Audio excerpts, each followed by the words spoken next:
ತೊಟ್ಟಿಗೆ ಪ್ರಾಯೋಗಿಕವಾಗಿ ನೀರು ಬಂದು ಬಿದ್ದಿದೆ ಅನ್ನೋ ಮಾತನ್ನು ಹೇಳಿದ್ದಾರೆ. ಅದನ್ನು ನಾನು ಕೂಡ ನೋಡಿ ಬಂದಿದ್ದೇನೆ. ಆದರೆ ಅಲ್ಲಿಂದ ನೀರನ್ನು ಈ ಫ್ಲಡ್ ಸೀಸನ್ ಬಂದಾಗ ಎಲ್ಲಿ ಕಳಿಸ್ತಾರೆ ನಿಮ್ಮ ಅಧಿಕಾರಿಗಳು? ಪೈಪ್ಲೈನ್ ಮಾಡಿದಿರಿ, ಅಲ್ಲಿ ಕರೆಂಟ್ ವಿದ್ಯುತ್ ಶಕ್ತಿ ಇಲ್ಲ 2ನೇ ತೊಟ್ಟಿಯಿಂದ. ಆಮೇಲೆ ಅಲ್ಲಿಂದ ಮೋಟ್ರ್ಗಳನ್ನು ಕೂಡಿಸಿಲ್ಲ ಅಥವಾ ಟ್ರಾನ್ಸ್ಫಾರ್ಮರ್ಗಳನ್ನು ಕೂಡಿಸಿಲ್ಲ, ಸಬ್ಸ್ಟೇಷನ್ ಮಾಡಿಲ್ಲ.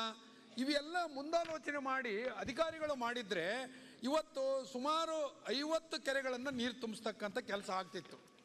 ಕೊಡ್ರಿ ನಿಮ್ಮ ಬೇಡಿಕೆ ನನಗೆ ಗೊತ್ತದಪ್ಪ. ನಾನು ನನ್ನ ಬಾಜುದವ್ರು ಅವರು ದೋಸ್ತಿ. ಸನ್ಮಾನ್ಯ ಸಭಾಧ್ಯಕ್ಷರೇ, ನಾನು ತಿಳ್ಕೊಂಡಿದ್ದೆ ಒಂದು ನಿಮಿಷ ಗೌಡ್ರ, ಒಂದು ನಿಮಿಷ ನಿಮ್ಮ ಅಣ್ಣಗೆ ಉತ್ತರ ಆಡ್ತೇನೆ, ಆಮೇಲೆ ನೀವು ಕೇಳಕತ್ತಾರೆ. ನಿಮ್ಮ ಅಣ್ಣಗೆ ಮೊದಲು ಉತ್ತರ ಆಡ್ತೀನಿ. ಮಾನ್ಯ ಸಭಾಧ್ಯಕ್ಷರ, ಜನವರಿ 24, 2012 ಆಡಳಿತಾತ್ಮಕ ಅನುಮೋದನೆಯನ್ನು ಕೊಟ್ಟಿವಿ ನಾವು. ಅವತ್ತು ಜಗದೀಶ್ ಶೆಟ್ಟರ್ ಅವರು ಮುಖ್ಯಮಂತ್ರಿ ಇದ್ದರು. ಕಾರ್ಯಕ್ರಮನೂ ಬಯಾಪುರ ಅವ್ರನ್ನ ಕರೆದಿದ್ವಿ, ಮಾಡಿದ್ವಿ. ಆದ್ರೆ ನಾನು ತಿಳ್ಕೊಂಡಿದ್ದೆ ಈ ಕೊಪ್ಪಳ ಏತ ನೀರಾವರಿ ಬಯಾಪುರ ಅವರೇ ಮಂತ್ರಿ ಇದ್ದಾಗ ಇದನ್ನು ಇನಾಗ್ರೇಷನ್ ಮಾಡ್ತಾರತ್ ಭಾಳ ಆಸೆ ಪಟ್ಟಿದ್ದೆ ನಾನು. ಯಾಕಂದ್ರೆ ಮುಂದೆ ನಮ್ಮ ಸರ್ಕಾರ ಹೋಯ್ತು 2013ಕ್ಕೆ. ಅದಾದ ನಂತರ ಮಾಡ್ತಾರ, ಕಮಿಟ್ಮೆಂಟ್ ಅವ್ರಿಗೆ ಐತೆ ಅಂತ ತಿಳ್ಕೊಂಡಿದ್ದೆ. ನಮ್ಮ ಸರ್ಕಾರದ ಕಮಿಟ್ಮೆಂಟ್ ಬಗ್ಗೆ ಕೇಳ್ತಿದ್ವಿ. ಮಾತು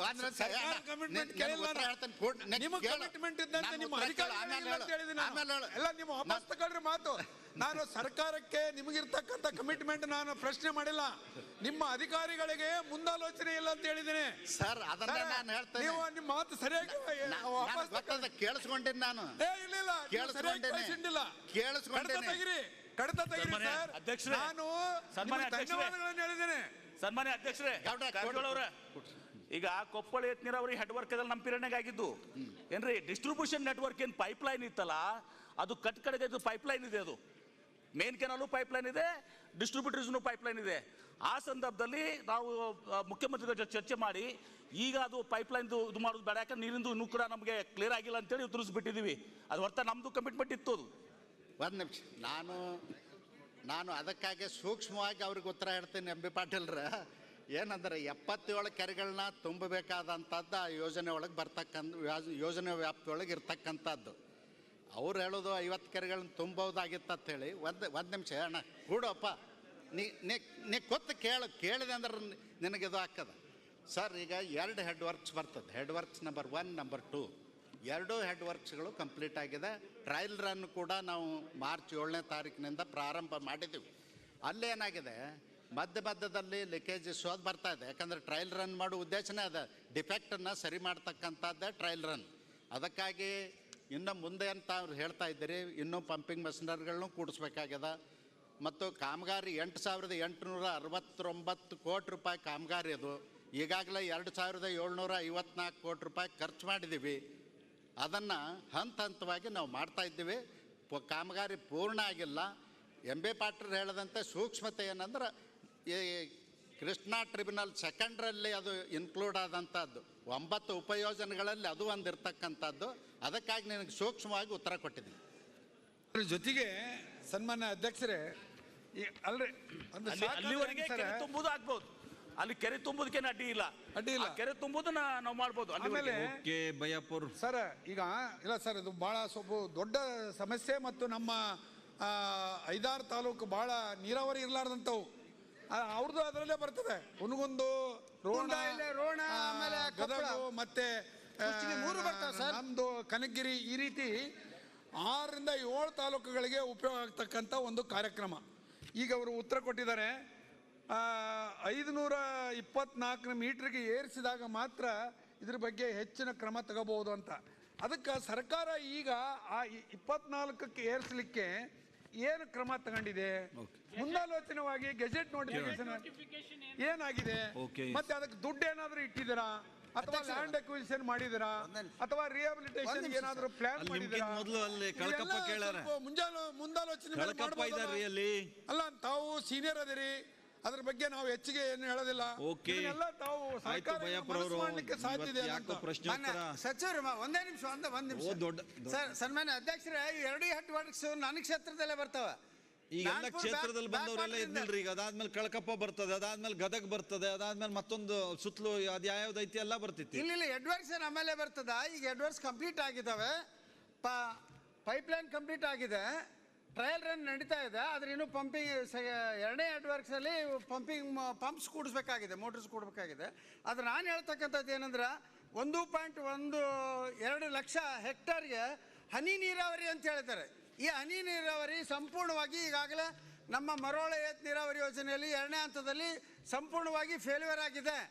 ಆದ್ದರಿಂದ ಈ ಮತ್ತು 1,12,000 ಹೆಕ್ಟರ್ ಇದನ್ನು ಮಾಡ್ಲಿಕ್ಕೆ ಹೋದ್ರೆ 16,000 ಕೋಟಿ ರೂಪಾಯಿ ಖರ್ಚು ಮಾಡಬೇಕಾಗಿತ್ತು ಇದಕ್ಕೆ.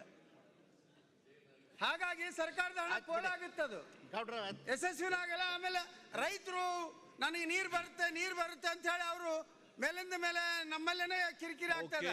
ತುರುವೇಕೆರೆಯಲ್ಲೂ ಮಾಡಿದ್ದಾರೆ, ಅಲ್ಲಿನೂ ಕೂಡ ಫೇಲ್ಯೂರ್ ಆಗಿದೆ. ಕ್ಷೇತ್ರದಲ್ಲಿ ಯಾವ ಗುತ್ತೇದಾರ ಈ ಹನಿ ನೀರಾವರಿ ಪಡೆದಿದ್ದಾರೆ, ಬ್ಲಾಕ್ ಲಿಸ್ಟಿಗೆ ಹೋಗ್ಬೇಕಾದವರೇ ಇದನ್ನ ನಡೆಸ್ತಾ ಇದ್ದಾರೆ. ಸನ್ಮಾನ್ಯ ಸಭಾಧ್ಯಕ್ಷರ, ಅವರೇನು ಮರೋಳ ಏತ್ ನೀರಾವರಿ ಹನಿ ನೀರಾವರಿ ಯೋಜನೆ ಫೇಲ್ಯೂರ್ ಆಗಿದೆ ಅಂತಕ್ಕಂಥ ಮಾತನ್ನು ಹೇಳಿದಾರೆ. ಅದನ್ನು ನಾವು ಪುನರ್ ಪರಿಶೀಲನೆ ಮಾಡ್ತೀವಿ. ಈಗ ಬಸವನಗೌಡ ಪಾಟೀಲ್ ಯತ್ನಾಳ್, ಬಸವನಗೌಡ, ಆಮೇಲೆ ಬಸವನಗೌಡರು. ನಾನು ಮಾನ್ಯ ಗೃಹ ಸಚಿವರಿಗೆ 3093ನೇ ಪ್ರಶ್ನೆಯನ್ನು ಕೇಳಕ್ಕೆ ಬಯಸ್ತಾ ಇದ್ದೀನಿ. ಅಧ್ಯಕ್ಷರೇ, ಉತ್ತರವನ್ನು ಒದಗಿಸಲಾಗಿದೆ. ಸನ್ಮಾನ್ಯ ಅಧ್ಯಕ್ಷರೇ, ನಾನು ಪ್ರಶ್ನೆ ತಪ್ಪು ಕೇಳಿನೋ ಅಥವಾ ಗೃಹ ಮಂತ್ರಿಗಳೇ ತಪ್ಪು ಉತ್ತರ ಕೊಟ್ಟರೋ ಗೊತ್ತಿಲ್ಲ. ನಾ ಪ್ರಶ್ನೆ ಕೇಳಿದ್ದು ವಿಜಯಪುರ ಕೇಂದ್ರ ಕಾರಾಗೃಹಕ್ಕೆ KSISF ಘಟಕ ನಿಯೋಜಿಸಿಲ್ಲ ಅನ್ನುವಂಥ ಪ್ರಶ್ನೆ ಕೇಳಿದ್ದೀನಿ. ಆದರೆ ಅವ್ರು ಕಾರಾಗೃಹದ ಬಿಟ್ಟು ಉಳಿದ ಎಲ್ಲದಕ್ಕೂ ಅವರು ಏನು ರಿಪೋರ್ಟ್ ಕೊಟ್ಟರೆ, ಜಲಾಶಯಗಳಿಗೆ ರಕ್ಷಣೆ ಕೊಡುವಂಥದ್ದು, ಅಲ್ಲಿಂದ SDRF ಕೊಡುವಂಥದ್ದು, ಕಾರಾಗೃಹಕ್ಕೂ ಕೊಟ್ಟಿದ್ದೀವಿ ಅಂತ ಹೇಳಿದ್ದಾರೆ.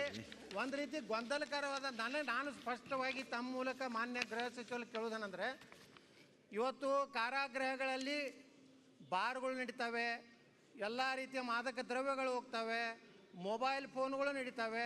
ಭಾಳ ರಾಜಾರೋಷರವಾಗಿ ಅಲ್ಲಿರುವಂಥ ಖೈದಿಗಳು ಎಲ್ಲ ಐಷಾರಾಮಿ ಜೀವನ ಹೆಂಗೆ ಹೊರಗಡೆ ಮಾಡ್ತಾರೋ ಅಲ್ಲಿ ಭಾಳ ಸುರಕ್ಷಿತವಾಗಿ ಮಾಡ್ತಾ ಇದ್ದಾರೆ. ಆ ಉದ್ದೇಶದಿಂದ ರಾಜ್ಯ ಗೃಹ ಇಲಾಖೆ ಮತ್ತು ಬಂದಿಖಾನೆ ಇಲಾಖೆಯವರು ಅಂಥ ಕಾರಾಗೃಹಗಳಿಗೆ KSISF ಏನು ಭದ್ರತೆಯನ್ನು ಕೊಡ್ತೀರಾ ಅಂತ ಕೇಳಿದ್ದೆ, ಅದಕ್ಕೇನು ಉದ್ಭವಿಸೋದಿಲ್ಲ ಅಂತ ಹೇಳಿದ್ದಾರೆ. ಅದಕ್ಕೆ ಯಾವ ಜೈಲಿಗೂ ಅವ್ರು ಕೊಟ್ಟಿಲ್ಲ, ಕೊಡ್ಲಿಕ್ಕೆ ಬರ್ತಾರೆ ಸ್ಪಷ್ಟಪಡಿಸ್ಬೇಕು. ಹೇಳ್ರಿ ಸಚಿವರು. ಮಾನ್ಯ ಅಧ್ಯಕ್ಷರೇ, ಮಾನ್ಯ ಹಿರಿಯ ಸದಸ್ಯರಾಗಿರ್ತಕ್ಕಂಥ ಯತ್ನಾಳ್ ಅವರಿಗೆ ನಮ್ಮ ಇಲಾಖೆ ಕಡೆಯಿಂದ ಏನೇನೆಲ್ಲ ರಕ್ಷಣೆ ಕೊಟ್ಟಿದ್ದೀವಿ ಅಂತೇಳಿ ಭಾಳ ವಿವರವಾದಂಥ ಉತ್ತರವನ್ನು ಕೊಡಲಾಗಿದೆ. ಮೊದಲನೇ ಹಂತದಲ್ಲಿ ಕೇಂದ್ರ ಕಾರಾಗೃಹಗಳಾದಂಥ ಬೆಂಗಳೂರು, ಬಳ್ಳಾರಿ, ಬೆಳಗಾವಿ ಮತ್ತು ಮಂಗಳೂರು ಇಲ್ಲಿಗೆ ಕರ್ನಾಟಕ ರಾಜ್ಯ ಕೈಗಾರಿಕಾ ಭದ್ರತಾ ಪಡೆಯ ಸೇವೆಯನ್ನು ಒದಗಿಸಲಾಗಿದೆ.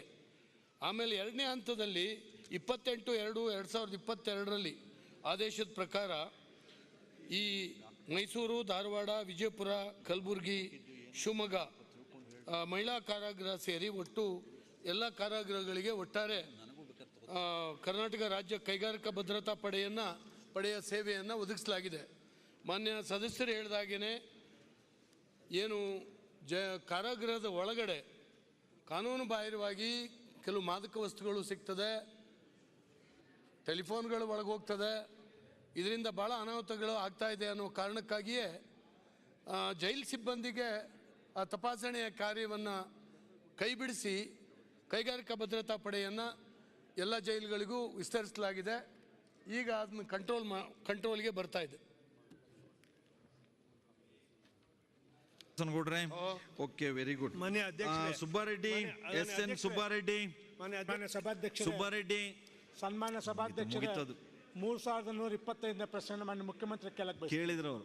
ಸಚಿವರು ಸರ್, ಉತ್ತರಗಳನ್ನ ಒದಗಿಸಲಾಗಿದೆ. ಸನ್ಮಾನ್ಯ ಸಭಾಧ್ಯಕ್ಷರೇ, ಒದಗಿಸಿದ ಉತ್ತರನೂ ಸರಿಯಾಗಿದೆ. ಆದರೆ ನನ್ನ ಡಿಮ್ಯಾಂಡು ಈ ಬೆಂಗಳೂರಿಗೆ 110 ಹಳ್ಳಿಗಳನ್ನು BBMPಗೆ ಸೇರಿಸ್ಕೊಳ್ತಾರೆ.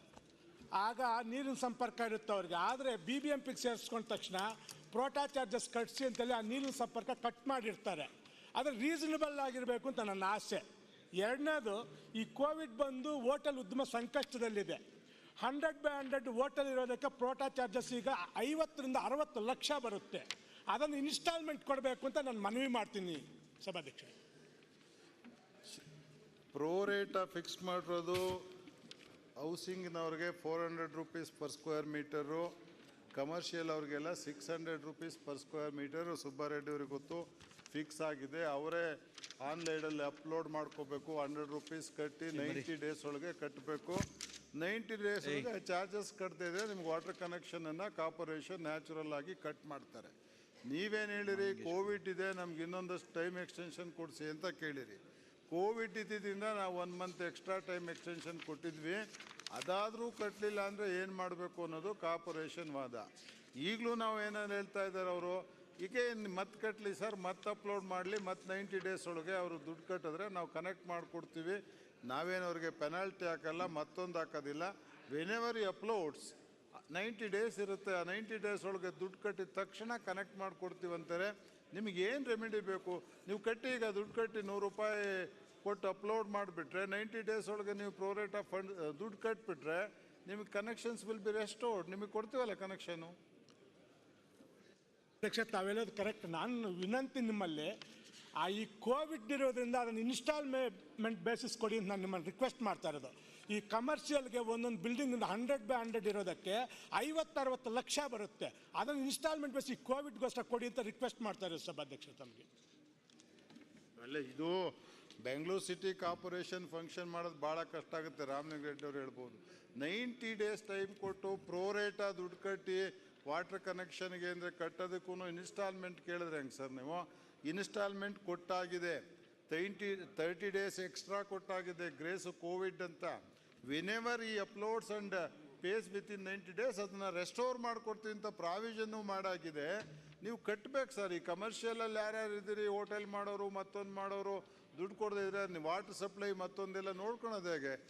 ನಿಮ್ಗೇನಾದರೂ ಇನ್ನೂ ಕನ್ಸೆಷನ್ ಬೇಕು ಅಂದರೆ ಇನ್ಸ್ಟಾಲ್ಮೆಂಟ್ ಕೊಡಿ. ಹೇಗೆ ಕಟ್ತೀರಿ? ಈಗಲೇ ಇನ್ಸ್ಟಾಲ್ಮೆಂಟ್ 90 ಡೇಸ್ ಇದೆಯಲ್ಲ ನಿಮಗೆ, ವಿತಿನ್ 90 ಡೇಸ್ ಬರೆಸ್ಕೊಂಡು ಹೋಗಿ ಅಂತ ಆದೇಶ ಮಾಡಿದ್ದಾರೆ. ಬರೆಸ್ಬಿಟ್ರೆ ನಿಮಗೆ ಮಾಮೂಲಿಯಾಗಿ ಕೊಡ್ತಾರೆ. ನಾನು ಅವ್ರನ್ನ ಕೇಳಿದೆ, ಏನಾರು ಪೆನಾಲ್ಟಿ ಹಾಕ್ತೀರಾ, ಮತ್ತೇನಾದ್ರು ಮಾಡಿದ್ದೀರಾ, ಯಾಕೆ MLA ಅವ್ರಿಗೆ ಪ್ರಶ್ನೆ ಕೇಳಿದೆ ಅಂತ. ಯಾವುದೂ ಪಿನಲೈಸ್ ಮಾಡೋದಿಲ್ಲ. ನೀವು ಅಪ್ಲೋಡ್ ಮಾಡಿ 90 ಡೇಸ್ ಒಳಗೆ ದುಡ್ಡು ಕೊಟ್ಟರೆ we will restore your water supply. Okay, ಈಗ ಅವಿನಾಶ್ ಜಾಧವ್. ಸನ್ಮಾನ್ಯ ಸಭಾಧ್ಯಕ್ಷರೇ, ಗೋವಿಂದ ಕಾರಜೋಳ ಅವರು ಇಲ್ಲೇ ಇದ್ರು. ಪ್ರಶ್ನೆ ಸಂಖ್ಯೆ 3150 ಸನ್ಮಾನ್ಯ ಜಲಸಂಪನ್ಮೂಲ ಸಚಿವರಿಗೆ ಕೇಳಕ್ಕೆ ಬಯಸುತ್ತೇನೆ. ಯಾಕೆ ಲೇಟ್ ಬಂದ್ರೆ ಸಚಿವರು? ಉತ್ತರ ಒದಗಿಸಲಾಗಿದೆ ಸನ್ಮಾನ್ಯ. ಉತ್ತರದಲ್ಲಿ ಏನಾದ್ರು ಸ್ಪಷ್ಟೀಕರಣ ಉತ್ತರವನ್ನು ಕೊಟ್ಟಿದ್ದಾರೆ ಸರ್, ಉತ್ತರವನ್ನು ಕೊಟ್ಟಿದ್ದಾರೆ. ಇದು ಕೆಲಸ ಕಾಮಗಾರಿಕೆ ಸ್ಟಾರ್ಟ್ ಆಗಿದ್ದು, ಅನುಮೋದನೆ ಸಿಕ್ಕಿದ್ದು 2017 ಸರ್, ಸೆಪ್ಟೆಂಬರ್. ಇವಾಗ 2022 ಸರ್. ಇಲ್ಲಿವರೆಗೂ 5 ವರ್ಷ ಕೆಲಸ ಕಂಪ್ಲೀಟ್ ಆಗಿಲ್ಲ. ಇದು ಕೆಲಸ ಕಂಪ್ಲೀಟ್ ಆಗಬೇಕಾಗಿತ್ತು ಮಾರ್ಚ್ 2019 ಸರ್.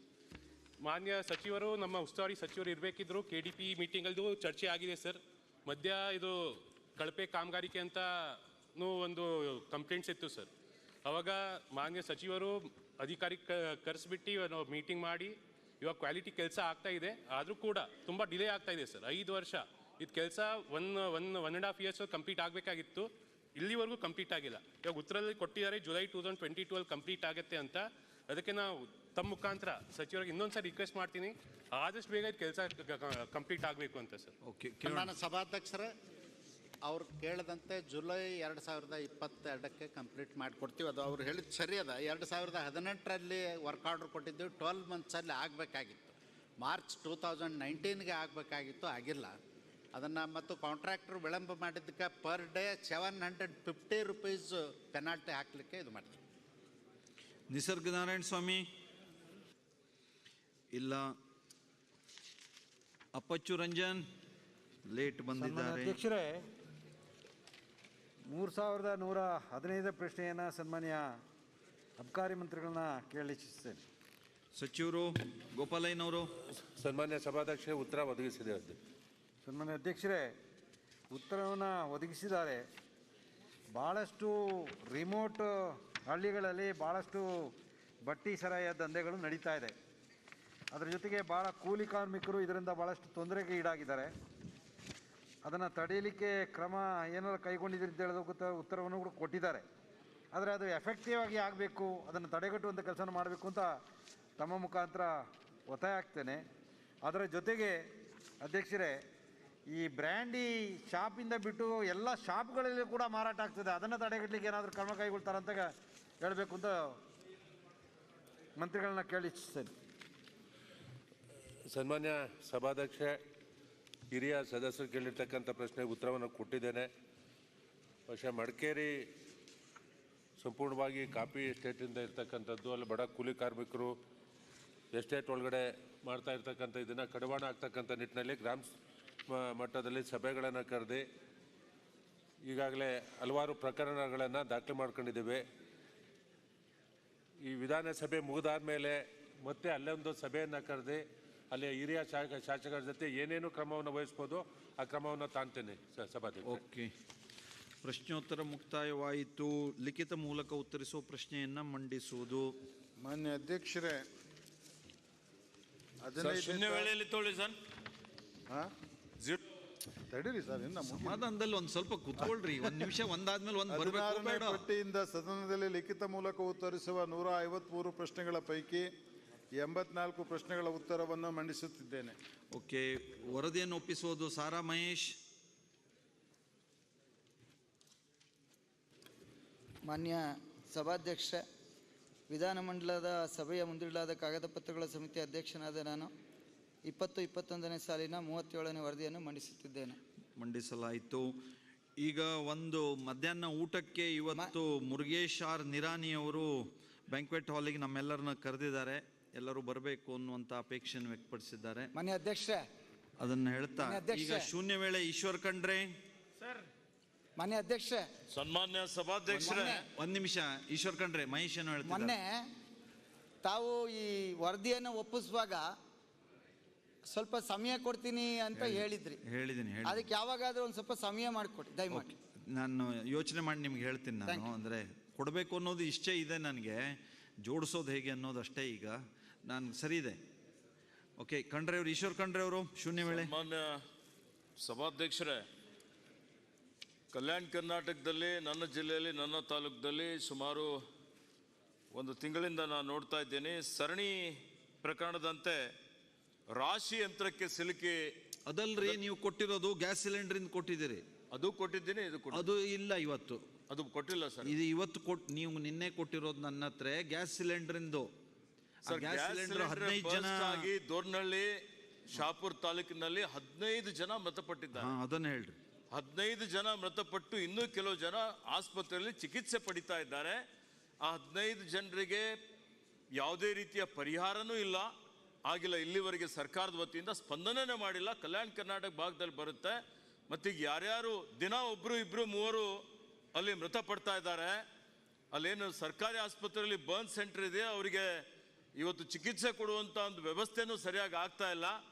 ಅದ್ರ ಬಗ್ಗೆ ಅವರಿಗೆ ಪರಿಹಾರ ಕೊಡಬೇಕು, ಮತ್ತು ಉಚಿತವಾಗಿ ಅವರಿಗೆ ಎಲ್ಲ ರೀತಿಯ ಚಿಕಿತ್ಸೆ ಸರ್ಕಾರದ ವತಿಯಿಂದ ಮಾಡಬೇಕು ಅಂತೇಳಿ ನಾನು ಸರ್ಕಾರಕ್ಕೆ ತಮ್ಮ ಮುಖಾಂತರ ಮನವಿ ಮಾಡ್ತಾ ಇದ್ದೇನೆ. ಸಚಿವರು ಸರ್, ಈಗಾಗಲೇ ಸದಸ್ಯರುಗಳು ಯಾರ್ಯಾರು ಎಲ್ಲೆಲ್ಲಿ ಒಂದು ಸ್ವಲ್ಪ ಕುತ್ಕೊಳ್ರಿ.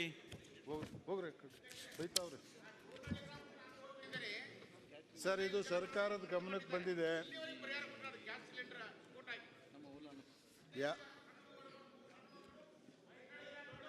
ಅವ್ರ ಪ್ರಶ್ನೆಗೆ ಉತ್ತರ ಹೇಳೋದು ಬೇಡ ನಾವು. ಕೇಳಿ ಇಲ್ಲ, ನೀವು ಹೇಳಿ. ಡೋರ್ನಳ್ಳಿ ಗ್ರಾಮಕ್ಕೆ ಸರ್ ನಾನು ಹೋಗಿದ್ದೆ, ಸ್ವತಃ ಹೋಗಿ.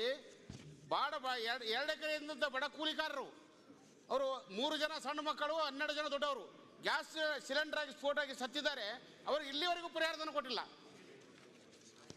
ಆ ಜೊತೆಗೆ ಏನಂದ್ರೆ ಅವರು ಇವತ್ತು ಅವ್ರು ಇನ್ನೂ 9 ಜನ ದವಾಖಾನೆಯಲ್ಲಿದ್ದಾರೆ, ಅವ್ರಿಗೆ ಟ್ರೀಟ್ಮೆಂಟ್ ಆಗ್ತಾ ಇಲ್ಲ. ಅದು ದಯವಿಟ್ಟು ಅವರಿಗೆ ಶೀಘ್ರ ಪರಿಹಾರ ಕೊಡಬೇಕು. ಆ ಗ್ಯಾಸ್ ಸಿಲಿಂಡರ್ ಯಾರು ಸಪ್ಲೈ ಮಾಡ್ತಾರೆ ಅವ್ರ ಮೇಲೆ ಶಿಸ್ತಿನ ಕ್ರಮ ತೆಗೆದುಕೊಳ್ಬೇಕಂತ ನಾನು ತಮ್ಮ ಮುಖಾಂತರ ಒತ್ತಾಯ ಮಾಡ್ತೀನಿ. ಓಕೆ, ಸಚಿವರು. ಮಾನ್ಯ ಅಧ್ಯಕ್ಷರೇ, ಈ ಘಟನೆ ನಡೆದ ಬಗ್ಗೆ ಸರ್ಕಾರದ ಗಮನದಲ್ಲಿದೆ. Yadgir DC report ತರಿಸಿದ್ದಾರೆ.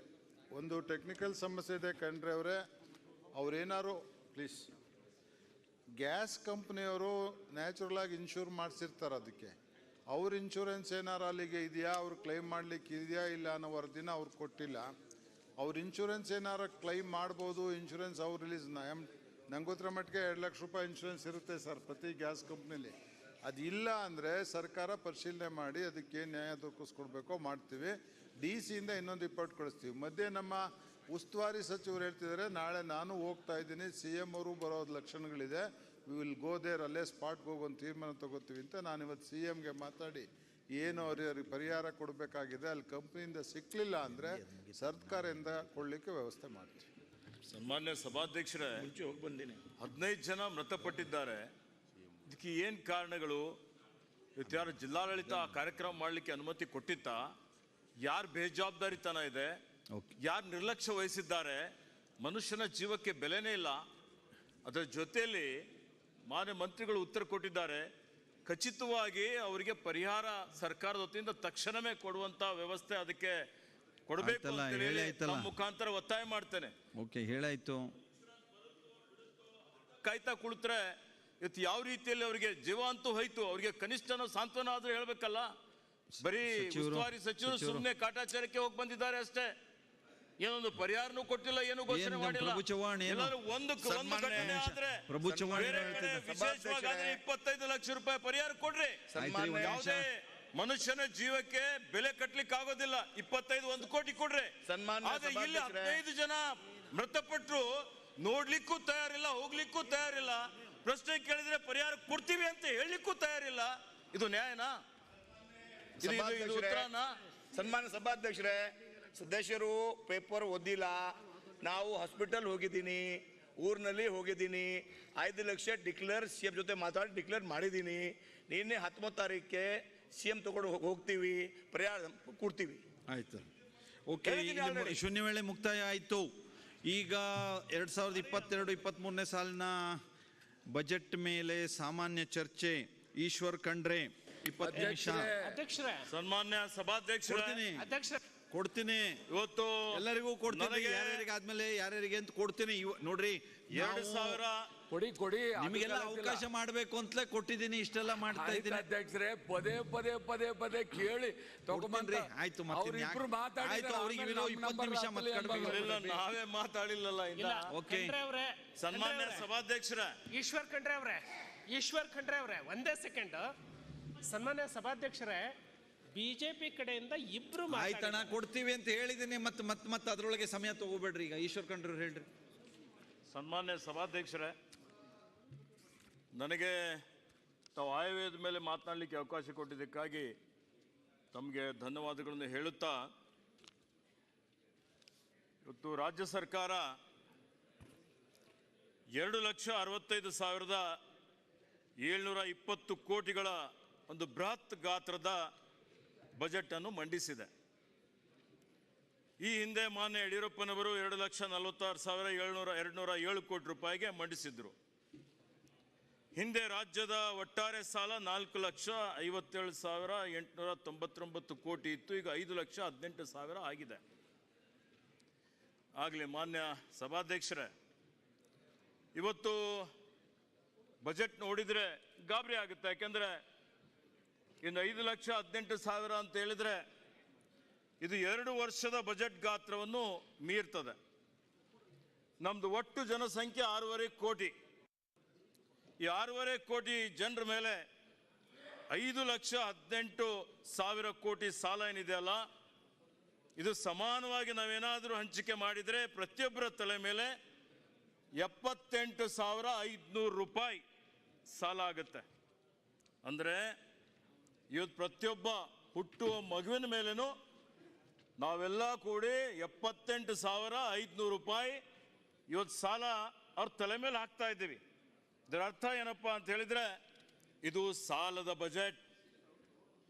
ಮಾನ್ಯ ಸಭಾಧ್ಯಕ್ಷರೇ, ನಾನು ನೇರವಾಗಿ ವಿಷಯಕ್ಕೆ ಬರ್ತೇನೆ. ನಾನು ಆಯವ್ಯಯದಲ್ಲಿ ಪ್ರಾದೇಶಿಕ ಅಸಮತೋಲನ ಬಗ್ಗೆ ಮಾತಾಡ್ತೇನೆ. ಅದರಲ್ಲಿ ವಿಶೇಷವಾಗಿ ಕಲ್ಯಾಣ ಕರ್ನಾಟಕ. ಇವತ್ತು ಸರ್ಕಾರನೇ ತಮ್ಮ ಆರ್ಥಿಕ ಸಮೀಕ್ಷೆಯಲ್ಲೇ ಹೇಳ್ತದೆ, ನಾವೆಲ್ಲ ಹೇಳ್ತಾ ಇದ್ದೇವೆ ಬಹಳಷ್ಟು ಎಲ್ಲ ಭಾಗದಲ್ಲಿ ಅಭಿವೃದ್ಧಿ ಆಗಬೇಕು, ಅಖಂಡ ಕರ್ನಾಟಕದ ಅಭಿವೃದ್ಧಿ ಆಗಬೇಕು ಅಂತೇಳಿ ಹೇಳಿ. ಕಲ್ಯಾಣ ಕರ್ನಾಟಕದಲ್ಲಿ ಇವತ್ತು ಆರ್ಥಿಕ ಸಮೀಕ್ಷೆಯ ಪ್ರಕಾರ ರಾಜ್ಯದ ಜಿಲ್ಲಾವಾರು ತಲಾ ಆದಾಯದಲ್ಲಿ ಇದು ಬಹಳ ಅಜಗಜಾಂತರ ವ್ಯತ್ಯಾಸವಿದೆ. ಇವತ್ತು ನೋಡಿ, ಈ ಬೆಂಗಳೂರು ನಗರದ ಜಿಲ್ಲಾದಾಯ 5,41,638 ರೂಪಾಯಿ. ಆದರೆ ಅದೇ ಬೀದರ್ ಜಿಲ್ಲೆದು 1,11,750. ಎಲ್ಲಕ್ಕಿಂತ ಕಡಿಮೆ ಅಂತ ಹೇಳಿದ್ರೆ ಕಲಬುರಗಿ, ನಮ್ಮ ಭಾಗದು ಕಲಬುರಗಿದು 1,04,46 ರೂಪಾಯಿ. ಅಂದರೆ ಮಾನ್ಯ ಸಭಾಧ್ಯಕ್ಷರೇ, ಆಲೋಚನೆ ಮಾಡಿ, ಇವತ್ತು ನಮಗೆ ಅವರಿಗೆ 4 ಪಟ್ಟು ವ್ಯತ್ಯಾಸ ಇದೆ. ಇವತ್ತು ಅಸಮತೋಲನ ನಿವಾರಣೆ ಮಾಡಬೇಕು ಅಂತ ನಂಜುಂಡಪ್ಪ ವರದಿನೂ ಬಂತು, ಸಂವಿಧಾನ ಅನುಚ್ಛೇದ 371ರಲ್ಲಿ ತಿದ್ದುಪಡಿನೂ ಆಯಿತು. ಆದರೆ ಏನು ಇವತ್ತು ಅಂಕಿಅಂಶಗಳು ನೋಡಿದ್ರೆ ಏನು ಅಭಿವೃದ್ಧಿ ಆಗಿದೆ? ಇವತ್ತು ಕಲ್ಯಾಣ ಕರ್ನಾಟಕದಲ್ಲಿ ಬಡತನದ ದರ ಇವತ್ತು ಯಾದಗಿರಿಗೆ 38% ಇದೆ, ಎಲ್ಲಕ್ಕಿಂತ ಕಡಿಮೆ ಬಳ್ಳಾರಿ 23%, ಸರಾಸರಿ 30% ಬಡತನ ದರ ಇದೆ. ಇವತ್ತಿಲ್ಲಿ ಅಪೌಷ್ಟಿಕತೆ ಇದೆ, ಕುಪೋಷಣ ಇದೆ, ಮಕ್ಕಳಲ್ಲಿ ಕಡಿಮೆ ತೂಕ ಇದೆ, ರಕ್ತಹೀನತೆಯಿಂದಿರುವಂಥ 6 ರಿಂದ 59 ತಿಂಗಳ ವಯಸ್ಸಿನ ಮಕ್ಕಳು ಸುಮಾರು 70% ಇದ್ದಾರೆ. ರಕ್ತಹೀನತೆಯಿಂದ ಬಳಲುತ್ತಿರುವ 15 ರಿಂದ 49 ವರ್ಷದ ವಯಸ್ಸಿನ ಗರ್ಭಿಣಿಯರು ನಮ್ಮ ಆರೋಗ್ಯ ಸೂಚ್ಯಂಕ ಹೇಳ್ತದೆ ಇವತ್ತವರು ಸುಮಾರು 50% ಇದ್ದಾರೆ. ಅಂದರೆ ಇವತ್ತು ನಾವು ಆಲೋಚನೆ ಮಾಡಬೇಕಾಗ್ತದೆ ಯಾವ ರೀತಿಯಲ್ಲಿ ನೀವು ಇವತ್ತು ಇನ್ಫೆಂಟ್ ಮಾರ್ಟಾಲಿಟಿ ರೇಟ್ ತಗೊಳ್ಳಿ, ಮದರ್ ಮಾರ್ಟಾಲಿಟಿ ರೇಟ್ ತಗೊಳ್ರಿ, ಇವತ್ತೇನು ನ್ಯೂನೆಟಲ್ ಮಾರ್ಟಾಲಿಟಿ ರೇಟ್ ತಗೊಳ್ರಿ, ಯಾವ್ದು ತೆಗೆದುಕೊಂಡ್ರು ಇವತ್ತು ನಮ್ಮ ಭಾಗ ಕಲ್ಯಾಣ ಕರ್ನಾಟಕದ 7 ಜಿಲ್ಲೆಗಳು ಎಲ್ಲಕ್ಕಿಂತ ಇವತ್ತು ಕೆಳ ಹಂತದಲ್ಲಿದ್ದಾವೆ. ಹೀಗಾಗಿ ಇವತ್ತು UPA ಸರ್ಕಾರ ಇದ್ದಾಗ 371 ಜೆಗೆ ತಿದ್ದುಪಡಿ ಆಯಿತು. ಈ ತಿದ್ದುಪಡಿ ಆಗಿದ ಮೇಲೆ ಈ ಸರ್ಕಾರ ಇವತ್ತು ಬಂದಿದೆ. ಕಲ್ಯಾಣ ಕರ್ನಾಟಕದ ಇವತ್ತು ಯಾವ ರೀತಿಯಲ್ಲಿ ತಾವು ಬಂದ ಮೇಲೆ ಈ 32 ತಿಂಗಳಲ್ಲಿ ಯಾವ ರೀತಿಯಲ್ಲಿ ಅಭಿವೃದ್ಧಿ ಆಗಿದೆ ಸ್ವಲ್ಪ ವಿಚಾರ ಆಗಬೇಕು, ಆಲೋಚನೆ ಆಗಬೇಕು. ಸರ್ಕಾರ ಆತ್ಮಾವಲೋಕನೆ ಮಾಡಿಕೊಳ್ಳಲಿ. ಏಕೆಂದರೆ ನೋಡಿ ಸನ್ಮಾನ್ಯ ಸಭಾಧ್ಯಕ್ಷರೇ, ಇವತ್ತು ಏನೊಂದು ಅಧಿಸೂಚನೆ ಆಗಿದೆ 6/11/2013 ಅಧಿಸೂಚನೆಯಲ್ಲಿ ಕಲ್ಯಾಣ ಕರ್ನಾಟಕಕ್ಕೆ ಏನು ವಿಶೇಷ ಸ್ಥಾನಮಾನ ಕಲ್ಪಿಸಿಕೊಡಲಾಗಿದೆ. ಅದರ ಪ್ರಕಾರ ಕಲ್ಯಾಣ ಕರ್ನಾಟಕ ಅಂದರೆ ಹಿಂದೆ ಹೈದರಾಬಾದ್ ಕರ್ನಾಟಕ ಅಭಿವೃದ್ಧಿ ಮಂಡಳಿ ರಚನೆ ಆಗಬೇಕು ಅಂತ ಕಾಯ್ದೆ ಮಾಡಲಾಗಿದೆ. ಆ ಕಾಯ್ದೆ ಮಾಡಿದ ಪ್ರಕಾರ ಆಯಾ ಭಾಗದ ಎಲ್ಲ ಜಿಲ್ಲಾ ಉಸ್ತುವಾರಿ ಸಚಿವರು ಅದರ ಮಂಡಳಿಯ ಸದಸ್ಯರಾಗಿರಬೇಕು. ಮತ್ತೆ ಯಾರಾದರೂ ಒಬ್ಬರು ಉಸ್ತುವಾರಿ ಸಚಿವರು ಕಲ್ಯಾಣ ಕರ್ನಾಟಕದ ಆ ಮಂಡಳಿ ಅಧ್ಯಕ್ಷರಾಗಿರಬೇಕು. ಸರ್ಕಾರ ಬಂದ ಮೇಲೆ ಮಂಡಳಿ ದುರ್ಬಲ ಮಾಡಬೇಕು ಅನ್ನುವಂಥ ಉದ್ದೇಶದಿಂದ ಶಾಸಕರಾಗಿದ್ದಂಥವರಿಗೆ ಅಧ್ಯಕ್ಷ ಮಾಡಿದ್ರು. ಯಾಕೆ ಇನ್ನು ಹೆಚ್ಚಿನ ಒಂದು ಮಂತ್ರಿ ಸ್ಥಾನಮಾನ ಕೊಡಬೇಕಾಗಿತ್ತು, ಕೊಟ್ಟಿದ್ದು ಬರೀ 3 ಶಾಸಕರಿಗೆ ಕೊಟ್ಟ ಮೇಲೆ ಅಲ್ಲಿರುವಂಥ ಸಮಸ್ಯೆಗಳು ಸಚಿವ ಸಂಪುಟದಲ್ಲಿ ಅವ್ರು ಚರ್ಚೆ ಮಾಡಲಿಕ್ಕೆ ಸಾಧ್ಯ ಆಗ್ತದ? ಅದಾದ್ಮೇಲೆ ಮಾನ್ಯ ಅಧ್ಯಕ್ಷರೇ, ಇವತ್ತು ಬಹಳಷ್ಟು ನಾವು ನೋಡ್ತಾ ಇದ್ದೀವಿ, ಏನು 32 ತಿಂಗಳ ಅವಧಿಯಲ್ಲಿ ಈ ನಿಮ್ಮ ಅಧಿಸೂಚನೆ ಪ್ರಕಾರ ಪ್ರತಿ 3 ತಿಂಗಳಿಗೆ ಒಮ್ಮೆ ಎಲ್ಲ ಈ ಒಂದು ಕಲ್ಯಾಣ ಕರ್ನಾಟಕದಲ್ಲಿ ನಾವೊಂದು ಸಭೆ ಮಾಡಬೇಕು ಅಂತಿದೆ.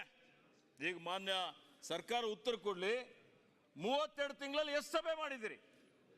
ನಾವು ಪದೇ ಪದೇ ಇವತ್ತು ಅಧಿವೇಶನದಲ್ಲಿ ನೀವು ಕಲ್ಯಾಣ ಕರ್ನಾಟಕ ಮಂಡಳಿ ರಚನೆ ಮಾಡಿ ಅಂತೇಳಿ ಇದು ಬಹಳ ಒತ್ತಾಯ ಮಾಡಿದ ನಂತರ ಮೊನ್ನೆ ಮಂಡಳಿ ರಚನೆ ಆಗಿದೆ. ನಿಮಗೆ ಬದ್ಧತೆ ಇದ್ದರೆ ಕಲ್ಯಾಣ ಕರ್ನಾಟಕದ ಬಗ್ಗೆ ಇವತ್ತು ಇಚ್ಛಾಶಕ್ತಿ ಇದ್ದರೆ ಇವತ್ತು ಮಂಡಳಿ ರಚನೆ ಮಾಡಬೇಕಾಗಿತ್ತು. 32 ತಿಂಗಳಲ್ಲಿ ನೀವು ಕಲ್ಯಾಣ ಕರ್ನಾಟಕ ಅಭಿವೃದ್ಧಿ ಮಂಡಳಿದು ಒಂದೇ ಒಂದು ಸಭೆನೂ ಮಾಡಿಲ್ಲ. ಅಂದರೆ 41 ಕ್ಷೇತ್ರಗಳಲ್ಲಿರುವಂಥ ಸುಮಾರು 1.5-2 ಕೋಟಿ ಜನ ಈ ಕರ್ನಾಟಕ ರಾಜ್ಯದಲ್ಲಿ ಇದ್ದಾರಾ? ಇವತ್ತು ಅವ್ರಿಗೆ ಅವ್ರ ಮನಸ್ಸಲ್ಲಿ ಬರುತ್ತಾ ನಾವು ಈ ರಾಜ್ಯದವ್ರು ಇದ್ದೀವಿ ಅನ್ನುವಂಥದ್ದು? ಅವ್ರು ಆಲೋಚನೆ ಮಾಡಬೇಕಲ್ಲ. ಒಂದೇ ಒಂದು ಸಭೆ ಮಾಡದೆ ಇವತ್ತು ಸಂಪೂರ್ಣವಾಗಿ ಕಡೆಗಣಿಸಿ ಘೋರ ಅನ್ಯಾಯ ಮಾಡಲಾಗಿದೆ. ಇವತ್ತು ನೋಡಿ ಮಾನ್ಯ ಅಧ್ಯಕ್ಷರೇ, ಇವತ್ತು ಕಲ್ಯಾಣ ಕರ್ನಾಟಕದಲ್ಲಿ ಏನು ಪ್ರತಿ ವರ್ಷ ಕಾಂಗ್ರೆಸ್ ಸರ್ಕಾರ ಇದ್ದಾಗ, ಸಿದ್ದರಾಮಯ್ಯನವರು ಇದ್ದಾಗ 1500 ಕೋಟಿ ರೂಪಾಯಿ ಅನುದಾನ ಹಂಚಿಕೆ ಆಗ್ತಿತ್ತು. ಈ ಸರ್ಕಾರ ಬಂದ ಮೇಲೆ ಘೋಷಣೆ ಆಯಿತು ನಾವು 1500 ಕೋಟಿ ಕೊಡ್ತೀವಿ ಅಂತೇಳಿ ಹೇಳಿ. ಆದರೆ ಬಜೆಟ್ನಲ್ಲಿ ಘೋಷಣೆ ಆದ ಮೇಲೇನು ಇವತ್ತು ಯಾವ ರೀತಿಯಲ್ಲಿ 2020-21ರಲ್ಲಿ ನೀವು ಘೋಷಣೆ ಮಾಡಿದ್ರಿ 1500 ಕೋಟಿ, ಕರೋನಾ ನೆಪ ಒಡ್ಡಿದ್ರಿ. ಕರೋನಾ ನೆಪ ಒಡ್ಡಿ 1131 ಕೋಟಿ ರೂಪಾಯಿಗೆ ಹಂಚಿಕೆ ಮಾಡಿದ್ರಿ, ಕಡಿಮೆ ಮಾಡಿದ್ರಿ, ಕಡಿತ ಮಾಡಿದ್ರಿ. ಬೇರೆ ಎಲ್ಲ ಇಲಾಖೆಯಲ್ಲಿ ಕಡಿತ ಮಾಡಿದ್ರಾ? ಎಲ್ಲ ಕಡೆ ಮಾಡಿಲ್ಲ. ಕೆಲವೊಂದು ಇಲಾಖೆಯಲ್ಲಿ ಹೆಚ್ಚುವರಿಯಾಗಿ ಖರ್ಚು ಮಾಡಿದ್ರಿ. ಅತ್ಯಂತ ಹಿಂದುಳಿದಂತ ಕಲ್ಯಾಣ ಕರ್ನಾಟಕನೇ ಬೇಕಾಗಿತ್ತ ಕಡಿಮೆ ಮಾಡಲಿಕ್ಕೆ ಕರೋನಾ ನೆಪ ಒಡ್ಡಿ. ಅದಾದ್ಮೇಲೆ ಹೋದ ವರ್ಷ 2021-22ರಲ್ಲಿ 1500 ಕೋಟಿ ರೂಪಾಯಿ ತಾವು ಆಯವ್ಯಯದಲ್ಲಿ ಹಂಚಿಕೆ ಮಾಡಿದ್ದೀರಿ. ಈ 1500 ಕೋಟಿ ರೂಪಾಯಿ ನೀವೇನು ಹಂಚಿಕೆ ಮಾಡಿದ್ದೀರಿ, ಈ ಹಣ ಖರ್ಚಾಗಿದೆಯಾ? ಸನ್ಮಾನ್ಯ ಅಧ್ಯಕ್ಷರೇ, ಇವತ್ತು ನಿಮಗೆ ಅಂಕಿಅಂಶ ಕೊಡ್ತೇನೆ. 2 ವರ್ಷದಲ್ಲಿ 2020-21ರಲ್ಲಿ ಇವತ್ತು ಖರ್ಚು ಮಾಡಿದ್ದು 411 ಕೋಟಿ, ಒಂದು 2 ವರ್ಷದಲ್ಲಿದ್ದು. ಅದರಲ್ಲೂ ಇಲ್ಲಿವರೆಗೆ ಸುಮಾರು 328 ಕಾಮಗಾರಿಗಳು ಪ್ರಾರಂಭನೇ ಆಗಿಲ್ಲ. ಮಾಡಿ ಆಲೋಚನೆ ಮಾಡಿ. ಇವತ್ತು 2021-22 ಮಾನ್ಯ ಮುಖ್ಯಮಂತ್ರಿಗಳು ಹೇಳಿದ್ರು, ಏನು 17ನೇ ಸೆಪ್ಟೆಂಬರ್ಗೆ ವಿಮೋಚನಾ ದಿನಾಚರಣೆಗೆ ಬಂದಂತ ಸಂದರ್ಭದಲ್ಲಿ ನೀವು 1500 ಕೋಟಿ ಖರ್ಚು ಮಾಡಿ, ಇನ್ನೂ 1500 ಕೋಟಿ ಕೊಡ್ತೀವಿ, ಖರ್ಚು ಹೆಂಗ್ ಮಾಡ್ತೀರಿ? ಇವತ್ತು ಹೇಳುವಂಥದ್ದೊಂದು ಬಹಳ ಹಸಿದವನಿದ್ದಾನೆ, ಆ ಹಸಿದವನಿಗೆ ತಂದು ಊಟ ಹಾಕ್ತೀನಿ ಅಂತೇಳಿ ಒಂದು ರೂಮಲ್ಲಿ ಕೂಡಾಕಿ ನೀವು ಅಕ್ಕಿ ಬೇಳೆ ಎಲ್ಲವೂ ಕೊಟ್ಟು ಒಲೆ ಕೊಡದೆ, ಬೆಂಕಿ ಪೊಟ್ಟಣ ಕೊಡದೆ ಅವನ ಎದುರುಗಡೆ ಇಕ್ಕು ಬಿಟ್ಟರೆ ಅವನ ಹೊಟ್ಟೆ ತುಂಬುತ್ತದ? 1500 ಕೋಟಿ ರೂಪಾಯಿ ಖರ್ಚು ಮಾಡಲಿಕ್ಕೆ ಕ್ರಿಯಾಯೋಜನೆ ಇಲ್ಲ, ಮಂಡಳಿ ಇಲ್ಲ, ಏನೂ ಇಲ್ಲ. ಹೇಗೆ ಮಾಡ್ತೀರಿ? ಮಾನ್ಯ ಸಭಾಧ್ಯಕ್ಷರೇ, ಎಷ್ಟು ಖರ್ಚಾಯಿತು ಈ ವರ್ಷ? ಒಂದು ವರ್ಷದಲ್ಲಿ ಖರ್ಚಾಗಿದ್ದು ಇಲ್ಲಿಯವರೆಗೆ, ನಿನ್ನೆವರೆಗೆ ದಾಖಲೆ ತಗೊಂಡಿದ್ದೇನೆ, 292 ಕೋಟಿ ರೂಪಾಯಿ. ಅಂದರೆ 20% ಖರ್ಚು ಮಾಡಿಲ್ಲ ನೀವು. ಮೊನ್ನೆವರೆಗೆ ಮ್ಯಾಕ್ರೋದು ಕ್ರಿಯಾ ಯೋಜನೆನೇ ನೀವು ಅನುಮೋದನೆ ಮಾಡಿಲ್ಲ. ಹೆಂಗೆ ಖರ್ಚು ಮಾಡ್ತೀರಿ? ಇವತ್ತಾಯ್ತು ಬಂಪರ್ ಕೊಡುಗೆ ಅಂತೂ ಬಂತು ಮೊನ್ನೆ ಬಜೆಟ್ ಅಲ್ಲಿ, ಚುನಾವಣೆ ಪೂರ್ವದಲ್ಲಿ ಇರುವಂತ ಈ ವರ್ಷ ಏನು ಬಂಪರ್ ಕೊಡುಗೆ? 3000 ಕೋಟಿ ರೂಪಾಯಿ ಅಮೃತ ಮಹೋತ್ಸವ ಯೋಜನೆ ನಿಮಿತ್ತ ಕೊಡ್ತಾ ಇದ್ದೀವಿ. ಆಯ್ತು, 3000 ಕೋಟಿ ರೂಪಾಯಿ ಖರ್ಚು ಮಾಡುವಂತ ಬದ್ಧತೆ ಇದೆಯಾ ಹೇಳಿ? 2 ವರ್ಷದಲ್ಲೇ ನೀವು ಖರ್ಚು ಮಾಡಿಲ್ಲ. ಬರೀ ಇವತ್ತು ಈ ವರ್ಷ ಮಾಡಿದ್ದು 20% ಮಾತ್ರ. 3000 ಕೋಟಿ ಮೈಕ್ರೋ ಮ್ಯಾಕ್ರೋ ಯಾವ ರೀತಿಯಲ್ಲಿ ಖರ್ಚು ಮಾಡ್ತೀರಿ? ನಾವು ಕೇಳಿದ್ದು ನಮಗೆ 5000 ಕೋಟಿ ಕೊಡಿ, ಇಲ್ಲೇನು ಗ್ಯಾಪ್ ಇದೆ ಅದು ಸರಿ ಆಗ್ತದೆ, ಬಜೆಟ್ಗೆ ಹೆಚ್ಚುವರಿಯಾಗಿ ಅನ್ನೋದು ಅಂತೇಳಿ ಹೇಳಿ. ಆದರೆ ಈ 3000 ಕೋಟಿ ರೂಪಾಯಿ ನನ್ನ ಒಂದು ಸಲಹೆ ತಮ್ಮ ಮುಖಾಂತರ ಸರ್ಕಾರಕ್ಕೆ ಇದೆ, ಯಾವ ರೀತಿ ವರ್ಷಕ್ಕೆ ಒಂದ್ಸಲ ಬಜೆಟ್ ಮಂಡನೆ ಮಾಡ್ತಿರಲ್ಲ, ಅದೇ ರೀತಿ ತಿಂಗಳಿಗೆ ಒಂದ್ಸಲ ರಿವ್ಯೂ ಮಾಡಿ ಬಜೆಟ್ ಮಂಡನೆ ಮಾಡಿ, ಯಾವ ಇಲಾಖೆಗೆ ಎಷ್ಟು ಕೊಡ್ತೀರಿ, ಒಂದು ಟೈಮ್ ಬೌಂಡ್ ಪ್ರೋಗ್ರಾಮ್ ಮಾಡಿ. ಇವತ್ತು ಕ್ರಿಯಾ ಯೋಜನೆ ಎಷ್ಟು ದಿವಸದಲ್ಲಿ ನೀವು ಅನುಮೋದನೆ ಮಾಡ್ತೀರಿ? ಅದಾದ್ಮೇಲೆ ಆಡಳಿತಾತ್ಮಕ ಅನುಮೋದನೆ ಎಷ್ಟು ದಿವಸದಲ್ಲಿ ಮಾಡಬೇಕು? ಅದು ಅದಾದ್ಮೇಲೆ ತಾಂತ್ರಿಕ ಅನುಮೋದನೆ, ಟೆಂಡರ್ ಕರೆಯುವಂಥದ್ದು, ಗುತ್ತಿಗೆದಾರಿಗೆ ವಹಿಸುವಂಥದ್ದು, ಇವೆಲ್ಲವೂ ನೀವು ಏನೂ ಮಾಡದೆ ಬೆಂಗಳೂರಿನಲ್ಲಿ ಕಡಿತ ಬರ್ತದೆ, ಬೆಂಗಳೂರಿನಲ್ಲಿ ಕೇಂದ್ರೀಕೃತ ಮಾಡ್ಕೊಂಡು ಕೂತಿದ್ದೀರಿ. ಯೋಜನೆ ಇಲಾಖೆಯಲ್ಲಿ ನಮ್ಮ ಕ್ರಿಯಾ ಯೋಜನೆ ಪ್ರಸ್ತಾವನೆ ಬರ್ತವೆ, ಅಲ್ಲೇ ಬೀಳ್ತವೆ 6 ತಿಂಗಳು, ಒಂದೊಂದು ವರ್ಷ. ಮತ್ತೆ ನಾವು ಕೇಳೋವರೆಗೆ ಯಾರು ಕೇಳೋದಿಲ್ಲ, ನಿಮ್ಮ ಹತ್ರನೇ ಇಟ್ಕೊಂಡು ಬಿಡ್ತೀರಿ, ಹಣನೇ ಖರ್ಚಾಗೋದಿಲ್ಲ. ಇಲ್ಲಿ ಕೇಳಿದ್ರೆ 800 ಖರ್ಚು ಮಾಡಿದ್ದೀವಿ. 800 ಕೋಟಿ ಯಾವ್ದು ಖರ್ಚು ಮಾಡಿದ್ರಿ ಈ ವರ್ಷ? ಮುಂದುವರೆದಂತ ಕಾಮಗಾರಿಗಳು ಹಿಂದಿನಿಂದ ಬಂದಂಥದ್ದು ಈಗ ಹೇಳಿಕೆ ಕೊಟ್ಟಿದ್ದೀರಿ, ಸಂಪೂರ್ಣ 1500 ಕೋಟಿ ರೂಪಾಯಿ ಬಿಡುಗಡೆ ಮಾಡಿದ್ದೀರಿ ಅಂತ ಮಾಡಿದ್ದೀರಿ. ಆದರೆ ಮುಂದುವರೆದ ಕಾಮಗಾರಿಗಳು ಈ ವರ್ಷದ 3000 ಕೋಟಿಯನ್ನು ಘೋಷಣೆ ಮಾಡಿದಿರಿ, ನಿಮಗೆ ಧನ್ಯವಾದ ಹೇಳ್ತೇನೆ, ಮುಖ್ಯಮಂತ್ರಿಯವರು ಹೇಳಿದ್ರು. ಆದರೆ ಅದನ್ನು ಅನುಷ್ಠಾನ ಮಾಡ್ತೀರಾ? ಮಾಡೋದಿದ್ರೆ ಯಾವ ರೀತಿ ಮಾಡ್ತೀರಿ ಅಂತ ಉತ್ತರ ಕೊಡಿ. ಈ 1 ವರ್ಷದಲ್ಲಿ ಮುಂದಿನ ಮಾರ್ಚ್ 31ರ ಒಳಗಾಗಿ ಈ 3000 ಕೋಟಿ ಹಳೆದೆಷ್ಟಿದೆ ಬಾಕಿ ಇರುವಂಥದ್ದು ಎಲ್ಲ ಅನುದಾನ ಖರ್ಚು ಮಾಡ್ತೀನಿ ಅಂತೇಳಿ ಹೇಳಿ ವಾಗ್ದಾನ ಮಾಡಿ. ಇವತ್ತು ಈ ಹೌಸ್ಗೆ ಸ್ಯಾಂಕ್ಟಿಟಿ ಇರಬೇಕು ಅಂತ ಹೇಳಿದ್ರೆ ಹೇಳಿದ್ದಂಗೆ ನಡ್ಕೊಂಡು ತೋರಿಸ್ರಿ, ನಿಮ್ಗೆ ಒಂದು ಅವಕಾಶ ಇದೆ. ಇದು ಇಲ್ಲಿವರೆಗೆ ಏನು ಅನ್ಯಾಯ ಮಾಡಿದಿರಿ, ಇಲ್ಲಿವರೆಗೆ ಕಡೆಗಣಿಸಿದಿರಿ, ಅದನ್ನು ಸರಿಪಡಿಸಲಿಕ್ಕೆ ಇವತ್ತು ನೀವು ಇದನ್ನು ಮಾಡಬಹುದು.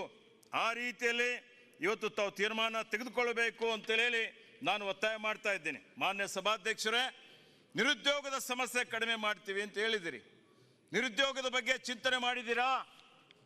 ಇವತ್ತು ನೋಡಿ, ಕಲ್ಯಾಣ ಕರ್ನಾಟಕ ಭಾಗದಲ್ಲಿನೇ ಇವತ್ತು ಸುಮಾರು 40,000 ಹುದ್ದೆಗಳು ಖಾಲಿ ಇದೆ.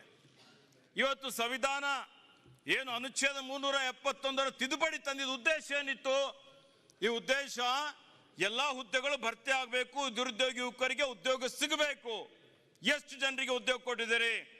ನಮ್ಮ ಸರ್ಕಾರ ಇದ್ದಾಗ 26,000 ಇವತ್ತು ಸರ್ಕಾರಿ ನೌಕರಿಗಳು ನಾವು ಭರ್ತಿ ಮಾಡಿದ್ದೇವೆ.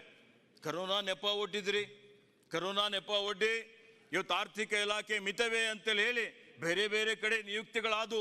ನಮ್ಮ ಭಾಗದಲ್ಲಿ ಸಂಪೂರ್ಣವಾಗಿ ತಡೆ ಹಿಡಿದಿದ್ದೀರಿ. ತಡೆ ಹಿಡಿದ ಮೇಲೆ ನಾವು ಒತ್ತಾಯ ಮಾಡಿದ ಮೇಲೆ ಅದನ್ನು ವಾಪಸ್ ಪಡೆದುಕೊಂಡಿದ್ದೀರಿ.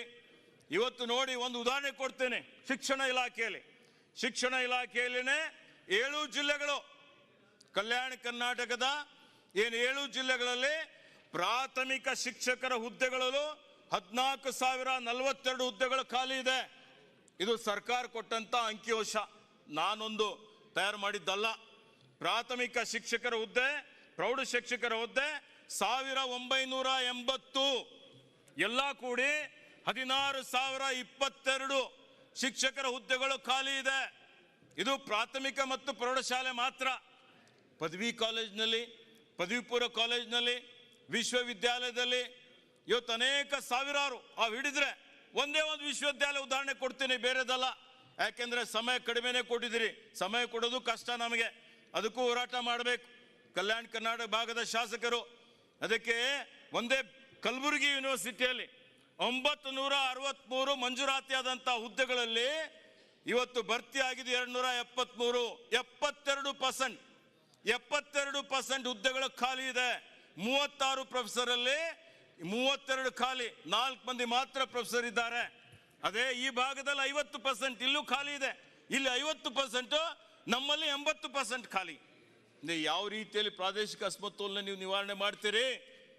ಈಗಲಾದ್ರೂ ಇವತ್ತು ಬೇರೆ ನೌಕರಿಗಳೇನಿದಾವೆ 44 ಇವತ್ತೇನು ಇಲಾಖೆಗಳಿದಾವೆ, ಆ ಇಲಾಖೆಗಳಲ್ಲಿ ಸುಮಾರು ಅಲ್ಲಿನೂ 20,000 ಸರ್ಕಾರಿ ನೌಕರಿ ಹುದ್ದೆಗಳು ಖಾಲಿ ಇದೆ. ಡಿ ಗ್ರೂಪ್ ಬಿಟ್ಟು ಹೇಳ್ತಾ ಇದ್ದೀನಿ. ಡಿ ಗ್ರೂಪ್ ಹಿಡಿದ್ರೆ ಇನ್ನೂ 20,000 ಆಗ್ತವೆ. ಆ ಹುದ್ದೆಗಳು ಯಾವಾಗ ಭರ್ತಿ ಮಾಡ್ತೀರಿ? ಮೊನ್ನೆ ನೋಡಿದೆ, ಮಾನ್ಯ ಶಿಕ್ಷಣ ಸಚಿವರು ಒಂದು ಹೇಳಿಕೆ ಕೊಟ್ಟಿದ್ದಾರೆ.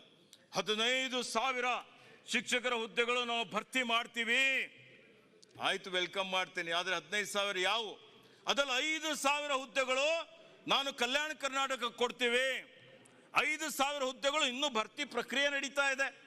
5,000 ಹುದ್ದೆಗಳು ನೀವು ಭರ್ತಿ ಮಾಡಿದ್ರೆ ಇನ್ನೂ 11,000 ಹುದ್ದೆಗಳು ಬಾಕಿ ಇರ್ತವೆ. ಆ 11,000 ಹುದ್ದೆಗಳು ಇನ್ನೂ 5 ವರ್ಷ ನಂತರ ಮಾಡ್ತೀರಾ? ಈಗ ನೀವು ಪ್ರಾರಂಭ ಮಾಡಿದ್ರೆ 2 ವರ್ಷ ಬೇಕು. ಅಲ್ಲಿ ಮಕ್ಕಳು ಏನು ಮಾಡಬೇಕು? ಮಕ್ಕಳು ವಿದ್ಯಾಭ್ಯಾಸ ಹೆಂಗೆ ಮಾಡ್ತಾರೆ? ಅವ್ರಿಗೆ ಶಿಕ್ಷಣ ಹೆಂಗೆ ಸಿಗ್ತದೆ? ಅವ್ರಿಗೇನಾದರೂ ಬೇರೆ ಮೂಲದಲ್ಲಿ ಶಿಕ್ಷಣ ಕೊಡ್ತೀರಾ ಬೇರೆ ರೀತಿಯಲ್ಲಿ? ಇವತ್ತು ಹೇಳಿ ಮಾನ್ಯ ಸಭಾಧ್ಯಕ್ಷರೇ, ಇವತ್ತು ಯಾವ ರೀತಿಯಲ್ಲಿ ಅನ್ಯಾಯ ಆಗ್ತಾ ಇದೆ? ಇವತ್ತು ಅಟ್ಲೀಸ್ಟ್ ಕನಿಷ್ಠ ಎಲ್ಲ ಹುದ್ದೆಗಳಲ್ಲಿರುವಂಥ ಎಷ್ಟು ಕಲ್ಯಾಣ ಕರ್ನಾಟಕದಲ್ಲಿದೆ ಒಂದು ನಿಯಮ ಮಾಡಿದ್ದಿದೆ. ಏನು? ಆರ್ಥಿಕ ಇಲಾಖೆ ಅನುಮೋದನೆ ಅವಶ್ಯಕತೆ ಇರದೆ ಖಾಲಿ ಇರುವಂತ ಎಲ್ಲ ಹುದ್ದೆಗಳು ಇವತ್ತು ಕಾಲಮಿತಿಯಲ್ಲಿ ಭರ್ತಿ ಮಾಡಬೇಕು ಅಂತ ಹೇಳಿ ಎಲ್ಲಿ ಮಾಡಿದಿರಿ? ಹುದ್ದೆಗಳು ಭರ್ತಿ ಆಯ್ತು. ಈಗ ಮೊನ್ನೆ ನೋಡಿ ಯಾವ ರೀತಿಯಲ್ಲಿ ಸರ್ಕಾರ ಬಂದ ಮೇಲೆ ನಮ್ಮ ಭಾಗಕ್ಕೆ ಅನ್ಯಾಯ ಆಗ್ತಾ ಇದೆ. PSI ಹುದ್ದೆಗಳಿಗೆ ನೇಮಕಾತಿ ಮಾಡಿಕೊಳ್ಬೇಕು ಅಂತೇಳಿ ಅಧಿಸೂಚನೆ ಹೊರಡಿಸ್ತೀರಿ. 545 ಹುದ್ದೆಗಳು. ಆ ಅಧಿಸೂಚನೆ ಹೊರಡಿಸಿ ತಾತ್ಕಾಲಿಕ ಪಟ್ಟಿ ನೀವು ಪಬ್ಲಿಷ್ ಮಾಡ್ತೀರಿ. ತಾತ್ಕಾಲಿಕ ಪಟ್ಟಿ ಪಬ್ಲಿಷ್ ಮಾಡಿದ ಮೇಲೆ ಏನು ನಮ್ಮ ಸರ್ಕಾರ ಇದ್ದಾಗ 2016ರಲ್ಲಿ ಒಂದು ನಾವು ಸುತ್ತೋಲೆಯನ್ನು ಹೊರಡಿಸಿದ್ದಿತ್ತು. ಏನಪ್ಪ ಅಂತ ಹೇಳಿದ್ರೆ, ಇವತ್ತು 16/11/2016 ಸುತ್ತೋಲೆ ವಿವಿಧ ನೇಮಕಾತಿ ಪ್ರಾಧಿಕಾರಿಗಳು ಮಿಕ್ಕುಳಿದ ವೃಂದ ಹಾಗೂ ಸ್ಥಳೀಯ ವೃಂದದಲ್ಲಿ ಲಭ್ಯವಿರುವ ಹುದ್ದೆಗಳಿಗೆ ಅರ್ಜಿ ಆಹ್ವಾನಿಸುವ ಅಧಿಸೂಚನೆಯನ್ನು ಪ್ರತ್ಯೇಕವಾಗಿ ಹೊರಡಿಸಿ ಪ್ರತ್ಯೇಕವಾಗಿ ನೇಮಕಾತಿ ಪ್ರಕ್ರಿಯೆ ಕೈಗೊಂಡು ಆಯ್ಕೆ ಅಂತಿಮಗೊಳಿಸಬೇಕು ಅನ್ನುವಂಥದ್ದು ಇದು ಮಾರ್ಪಾಡು ಮಾಡಿದ್ದೀರಿ. ಮೆರಿಟ್ ಪಟ್ಟಿಯಿಂದ ಆಯ್ಕೆ ಪಟ್ಟಿಯನ್ನು ತಯಾರಿಸುವಲ್ಲಿ ಮೊದಲಿಗೆ ಮಿಕ್ಕುಳಿದ ವೃಂದದಲ್ಲಿ ಲಭ್ಯವಿರುವ ಹುದ್ದೆಗಳನ್ನು ಪರಿಗಣಿಸಿ ಆಯ್ಕೆ ಪಟ್ಟಿ ತಯಾರಿಸುವುದು ಇದು ಇತ್ತು. ಇದು ನಾವು ಮೊನ್ನೆ ಮುಖ್ಯಮಂತ್ರಿ ಅವರಿಗೆ ಹೇಳಿ ಪ್ರಸ್ತಾವನೆ ಎಲ್ಲ ಶಾಸಕರು ಕೂಡಿಕೊಂಡು ಇವತ್ತು 2016 ಸುತ್ತೋಲೆ ಪ್ರಕಾರ ನೇಮಕಾತಿ ಆದರೆ ಮೊದಲು ರಾಜ್ಯ ಮಟ್ಟದಲ್ಲಿ ಮಿಕ್ಕುಳಿದ ವೃಂದದ್ದು ಮೆರಿಟ್ ಆಧಾರದ ಮೇಲೆ ಬರ್ತಾರೆ, ಆಮೇಲೆ ಸ್ಥಳೀಯ ವೃಂದ ಬರ್ತದೆ. ಅದರಿಂದ 60-70 ಹುದ್ದೆಗಳು 60-70 ಇವತ್ತು ನಮ್ಮ ಭಾಗದ ಯುವಕರಿಗೆ ಉದ್ಯೋಗ ಸಿಗ್ತಾ ಇತ್ತು. ನಾನು ಇವತ್ತು ತಮ್ಮ ಮುಖಾಂತರ ಒತ್ತಾಯ ಮಾಡ್ತಾ ಇದ್ದೇನೆ. ಮಾನ್ಯ ಸಭಾಧ್ಯಕ್ಷರೇ, ನಾನು ಮೊದಲೇ ಮಾನ್ಯ ಸ್ಪೀಕರ್ ಅವರಿಗೆ ಹೇಳಿದ್ದೆ, ನನಗೆ ಅರ್ಧ ತಾಸಾದರೂ ಸಮಯ ಕೊಡಬೇಕು ಅಂತ. ಬೃಹದಾಕಾರವಂಥ ಸಮಸ್ಯೆಗಳಿದ್ದಾವೆ, ಅದಕ್ಕೆ ಇವತ್ತು ಪೂರ್ಣ ದಿವಸ ಇದೆ, ಅದಕ್ಕೆ ಇನ್ನೂ ಕೆಲವು ವಿಷಯಗಳು ಮಾತಾಡೋವಿದ್ದಾವೆ, ನಾನು ಮಾತಾಡ್ತೀನಿ, ಅವಕಾಶ ಕೊಡಬೇಕು. ಹಂಗಲ್ಲ, ಅದಕ್ಕೆ ಮಾನ್ಯ 8 ಜನ ಮಾತಾಡೋದು. ನಂಗೆ ಸಮಯ ಕೊಟ್ಟಿದ್ದಷ್ಟು ಆಗಲಿಲ್ಲ, ಇನ್ನೂ 15 ನಿಮಿಷ ಇದೆ. ಎಷ್ಟು ಸಮಯ ಕೊಟ್ಟರು? ಮಾನ್ಯ ಸಭಾಧ್ಯಕ್ಷರೇ, ಇವತ್ತು ನೋಡಿ, ಅದಕ್ಕೆ ತಮ್ಮ ಮುಖಾಂತರ ಮತ್ತೊಮ್ಮೆ ಒತ್ತಾಯ ಮಾಡ್ತಾ ಇದ್ದೀನಿ. ಇವತ್ತು ನೀವು ಮೀನಮೇಷ ಎಣಿಸದೆ ಏನು 2020ರಲ್ಲಿ ಕರ್ನಾಟಕ ಭಾಗದ ವಿದ್ಯಾರ್ಥಿಗಳಿಗೆ ಅನ್ಯಾಯ ಆಗುವಂತ ಸುತ್ತೋಲೆಯನ್ನು ಮಾರ್ಪಾಡು ಮಾಡಿದ್ದೀರಿ, ಆ ಸುತ್ತೋಲೆ ಹಿಂಪಡಿರಿ. ಮತ್ತೆ ಶಿಕ್ಷಣ ಇಲಾಖೆಯಲ್ಲಿ ಇವತ್ತು ನಮಗೆ ಸುಧಾರಣೆ ಆಗಬೇಕು ಅಂತ ಹೇಳಿದ್ರೆ ಇದ್ದ ಹುದ್ದೆಗಳನ್ನು ಭರ್ತಿ ಮಾಡಿ, ಏನು ಖಾಸಗಿ ಶಾಲೆಗಳಿದ್ದಾವೆ, ಇವತ್ತು ಪ್ರಾಥಮಿಕ ಪ್ರೌಢಶಾಲೆ, ಇವತ್ತು ಏನು ಪದವಿ ಕಾಲೇಜು, ಪದವಿ ಪೂರ್ವ ಕಾಲೇಜು, ವಿಶ್ವವಿದ್ಯಾಲಯ, ಇವೆಲ್ಲವೂ ಖಾಸಗಿ ಶಾಲೆಗಳಲ್ಲಿ ಇದ್ದಂತ ಏನು ವೇತನದಾಕೆ ಅವ್ರ ಪಾಪ ಟೀಚರ್ಸ್ ಎಲ್ಲ ಕಡಿಮೆ ಸಂಬಳದಲ್ಲಿ ಕೆಲಸ ಮಾಡ್ತಾ ಇದ್ದಾರೆ. ಅದಕ್ಕೆ ಅವರೆಲ್ಲರಿಗೆ ವೇತನ ಅನುದಾನಕ್ಕೆ ಒಳಪಡಿಸಬೇಕು ಅಂತ ಹೇಳಿ ನಾನು ಇವತ್ತಿನ ದಿವಸ ತಮಗೆ ಸರ್ಕಾರಕ್ಕೆ ಇವತ್ತು ಒತ್ತಾಯ ಮಾಡ್ತಾ ಇದ್ದೇನೆ. ಸನ್ಮಾನ್ಯ ಸಭಾಧ್ಯಕ್ಷ, ಇವತ್ತು ನೋಡಿ, ಆರೋಗ್ಯ ಇಲಾಖೆ ತೆಗೆದುಕೊಳ್ಳಿ, ಇವತ್ತು ಕರೋನಾನೇ ತೆಗೆದುಕೊಳ್ಳಿ, ಇಲ್ಲಿರುವಂತ ಏನು ಯಾವ ರೀತಿಯಲ್ಲಿ ನಮ್ಮ ಭಾಗದಲ್ಲಿ ಅನ್ಯಾಯ ಆಗ್ತಾ ಇದೆ. ಅಲ್ಲ, ನನಗೆ 15 ನಿಮಿಷ ಟೈಮ್ ಕೊಡಬೇಕಾಗುತ್ತೆ ಮನೆ ಸಭಾಧ್ಯಕ್ಷರೇ. ನಮ್ಮ ಭಾಗದಲ್ಲಿ ಯಾರು ಮಾತಾಡ್ತಾ ಇದ್ರೆ ಈ ರೀತಿ ನೀವು ನಡುವೆ ಮಾತಾಡಿದ್ರೆ ಓರಿಯಂಟೇಶನ್ ಹೋಗ್ಬಿಡುತ್ತೆ ಮಾತಾಡುವಂಥದ್ದು. ಅದಕ್ಕೆ ಇವತ್ತು ಆರೋಗ್ಯ ಕ್ಷೇತ್ರದಲ್ಲಿ ಕರೋನಾನೇ ಆಯ್ತು. ಉದಾಹರಣೆ ತಗೊಳ್ರಿ ಮಾನ್ಯ ಸಭಾಧ್ಯಕ್ಷರೇ, ಇವತ್ತು ಕರೋನಾದಲ್ಲಿ ಸರ್ಕಾರದ ನಿಯಮ ಅಂದ್ರೆ ಸರ್ಕಾರ ಏನು ಹೇಳ್ತು, ಯಾರ್ಯಾರು ಸುಳ್ಳು ಅಂಕಿಅಂಶಗಳು ಕೊಟ್ಟಿದ್ದಕ್ಕಾಗಿ 396 ಜನ ಮೃತಪಟ್ಟಿದ್ದಾರೆ ಅಂತ ಹೇಳ್ತೀರಿ. ಇರ್ಲಿ, ಅದು ಯಾವ ಬಗ್ಗೆ ನೀವು ಎಷ್ಟು ಮಾಡಿದಿರಿ, ಕೊರೋನಾ ಬಹಳ ಚೆನ್ನಾಗಿ ನಾವು ನಿರ್ವಹಣೆ ಮಾಡಿದೀವಿ ಅಂತ ಹೇಳಿದಿರಿ, ಅದಕ್ಕೆ ಅದು ಡಿಬೇಟೇಬಲ್ ಇದೆ. ಆದ್ರೂ ಇವತ್ತು ಅನೇಕ ಜನ ಮರಣ ಅಂತೂ ಹೊಂದಿದ್ದಾರೆ. ನಾನೊಂದು KDPಯಲ್ಲಿ ಕೊಟ್ಟಿದ್ದ ಮೇಲೆ ಇವತ್ತೊಂದು ಪಟ್ಟಿ ಮಾಡಿದ್ದಾರೆ. 392 ಅಲ್ಲ, ಜಿಲ್ಲಾಡಳಿತ ಮಾಡಿದ್ದು 1688 ಜನ ಇವತ್ತು ಮೃತಪಟ್ಟಿದ್ದಾರೆ ಅಂತ ಕೊಟ್ಟಿದ್ದಾರೆ. ಆ 1688 ಜನರಿಗೆ ಪ್ರತಿಯೊಬ್ಬರಿಗೂ ಯಾರು ಇವತ್ತು ಕೋವಿಡ್ ವೈರಾಣುದಿಂದ ಸೋಂಕು ದೃಢಪಡದೆ ಇವತ್ತೇನು ಮರಣ ಹೊಂದಿದ ಪ್ರಕರಣಗಳಿದ್ದಾವೆ, ಅವರಿಗೂ ಪರಿಹಾರ ಕೊಡಬೇಕು ಅಂತ ನಾನಿವತ್ತು ತಮ್ಮ ಮುಖಾಂತರ ಸರ್ಕಾರಕ್ಕೆ ಒತ್ತಾಯ ಮಾಡ್ತಾ ಇದ್ದೇನೆ. ಏನು ಅಂತ ಹೇಳಿದ್ರೆ, ಯಾರ್ಯಾರು ಮೃತಪಟ್ಟಿದ್ದಾರೆ ಪ್ರಸ್ತಾವನೆಯನ್ನು ಬಂದಿದೆ. ಕೆಲವರಿಗೆ 50,000 ಕೊಟ್ಟಿದ್ದೀರಿ, ಕೆಲವರಿಗೆ BPL ಕಾರ್ಡ್ ಇದ್ದವರಿಗೆ 1 ಲಕ್ಷ ಕೊಟ್ಟಿದ್ದೀರಿ. ಅದು ಇನ್ನೂ ಮಿಕ್ಕಿದವ್ರು ಏನಿದ್ದೀರಿ, ಬೇರೆಯವ್ರು ಏನಿದ್ದೀರಿ, ಆ ಬೇರೆಯವ್ರಿಗೆ ಕೊಡ್ಬೇಕಲ್ಲ. ಬೇರೆಯವ್ರಿಗೆ ನಿಮ್ಗೇನು ಇವತ್ತಿನ ದಿವಸ ಸರ್ಕಾರದ ವತಿಯಿಂದಲೇ ನಿಮ್ಗೇನು ಪ್ರಸ್ತಾವನೆ ಬಂದಿದೆ, ಆ ಪ್ರಸ್ತಾವನೆ ಬೀದರ್ ಜಿಲ್ಲೆದು 396 ಪೈಕಿ 1688 ಇದೆ. ಕೋವಿಡ್ ಲಕ್ಷಣ ಇರೋರಿಗೆ ಕೊಡಬೇಕು ಅಂತ ಹೇಳಿ ಸರ್ವೋಚ್ಚ ನ್ಯಾಯಾಲಯ ಇವತ್ತು ಆದೇಶ ಮಾಡಿದೆ. ಸರ್ವೋಚ್ಚ ನ್ಯಾಯಾಲಯ ಆದೇಶ ಮಾಡಿದ ಪ್ರಕಾರ ಇವತ್ತು ಅವರಿಗೆ ಪರಿಹಾರ ಕೊಡಬೇಕು. ಮತ್ತು ಒಂದು ಉದಾಹರಣೆ ಹೇಳ್ತೀನಿ, ಆರೋಗ್ಯದ ಕ್ಷೇತ್ರದಲ್ಲಿ ಎಲ್ಲ ಕ್ಷೇತ್ರದಲ್ಲಿ ನಮ್ಮ ದರಗಳು ಆರೋಗ್ಯ ಸೂಚ್ಯಂಕ ಕಡಿಮೆನೇ ಇದೆ. ಜಾಸ್ತಿ ಮಾಡಬೇಕು ಅಂದ್ರೆ ಬೀದರ್ ಆಸ್ಪತ್ರೆ ಇದೆ, ಬೀದರ್ ಆಸ್ಪತ್ರೆಯಲ್ಲಿ ಕ್ಯಾಥ್ಲ್ಯಾಬ್ ಇಲ್ಲ, ಇನ್ನು ಇವತ್ತಿಗೂ ನೆಫ್ರಾಲಜಿ ಸೆಂಟರ್ ಇಲ್ಲ, ಇವತ್ತಿಗೂ ನ್ಯೂರಾಲಜಿ ಸೆಂಟರ್ ಇಲ್ಲ, ಇವತ್ತಿಗೂ ಬರ್ನ್ ವಾರ್ಡ್ ಇಲ್ಲ. ಇವೆಲ್ಲ ನೀವು ಸುಸಜ್ಜಿತವಾದಂಥ ಘೋಷಣೆ ಮಾಡ್ತಾ ಇದ್ದೀರಿ, ಏನಾಗ್ತಾ ಇದೆ? ಕಲ್ಯಾಣ ಕರ್ನಾಟಕದ ಬಗ್ಗೆ ಮಾತಾಡ್ತೀರಿ, ಅದೊಂದು ಚತುಷ್ಪಥ ರಸ್ತೆ ಇದೆಯಾ? ಬೀದರಿಂದ ನಿಮಗೆ ಶ್ರೀರಂಗಪಟ್ಟಣವರೆಗೆ ಎಲ್ಲ ಕಡೆ ಇದೆ, ತುಮಕೂರು ಇದೆ, ಬೇರೆ ಬೇರೆ ಭಾಗದಲ್ಲಿ ಇದೆ. ಆದರೆ ಕಲ್ಯಾಣ ಕರ್ನಾಟಕ ಮಾಡಬೇಕು ಅಂದ್ರೆ ಚತುಷ್ಪಥ ರಸ್ತೆ ಮಾಡಬೇಕಾಗಿತ್ತು. ನೀರಾವರಿ ಯೋಜನೆಗಳು ತೆಗೆದುಕೊಳ್ಳಿ, ರೈತರ ಬಗ್ಗೆ ಆದಾಯ ದುಪ್ಪಟ್ಟು ಮಾಡ್ತೀವಿ. ಆದಾಯ ದುಪ್ಪಟ್ಟು ಹೆಂಗಾಗುತ್ತೆ? ಸನ್ಮಾನ್ಯ ಸಭಾಧ್ಯಕ್ಷರೇ, ನಮ್ಮ ಜಿಲ್ಲೆಯಲ್ಲಿ ಕೃಷಿ ಆಧಾರಿತ ಇರುವಂತದ್ದೇ ಕೆಲವೊಂದು ಕಾರ್ಖಾನೆಗಳು, ಸಕ್ಕರೆ ಕಾರ್ಖಾನೆಗಳು. ಇವತ್ತು ಆ ಕೃಷಿ ಆಧಾರಿತ ಕಾರ್ಖಾನೆಗಳು ಬಿಟ್ರೆ ಯಾವುದೇ ಬೃಹತ್ ಕೈಗಾರಿಕೆಗಳಿಲ್ಲ. ಅದರಲ್ಲಿ ವಿಶೇಷವಾಗಿ ನೋಡಿ, ಇವತ್ತೇನು ರೈತರಿಗೆ ಪ್ರವಾಹ ಬಂತು, ಅವರಿಗೆ ಪರಿಹಾರ ಸಿಗ್ಬೇಕಲ್ಲ, ಎಲ್ಲಿ ಪರಿಹಾರ? ಆಯ್ತು ಬಿಡಿ, ಪ್ರಧಾನ ಮಂತ್ರಿ ಫಸಲ್ ಬಿಮಾ ಯೋಜನೆ, ಯಾವ ರೀತಿಯಲ್ಲಿ ಪ್ರಧಾನ ಮಂತ್ರಿ ಫಸಲ್ ಬಿಮಾ ಯೋಜನೆ ಮೋಸ ಆಗ್ತಾ ಇದೆ ಇದು ಕನ್ಕ್ಲೂಡ್ ಮಾಡಿ. ಅಲ್ಲಲ್ಲ ನೋಡಿ, ಈ ತರ ನೀವು ನಡುವೆ ಮಾತಾಡಿದ್ರೆ ಹೆಂಗೆ ಮಾನ್ಯ ಸಭಾಧ್ಯಕ್ಷ? ನಾನು ಇನ್ನೂ 10 ನಿಮಿಷ ಮಾತಾಡ್ತೀನಿ. ನೋಡಿ, ಅಲ್ಲಿ ಒಂದಾಗಿದೆ, ಒಂದಾಗ 10 ನಿಮಿಷಕ್ಕೆ ನಾನೇ ಕ್ಲೋಸ್ ಮಾಡ್ತೀನಿ, ನೀವು ಹೇಳೋ ಅವಶ್ಯಕತೆ ಇಲ್ಲ. ನಾನೇ ಕ್ಲೋಸ್ ಮಾಡ್ತೀನಿ, ಒಂದಾಗ 10 ನಿಮಿಷಕ್ಕೆ ನಾನೇ ಕ್ಲೋಸ್ ಮಾಡ್ತೀನಿ. ಅದಕ್ಕೆ ಅತ್ಯಂತ ಮಹತ್ವದಾದಂಥದ್ದು ನಾನು ತಮಗೆ ಹೇಳ್ತಾ ಇದ್ದೀನಿ. ಪ್ರಧಾನ ಮಂತ್ರಿ ಫಸಲ್ ಬಿಮಾ ಯೋಜನೆ ಇದು ಗೋಲ್ಮಾಲ್ ಯೋಜನೆ, ತೋರಿಸ್ಲಿಕ್ಕೆ ಮಾತ್ರ ರೈತರಿಗೆ ಧೋಖಾ ಮಾಡ್ತಾ ಇದೆ. ಇವತ್ತು UPA ಸರ್ಕಾರ ಇದ್ದಾಗ ಸರ್ಕಾರದಿಂದಲೇ ಅನುಷ್ಠಾನ ಮಾಡ್ತಾ ಇದ್ರು. ಇವತ್ತೊಂದು ಉದಾಹರಣೆ ಕೊಡ್ತೀನಿ ಮಾನ್ಯ ಸಭಾಧ್ಯಕ್ಷರೇ. ಪ್ರಧಾನ ಮಂತ್ರಿ ಫಸಲ್ ಬಿಮಾ ಯೋಜನೆ ಇದು ಪ್ರಾರಂಭ ಆಗಿ ಸುಮಾರು 5 ವರ್ಷ ಆಗಿದೆ. ಈ 5 ವರ್ಷದ ಅವಧಿಯಲ್ಲಿ ಯಾವ ರೀತಿಯಲ್ಲಿ ಖಾಸಗಿ ಕಂಪನಿಗಳಿಗೆ ಲಾಭ ಆಗಿದೆ, 5 ವರ್ಷದಲ್ಲಿ 2016ರಿಂದ 2020-21ರವರೆಗೆ 88 ಲಕ್ಷ ರೈತರು ಇವತ್ತು ಇದಕ್ಕೆ ಅರ್ಜಿ ಹಾಕಿ ವಿಮಾ ಕಟ್ಟಿದ್ದಾರೆ. ಸಮ್ ಇನ್ಶೂರ್ಡ್ 42,000 ಕೋಟಿ ಇದೆ. 926 ಕೋಟಿ ರೈತರು ಕಟ್ಟಿದ್ದಾರೆ. 3,555 ಕೋಟಿ ರೂಪಾಯಿ ಇವತ್ತು ರಾಜ್ಯ ಸರ್ಕಾರ ಕೊಟ್ಟಿದೆ. 3,513 ಕೋಟಿ ಕೇಂದ್ರ ಕೊಟ್ಟಿದೆ. ಒಟ್ಟಿಗೆ 7,992 ಕೋಟಿ ಈ ಕಂಪನಿಯ ಖಾತೆಯಲ್ಲಿ ಹೋದು. ರೈತರಿಗೆ ಪರಿಹಾರ ಎಷ್ಟು ಕೊಟ್ಟರು? 5,992. 5 ವರ್ಷದಲ್ಲಿ ಖಾಸಗಿ ಕಂಪನಿಗಳಿಗೆ, ಸೋಂಪೋ ಕಂಪನಿ, ಅದಾನಿ ಕಂಪನಿ ಇವೆಲ್ಲ ಏನಿದೆ 2,000 ಕೋಟಿ ರೂಪಾಯಿ ಲಾಭ. ಯಾರಿಗಾಯ್ತು 2,000 ಕೋಟಿ ರೂಪಾಯಿ? ಯಾರ್ದು ಹಣ? ರೈತರ ಹಣ, ಸರ್ಕಾರದ ಹಣ, ಇವತ್ತು ಕೇಂದ್ರ ಸರ್ಕಾರದ ಹಣ. ಯಾಕೆ ಇದಕ್ಕೆ ಸರ್ಕಾರವೇ ಮಾಡ್ಲಿಕ್ಕೆ ಬರಲ್ವಾ? 2,000 ಕೋಟಿ ಲೂಟಿ ಹೊಡಿತಾ ಇದ್ದಾರೆ. ನಿಯಮಗಳು ಹೆಂಗ್ ಮಾಡಿದಾರೆ ಒಂದು ಉದಾಹರಣೆ ಹೇಳ್ತೀನಿ. ಬೀದರ್ನಲ್ಲಿ ಈ ವರ್ಷ 150 ಕೋಟಿ ರೂಪಾಯಿ ರೈತರು ಕಟ್ಟಿದ್ದು 14 ಕೋಟಿ, ರಾಜ್ಯ ಕೇಂದ್ರ ಸರ್ಕಾರ ಕೊಟ್ಟಿದ್ದು 70 ಕೋಟಿ. 150 ಕೋಟಿಯಲ್ಲಿ ಲೋಕಲೈಸ್ ಕೆಲಾಮಿಟಿ ಅಂತಿದೆ.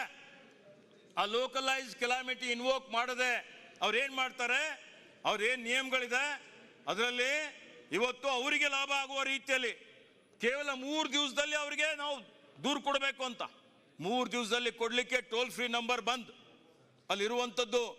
ಅಲ್ಲಿರುವಂತ ಏನು ನಿಮ್ಮ ಇದು ಇದೆ ವೆಬ್ ಲಿಂಕ್ ಇದೆ ಅದು ಬಂದ್. ಹೆಂಗ್ ಕೊಡ್ತಾರೆ ಇವರು ದೂರು? ನಾವು ರಿಟರ್ನ್ DC-ಗೆ ಹೇಳಿ ರೈಟಿಂಗ್ ಅಲ್ಲಿ ಕೊಡಿಸಿದ್ರು. ಇಲ್ಲಿಯವರೆಗೆ ಅವನು ಜನವರಿ ಒಳಗೆ ಲೋಕಲೈಸ್ ಕೆಲಾಮಿಟಿದು ದುಡ್ಡು ಕೊಡಬೇಕಾಗಿತ್ತು. ಬರೀ 80,000 ಜನ ನಮ್ಮ ಹಾಳಾಗಿದ್ದು 2 ಲಕ್ಷ ಮೇಲೆ ಕಟ್ಟಿದ್ದಾರೆ. ಅಂದ್ರೆ 150 ಕೋಟಿಯಲ್ಲಿ 25 ಕೋಟಿನೂ ಕೊಡ್ಲಿಕ್ಕೆ ತಯಾರಿಲ್ಲ. ಮತ್ತೆ ಇದೇ ವರ್ಷ ಅವನಿಗೆ 100 ಕೋಟಿ ಒಂದು ಜಿಲ್ಲೆಯಿಂದ ಲಾಭ. ಯಾರಿಗೆ ಲಾಭ ಆಯ್ತು? ಈ ಯೋಜನೆ ಅನುಷ್ಠಾನ ಆಗ್ತಾ ಇದೆಯಾ? ಈ ಯೋಜನೆಯಲ್ಲಿ ಗೋಲ್ಮಾಲ್ ನಡೀತಾ ಇರೋದು ಸರ್ಕಾರಕ್ಕೆ ಕಾಣಿಸ್ತಾ ಇಲ್ಲ. ಇವತ್ತು ಇವರು ಯಾವ ರೀತಿಯಲ್ಲಿ ಲೂಟಿ ಹೊಡಿತಾ ಇದ್ದಾರೆ ಇವತ್ತು ಆಲೋಚನೆ ಮಾಡಬೇಕಲ್ಲ. ಬೀದರ್ಲಿರುವಂತ ಒಂದೇ ಒಂದು ಕಾರ್ಖಾನೆ, ಬೀದರ್ ಶುಗರ್ ಫ್ಯಾಕ್ಟರಿ ಕಾರ್ಖಾನೆ, ಕಬ್ಬು ನುರಿದು 2 ತಿಂಗಳಾಗಿದೆ. ಇಲ್ಲೇ ರಾಜಶೇಖರ್ ಪಾಟೀಲ್ ಇದ್ದಾರೆ. 2 ತಿಂಗಳಾದ್ರೂ ಕಬ್ಬು 15 ದಿವಸದಲ್ಲಿ ದುಡ್ಡು ಕೊಡಬೇಕು ಅಂದ್ರು ಒಂದು ನಯಾ ಪೈಸೆ ಕೊಟ್ಟಿಲ್ಲ. ಈ ಕಾರ್ಖಾನೆ ಪುನಶ್ಚೇತನ ಮಾಡ್ತೀವಿ ಅಂತ ಹೇಳಿ ಹಿಂದೆ ಯಡಿಯೂರಪ್ಪನವರು ಬಂದಾಗ ವಾಗ್ದಾನ ಮಾಡಿದ್ರು. ಈ ರಾಷ್ಟ್ರದ ಗೃಹ ಮಂತ್ರಿ ಅಮಿತ್ ಶಾ ಅವರು ವಾಗ್ದಾನ ಮಾಡಿದ್ರು. ನೀವಿಲ್ಲಿ ಬಜೆಟ್ ಅಲ್ಲಿ ಮೈ ಶುಗರ್ಗೆ 50 ಕೋಟಿ ಕೊಡ್ತೀವಿ ಅಂತ ಹೇಳ್ತೀರಿ. ಸನ್ಮಾನ್ಯ ಸಭಾಧ್ಯಕ್ಷರೇ, 50 ಕೋಟಿ ಯಡಿಯೂರಪ್ಪ ಚಾಲು ಮಾಡಿದ್ರಿ. ಚಾಲು ಮಾಡಿದ್ರೆ ಪ್ರಭು ಒಂದ್ ನಿಮಿಷ ಕೇಳಿ. ಯಡಿಯೂರಪ್ಪ ಸ್ಟಾರ್ಟ್ ಮಾಡಿದಾರೆ. ದುಡ್ಡು ಕೊಟ್ಟಿದ್ದೀರಾ? ಯಡಿಯೂರಪ್ಪ ಸ್ಟಾರ್ಟ್ ಮಾಡಿದಾರೆ ಸನ್ಮಾನ್ಯ ಸಭಾಧ್ಯಕ್ಷರೇ. ದುಡ್ಡು ಕೊಟ್ಟಿದ್ದೀರಾ? ಯಡಿಯೂರಪ್ಪ ಸ್ಟಾರ್ಟ್ ಮಾಡಿದ್ದಾರೆ. ದುಡ್ಡು ಕೊಟ್ಟಿಲ್ಲ. ಮುಂಚೆ ಈಗ ಸಮಯ ಇಲ್ಲ. ರಾಜಶೇಖರ್ ಪಾಟೀಲ್ ತಾವು ಮಾತಾಡಿದ್ರೆ ನಾನು 2 ನಿಮಿಷ. ಬೀದರ್ ಸಕ್ಕರೆ ಕಾರ್ಖಾನೆ ಪ್ರಾರಂಭ ಮಾಡಿದ್ರಿ ಅಂತ ತಾವ್ ಹೇಳ್ತಾ ಇದ್ರಿ. ಏನ್ ಮಾಡಿದ್ರಿ ಹೇಳಿ? ಸನ್ಮಾನ್ಯ ಯಡಿಯೂರಪ್ಪಾಜಿ ಸ್ಟಾರ್ಟ್ ಮಾಡಿ ಹೇಳ್ತಾ ಇದ್ದೀನಿ. ಮುಂಚೆ ಸನ್ಮಾನ್ಯ ಯಡಿಯೂರಪ್ಪಾಜಿ ಸ್ಟಾರ್ಟ್ ಮಾಡಿದ್ರೆ ಹೇಳ್ತಾ ಇದ್ದೀನಿ ನಾನು. ಏನ್ ಮಾಡಿದ್ದಾರೆ? ಮುಂಚೆ ಸ್ಟಾರ್ಟ್ ಆಗಿದೆ. ಪ್ರಭು ಚೌಡ್ರವರೇ, ನಿಮ್ಗೆ ಏನು ಮಾಹಿತಿ ಇಲ್ಲ. ಸ್ಟಾರ್ಟ್ ಆಗಿದೆ ಹೇಳಿ ಸರ್. ಸಭಾಧ್ಯಕ್ಷರೇ ಇಲ್ಲ ಸರ್, ಸಭಾಧ್ಯಕ್ಷರೇ ಹೇಳಿದ್ರು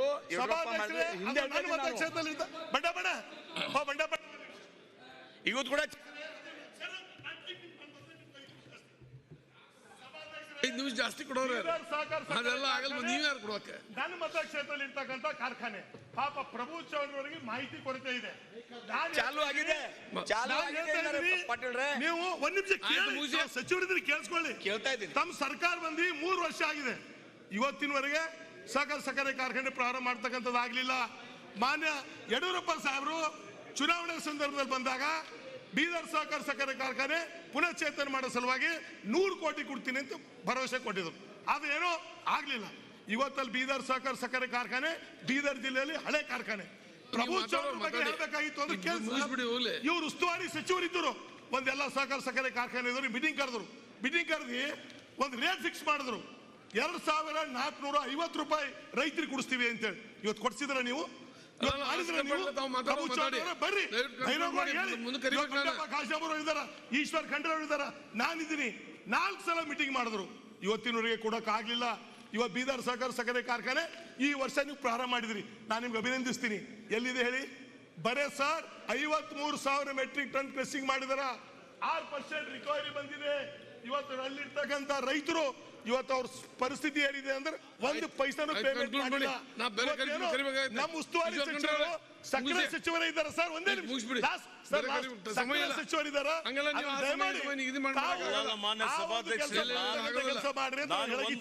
ಮುಗಿಸ್ತೀನಿ ಅಂತ ಹೇಳಿದ್ದೀನಿ. 5 ನಿಮಿಷ ಹೋಗಿದೆ, ನನಗೆ ಮಾತಾಡೋದೇ ಒಂದ್ಸಲ, ಅದಕ್ಕೂ ನೀವು ನಡುವೆ ಹೇಳಿದ್ರೆ ಹೆಂಗೆ? ಒತ್ತಾಯ ಮಾಡ್ತಾ ಇದ್ದೀನಿ. ಮೈ ಶುಗರ್ಗೆ 50 ಕೋಟಿ ರೂಪಾಯಿ ಕೊಟ್ಟಿದ್ದೀರಿ. ನೀವು ವಾಗ್ದಾನ ಮಾಡಿದ ಹಾಗೆ ಸಕ್ಕರೆ ಕಾರ್ಖಾನೆಗೆ 100 ಕೋಟಿ ಕೊಟ್ಟು ಪುನಶ್ಚೇತನ ಮಾಡಿ. ನಾನು ಭ್ರಷ್ಟಾಚಾರದ ಬಗ್ಗೆ ನಾನು ಮಾತಾಡಲೇಬೇಕು. ಆಯ್ತು, ನಾನು ಇನ್ನೂ ಆಗಿಲ್ಲ, ಸಮಯ ನೋಡಿ, ಇನ್ನೂ 10 ನಿಮಿಷ ಸಮಯ ಇದೆ ನೋಡಿ. ನೀವು ಇನ್ಸಿಸ್ಟ್ ಮಾಡಿದ ತರ ಸಭೆ ನಡೆಸಕ್ ಆಗಲ್ಲ. ಮಾನ್ಯ ಸಭಾಧ್ಯಕ್ಷರೇ, ವಿನಂತಿ ಮಾಡ್ತಾ ಇದ್ದೀನಿ. ನೀವು ಹೇಳ್ದಂಗೆ ಸಭೆ ನಡೆಸಕ್ ಆಗಲ್ಲ. ಇಷ್ಟು ಟೈಮ್ ನಾನು ಹೇಳಿದ ಪ್ರಕಾರನೇ ನಡೀತೀನಿ. ಹೇಳ್ಕೊಳ್ಳೋದಿಲ್ಲ. 10 ನಿಮಿಷದಲ್ಲಿ ನಾನು ಮುಗಿಸ್ತೀನಿ ಅಂತ ಹೇಳಿದ್ದೇನೆ. 1:05 ಆಗಿದೆ, 5 ನಿಮಿಷ ಹೋಗಿದೆ, ಮಾತಾಡ್ತೀನಿ. ಸರ್, ಈಗ ಮಾತಾಡದೆ 15 ನಿಮಿಷದಲ್ಲಿ ಒಬ್ಬನೇ ಮಾತಾಡ್ತಾ ಇದ್ದೀನಿ. ಈ ತರ ಎದ್ದು ನಿಂತ್ರೆ ಏನ್ ಮಾಡ್ಬೇಕು? ಸರ್, 1 ನಿಮಿಷ,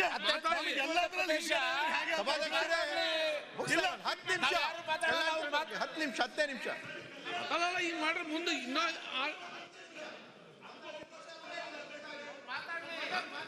ಸನ್ಮಾನ್ಯ ಸಭಾಧ್ಯಕ್ಷರ,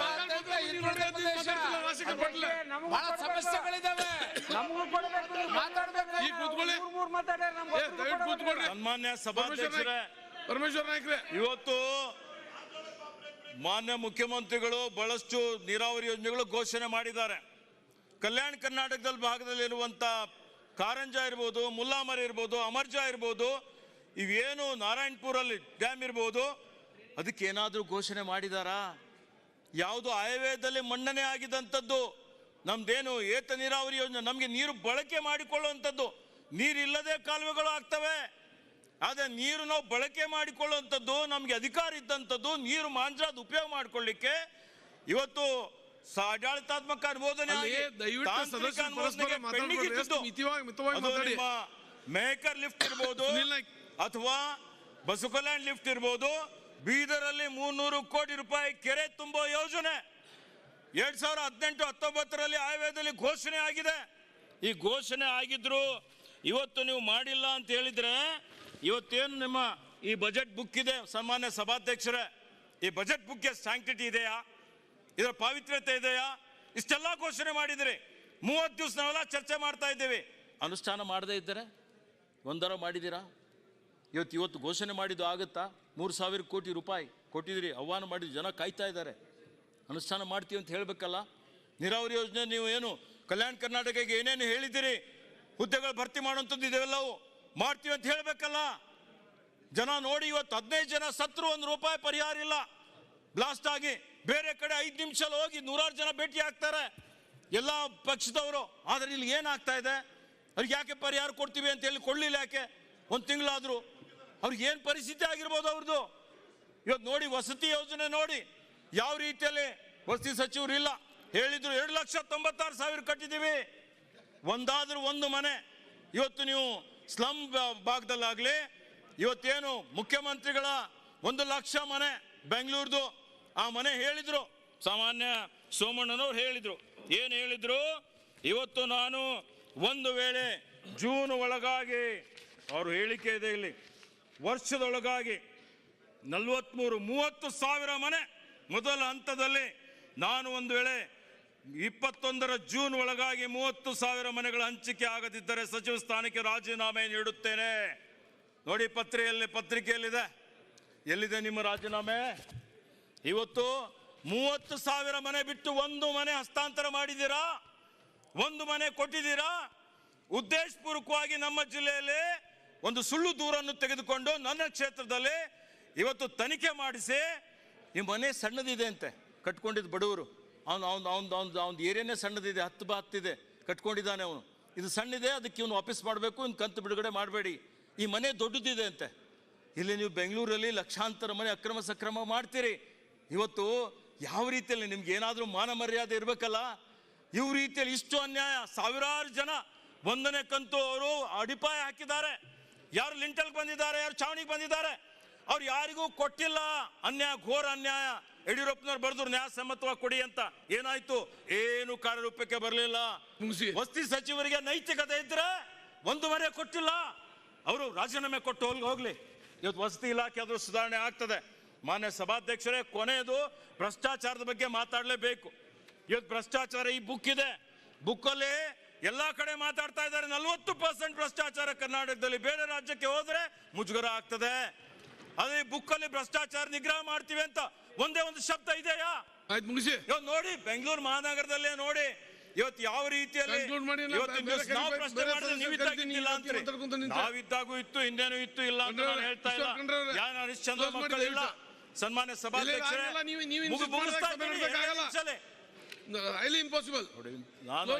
ನೋಡಿ ಕೊನೆಯದ ಬೇರೆ ಸದಸ್ಯರು ಕರಿಬೇಕಾಗತ್ತೆ. ಸನ್ಮಾನ್ಯ ಸಭಾಧ್ಯಕ್ಷರೇ, ಒಂದೊಂದು ತಾಸು ಮಾಡಿದ್ರು ಏನು ಹೇಳೋದಿಲ್ಲ. 5 ನಿಮಿಷ ನಾನು ಮಾತಾಡ್ತೀನಿ ಅಂದ್ರೆ ನೀವು ಈ ರೀತಿಯ ಸಮಯ ಕೊಟ್ಟದ್ದಾಗಿದೆ. ನೋಡಿ, 1:10 ಆಗ್ತಾ ಇದೆ, 1:15ಕ್ಕೆ ಮುಗಿಸ್ತೀನಿ. ನಾನೇ 1:15ಕ್ಕೆ ಮುಗಿಸ್ತೀನಿ. 1:15 ನಿಮಿಷಕ್ಕೆ ಮುಗಿಸ್ತೀನಿ.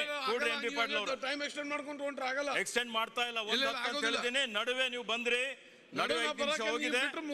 ಬರೀ 5 ನಿಮಿಷ ಮಾತಾಡ್ತೀನಿ. ಆಗಲ್ಲ ಬಿಡಿ. ಬಹಳ ಅತ್ಯಂತ ಮಹತ್ವದಾದಂತದ್ದು ಹೇಳ್ತಾ ಇದ್ದೀನಿ. 1 ಗಂಟೆ 10 ನಿಮಿಷ ಇವತ್ತು ನಾನು ಹೇಳೋದೇನಿದೆ, ಯಾವ ರೀತಿಯಲ್ಲಿ ಭ್ರಷ್ಟಾಚಾರ ಇವತ್ತು ಮೇರೆ ಮೀರಿದೆ. ಇದೇ ಸರ್ಕಾರದಲ್ಲಿ ಹಣ ಕೊಟ್ಟವರೇ ಆಯಕಟ್ಟು ಸ್ಥಾನದಲ್ಲಿ ಬರ್ತಾರೆ ಅನ್ನುವಂತ ಭಾವನೆ ಇದೆ. ಜೈ ಇದ್ದವನು AW ಇನ್ಚಾರ್ಜ್, ಎ ಇದ್ದವನು AA incharge, chief engineer urban water ಸಪ್ಲೈದಲ್ಲಿ ಮೈಸೂರಿನ ಚೀಫ್ ಇಂಜಿನಿಯರ್, ಕಲಬುರಗಿದೆ ಉಸ್ತುವಾರಿ ಚೀಫ್ ಇಂಜಿನಿಯರ್. ಹೆಂಗಾಗುತ್ತೆ ಮಾನ್ಯ ಕಾನೂನು ಸಚಿವರೇ? ಇವತ್ತು ಜೈ ಇದ್ದವನಿಗೆ ಈ AA ಇನ್ಚಾರ್ಜ್ ಖಾಲಿ. ಹೆಂಗೆ ಕಾಮಗಾರಿಗಳಾಗ್ತವೆ ಮಾನ್ಯ ಸಭಾಧ್ಯಕ್ಷರೇ? ಯಾರ್ಯಾರು ದುಡ್ಡು ಕೊಟ್ಟವರಿಗೆ ಆಯಕಟ್ಟೆಯಲ್ಲಿ ಸ್ಥಾನದಲ್ಲಿ ಹಾಕಿಬಿಟ್ರೆ ಇವತ್ತು ಏನು ಆಡಳಿತ ಸುಧಾರಣೆ ಆಗ್ತದ? ಇವತ್ತು ನೋಡಿ, ಟೈಮ್ಸ್ ಆಫ್ ಇಂಡಿಯಾದಲ್ಲಿ ಬಂದಿದೆ. ಏನ್ ಬಂದಿದೆ? 7ನೇವನು ಪಾಟ್ ಹೋಲಲ್ಲಿ ಸತ್ತೋಗ್ಬಿಟ್ಟಿದ್ದಾನೆ. ಯಾರು ಕಾರಣ? ಇವತ್ತು ನೋಡಿ, ಟೈಮ್ಸ್ ಆಫ್ ಇಂಡಿಯಾದಲ್ಲಿ ಪೇಪರಲ್ಲಿ ಪಾಟ್ ಹೋಲ್ ಅತ್ಯಂತ ಮಹತ್ವದಾದಂಥದ್ದು. ಇವತ್ತು ಯಾವ ರೀತಿಯಲ್ಲಿ ಹೆಡ್ಲೈನ್ ಅಲ್ಲಿ ಇದೆ ಏನಂತೆ? ಯಾಕೆ ಈ ಕಡೆ ಟಾರ್ ಹಾಕ್ತಾರೆ? Youth killed in Bengaluru pothole accident, 5th death in 7 months. Youth killed in pothole accident. This is the 5th death in 7 months. ಕಳಪೆ ಕಾಮಗಾರಿ, ಬೋಗಸ್ ಗುತ್ತಿಗೆದಾರಿ, ಈ ಕಡೆ ಟಾರ್ ಹಾಕೋದು, ಈ ಕಡೆ ಕಿತ್ತು ಹೋಗೋದು. ಬೆಂಗಳೂರಿನಲ್ಲಿ ರಾಘವೇಂದ್ರ ಸೌಹಾರ್ದ ಬ್ಯಾಂಕ್ ಇದೆ. ಇವತ್ತು 1500 ಕೋಟಿ ರೂಪಾಯಿ ವಂಚನೆ ಆಗಿದೆ. ಇವತ್ತು ಇಡಿ ಕೊಟ್ಟಿದ್ದಾರೆ. 2 ವರ್ಷ ಆಯ್ತು. 46,000 ಠೇವಣಿದಾರರು, 30,000ದವರಿಗೆ 5 ಲಕ್ಷ ಜನರ ಹಣನೇ ಕೊಟ್ಟಿದ್ದಾರೆ ಇನ್ಶೂರೆನ್ಸ್ ಕಂಪನಿ ಕಡೆಯಿಂದ. ನಾನು ಹೇಳ್ತಾ ಇದ್ದೀನಿ, ಕೇಳಿ ಮಾನ್ಯ ಸಭಾಧ್ಯಕ್ಷರೇ, 1:15ಕ್ಕೆ ಮುಗಿಸ್ತೀನಿ. ನಾನೇ ಅವಶ್ಯಕತೆ ಇಲ್ಲ. ಇವತ್ತು ಇಡಿ ಕೊಟ್ಟಿದ್ದಾರೆ, ಯಾಕೆ CBI ಕೊಟ್ಟಿಲ್ಲ? ಕೇಳಬೇಕಲ್ಲ. ಪ್ರಾಥಮಿಕ ಶಾಲೆ ಮಾಡಬಾರ್ದು. ಅಭ್ಯಂತರ ಇಲ್ಲ. ಈ ರೀತಿ ಮಾಡೋದಕ್ಕೆ ಇವತ್ತು ನಾನು ಹೇಳಿದ್ದೀನಿ ಮುಗಿಸ್ತೀನಿ ಅಂತ. 1:15ಕ್ಕೆ ಮುಗಿಸ್ತೀನಿ ಅಂತ ಹೇಳಿದ್ದೇನೆ, ಮುಗಿಸ್ತಾ ಇದ್ದೇನೆ. ಹಂಗೆಲ್ಲ ಆಗಲ್ಲ. ನೀವು ಹೇಳ್ದಂಗೆ ಮುಗಿಸಕಂದ್ರೆ ಆಗಲ್ಲ. ಅಲ್ಲ ಮಾನ್ಯ ಅಂದ್ರೆ 1 ಗಂಟೆ 10 ನಿಮಿಷಕ್ಕೆ ಮುಗಿಸ್ಬೇಕು. 1 ಮಿನಿಟ್ ಸಭಾಧ್ಯಕ್ಷರೇ, ಅಧ್ಯಕ್ಷರೇ, ನಿನ್ನೆ ಯಾವ ರೀತಿಯಲ್ಲಿ ಇದು ನೋಡಿ ನೋಡಿ ಮತ್ತೆ ಆ ಕಡೆ ಮಾಡಿದ್ರೆ ಸ್ಪೀಕರ್ ಅವ್ರು ಕೇಳಿತಾರೆ. ನಿಮಗೂ ಕರಿತೀವಿ. ಅಲ್ಲ, ನಿನ್ನೆ ಆಗಿದ್ದು ಫಸ್ಟ್ ನಾನು ಪರ್ಮಿಷನ್ ಇವತ್ತು ಮಾಡಕ್ ಕೇಳಿದ್ವಿ ನಾವು. ಸ್ಪೀಕರ್ ನಿನ್ನೆ ನಾನೇ ವಿನಂತಿ ಮಾಡ್ಕೊಂಡಿದ್ದೀನಿ. ಮುಗಿಸಿ. ಮಾನ್ಯ ಸಭಾಧ್ಯಕ್ಷರೇ, ಸರ್ಕಾರದಲ್ಲಿ ನೋಡಿ ಇವತ್ತು ರಾಜ್ಯದ ಪ್ರಗತಿ ಯಾವ ರೀತಿಯಲ್ಲಿ ಆಗುತ್ತೆ. ಇವತ್ತು ಕೊಟ್ಟದ್ರಲ್ಲಿ 1 ಪೈಸೆಯಲ್ಲಿ, 1 ರೂಪಾಯಿಯಲ್ಲಿ 17 ಪೈಸೆ ಸಾಲಕ್ಕೆ ಹೋಗ್ತದೆ, 40 ಪೈಸೆ ಲಂಚಕ್ಕೆ, 25 ಪೈಸೆ ಸಂಬಳಕ್ಕೆ. ಪ್ರಗತಿ ಹೆಂಗಾಗ್ತದೆ ಮಾನ್ಯ ಅಧ್ಯಕ್ಷರೇ? ಈ ರಾಘವೇಂದ್ರ ಬ್ಯಾಂಕಿನಂತ ಸುಮಾರು ವಶಿಷ್ಠ ಬ್ಯಾಂಕ್ಗಳಿದಾವೆ. ನಾನು ಒತ್ತಾಯ ಒಂದೇ ಇದೆ, ತಮ್ಮ ಮುಖಾಂತರ ಇಡಿ ಕೊಟ್ಟಿದ್ದೀರಿ, CBI ಕೊಟ್ಟಿಲ್ಲ, CBI ಕೊಡಿ. ಯಾಕೆ ರಕ್ಷಣೆ ಮಾಡ್ಲಿಕ್ಕೆ ಪ್ರಯತ್ನ ಮಾಡ್ತಾ ಇದ್ದೀರಿ? ಮಾತೆತ್ತಿದ್ರೆ CBI ಅಂತೀರಿ. ಇವತ್ತು ಮುಗಿಸ್ರಿ. ಇವೆಲ್ಲ ಮುಗಿಸ್ತಾ ಇದ್ದೀನಿ ಅಂತ ಹೇಳಿದ್ದೀನಲ್ಲ, ಮುಗಿಸ್ತಾ ಇದ್ದೀನಿ. ನೀವು ಸಮಯ ಪಶು ವಿಶ್ವವಿದ್ಯಾಲಯ 150 ಕೋಟಿ ಲೆಕ್ಕಪತ್ರ ಪರಿಶೋಧನೆಯಲ್ಲಿ ಭ್ರಷ್ಟಾಚಾರ ಆಗಿದೆ. ಅಲ್ಲಿ ಹೇಗ್ ಏನ್ ಮಾಡಿದ್ದಾರೆ ಹೇಳಿ, ಒಂದೇ ವಿಷಯ ಹೇಳ್ತೇನೆ. ಯಾವ ರೀತಿ ಆದ್ಮೇಲೆ ನೇಮಕ ಮಾಡಿಕೊಂಡಿದ್ದವರಿಗೆ 6ನೇ ವೇತನ ಆಯೋಗ ವಿಶ್ವವಿದ್ಯಾಲಯದಲ್ಲಿ ಬ್ರಹ್ಮಾಂಡ ಭ್ರಷ್ಟಾಚಾರ. ಇದಕ್ಕೆ ಯಾರು ನೋಡೋದಿಲ್ವಾ? ಭ್ರಷ್ಟಾಚಾರ ಹಿಂಗೆ ನಡೀಲ್ಲ. ಹಂಗಿದ್ರೆ ಯಾರು ಮಾತಾಡಬಾರ್ದಾ? ಮಾತಾಡಿದ್ರೇನೆ ಅಪರಾಧ ಆಯ್ತಾ? ಭ್ರಷ್ಟಾಚಾರಕ್ಕೆ ಕಡಿವಾಣ ಹಾಕಿ ಅಂತ ಹೇಳ್ತಾ ಇದ್ದೇನೆ. ನಾನು ಹೇಳ್ತಾ ಇರೋದು ನಿಮ್ ಸಮಯ ಎಲ್ಲರಿಗೆ ನೇರವಾಗಿ ಹೇಳ್ತಾ ಇಲ್ಲ. ನೀವು ಎದ್ ನಿಂತು ಮಾತಾಡ್ಲಿಕ್ಕೆ ಮುಗಿಸಿ. ಮಾನ್ಯ ಸಭಾಧ್ಯಕ್ಷರೇ, ಕೊನೆಯದಾಗಿ ಅದೇ ನಾನು ಕಲ್ಯಾಣ ಕರ್ನಾಟಕದ ಅಭಿವೃದ್ಧಿಗೆ ನಿಮ್ಮ ಹತ್ರ ಬದ್ಧತೆ ಇದ್ದರೆ, ಇವತ್ತಿನ ದಿವಸ ಇಚ್ಛಾಶಕ್ತಿ ಇದ್ರೆ 3,000 ಕೋಟಿ ಹಳೆದೆಲ್ಲ ಕೂಡಿ 1 ವರ್ಷ ಒಳಗಾಗಿ ಖರ್ಚು ಮಾಡಬೇಕು. ಖಾಲಿ ಇದ್ದಂಥ ಹುದ್ದೆಗಳು ಭರ್ತಿ ಮಾಡಬೇಕು. ಇವತ್ತು ಕಾನೂನು ಬಾಹಿರವಾದಂಥ 2020 ಸುತ್ತೋಲೆ ಇವತ್ತು ನೀವು ರದ್ದು ಮಾಡಬೇಕು. ನೀರಾವರಿ ಯೋಜನೆಗಳು ಪೂರ್ತಿ ಮಾಡಬೇಕು. ಭ್ರಷ್ಟಾಚಾರ ಕಡಿಮೆ ಹಾಕಲಿಕ್ಕೆ ಕಡಿವಾಣ ಹಾಕಬೇಕು. ಆರೋಗ್ಯ ಕ್ಷೇತ್ರದಲ್ಲಿ ಅಭಿವೃದ್ಧಿ ಆಗಬೇಕು. ಮತ್ತು ಇವತ್ತು ನಿಗಮಗಳಿಗೆ ಅನುದಾನ ಕೊಟ್ಟಿದ್ದಂಥದ್ದು ಹೆಚ್ಚಿಗೆ ಮಾಡಬೇಕು. ಪರಿಶಿಷ್ಟ ಜಾತಿ, ಪರಿಶಿಷ್ಟ ಪಂಗಡ, ಹಿಂದುಳಿದವರು, ಅಲ್ಪಸಂಖ್ಯಾತರು, ವೀರಶೈವ ಲಿಂಗಾಯತ ನಿಗಮ 500 ಕೋಟಿ ಅಂತ ಘೋಷಣೆ ಮಾಡಿದ್ರು.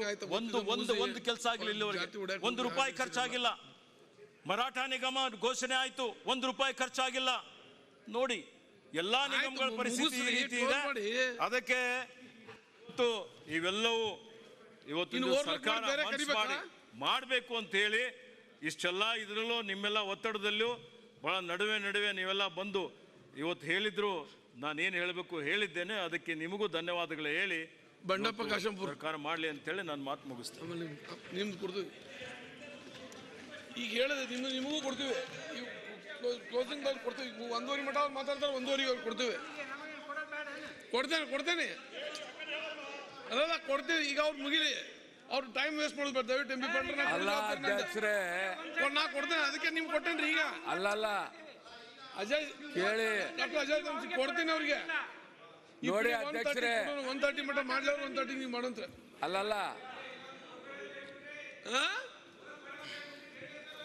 ಇಲ್ಲ ಎಂ ಬಿ ಪಾಟೀಲ್ ಆದ ನಂತರ ಮಾತಾಡಿ ಅವರೇ ಒಂದು ಮಾತು ಹೇಳ್ತೀನಿ. 3 ಮಾತಾಡಿದ್ರಿ ನೀವು.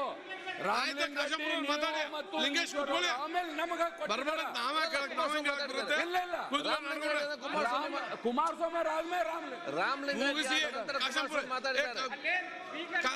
ದಯವಿಟ್ಟು ಮುಗಿಸಿ ಬಿಡಿ, ಮಾತಾಡ್ರಿ. ಮುಗಿಸಿ ಎಂ ಬಿ ಪಾಟೀಲ್ 2022-23 ಅವೇ ಮೇಲೆ ಮಾತಾಡ್ಲಿಕ್ಕೆ ಕೊಟ್ಟಿದ್ದ ಕಡೆ ಧನ್ಯವಾದ. ಅಧ್ಯಕ್ಷರೇ, ಈ ಪುಸ್ತಕದಲ್ಲಿ ಮೊದಲನೇದು ಮಾಧುಸ್ವಾಮಿಯವರೇ ಸ್ವಲ್ಪ ಕೇಳಬೇಕು. ಈ ಹೈವೇ ಪುಸ್ತಕದಲ್ಲಿ ಮೊದಲನೇ ಅಂಶ ಸ್ವತಂತ್ರದ ಅಮೃತ್ ಮಹೋತ್ಸವದ ಆಚರಣೆಯ ಸಂದರ್ಭದಲ್ಲಿ ಭಾಳ ಸಂತೋಷ. ಯಾಕಂದರೆ ಸನ್ಮಾನ್ಯ ಪ್ರಧಾನಮಂತ್ರಿಗಳು ಇದು ಅನೌನ್ಸ್ ಮಾಡಿದರು, ಆಜಾದಿ ಕಾ ಅಮೃತ್ ಮಹೋತ್ಸವ ಅಂತೇಳಿ. ನನಗೂ ಭಾಳ ಸಂತೋಷ ಆಯ್ತು. ಯಾಕಂದ್ರೆ ಈಗ ನಾವೆಲ್ಲ ಸ್ವತಂತ್ರ ಭಾರತದ ಒಂದು ಇದರಲ್ಲಿದ್ದೀವಿ. ನಾವೆಲ್ಲ ಅದೃಷ್ಟವಂತರು. ಆಮೇಲೆ ಹುಟ್ಟಿನವರು. ಆಮೇಲೆ ಹಿಂದೆ ಏನು ಹಿರುಗಳಿದ್ದಾರೆ, ಪೂರ್ವಜರಿದ್ದಾರ, ಸ್ವತಂತ್ರ ಹೋರಾಟದಲ್ಲಿ ತಮ್ಮಷ್ಟಕ್ಕೆ ತಾವು ಬಲಿದಾನ ಆಗಿ ಹುತಾತ್ಮರಾಗಿ ಇವತ್ತು ನಮಗೆಲ್ಲ ಇಂಥ ಒಂದು ವಾತಾವರಣ ಕೊಟ್ಟಿದ್ದಕ್ಕೆ ನಿಜಕ್ಕೂ ನಾವು ಅದೃಷ್ಟವಂತರು. ಅವ್ರು ಅನೌನ್ಸ್ ಮಾಡಿದಾಗ ನಾ ಕೂತಲ್ಲಿ ಲೆಕ್ಕ ಹಾಕಿದೆ, ಭಾಳ ಚೆನ್ನಾಗಿದೆ. ಯಾಕಂದರೆ ನೋಡಿ, ಈಗ ನಾವೆಲ್ಲ ನಮ್ಮ ವಯಸ್ಸಲ್ಲಿ ನಾವು ಲೆಕ್ಕ ಹಾಕಿದರೆ ನಮ್ಗೆ ಇದೊಂದು 75 ಇಯರ್ಸ್ದೊಂದು ಅವಕಾಶ ಸಿಕ್ಕಿದೆ. ಈಗ ನಾವು ಏನು ಮಾಡ್ಬೋದು ಎಂಬುದು ನಮ್ಮಷ್ಟಿಗೆ ನಾವೇ ಚಿಂತನೆ ಸ್ಟಾರ್ಟ್ ಮಾಡಿದ್ದೆವು. ಒಳ್ಳೆಯದು ಅಂತ ಹೇಳ್ತಾ ಇದ್ದೀನಿ ನಾನು. ಆದರೆ ಇವತ್ತ ಏನು ಸ್ವತಂತ್ರ ಹೋರಾಟಗಾರರು ಜಾಸ್ತಿ ಜನ ಇಲ್ಲ. ಮಹಾತ್ಮರು ಎಲ್ಲರೂ ಅವರು ಬಲಿದಾನ ಕೊಟ್ಟಿದ್ದೆಲ್ಲ ಬಹಳಷ್ಟು ಇಡೀ ದೇಶದಲ್ಲೇ ಅವ್ರದ್ದು ಹೆಸರಿದೆ. ಇವತ್ತು ಜಿಲ್ಲೆ ತಾಲೂಕ ಹಿಡ್ಕೊಂಡು ಸ್ವತಂತ್ರ ಹೋರಾಟರು ಫ್ಯಾಮಿಲಿಗಳಿದಾವ. ಈಗ ಅವ್ರ ವಯಸ್ಸಿನಲ್ಲಿ ನಾವು ಲೆಕ್ಕ ಹಾಕಿದರೆ ಭಾಳ ಕಮ್ಮಿ, 1-2-3 ಜನ ಬರಲ್ಲ ತಾಲೂಕಕ್ಕೆ. ಆಮೇಲೆ ಮೊದಲನೇದು ಫ್ರೀಡಮ್ ಫೈಟರ್ಸ್, ಎರಡನೇದು ನಮ್ಮ ಸೋಲ್ಜರ್ಸ್. ಇವು ಎರಡೂ ನಮಗೆ ಬಹಳ ಮಹತ್ವದಂತ ಅವ್ರ ಬಲಿದಾನ, ಅವ್ರ ಶ್ರಮದಿಂದ ಇವತ್ತು ನಾವು ಸ್ವತಂತ್ರ ಭಾರತದಾಗಿದ್ದೀವಿ. ಹಾಗಾಗಿ ಅಧ್ಯಕ್ಷರೇ, ಈಗ ಕೆಲವು ಸ್ಕೀಮ್ಗಳು ತಂದಿದ್ದಾರೆ, ಆಜಾದಿಗೆ ಇದು ಅಮೃತ್ ಮಹೋತ್ಸವ ಅವು ಇವು. ಆದರೆ ಈ 2 ಕ್ಯಾಟಗರಿಗೆ, ಒಂದು ಫ್ರೀಡಮ್ ಫೈಟರ್ಸ್, ಇನ್ನೊಂದು ಸೈನಿಕರಿಗೆ ವಿಶೇಷವಾಗಿ ಒಂದು ಯೋಜನೆ ಕೊಡಿ ನಮ್ಮ ರಾಜ್ಯ ಸರ್ಕಾರದಿಂದ. ಕೇಂದ್ರದಲ್ಲಿ ನಿಮ್ಮದೇ ಇದೆ, ಪ್ರಧಾನಮಂತ್ರಿಗಳು ಬಹಳ ಒತ್ತೊತ್ತಿ ಕೊಟ್ಟು ಹೇಳಿದಾರ, ರಾಜ್ಯದಲ್ಲಿ ತಮ್ಮದೇ ಇದೆ. ಹಾಗಾಗಿ ಇದು ಒಂದು ಅಂಶ ಬಹಳ ಮಹತ್ವದಿದೆ, ಅದು ಕೇಳಬೇಕು ಅಂತೇಳಿ ಇವತ್ತು ಸ್ವತಂತ್ರ ಹೋರಾಟಗಾರರ ಫ್ಯಾಮಿಲಿಗೆ, ಆಮೇಲೆ ಏನು ಗಡಿಯಲ್ಲಿ ಯುದ್ಧರು ಏನು ಸೈನಿಕರು ನಮಗೆ ರಕ್ಷಣೆ ಮಾಡ್ಕೋತ ಅಲ್ಲಿ ಕಾಯ್ತಾ ಇದ್ದಾರ, ಅಂಥವ್ರಿಗೆ ಹುತಾತ್ಮ ಆದವರಿಗೆ ಅವ್ರಿಗೆ ಏನಾರ ಒಂದು ಗೌರವ ಸಲ್ಲಿಸಂತ ಕೆಲಸ, ಚಾಹೆ ಗೌರವ ಧನ ಆಗಲಿ, ಚಾಹೆ ಅವರಿಗೆ ಲ್ಯಾಂಡ್ ಕೊಟ್ಟಾಗಲಿ, ಏನಾರ ಆಗಲಿ. ಆಮೇಲೆ ಪ್ರತಿ ಕಾನ್ಸ್ಟಿಟ್ಯೂನ್ಸಿಯಲ್ಲಿ 224 ಕಾನ್ಸ್ಟಿಟ್ಯೂನ್ಸಿಯಲ್ಲಿ ಈ ಒಂದು ಕಾರ್ಯಕ್ರಮ ಮಾಡಬೇಕು. ಆ ಹುತಾತ್ಮರಿಗೆ ಆಮೇಲೆ ಸೈನಿಕರಿಗೆ ನೆನೆಸ್ಕೊಂಬಂತ ಒಂದು ಕೆಲಸ ಆಗಬೇಕು ಎಂಬ ನಿಟ್ಟಲ್ಲಿ ನನ್ನ ಪರವಾಗಿ ಸರ್ಕಾರಕ್ಕೆ ಕಳಕಳಿ ನಿಂತು ಕೇಳ್ಕೊತೇನೆ ಅಧ್ಯಕ್ಷರೇ. ಹಾಗಾಗಿ ಇವತ್ತ ಈ ಒಂದು ಬಜೆಟ್ನಲ್ಲಿ ಮುಂದುವರಿಸ್ತಾ ಸಾಕಷ್ಟು ಜನ ಮಾತಾಡಿದ್ರು, ಹೆಚ್ಚಿಗದು ಕಮ್ಮಿ ಅದೋ ಕೊರತೆ ಅದೋ ಏನದೋ ಇವೆಲ್ಲ ನಡೀತಾ ಇರ್ತಾವೆ, ಭಾಷಣ ಮಾಡೋಕ್ಕೆಲ್ಲ ಚೆನ್ನಾಗದ. ಆದರೆ ಅಲ್ಟಿಮೇಟ್ಲಿ ರಾಜ್ಯದ ಜನತೆಗೆ ಇವತ್ತೇನು ಹೋಗ್ತಾ ಇದೆ ಎಂಬುದು ಇಂಪಾರ್ಟೆಂಟು. ಸಾಲ ಇದೆ, ಬರೇ ರಾಜ್ಯ ಸರ್ಕಾರದೇ ನಮ್ಮ ತಲೆ ಮೇಲೆ ಸಾಲ ಇಲ್ಲ, ಕೇಂದ್ರ ಹಿಡ್ಕೊಂಡು ಎಲ್ಲರೂ ಮೊನ್ನೆ ಕುಮಾರಸ್ವಾಮಿ ಅವರು ಮಾತಾಡುವಾಗ ಹೇಳಿದ್ರಲ್ಲ, ಎಲ್ಲ ಸರ್ಕಾರಗಳು ಅವ್ರವ್ರ ಟೈಮಲ್ಲಿ ಸಾಲ ಮಾಡ್ಕೊಂಡೇ ಮುಂದುವರೆದಿದ್ದಾರೆ, ಇದರಲ್ಲೇನು ಬೇರೆ ಮಾತಿಲ್ಲ. ಹಾಗಾಗಿ ಅದ್ರ ಬಗ್ಗೆ ನಾ ಹೆಚ್ಚಿಗೆ ಫೋಕಸ್ ಮಾಡಲ್ಲ ಅಧ್ಯಕ್ಷರೇ. ಇವತ್ತ ಸಾಕಷ್ಟು ಹೇಳ್ಕೊಂಡಿದೆ, ಇದ್ರಾಗ ಒಂದು 3-4 ಪುಟಗಳು ಬರೀ ಕೋವಿಡು ಅವು ಇವು ಅಂತ ಇದೆ. ಆಯಿತು, ಕೋವಿಡ್ ನಿರ್ವಹಣೆನೂ ಆಗಿದೆ, ಮೊದಲನೇ ಅಲೆ 2ನೇ ಅಲೆ ಹೋಗಿ ಈಗ 3ನೇ ಅಲೆನೂ ನಾವು ಮುಗಿಸಿ ಈಗ ಎಲ್ಲರೂ ನಾವು ಕೂತಿದ್ದೀವಿ. ಆದರೆ ಇವತ್ತು ರಾಜ್ಯದ ಜನತೆ, ಅದರಲ್ಲಿ ವಿಶೇಷವಾಗಿ ಇವತ್ತೆಲ್ಲ ನಮಗೇನು ಸಂಪನ್ಮೂಲ ಬರಬೇಕಾಗಿದೆ ಇವತ್ತೆಲ್ಲ ಬರ್ತಾ ಇದೆ, ರೆವಿನ್ಯೂ ರಿಸಿಪ್ಟ್ಸ್ ಎಷ್ಟೆಷ್ಟು ಬೇಕಾಗಿದೆ ಎಲ್ಲ ಬರ್ತಾ ಇದೆ. ಹಾಗಾಗಿ ಇವತ್ತ ಈ ಬಜೆಟ್ನಲ್ಲಿ ನಾವು ಏನು ಮಾಡ್ತಾ ಇದ್ದೀವಿ ಎಂಬುದು ಭಾಳ ಇಂಪಾರ್ಟೆಂಟ್ ಅಧ್ಯಕ್ಷರೇ. 2022-23 ಇದರಲ್ಲಿ ಯಾವುದು ಕೋವಿಡ್ ಬರಲ್ಲ, ಏನು ಬರಲ್ಲ, ಎಲ್ಲ ಫುಲ್ ಖಜಾನ ಫುಲ್ ಇದೆ ಈಗ ನಿಂಬಲ್ಲಿ. ಅದಕ್ಕೆ ಇದರಲ್ಲಿ ನಾವು ಏನು ಮಾಡ್ತೀವಿ ಎಂಬುದು ಇಂಪಾರ್ಟೆಂಟ್ ಇದೆ. ಅದರಲ್ಲಿ ಮೊದಲು ನಾವು ರೈತರ ಬಗ್ಗೆ ತಗೋತೀನಿ ಅಧ್ಯಕ್ಷರೇ. ಯಾಕಂದರೆ 2006ರಲ್ಲಿ ನಾನು ರೈತರ ಮಂತ್ರಿಯಾಗಿ ಕೆಲಸ ಮಾಡಿದ್ದೀನಿ, 18ರಲ್ಲಿ ಕೋಆಪರೇಟಿವ್ APMCಗೆ ಮಂತ್ರಿಯಾಗಿ ಕೆಲಸ ಮಾಡಿದ್ದೀನಿ. ಇವ್ರು ಹೇಳಿದ್ದಾರೆ, ಅದರಲ್ಲಿ ಒಂದು ವರ್ಡ್ ಸೇರಿಸಿದ್ದಾರೆ, ಅಮೃತ್ ಮಹೋತ್ಸವ ಸೆಲೆಬ್ರೇಷನ್ನಲ್ಲಿ ರೈತರಿಗೆ ಏನದಲ್ಲ ಡಬಲ್ ಇನ್ಕಮ್ ಮಾಡ್ತೀವಿ ಅಂತ ಹೇಳಿದ್ದಾರೆ. ಭಾಳ ನಾ ಸ್ವಾಗತ ಮಾಡ್ತೀನಿ, ಯಾಕಂದರೆ ಅದು ಒಂದು ಓಡಿಗರ ಅವ್ರು ಇಜ್ಜತ್ ಕೊಟ್ಟಿದ್ದಾರಲ್ಲ. ಆದರೆ ನಾನು ಒಂದು ಮಾತು ಕೇಳಕ್ಕೆ ಬಯಸ್ತೀನಿ ಸರ್ಕಾರಕ್ಕೆ, ಇವತ್ತು ಡಬಲ್ ಹೆಂಗೆ ಮಾಡ್ತೀರಿ ಎಂಬುದು ಆನ್ಸರ್ನಲ್ಲಿ ಇವು ನಮ್ಮ ಅಗ್ರಿಕಲ್ಚರ್ ಮಿನಿಸ್ಟರ್ ಎಲ್ಲಿ ಗೈಬಾಗಿದ್ದವ್ರು ಗೊತ್ತಿಲ್ಲ. ನಾವು 4-5 ದಿವಸ ಹಿಡಿದು ನೋಡ್ತಾ ಇದ್ದವ್ರು ಬಂದೇ ಇಲ್ಲ. ಯಾಕೆ ಹೇಳ್ತಾ ಇದ್ದೀನಂದ್ರೆ ಡಬಲ್ ಹೆಂಗಾಗುತ್ತೆ. ಈಗ ನಾನು ಒಬ್ಬ ರೈತ ಇದ್ದೀನಿ, 2 ವರ್ಷ ಹಿಡಿದು ನಾನು ಊರಲ್ಲಿದ್ದೀನಿ, ಕಾಶಂಪುರ್ನಾಗಿದ್ದೀನಿ ಮಾಧುಸ್ವಾಮಿ ಅವರೇ, ಬೀದರ್ ಮನೆಗಿಲ್ಲ ನಾನೀಗ. ಒಂದೊಂದು ಇಂಚು ನನಗೆ ಗೊತ್ತಾಗ್ತಾ ಇದೆ, ಯಾಕಂದರೆ ಅಲ್ಲಿಂದು ನಮ್ಮ ಹೊಲ ಇಲ್ಲ ಎಷ್ಟು ಬರ್ತಾ ಇದೆ, ಕಬ್ಬಿಗೆ ಎಷ್ಟು ಬಂತು, ತೊಗರಿಗೆ ಎಷ್ಟು ಬಂತು ಅಂತೆಲ್ಲ ನೋಡ್ತಾ ಇದ್ದೀನಿ, ಲಾಸಲ್ಲಿದ್ದೀನಿ. ಹಾಗಾಗಿ ಮೊದಲು ನೀವು ಇದಕ್ಕೆ ಎಕ್ಸ್ಪ್ಲನೇಷನ್ ಕೊಡಿ, ಡಬಲ್ ಮಾಡೋದು. ಆಮೇಲೆ ಸಿಂಗಲ್ಗೆ ಎಷ್ಟರ ಮಟ್ಟಿಗೆ ನಾವು ರೈತರಿಗೆ ಸಪೋರ್ಟ್ ಮಾಡ್ತಾ ಇದ್ದೀವಿ. ಸಿಂಗಲ್ ಅಂದರೆ ಈಗ ನಾವೆಲ್ಲ ಖುಷ್ಕಿ ಜಮೀನ್ದವರು, ನಮ್ಮಲ್ಲೆಲ್ಲ ಬೀದರ್ನಲ್ಲೆಲ್ಲ ನೀರಾವರಿ ಅದು ಏನೂ ಇಲ್ಲ. ಈಗ ಒಬ್ಬ ತೊಗರಿ ಹಾಕ್ತಾನ, 1 ಎಕರೆಗೆ 10 ಕ್ವಿಂಟಲ್ ಬರ್ತದ ಅಂತ ತಿಳ್ಕೊಳ್ಳಿ ಅಷ್ಟೇ. ಆ 10 ಕ್ವಿಂಟಲ್ಗೆ ಅದು ಸಿಂಗಲ್ ಇದು ಇನ್ಕಮ್ ಆಯಿತು. ಆ 10 ಕ್ವಿಂಟಲ್ ಕರೆಕ್ಟಾಗಿ ಬಂದಿದೆಯಾ ಇಲ್ಲ, ಆ 10 ಕ್ವಿಂಟಲಿಗೆ ಅವನಿಗೆ ನಾವು ಸರ್ಕಾರದವ್ರಿಗೆ ಏನು ಸಪೋರ್ಟ್ ಮಾಡ್ತಾ ಇದ್ದೇವೆ ಅಂತ ಇದಕ್ಕೆ ಸರ್ಟಿಫಿಕೇಟ್ ಫಸ್ಟ್ ಕೊಡಿ, ಆಮೇಲೆ ಡಬಲ್ ಲೆಕ್ಕ ಹಾಕಿ 16 ಕ್ವಿಂಟಲ್ ಹೆಂಗೆ ಮಾಡ್ಬೇಕು ಸರ್ಕಾರದವ್ರು ಅಂತ ಅವತ್ತು ಲೆಕ್ಕ ಹಾಕಿ. ಇದು ಭಾಳ ಟೆಕ್ನಿಕಲ್ ಅದ ಮಾಧುಸ್ವಾಮಿ ಅವರೇ. ನಾವು ಬರೀ ಡಬಲ್ ಮಾಡ್ತೀವಿ ಅಂತ ಹೇಳೋದಿಲ್ಲ. ಮಾನ್ಯ ಪ್ರಧಾನಮಂತ್ರಿಗಳು ಬಂದು ಕುರ್ಜಿ ಮ್ಯಾಗ ಕುಂತಾಗಿ ಹಿಡ್ಕೊಂಡು 2014 ಹಿಡ್ಕೊಂಡು ಇವತ್ತಿನ ತನಕ ಡಬಲ್ ಅಂತ ಹೇಳ್ತಾ ಇದ್ದಾರೆ. ಸಂತೋಷ, ಯಾಕಂದ್ರೆ ಏನು ಯೋಚನೆ ಇಟ್ಕೊಂಡಿರಿ. ಆದರೆ ಇದಕ್ಕೆ ಬ್ಯಾಕ್ವರ್ಡ್ ಆ್ಯಂಡ್ ಫಾರ್ವರ್ಡ್ ಇಂಟಿಗ್ರೇಷನ್ ಕೊಡಬೇಕಾಗುತ್ತೆ. ಬೀಜ ಹಿಡ್ಕೊಂಡು ಮಾನ್ಯ ಯಡಿಯೂರಪ್ಪ ಅವರು ಮುಖ್ಯಮಂತ್ರಿಯವರು, ಉಪಮುಖ್ಯಮಂತ್ರಿ ಇದ್ದಾಗ, ಕುಮಾರಸ್ವಾಮಿ ಅವರು ಮುಖ್ಯಮಂತ್ರಿ ಇದ್ದಾಗ ನಾನೇ ಕೃಷಿ ಸಚಿವನಾಗಿ ಕೆಲಸ ಮಾಡಿದೆ. ಅವತ್ತು 75% ಅವ್ರ ಆಯವ್ಯಯದಲ್ಲಿ ಸಬ್ಸಿಡಿ ಕೊಟ್ಟಿದ್ದಾರೆ. ಇವತ್ತೇನಾಗಿದೆ? 50%ಗಿಂತ ಕಮ್ಮಿ ಬಂದಿದೆ. ಇಂಥವೆಲ್ಲ ನಾವು ಇಟ್ಕೊಂಡು ರೈತರಿಗೆ ಯಾವುದೋ ಒಂದು ದೊಡ್ಡ ಪ್ರಮಾಣದಲ್ಲಿ ಇವತ್ತು ನಮ್ಮ ಕೋಆಪರೇಟಿವ್ ಮಿನಿಸ್ಟ್ರಿ ಇಲ್ಲ, ನಿನ್ನೆ ತನ ಇದ್ದರು, ಇವತ್ತು ಹೋಗಿದ್ದಾರೆ. ಮಾತೆತ್ರೆ ಅವ್ರ ಸ್ಟೇಟ್ಮೆಂಟ್, DCC ಬ್ಯಾಂಕ್ನಲ್ಲಿ ನಾವೇನದಲ್ಲ 23,000 ಕೋಟಿ ಸಾಲ ಕೊಡ್ತಾ ಇದ್ದೀವಿ. ಯಾವುದ್ರಿ ಅದು? ಇವರೆಲ್ಲ DCC ಬ್ಯಾಂಕ್ನಲ್ಲಿ ಬಂದವರು ಇದ್ದಾರೆ. ಮೊದಲು ಹಿಡಿದು ಬರ್ತಾ ಇದೆ ಅದು. ನಾ ಇದ್ದಾಗೂ 13-14 ಸಾವಿರ ಕೋಟಿ ಇತ್ತು, ಈಗೂ 15,000 ಕೋಟಿ ಇದೆ. ಮುಂದೆ ಮತ್ತೆ 10% ಹೆಚ್ಚೆ ಆಗುತ್ತೆ. ಅದು ಏನು ಪೇಪರ್ದವ್ರು ಬರ್ದಿದ್ದು ಯಾವುದ್ರಿ? ಅವರು ಸರ್ಕಾರದಿಂದ ಯಾವ್ದು ಕೊಡ್ತಾ ಇದ್ದಾರೆ ಹೇಳ್ರಿ? ಕುಮಾರಸ್ವಾಮಿ ಅವರು 25,000 ಕೋಟಿ ಮನ್ನಾ ಮಾಡಿದ್ರು. ಇವ್ರು 25,000 ಕೋಟಿ ಸಾಲ ಕೊಡ್ಲಿಕ್ಕಾಗ್ತಾ ಇಲ್ಲ ಇವರಿಗೆ. ಸಾಲ ಅಂದ್ರೆ ನಾ ಯಾಕೆ ಹೇಳ್ತಾ ಇದ್ದೀನಿ, ಫೋಕಸ್ ಮಾಡಿ. ಇವತ್ತು ನಾ ಯಾಕೆ ಹೇಳ್ತಾ ಇದ್ದೀನಿ, ರೈತರು ಡಬಲ್ ಅಂದಿನ ಮ್ಯಾಗ ಸುಮ್ಮನೆ ಆಗ್ತದ? 250 ರೂಪಾಯಿ ಡೀಸೆಲಿಗೆ ಕೊಡ್ತೇವೆ ಅಂತ ಹೇಳಿದ್ರಿ.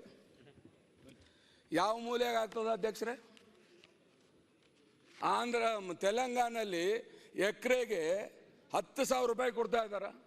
ಇವಾಗ ತಾವು ಪ್ರಧಾನಮಂತ್ರಿ ಇದ್ರದ್ದು ಯೋಜನೆದಾಗ 6,000 ಮತ್ತು 4,000 ಇಲ್ಲಿಂದ ಕೊಡ್ತಾ ಇದ್ದೀರಿ.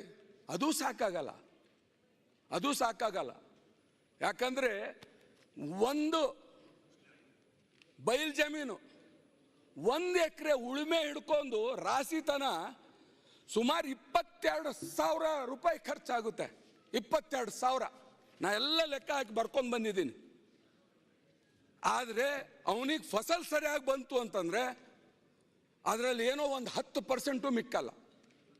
ಅಕಸ್ಮಾತ್ ಏನಾರ ಮಳೆ ಬರಲಿಲ್ಲ, ಇನ್ನೊಂದು ಬರಲಿಲ್ಲ ಅಂತಂದ್ರೆ ಅದು ಕಂಪ್ಲೀಟ್ ಲಾಸೇ ಅದು.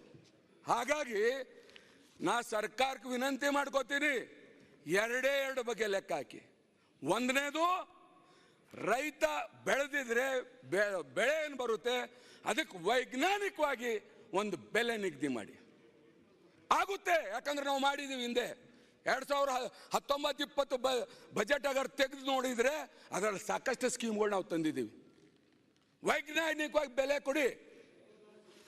2ನೇದು, ಅವನಿಗೆ ಲಾಸ್ ಆಗಿದ್ರೆ ಅಫೆಕ್ಟಿವ್ ಇನ್ಶೂರೆನ್ಸ್ ಸ್ಕೀಮ್ ತನ್ನಿ. ಅಫೆಕ್ಟಿವ್ ಇನ್ಶೂರೆನ್ಸ್ ಸ್ಕೀಮ್ ಇವತ್ತೇನಿದೆ? ಯಾವ ಇನ್ಶೂರೆನ್ಸ್ ಇದೆ? ಯಾವುದೋ ಒಂದು ಈ ವರ್ಷದ್ದು ಮುಂದಿನ ವರ್ಷ ಬರುತ್ತೆ. ಇಂಥವೆಲ್ಲ ಯಾಕ? ಒಂದು ಕಾರ್ ಏನಕ್ಕೆ ಆಕ್ಸಿಡೆಂಟ್ ಆಗಿದ್ರೆ 15 ದಿವಸದಲ್ಲಿ ಅವನಿಗೆ ಇನ್ಶೂರೆನ್ಸ್ ಸಿಗುತ್ತೆ, ನಮ್ಮ ರೈತರಿಗೆ ಯಾಕೆ ಸಿಗಬಾರ್ದು? ತನ್ನಿ. ಅವನು ಹೊಲದ ಹತ್ರ ಹೋಗಿ ಸರ್ವೆ ಮಾಡಬೇಕು. ರೆವಿನ್ಯೂ ಮಿನಿಸ್ಟರ್ ಸಾಹೇಬ್ರೆ, ನಿಮ್ಮ ಓಸು ತಲಾಟಿ VIಗಳು ಹೋಗಿ ಅಲ್ಲಿ ಹೊಲದಲ್ಲಿ ನಿಂತು ಒಂದು ಮಾಜರ್ ಹಾಕಿದ್ರೆ ಸಾಕು. ಇದು ಲಾಸ್ ಆಗಿದೆ ಅಂದ್ರೆ ಸರ್ಕಾರದಿಂದ ಅವ್ರ ಅಕೌಂಟಿಗೆ ದುಡ್ಡು ಹೋಗ್ಬೇಕು. ತನ್ನಿ ಆ ಸಿಸ್ಟಮ್. ತರಬಹುದು, ತರ್ಲಿಕ್ಕೆ ಆಗಲ್ಲ ಅಂತಿಲ್ಲ, ನಾವು ಕೆಲಸ ಮಾಡಿ ನೋಡಿದೀವಿ. ಇವು 2 ಸ್ಕೀಮ್ ತಂದಿದ್ರೆ ರೈತರ ಜೀವನ ಹೆಂಗ? ಯಾಕಂದ್ರೆ ಲಾಸ್ ಆದ್ರೆ ಇನ್ಶೂರೆನ್ಸ್ ಸಿಗುತ್ತೆ, ಬೆಳೆದಿದ್ರೆ ಒಳ್ಳೆ ಬೆಲೆ ಸಿಗುತ್ತೆ. ಇವು 2 ಏನದಲ್ಲ ಇವತ್ತ ಭಾಳ ಇಂಪಾರ್ಟೆಂಟ್ ಅದ. ಅದಕ್ಕೆ ರೈತರ ಮೇಲೆ ಫೋಕಸ್ ಮಾಡಬೇಕು. ಆಮೇಲೆ ತಾವು ಹೇಳಿದ್ರಿ KMF ಅದು ಚಿರ ಬ್ಯಾಂಕ್ ಮಾಡ್ತೀವಿ ಅಂತೇಳಿ 100 ಕೋಟಿ ಅದಕ್ಕೆ ಬಂಡವಾಳ ಕೊಡ್ತೀವಿ ಅಂತ ಹೇಳಿದ್ರಿ. ನನಗನ್ನಿಸ್ತದ ಇದ್ರ ಮ್ಯಾಗ ಭಾಳ ಗಂಭೀರವಾಗಿ ಚಿಂತೆ ಮಾಡಬೇಕು. ಯಾಕಂದರೆ ಈಗ ನಮ್ಮಲ್ಲಿ ಆಲ್ರೆಡಿ ಒಂದು ಕೋಆಪರೇಟಿವ್ ಸಿಸ್ಟಮ್ನಲ್ಲಿ DCC ಬ್ಯಾಂಕು, ಕೆಳಗೆ ಪ್ಯಾಕ್ಸು ಒಂದು ರೀತಿಯಿಂದ ನಡೀತಾ ಇದ್ದಾವೆ. ನೀವು ಇದೇನು 100 ಕೋಟಿ ಬಂಡವಾಳನಂತ ಇದು ಚಿರ ಬ್ಯಾಂಕ್ ಏನು ಓಪನ್ ಮಾಡ್ತಾ ಇದ್ರಿ. ಇವತ್ತು ಸುಮಾರು 15,000 KMF ಸೊಸೈಟಿಗಳಿದಾವೆ. ಒಂದು ಸೊಸೈಟಿಗೆ 60,000 ರೂಪಾಯಿ ಹೋಗಲ್ಲ. ಈ ಎರಡು ದುಡ್ಡು ಹಾಕಿದ್ರೆ ಅವ್ರದ್ದು ಬಂಡವಾಳ 200 ಕೋಟಿ, 260 ಕೋಟಿ, ನಿಮ್ಮದು 100 ಕೋಟಿ. ಇವು ಎರಡೂ ಸೇರಿದ್ರು 360 ಕೋಟಿ ಹಾಕಿದ್ರು ಒಂದು ಸೊಸೈಟಿಗೆ 1 ಎಮ್ಮೆ ಇಸ್ಕೊಳ್ಳೋಕ್ಕಾಗಲ್ಲ. ಹಂಗಾಗಿ ಇದೇ ಬಂಡವಾಳ ನೀವೇನು ಮಾಡಿ DCC ಬ್ಯಾಂಕ್ಗಳಿಗೆ ಕೊಡಿ. ನಿಮ್ಮ ಒಂದು KMF ಏನು ಯೋಜನೆಗಳವ ಅದರಿಂದ ಏನದಲ್ಲ ಇಂಪ್ಲಿಮೆಂಟ್ ಮಾಡ್ಕೊಂಬಂತ ಕೆಲಸ ಮಾಡಿ ಅಧ್ಯಕ್ಷರೇ. ಆಮೇಲೆ ನಮ್ಮ ಇವ್ರು ಎತ್ತೋದ್ರೋ ಗೊತ್ತಿಲ್ಲ, ವೆಟರ್ನರಿ ಮಿನಿಸ್ಟ್ರು, ಅವ್ರಿಗೆ ನಾವು ಹೇಳಿದ್ದೇವೆ ಹಿಂದೆ ಒಂದು ಕ್ವಶನ್ ಬಂದಾಗ, ಹೇಳತ್ತಿಲ್ಲ. ಈಗ ಏನು ಮಾಡೋದು, ಪ್ರಸಾದ್ ಅವ್ರಲ್ಲ ಸಾಕು ನಮಗೆ ACS. ಯಾಕಂದ್ರೆ ದುಡ್ಡು ಕೊಡೋರು ಅವರೇ ಯಾರ, ಅವರು ಗಮನಕ್ಕೆ ಹೋದ್ರೆ ಅಟ್ಲೀಸ್ಟ್ ಏನಾರು ಬರ್ತದೆ ಅಂತೇಳಿ. ಅಲ್ಲ ಇದಾರಲ್ಲ ಲಾ ಮಿನಿಸ್ಟರ್ ಅಲ್ಲ, ಇದ್ರ ಮ್ಯಾಗೆ ನಾವು ಓಡಿಸ್ತೀವಿ. ಈಗ ಹಿಂದೆ ನಾನು ಒಂದು ಮಾತು ಹೇಳಿದೆ, ಈ ಕುರಿ ಮೇಕೆ ಇವೆಲ್ಲ ಸತ್ತರ ಹಿಂದೆ 2,500 ಇತ್ತು, ಈಗೇನದಲ್ಲ ನಾವು 3,500 ಮಾಡಿದ್ದೀವಿ ಅಂತಾರೆ. ಯಾರಿಗೆ ಧರ್ಮಕ್ಕೆ ಕೊಡ್ತಾ ಇದ್ದೀರಪ್ಪ ನೀವು? ಮರಿಗೆ ದೊಡ್ಡಕ್ಕೆ 5,000 ಅದು 5,000 ಹಂಗೆ ಇಟ್ಟಾರ. ಕೇಳಿ ನೀನು ಅವತ್ತು ಹೇಳ್ದಿಲ್ಲಪ್ಪ, ರಾಜುಗೌಡರು ಅವತ್ತು ನಮಗೆ ಧ್ವನಿಗೂಡಿದ್ರು. ನಾ ಏನು ಹೇಳೋದು ಅಧ್ಯಕ್ಷರೇ, ಇವತ್ತು ರೈತರು ಇವತ್ತು ಕುರಿ ಮೇಕೆ ಬರೀ ಯಾರ ಹಾಲು ಮತ ಕುರುಬುರು ಇದು ಅಲ್ಲ, ಎಲ್ಲ ವೀಕರ್ ಸೆಕ್ಷನ್, ದಲಿತ ಬಾಂಧವಗಳು ಹಿಡ್ಕೋದು ಎಲ್ಲ ವೀಕರ್ ಸೆಕ್ಷನ್ದವರು ಇವತ್ತು ಕುರಿ ಮೇಕೆ ಅನ್ನೋದೆಲ್ಲ ಸಾಕ್ತಾರೆ. ಯಾಕಂದ್ರೆ ಅದಕ್ಕೆ ನಾವು ಪ್ರೋತ್ಸಾಹ ಕೊಡಬೇಕು. ತೆಲಂಗಾಣದಲ್ಲಿ ನಾವೆಲ್ಲ ಬಾರ್ಡರ್ನವ್ರ ಅಧ್ಯಕ್ಷರೇ, ತೆಲಂಗಾಣದಲ್ಲಿ 90% ಸಬ್ಸಿಡಿ ಕೊಟ್ಟು 1,35,000 ಒಂದು ಕುಟುಂಬಕ್ಕೆ ಅನ್ನೋದೆಲ್ಲ ಸಬ್ಸಿಡಿ ಕೊಡ್ತಾರ KCR. ನಮ್ಮಲ್ಲಿ ಏನಿದೆ? ಏನೂ ಇಲ್ಲ. ಪ್ರತಿ ಕುಟುಂಬ 13,000 ಕೋಟಿ ಸಬ್ಸಿಡಿ ಕೊಟ್ಟಿದ್ದಾರೆ. ನಾನೇ ಮಂತ್ರಿ ಇದ್ದೆ ಅವತ್ತ, ನಾ ಬಂದು ಹೇಳಿದೆ. ಯಾಕೆ ಹೇಳ್ತಾ ಇದ್ದೀನಿ ಅಂದರೆ, ನಾವು ಎಲ್ಲಾರ ಬ್ಯಾಂಕಿನಾಗ 1,000 ರೂಪಾಯಿ ಇಟ್ಟಿದ್ರೆ ಡಬಲ್ ಆಗ್ಲಕ್ಕೆ 8 ವರ್ಷ 9 ವರ್ಷ ಬೇಕು. ಅದೇ ನಮ್ಮ ಗರೀಬ್ ಮಂದಿ ಒಂದು ಮೇಕೆ ತಗೊಂಡ್ರಂದ್ರೆ ವರ್ಷ ಡಬಲ್ ಆಗುತ್ತೆ. ಹಾಗಾಗಿ ಈ ಸರ್ಕಾರನಲ್ಲಿ ಒಂದನೇದು ಮೇಕೆ ಅವು ಇವೆಲ್ಲ ಸತ್ರ, ಕುರಿಗೋ ಸತ್ರೆ ಅದ್ರ ವ್ಯಾಲ್ಯೂ ಈಗ 5,000 ಏನಿತ್ತು ಅದಕ್ಕೆ 10,000 ಮಾಡಿರಿ ಅಂತ ಹೇಳಿದ್ದೆ ಲಾಸ್ಟ್ ಟೈಮು. ಈ 2,500 ಮುಂದಿನ 3,500 ಮಾಡಿದಾರ. ಇದಕ್ಕೆ ಮರಿಗೆ ಮಿನಿಮಮ್ 5,000 ಮಾಡಿ, ಮಿನಿಮಮ್ 5,000 ಮಾಡಿ. ಆಮೇಲೆ ನೀವೇನು ಹೇಳಿದ್ರಿ, ಇದರಲ್ಲಿ ಈ ಕುರಿಗಾರರಿಗೆ ಮನೆ ಕಟ್ಸ್ಕೊಳ್ಳೋಕೆ ದುಡ್ಡು ಕೊಡ್ತೀವಿ, ಕುರಿಗಾರರಿಗೆ ಇನ್ಶೂರೆನ್ಸ್ ಕೊಡ್ತೀವಿ ಅಂತ ಹೇಳಿದ್ರಿ. ಎಷ್ಟು ಕೊಡ್ತೀವಿ ಅಂತೇಳಿ ಹೇಳಿಲ್ಲ. ಇದ್ರಾಗ 100 ಕೋಟಿ ಕೊಡ್ತೀರಾ? ಅಲ್ಲ 5 ಲಕ್ಷ ಕೊಡ್ತೀವಿ ಅಂತ ಹೇಳಿದ್ರಿ, ಗೊತ್ತಿದೆ. 5 ಲಕ್ಷ ಎಷ್ಟು ಕೋಟಿ ಜನರಿಗೆ ಕೊಡ್ತಾ ಇದ್ರಿ? ಎಷ್ಟು ಇದಕ್ಕೆ ಬಜೆಟ್ ಅಲೋಕೇಶನ್ ಕೊಟ್ಟಿದ್ರಿ? ಅದು ಇಂಪಾರ್ಟೆಂಟು. ಸುಮ್ಮನೆ 5 ಲಕ್ಷ ಕೊಟ್ಟು ನಾಳೆ ಒಂದು 100 ಜನರಿಗೆ ಕೊಟ್ಟು ಮುಗಿಸೋದಲ್ಲ. ರಾಜ್ಯ ವ್ಯಾಪ್ತಿಯಲ್ಲಿ ಇದು ತನ್ನಿ ಚೆನ್ನಾಗಿದೆ. 5 ಲಕ್ಷ ರೂಪಾಯಿ ಇನ್ಶೂರೆನ್ಸು, 5 ಲಕ್ಷ ರೂಪಾಯಿ ಮನೆ ಕಟ್ಕೊಳಕ ಎಷ್ಟೆಷ್ಟಿದಾರ ಅಟ್ಲೀಸ್ಟ್ ಅದರಲ್ಲಿ ಒಂದು 25% ಈ ವರ್ಷ ಮಾಡಿ. ಅದು ಒಂದು ರೀತಿಯಿಂದ ಒಳ್ಳೆಯದಾಗುತ್ತೆ ಅಧ್ಯಕ್ಷರೇ. ಹಾಗೆ ನಾ ಹೇಳ್ದಲ್ಲ, ಈಗ APMCಯಲ್ಲಿ ಹಿಂದೆ ನಾನು ಮಿನಿಸ್ಟರ್ ಇದ್ದಾಗಿ ನೋಡ್ಕೊಂಡು ಹೊಂಟಿದೆ. ಪ್ಯಾಕ್ಸ್ಗಳೆಲ್ಲ ನಾವು ಕಂಪ್ಯೂಟರೈಸೇಷನ್ ಮಾಡ್ತೀವಿ. ಎವ್ರಿ ಬಜೆಟ್ನಲ್ಲಿ ಅದು ಬರುತ್ತೆ. ಹೋದ ವರ್ಷವೂ ಬಂದಿತ್ತು, ಈ ವರ್ಷ ಮತ್ತೆ ಬಂದಿದೆ. ಅದು ಯಾವಾಗ ಆಗುತ್ತೋ ನನಗೆ ಗೊತ್ತಿಲ್ಲ. ಯಾಕಂತಂದರೆ ಇವತ್ತ APMC ಇದು ನಮ್ಮ ಪ್ಯಾಕ್ಸ್ಗಳು ಎಲ್ಲ ಏನದಲ್ಲ ಒಳ್ಳೆ ರೀತಿಯಿಂದ ಕೆಲಸ ಮಾಡಬೇಕಾಗಿದೆ ಕೋಆಪರೇಟಿವ್ ಇದರಲ್ಲಿ. ಹಾಗಾಗಿ ಅಧ್ಯಕ್ಷರೇ, ಇವತ್ತ ಇಂಥ ಒಂದು ಬಜೆಟ್ನಲ್ಲಿ ವಿಶೇಷವಾಗಿ ರೈತರಿಗೆ ಗಮನ ಹರಿಸ್ಬೇಕು. ಅದು ಆದಮೇಲೆ ಇವತ್ತು ನಿಮಗೊಂದು ಮಾತು ಹೇಳ್ತೀನಿ. ಈಗ ಆಲ್ರೆಡಿ ಇನ್ಫ್ರಾಸ್ಟ್ರಕ್ಚರ್ಸ್ ಆಗಲಿ ಇನ್ನೊಂದಾಗಲಿ, ಆಮೇಲೆ ಇನ್ನೊಂದು ನಾ ಮೊನ್ನೆ ಅಧ್ಯಕ್ಷರೇ ಹೋದ 2 ತಿಂಗಳ ಮೊದಲು ಒಂದು ಹೈಸ್ಕೂಲಿಗೆ ಹೋಗಿದೆ. ಗೌಡ್ರೆ ಜರ ಮಂತ್ರಿಗಳಿಗೆ ಬಿಟ್ಕೊಡ್ರಿ, ಆಮೇಲೆ ಹೈಸ್ಕೂಲ್ಗೆ ಹೋಗಿದ್ದೆ ನಾನು, ಮಾಧುಸ್ವಾಮಿ ಅವರೇ. ಅಲ್ಲಿ 8ನೇನಿಂದ 10ನೇ ಅದೇ 1ನೇ ಕ್ಲಾಸ್ ಹಿಡಿದು 10ನೇ ಕ್ಲಾಸ್ವರೆಗೆ ಅದು ಆ ಕಂಪೌಂಡು. 9ನೇ ಕ್ಲಾಸ್ ಮಕ್ಕಳ ಹತ್ರ ಹೋದೆ, ಏನ್ರಪ್ಪ ಎಲ್ಲ ಸರಿಯಾಗಿದೆಯಾ ಹೆಂಗ ಅಂತ ಕೇಳಿದೆ. ಆ ಮಕ್ಕಳು ಏನು ಹೇಳಿದ್ರಂದ್ರೆ, ಸರ್ ನಮಗೆ ತತ್ತಿ ಎಗ್ ಬರ್ತಾ ಇಲ್ಲ ಅಂತಂದ್ರು. ಯಾಕ ಅಂತ ಕೇಳಿದೆ. ಅದು 8ನೇ ಕ್ಲಾಸ್ವರೆಗೆ ಇದೆ, 9, 10 ಎಗ್ ಇಲ್ಲ ಅಂತಂದ್ರು. ಅಂದ್ರೆ ಅಧ್ಯಕ್ಷರೇ, ಒಂದೇ ಕಂಪೌಂಡು, ಒಂದೇ ತಲ್ಲಿ ಕೂತ್ಕೊಂಡು ಮಕ್ಕಳು ಊಟ ಮಾಡ್ತಾರ.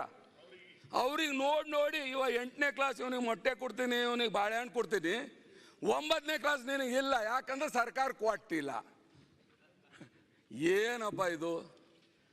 ನಮ್ಮ ಎಜುಕೇಶನ್ ಮಿನಿಸ್ಟರ್ ಏನು ಮಾಡ್ತಾ ಇದ್ದಾರ? ಅದಕ್ಕೆ ಎಷ್ಟು ಹತ್ತುತ್ತೆ 9, 10 ಮಕ್ಕಳಿಗೆ ಇಡೀ ರಾಜ್ಯದಲ್ಲಿ ಕೊಡ್ಲಾಕ?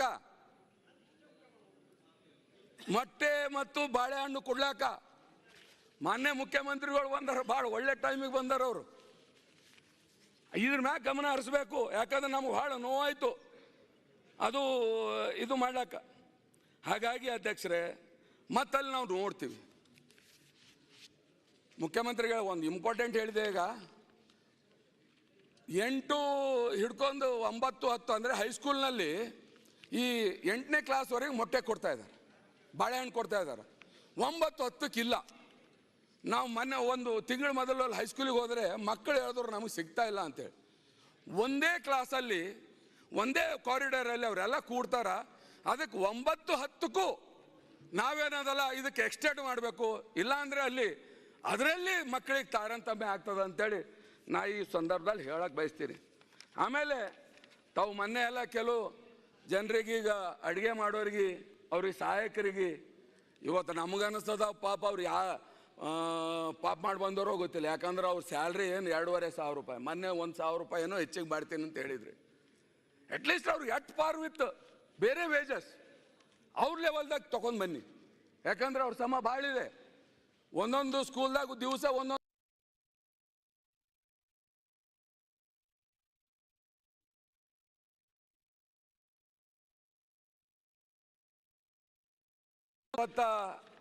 ನಾವು ಮಾಡಿದ್ದೀವಿ, ಮುಂದೆ ಒರೆಸ್ತೀವಿ ಎಂಬ ನಿಟ್ಟಿನಲ್ಲಿ ಹೇಳಿದ್ದಾರೆ.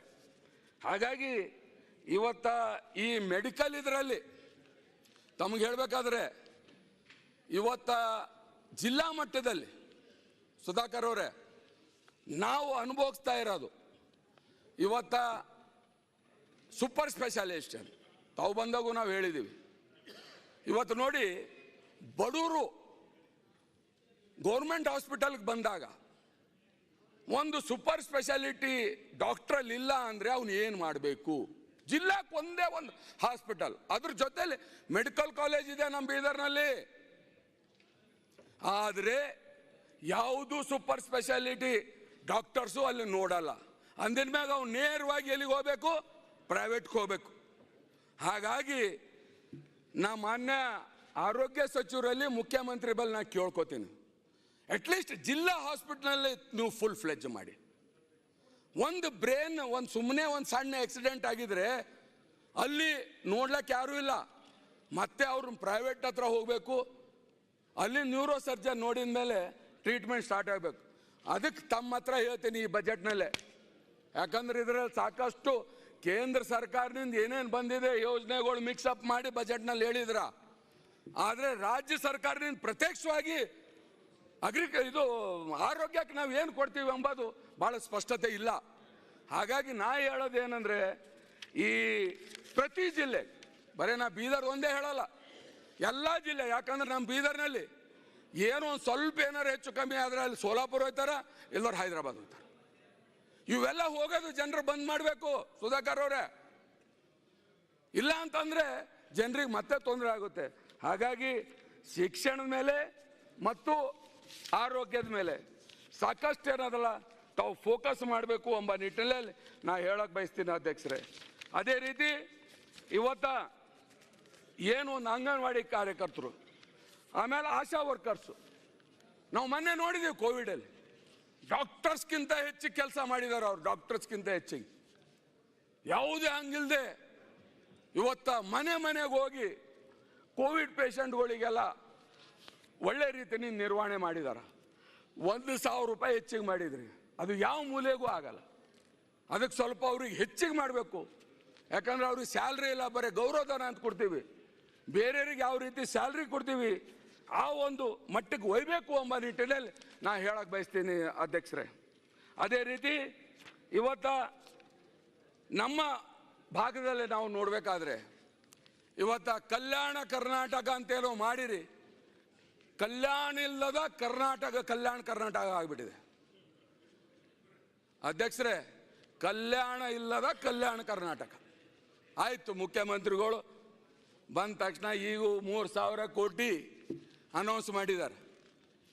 ನಾವು ಒಂದು ಮಾತು ಹೇಳಕ್ಕೆ ಬಯಸ್ತೇನೆ ಮಾನ್ಯ ಮುಖ್ಯಮಂತ್ರಿಗಳಿಗೆ, ಯಾಕಂದರೆ ಮಾನ್ಯ ಮುಖ್ಯಮಂತ್ರಿಗಳೇ ತಾವು 3,000 ಕೋಟಿ ಅನೌನ್ಸ್ ಮಾಡಿದ್ರೆ ಭಾಳ ಸಂತೋಷ. ಆದರೆ ನಾವೆಲ್ಲ ಶಾಸಕರಾಗಿ ನೀವೇನು 1,500 ಕೋಟಿ ನಮಗೆ ಅಲೋಕೇಶನ್ ಕಡೆಯಿಂದ ಕೊಡ್ತೀರಿ, ಆಮೇಲೆ 1,500 ಕೋಟಿ ಮ್ಯಾಕ್ರೋನಲ್ಲಿ ಏನಾರು ದೊಡ್ಡ ಯೋಜನೆ ತೊಗೊಂಬರಿ ಅಂತೀರಿ. ನನ್ನ ವೈಯಕ್ತಿಕವಾಗಿ ಈಗ ಬೇರೆ ಎಲ್ಲ ಶಾಸಕರಿಗೆ ಕರೆಸಿ ಮಾತಾಡಿ, ಈ ನಮ್ಮ ಭಾಗದಲ್ಲಿ ಅಟ್ಲೀಸ್ಟ್ ಒಂದು 2 ಡಿಪಾರ್ಟ್ಮೆಂಟ್, ಒಂದು ಶಿಕ್ಷಣ, ಒಂದು ಹೆಲ್ತ್, ಸಂಪೂರ್ಣ ನಾವು ಮೇಲ್ದರ್ಜೆಗೆ ಒಯ್ದೀವಿ ಎಂಬ ಹೆಗ್ಗಳಿಕೆ ನಿಮ್ಮದು ಬರಲಿ. ನಾವು 3,000 ಕೋಟಿ ನಾವು ಕ್ಷೇತ್ರದ ಅಭಿವೃದ್ಧಿಗೆ ನಾವು ಕೊಡಲು ಬೇರೆ ಬೇರೆ ಯೋಜನೆ ತಗೋತೀವಿ. ಶಿಕ್ಷಣ ಮತ್ತು ಆರೋಗ್ಯಕ್ಕೆ ಏನದಲ್ಲ ಎಲ್ಲಿ ಏನೇನು ಬೇಕು ಅದು ಯೂಸ್ ಮಾಡಿ. ನನ್ನ ವೈಯಕ್ತಿಕ ಆಗಿದೆ ಅದು, ಬೇರೆಯವ್ರಿಗೆ ನಾನು ಹೇಳೋದಿಲ್ಲ. ಯಾಕಂದರೆ ನಾವು ನೋಡಿದ್ದೀವಿ, ನಂಜುಂಡಪ್ಪ ವರದಿ ಹಿಡ್ಕೊಂಡು ಅವ್ರದ್ದು ಅನುಷ್ಠಾನ ಹಿಡ್ಕೊಂಡು ಇವತ್ತಿನವರೆಗೆ ನಮ್ದೊಂದು PSC ಸ್ಟ್ಯಾಂಡರ್ಡ್ ಆಗಲಿಲ್ಲ, ನಮ್ದೊಂದು ಸ್ಕೂಲ್ ಕಟ್ಟಡ ಇನ್ನೂ ಮೇಲ್ದರ್ಜೆಗೆ ಏರಿಸಿಲ್ಲ ಅಂದರೆ ನಾವು ಈ 3,000 ಕೋಟಿ ತೊಗೊಂಡು ಏನು ಮಾಡ್ಯಾರಿ ನಾವು? ನೀವು ನಿಮ್ಮ ಅಧಿಕಾರಿಗಳಿಗೆ ಕರೆಸಿ. ಇವತ್ತು ಮೊದಲನೇ ವರ್ಷ ನಾವು ಯಾರು ಅಲೋಕೇಶನ್ ಕೊಡಲೇವು. ನಮ್ಮ ಕ್ಷೇತ್ರ ಇವತ್ತು 40 ಕ್ಷೇತ್ರ ಬರ್ತಾವೆ. ನೀವು ಶಿಕ್ಷಣ ಮತ್ತು ಆರೋಗ್ಯಕ್ಕೆ ಅದು ಯಾವ ರೀತಿ ರೂಪಿಸ್ತೀರಿ, ರೂಪಿಸಿ ಕೆಲಸ ಮಾಡಿ.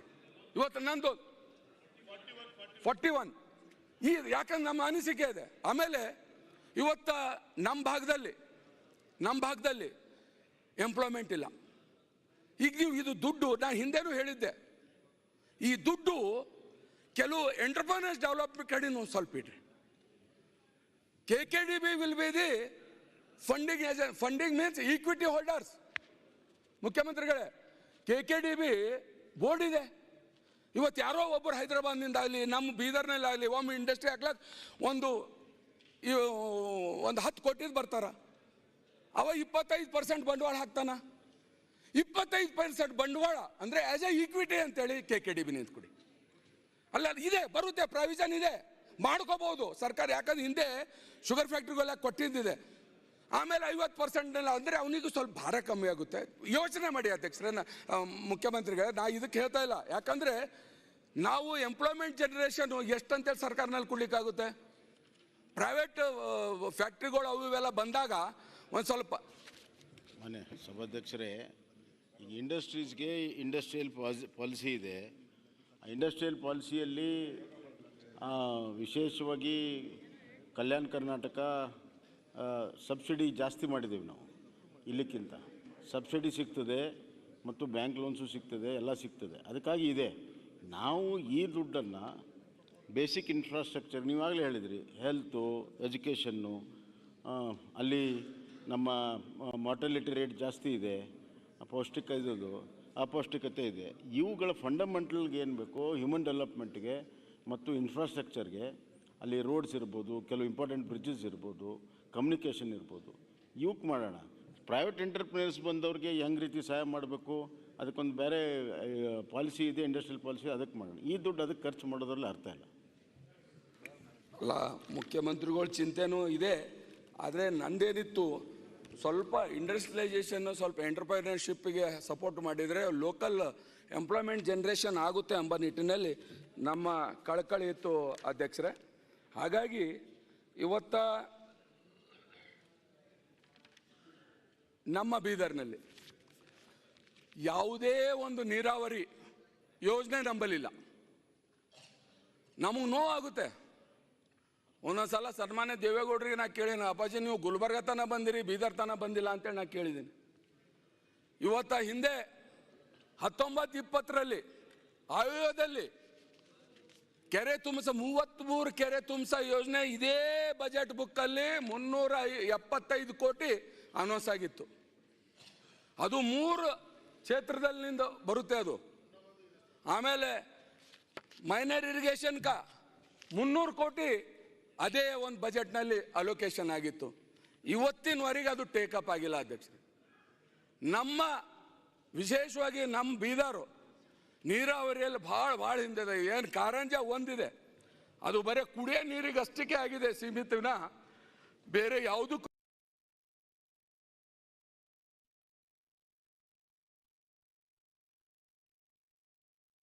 ಇಲ್ಲ. ಆದರೆ ಇನ್ನೊಂದು, ಮಾನ್ಯ ಮುಖ್ಯಮಂತ್ರಿಗಳು ಇವತ್ತ ಕಾರಂಜ ಸಂತ್ರಸ್ತರು ಏನಿದಾರ ಅವ್ರ ಬಗ್ಗೆ ಅದು ಸ್ವಲ್ಪ ಗಮನ ಹರಿಸ್ಬೇಕು. ಯಾಕಂದರೆ ಮೊದಲಿಡ್ದು ನಮ್ಮ ಏರಿಯಾದಲ್ಲಿ ರೈತರು ನಮಗೆ ವೈಜ್ಞಾನಿಕವಾಗಿ ಬೆಲೆ ಸಿಕ್ಕಿಲ್ಲ, ನಮಗೆ ಬೆಲೆ ಸಿಗಬೇಕು ಎಂಬ ನಿಟ್ಟಿನಲ್ಲಿ ಬಹಳಷ್ಟು ದಿವಸ ಹಿಡಿದು ಅವ್ರದ್ದೇನದಲ್ಲ ಒಂದು ಕೂಗಿದೆ. ಅದಕ್ಕೊಂದು ಟೈಮ್ ಕೊಟ್ಟು ನಾವೆಲ್ಲ ಜಿಲ್ಲಾ ಮುಖಂಡರು ಬರ್ತೀವಿ. ನಾವು ಆ ಒಂದು ರೈತರಿಗೆ ಒಂದು ಪರ್ಮನೆಂಟ್ ಸೊಲ್ಯೂಷನ್ ಅವರಿಗೆ ಕೊಡೋಂಥ ಕೆಲಸ ಮಾನ್ಯ ಮುಖ್ಯಮಂತ್ರಿಗಳು ಮಾಡಬೇಕು. ಆಮೇಲೆ ಈಗ ಕ್ವಶನ್ನಲ್ಲಿ ಮಾನ್ಯ ಕಾರಜೋಳ ಅವರಿಗೆ ಅವರು ನೀರಾವರಿ ಮಂತ್ರಿಗಳು ಈಗ ಆಲ್ರೆಡಿ ನಮ್ಮಲ್ಲಿ FRL ಏನಿದೆ ಕಾರಂಜದು, ಅದಕ್ಕೆ ಮೀರೇನದಲ್ಲ 2 ವರ್ಷ ಹಿಡಿದು ನೀರು ಬಂದವು. 2 ವರ್ಷ ಹಿಡಿದು ಆ ರೈತರಿಗೆ ಎಕ್ಸ್ಟ್ರಾ ಜಮೀನಲ್ಲಿ ಕ್ರಾಪ್ ಹೋಗಿಂದು ಮಟ್ಟಿಂದು ರೈತರಿಗೆ ಇವತ್ತಿನ ತನಕ ಕಂಪನ್ಸೇಷನ್ ಸಿಕ್ಕಿಲ್ಲ. ಆಮೇಲೆ ಕಾರಜೋಳ ಅವರು ಒಪ್ಕೊಂಡಿದ್ದಾರೆ ಸದನಲ್ಲಿ, ನಾವು ಕಂಪನ್ಸೇಷನ್ ಕೊಡ್ತೀವಿ, ಸರ್ವೆ ತರಿಸ್ತೀವಿ ಅಂತೇಳಿ. ಹಾಗಾಗಿ ಅದಕ್ಕೇನದಲ್ಲ ಸರ್ವೆ ನಡೀತಾ ಇದೆ, ಇನ್ನೂ ಅದು ಬಂದಿಲ್ಲ. ಅದಕ್ಕೂ ಕಂಪನ್ಸೇಷನ್ ಅದನ್ನು ಈ ಸರ್ಕಾರ ಕೊಡಬೇಕು ಎಂಬ ನಿಟ್ಟಿನಲ್ಲಿ. ಆಮೇಲೆ ಸ್ವಲ್ಪ ಇನ್ಫ್ರಾಸ್ಟ್ರಕ್ಚರ್, ಯಾಕಂದ್ರೆ ಸುಮಾರು ನನ್ನ ಬಲ್ಲಿದಾವ ರಾಜಶೇಖರ್ ಸರ್. ಈಗ ಅದರಲ್ಲಿ ಒಂದೇ ನಿಮಿಷ ಬಂಡೆಪ್ಪ, ಒಂದೇ ನಿಮಿಷ ಹೇಳ್ರಿ. ಸರ್ ಅಧ್ಯಕ್ಷರೇ, ಆ ಬ್ಯಾಕ್ ವಾಟರ್ ಈಗಾಗಲೇ ಬಂಡೆಪ್ಪ ಕಾಶಂಪುರ ಅವ್ರು ಹೇಳಿದ್ರು. ಇವತ್ತಲ್ಲಿ ಏನು ಸರ್ವೆ ನಡೀತಾ ಇದೆ, ಸಾಕಷ್ಟು ರೈತರು ಬಹಳ ಸಂಕಷ್ಟದಲ್ಲಿದ್ದಾರೆ. ನಾನು ಮುಖ್ಯಮಂತ್ರಿಗಳಿಗೆ ವಿನಂತಿ ಮಾಡ್ತೀನಿ, ಅದು ಒಂದು ಸಲ ಸರ್ವೆ ಮಾಡಿಸಿ ನಮ್ಮ ಬೀದರ್ ಜಿಲ್ಲೆ ಎಲ್ಲ ಶಾಸಕರಿಗೆ ಕರೆಸಿ ಒಂದು ಮೀಟಿಂಗ್ ಮಾಡಿ ಯಾವ ರೀತಿ ತೀರ್ಮಾನ ಮಾಡ್ತಾರೋ ಮುಖ್ಯಮಂತ್ರಿಗಳು ಮಾಡಲಿ. ಇನ್ನೊಂದು ಸರ್ ಬ್ಯಾಕ್ ವಾಟರು ಇವತ್ತು ನನ್ನ ಮತಕ್ಷೇತ್ರ ಮತ್ತು ಬಂಡೆಪ್ಪ ಅವ್ರ ಮತಕ್ಷೇತ್ರ, ಎರಡೂ ಮತಕ್ಷೇತ್ರದಲ್ಲಿ ಈ FRLಗಿನ ಜಾಸ್ತಿ ನೀರು ಬಂದು 2 ವರ್ಷದಿಂದ ಸಂಗ್ರಹ ಆಗಿ ಆ ಬ್ಯಾಕ್ ವಾಟರ್ ಬಂದು ಅಲ್ಲಿ ಇರ್ತಕ್ಕಂಥ ದಲಿತರು, ಮೈನಾರಿಟಿ ಎಲ್ಲ ಮನೆಗಳು ಇದು ಆಗಿವೆ. ನಮ್ಮ ಮತಕ್ಷೇತ್ರದಲ್ಲಿ ಕೆಲವು ಶಿಫ್ಟಿಂಗ್ ಮಾಡಬೇಕಾಗಿದೆ. ಈಗಾಗಲೇ ಪ್ರಪೋಸಲ್ ಬಂದಿದೆ. ನಾನು ಇದು 3ನೇ ಬಾರಿ 4ನೇ ಬಾರಿ ಈ ಸದನದಲ್ಲಿ ಇದ್ರ ಬಗ್ಗೆ ಚರ್ಚೆ ಮಾಡ್ತಾ ಇದ್ದೀನಿ. ದಯಮಾಡಿ ನಾನು ಮುಖ್ಯಮಂತ್ರಿಗಳಿಗೆ ವಿನಂತಿ ಮಾಡ್ತೀನಿ, ಅದು ಈಗಾಗಲೇ KRL MD ಹತ್ರ ಬಂದಿದೆ. ಸರ್ ನಮ್ಮ ಪರಿಸ್ಥಿತಿ ಅಧ್ಯಕ್ಷರೇ, 1 ನಿಮಿಷ ಈ ಇದ್ರ ಮ್ಯಾಗಂತೂ ಚರ್ಚೆ ಮಾಡೋಕೆ ಅವಕಾಶ ಕೊಡ್ತಾ ಇಲ್ಲ. ಇಷ್ಟು ಜನ ಮಾತಾಡಿದಿರಿ ಅಂತ ಅಟ್ಲೀಸ್ಟ್ ಇದರಲ್ಲಿ ಬಂಡೆಪ್ಪ ಅವ್ರು ಮಾತಾಡೋಕೆ ನಾನು ಅವ್ರಿಗೆ ಹೇಳಿದ್ದೀನಿ, ಒಂದು 2 ನಿಮಿಷ. ಇವತ್ತು ಭಾಳಷ್ಟು ಕಷ್ಟ ಇದೆ ಅಧ್ಯಕ್ಷರೇ. ಇವತ್ತು ಮುಖ್ಯಮಂತ್ರಿಗಳು ಇದ್ದಾರೆ ಇಲ್ಲಿ. ನಾನು ಹೇಳ್ತಕ್ಕಂಥದ್ದು, ಅವರು ಕೂಡ ಇರಿಗೇಷನ್ ಮಿನಿಸ್ಟರ್ ಇದ್ದಾಗ ಕೂಡ ನಾವು ಹೇಳಿದ್ದೀವಿ, ಇವತ್ತು ಪರಿಸ್ಥಿತಿ ಭಾಳ ವಿಕೋಪಕ್ಕೆ ಹೋಗಿದೆ. ಇವತ್ತಲ್ಲಿ ಸಂಕಷ್ಟ ಏನಿದೆ, ಅಲ್ಲಿ ದಲಿತರು ಇವತ್ತು ಯಾಕೆ ಕಷ್ಟದಲ್ಲಿದ್ದಾರೆ, ಅದಕ್ಕೆ ದಯಮಾಡಿ ತಾವು ಏನಾದರೂ ಮಾಡೋ ಶಿಫ್ಟಿಂಗ್ ಮಾಡ್ತಕ್ಕಂಥ ಬಂಡೆಪೋರೆ ತಮ್ಮ ಹತ್ರ ಕೂಡ ಇದೆ, ಖೇಡಿ ರಂಜೋಳು ಕೆಲವು ಕಡೆ ಇದೆ. ಅದ್ರ ಸಲುವಾಗಿ ಮಾನ್ಯ ಮುಖ್ಯಮಂತ್ರಿಗಳ ಗಮನಕ್ಕೆ ತಂದು ಮತ್ತು ಕಾರಜೋಳ ಅವರು ಭಾಳ ಅನುಭವಿ ಸಚಿವರಿದ್ದಾರೆ, ಅವರು ಕೂಡ ಒಂದು ಸಲ ಬೇಕಾದ ಕರೆಸಿ ನಮ್ಮ ಜೊತೆಯಲ್ಲಿ ಚರ್ಚೆ ಮಾಡಿ ಮಾಡ್ತಕ್ಕಂಥದ್ದು ಮಾಡಲಿ ಅಂತ ತಮ್ಮ ಮೂಲಕ ಮುಖ್ಯಮಂತ್ರಿಗಳಿಗೆ ಮತ್ತು ಕಾರಜೋಳಿಗೆ ವಿನಂತಿ ಮಾಡ್ತೀನಿ. ಅಧ್ಯಕ್ಷರೇ, ಯಾಕಂದ್ರೆ ಕಾರಜೋಳ ಅವರಿಗೆ 2 ಬಾರಿ ನಾನು ಕ್ವಶನ್ನಲ್ಲಿ ಒಳ್ಳೆಯ ರೀತಿಯಿಂದ ಉತ್ತರ ಕೊಟ್ಟರು, ಬಟ್ ಪರಿಹಾರ ಹೋಗಿಲ್ಲ ಇನ್ನೂ ತನಕ. ಆಮೇಲೆ ನಮ್ಮ ಬೀದರು ಅದು ಒಂದು ರೀತಿಯಿಂದ ರಿಚ್ ಹಿಸ್ಟಾರಿಕಲ್ ಪ್ಲೇಸ್ ಇದೆ. ಬೀದರ್ ಫೋರ್ಟ್ ಹಿಡ್ಕೊ ಒಂದು, ಇವತ್ತು ಗುರುನಾನಕ್ ಹಿಡ್ಕೊ ಒಂದು, ಆಮೇಲೆ ಸಾಕಷ್ಟು ಇವತ್ತು ಪವಿತ್ರ ಆದಂಥ ಸ್ಥಾನ ನರಸಿಂಹಸ್ವಾಮಿ ಟೆಂಪಲು, ಬಸವ ಕಲ್ಯಾಣ, ಬಸವಣ್ಣವ್ರದ್ದು ಪುಣ್ಯ ಭೂಮಿ, ಅನುಭವ ಮಂಟಪು. ಸನ್ಮಾನ್ಯ ಮಾಜಿ ಮುಖ್ಯಮಂತ್ರಿ ಯಡಿಯೂರಪ್ಪ ಅವ್ರು ಬಂದಾಗ ಇಮ್ಮಿಡಿಯೇಟ್ ಅವರು 200 ಕೋಟಿ ರಿಲೀಸ್ ಮಾಡ್ತೆ ಅಂದರೆ ರಿಲೀಸ್ ಮಾಡಿದ್ದಾರೆ, ಸಂತೋಷ. ಆದರೆ ಅವರು ಪೂರ ಸರ್ಕಾರ ಮುಗಿಯೋವರೆಗೆ ಅನುಭವ ಮಂಟಪ ರೆಡಿ ಆಗ್ತದ ಎಂಬ ವಾಗ್ದಾನ ಈ ಸರ್ಕಾರದಿತ್ತು. ಅದು ಇನ್ನೂ 12 ತಿಂಗಳಲ್ಲಿ ಯಾವ ರೀತಿ ಅದಕ್ಕೆ ಕಂಪ್ಲೀಟ್ ಮಾಡ್ತಾರ, ಅದೊಂದು ಅನುಭವ ಮಂಟಪ ಕಂಪ್ಲೀಟ್ ಮಾಡಿಕೊಡ್ಬೇಕು ಎಂಬ ನಿಟ್ಟಿನಲ್ಲಿ ನಾನು ಹೇಳಕ್ಕೆ ಬಯಸ್ತೀನಿ.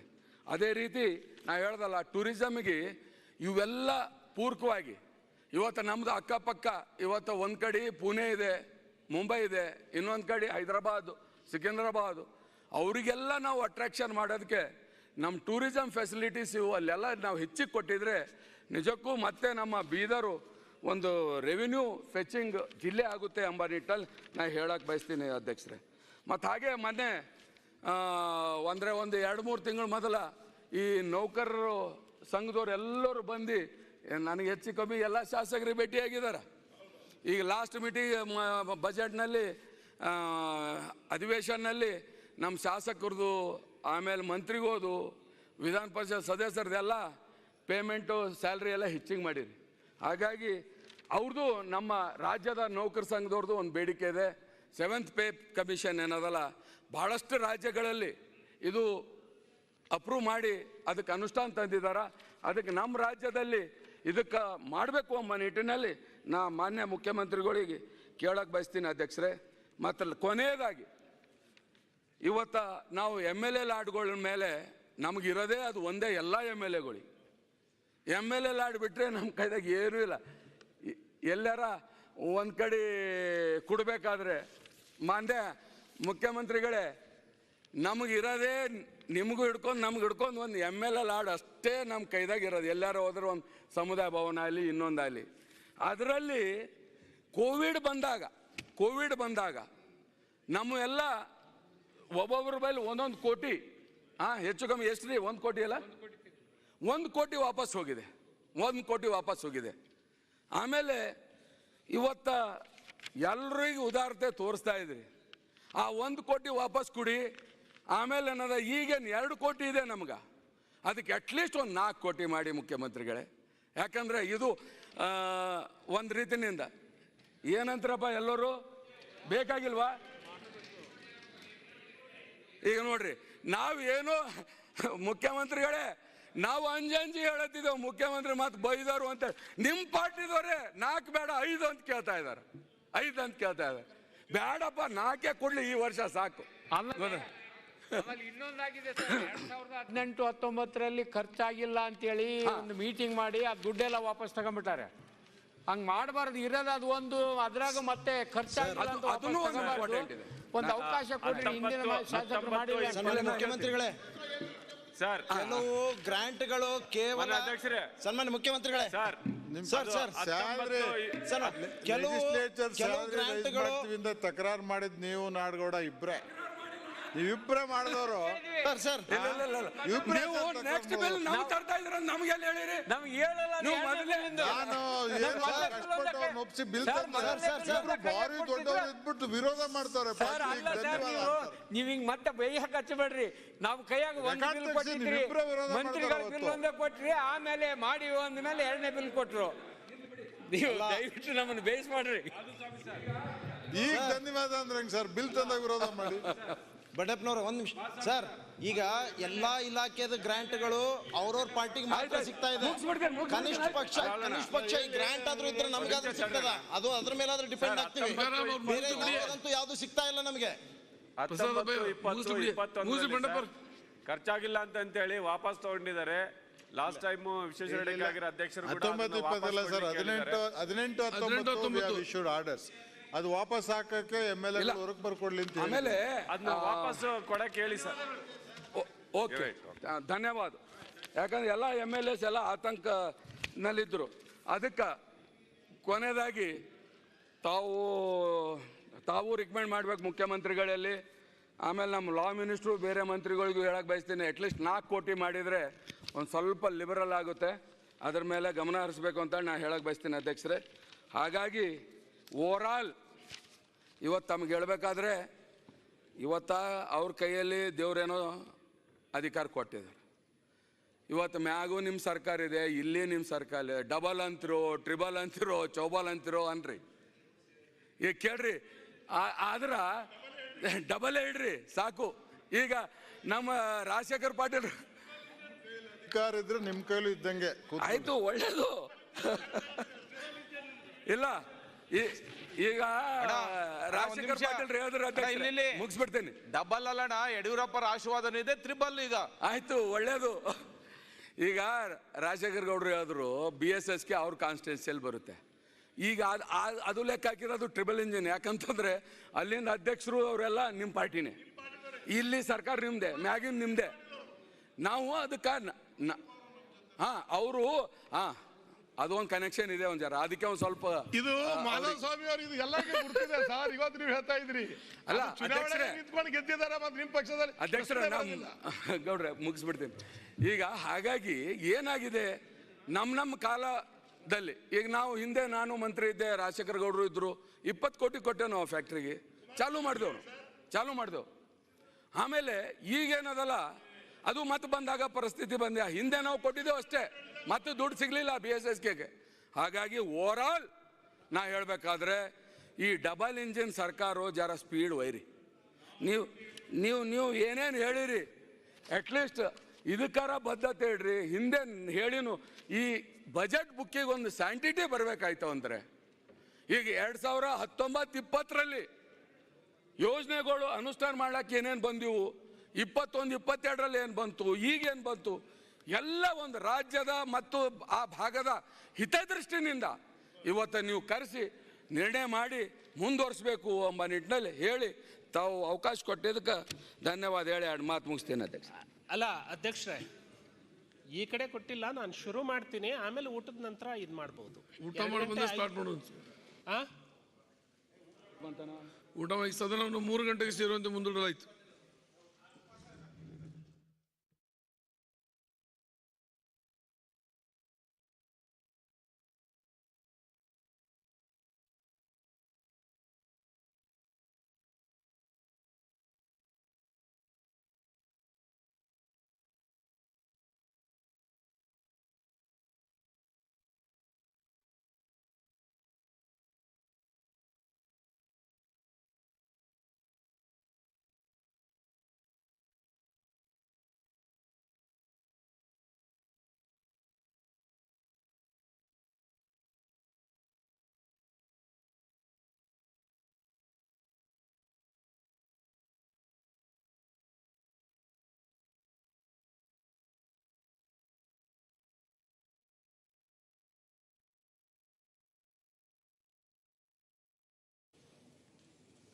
ಇಂದಿನ ಕಾರ್ಯಕಲಾಪವನ್ನು ಪ್ರಾರಂಭ ಮಾಡ್ತಾ ಇದ್ದೀನಿ. ದಯವಿಟ್ಟು ಕಾರ್ಯಕಲಾಪದ ನಮ್ಮ ಪಟ್ಟಿಯಲ್ಲಿರುವಂಥ ಎಲ್ಲ ವಿಷಯಗಳನ್ನು ಮಹತ್ವದ್ದಾಗಿರೋದ್ರಿಂದ ಸಮಯ ಮಿತಿಯೊಳಗೆ ನಾವು ಮಾಡಬೇಕಾದಂಥ ಅಗತ್ಯತೆ ಇದೆ. ದಯವಿಟ್ಟು ಆ ಸಮಯ ಮಿತಿಗೆ ಎಲ್ಲರೂ ಸಹಕರಿಸಬೇಕು. ಬಂಡೆಪ್ಪ ಅವರು ನಿಲುವಳಿ ಸೂಚನೆ ಬಂದಿದೆ, ನಾನು ಅದನ್ನು ಆಮೇಲೆ ಕೊಡ್ತೀನಿ. ಸಭೆಯ ಮುಂದಿಡಲಾದ ಕಾಗದ ಪತ್ರಗಳು. ಮಾನ್ಯ ಮುಖ್ಯಮಂತ್ರಿಗಳು ಶ್ರೀಯುತ BS ಯಡಿಯೂರಪ್ಪನವರು. ಸನ್ಮಾನ್ಯ ಅಧ್ಯಕ್ಷರೇ, ಭಾರತ ಸಂವಿಧಾನದ 151 ಅನುಚ್ಛೇದದ ಮೇರೆಗೆ ಭಾರತದ ಲೆಕ್ಕ ನಿಯಂತ್ರಕರು ಮತ್ತು ಮಹಾಲೆಕ್ಕ ಪರಿಷತ್ತು ನೀಡಿರುವ 74ನೇ ಸಂವಿಧಾನ ತಿದ್ದುಪಡಿ ಕಾಯ್ದೆ ಅನುಷ್ಠಾನದ ಮೇಲಿನ ಕಾರ್ಯನಿರ್ವಹಣಾ ಲೆಕ್ಕ ಪರಿಷದ ವರದಿಯನ್ನು 2020ನೇ ವರ್ಷದ ವರದಿ ಸಂಖ್ಯೆ 2 ಸಭೆಯ ಮುಂದಿಡುತ್ತಿದ್ದೇನೆ. ಶ್ರೀಯುತ ಲಕ್ಷ್ಮಣ್ ಸಂಗಪ್ಪ ಸವದಿಯವರು, ಮಾನ್ಯ ಉಪಮುಖ್ಯಮಂತ್ರಿಗಳು. ಸನ್ಮಾನ್ಯ ಅಧ್ಯಕ್ಷರೇ, ಕರ್ನಾಟಕ ರಾಜ್ಯ ಅಲ್ಪಸಂಖ್ಯಾತರ ಆಯೋಗದ ವಿಶೇಷ ವರದಿಯನ್ನು ಸಭೆಯ ಮುಂದಿಡುತ್ತೇನೆ. 2019-20ನೇ ಸಾಲಿನ ಕರ್ನಾಟಕ ವಿಧಾನಸಭೆಯ ಅನುಸೂಚಿತ ಜಾತಿ ಮತ್ತು ಅನುಸೂಚಿತ ಪಂಗಡಗಳ ಕಲ್ಯಾಣ ಸಮಿತಿಯ ವಿಶೇಷ ವರದಿಯನ್ನು ಮಂಡಿಸುತ್ತಿದ್ದೇನೆ. ವಿತ್ತೀಯ ಕಲಾಪಗಳು. ಮಾನ್ಯ ಮುಖ್ಯಮಂತ್ರಿಗಳು.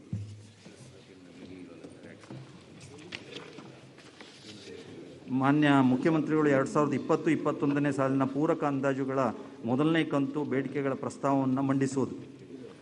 ಮಾನ್ಯ ಸಭಾಧ್ಯಕ್ಷರೇ, 2021ನೇ ಮಾರ್ಚ್ 31ರಂದು ಕೊನೆಗೊಳ್ಳುವ ಆರ್ಥಿಕ ವರ್ಷದಲ್ಲಿ ಬರುವ ಅಭಿಯಾಚನೆಗಳ ಕ್ರಮಾಂಕ 1ರಿಂದ 8, 10ರಿಂದ 14, 16ರಿಂದ 19, 21, 23 ಮತ್ತು 25ರಿಂದ 28ಗೆ ಸಂಬಂಧಿಸಿದಂತೆ ಸಂದಾಯವಾಗುವ ವೆಚ್ಚವನ್ನು ಭರಿಸಲು ಸರ್ಕಾರಕ್ಕೆ ರಾಜಸ್ವ ಖಾತೆಯಲ್ಲಿ ಹಾಗೂ ಬಂಡವಾಳ ಖಾತೆಯಲ್ಲಿ ಮಂಜೂರು ಮಾಡಿದ ಮೊಗಲುಗಳನ್ನು ಸೇರಿ ಬೇಡಿಕೆಗಳ ಪಟ್ಟಿಯಲ್ಲಿ ನಮೂದಿಸಿದ ಮೊಗಲಿಗೆ ಮೀರಿದ ಇನ್ನೂ ಹೆಚ್ಚಿನ ಮೊಗಲುಗಳನ್ನು ಮಂಜೂರು ಮಾಡಬೇಕೆಂಬ ಬೇಡಿಕೆಗಳನ್ನು ಪೂರಕ ಅಂದಾಜುಗಳು ಮೊದಲನೇ ಕಂತು ಸಭೆಯ ಮುಂದೆ ಮಂಡಿಸುತ್ತಿದ್ದೇನೆ. ಪೂರಕ ಅಂದಾಜುಗಳ ಮೊದಲನೇ ಕಂತು ಬೇಡಿಕೆಗಳನ್ನು ಮಂಡಿಸಲಾಯಿತು. ಈಗ ನಿನ್ನೆ ನಿಯಮ 69ರ ಮೇರೆಗೆ ಸಾರ್ವಜನಿಕದ ಮಹತ್ವದ ಜರೂರ್ ವಿಷಯ ಏನು ಚರ್ಚೆಯಾಗಿತ್ತು, ಅದಕ್ಕೆ ಉತ್ತರವನ್ನು ಸರ್ಕಾರದ ವತಿಯಿಂದ ಡಾಕ್ಟರ್ ಸುಧಾಕರ್ ಅವರು ಕೊಡಬೇಕು. ಸುಧಾಕರ್ ಅವರು ಸಮಯ ಮಿತಿಯೊಂದಿಗೆ ತಮ್ಮ ಮಾತನ್ನು ಪ್ರಾರಂಭಿಸಬೇಕು. ಧನ್ಯವಾದಗಳು. ಸಭಾಧ್ಯಕ್ಷರೇ, ಅಧ್ಯಕ್ಷರೇ, ನಿನ್ನೆ ನನಗೆ ಹೇಳಿದ್ರಿ ನೀವು ಅಧಿವೇಶನ ಶುರುವಾದ ತಕ್ಷಣ ನನ್ನ ಬಿಲ್ನ ಅಂಗೀಕಾರಕ್ಕೆ. ಇದು ನಿನ್ನೆ ಇವತ್ತು ಉತ್ತರ ಮುಗಿದು ಬಿಡಲಿ. ಉತ್ತರ ಮುಗಿದ ತಕ್ಷಣ ಬಿಲ್ಗಳದ್ದೇ ಇದೆ, ಬಿಲ್ ತಗೊಳ್ತೀನಿ. ಉತ್ತರ ಮುಗಿದ ತಕ್ಷಣ ಬಿಲ್ ತಗೊಳ್ತೀನಿ. ನಿಲುವಳಿ ಸೂಚನೆಯನ್ನು ಸಹ ನಾನು ತಗೊಳ್ತೀನಿ. ಅದನ್ನ ಕನ್ವರ್ಟ್ ಮಾಡಿ 69 ಕನ್ವರ್ಟ್ ಮಾಡಿ ಅದನ್ನು ತಗೊಳ್ತೀನಿ ಬಂಡೆಪ್ಪ. ಅಧ್ಯಕ್ಷರೇ, ಹೇಳಿ.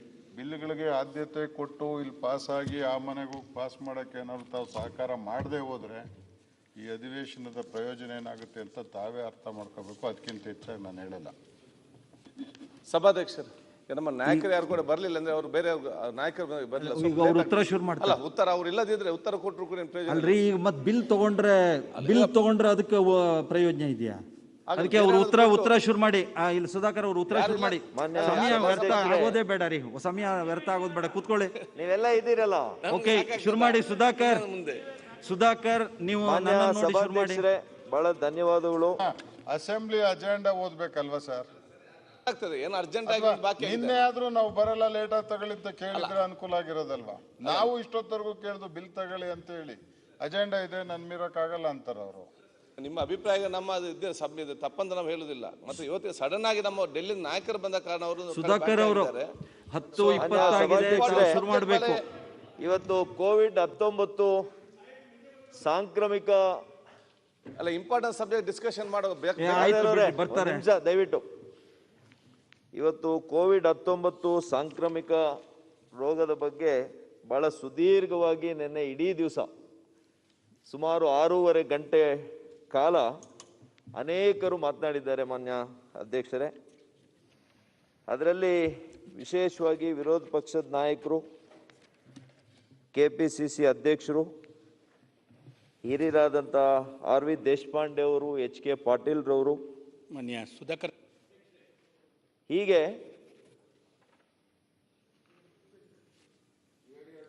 ಈಗ ಅದೇ ಹೇಳ್ತೀನಿ. ಏನು ಉತ್ತರ ಕೊಡ್ತಿದ್ದಾರೆ ಸನ್ಮಾನ್ಯ ಸಚಿವರು?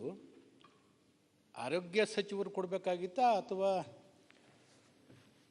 ಅವ್ರ ಪರವಾಗಿ ಇವ್ರು ಕೊಡ್ತಿದ್ದಾರಾ? ಇಲ್ಲ, ಕೋವಿಡ್ಗೆ ನಾನು ಕೂಡ ಉಸ್ತುವಾರಿ ಆಗಿರೋದಕ್ಕೆ ಅಧಿಕೃತವಾಗಿ ಸರ್ಕಾರದ ವತಿಯಿಂದ ನಾನೇ ಕೊಡ್ತಾ ಇದ್ದೀನಿ. ಇದು ನನಗೆ ಸರಿ ಅಂತ ಅನಿಸ್ತಾ ಇಲ್ಲ. ಸದನ ತೀರ್ಮಾನ ಮಾಡಬೇಕು, ತಾವೇ ತೀರ್ಪು ಕೊಡಬೇಕು. ಇಲ್ಲ, ಈಗ ಸರ್ಕಾರದಲ್ಲಿ ನಿರ್ಣಯ ಮಾಡ್ಕೊಂಡಿದ್ದಾರೆ. ಸುಧಾಕರ್ ಅವರು ಉತ್ತರ ಕೊಡ್ತಾರೆ. ಅವ್ರ ಪರವಾಗಿ ಕೊಡ್ತಾ ಇದ್ದಾರೆ. ಒಟ್ಟಾರೆ ಅವರೇ ಕೊಡ್ತಿದ್ದಾರೆ. ಹಿಂದೆ ಮಾರ್ಚ್ನಲ್ಲೂ ನಾನೇ ಕೊಟ್ಟಿದ್ದೆ ಮಾನ್ಯ ಅಧ್ಯಕ್ಷರೇ. ಹಾಗಾಗಿ JDSನಿಂದ ಕೂಡ ಶ್ರೀ ರೇವಣ್ಣವರು, ಬಂಡೆಪ್ಪ ಕಾಶಂಪುರ್ ಅವರು, ಶಿವಲಿಂಗೇಗೌಡರು, ಬಾಲಕೃಷ್ಣ ಅವರು, ಡಾಕ್ಟರ್ ಅಜಯ್ ಸಿಂಗ್ ರವರು, ಡಾಕ್ಟರ್ ರಂಗನಾಥ್ ರವರು ಕೂಡ, ನಿನ್ನೆ ಖಾದರ್ ಅವರು ಕೂಡ ಮಾತನಾಡಿದ್ದಾರೆ. ಇವತ್ತು ಮಾನ್ಯ ಅಧ್ಯಕ್ಷರೇ, ನಿನ್ನೆ ನಡೆದಂಥ ಒಂದು ಸದನದ ವೇಳೆಯಲ್ಲಿ ಅನೇಕರು ಕೋವಿಡ್ನ ನಿರ್ವಹಣೆಯಲ್ಲಿ ನಮ್ಮ ಸರ್ಕಾರ ಎಡವಿದೆ, ಕೆಲವರು ಹೇಳ್ತಾರೆ ಇದ್ರು ದೂರದೃಷ್ಟಿನೇ ಇರಲಿಲ್ಲ, ಬಹಳ ಸೋಂಕಿತರ ಪ್ರಮಾಣ ಹೆಚ್ಚಾಗಿದೆ, 2ನೇ ಸ್ಥಾನದಲ್ಲಿದ್ದೀವಿ, ಇವೆಲ್ಲ ಕೂಡ ನಿನ್ನೆ ವ್ಯಾಖ್ಯಾನ ಮಾಡಿದ್ದಾರೆ ಮಾನ್ಯ ಸಭಾಧ್ಯಕ್ಷರೇ.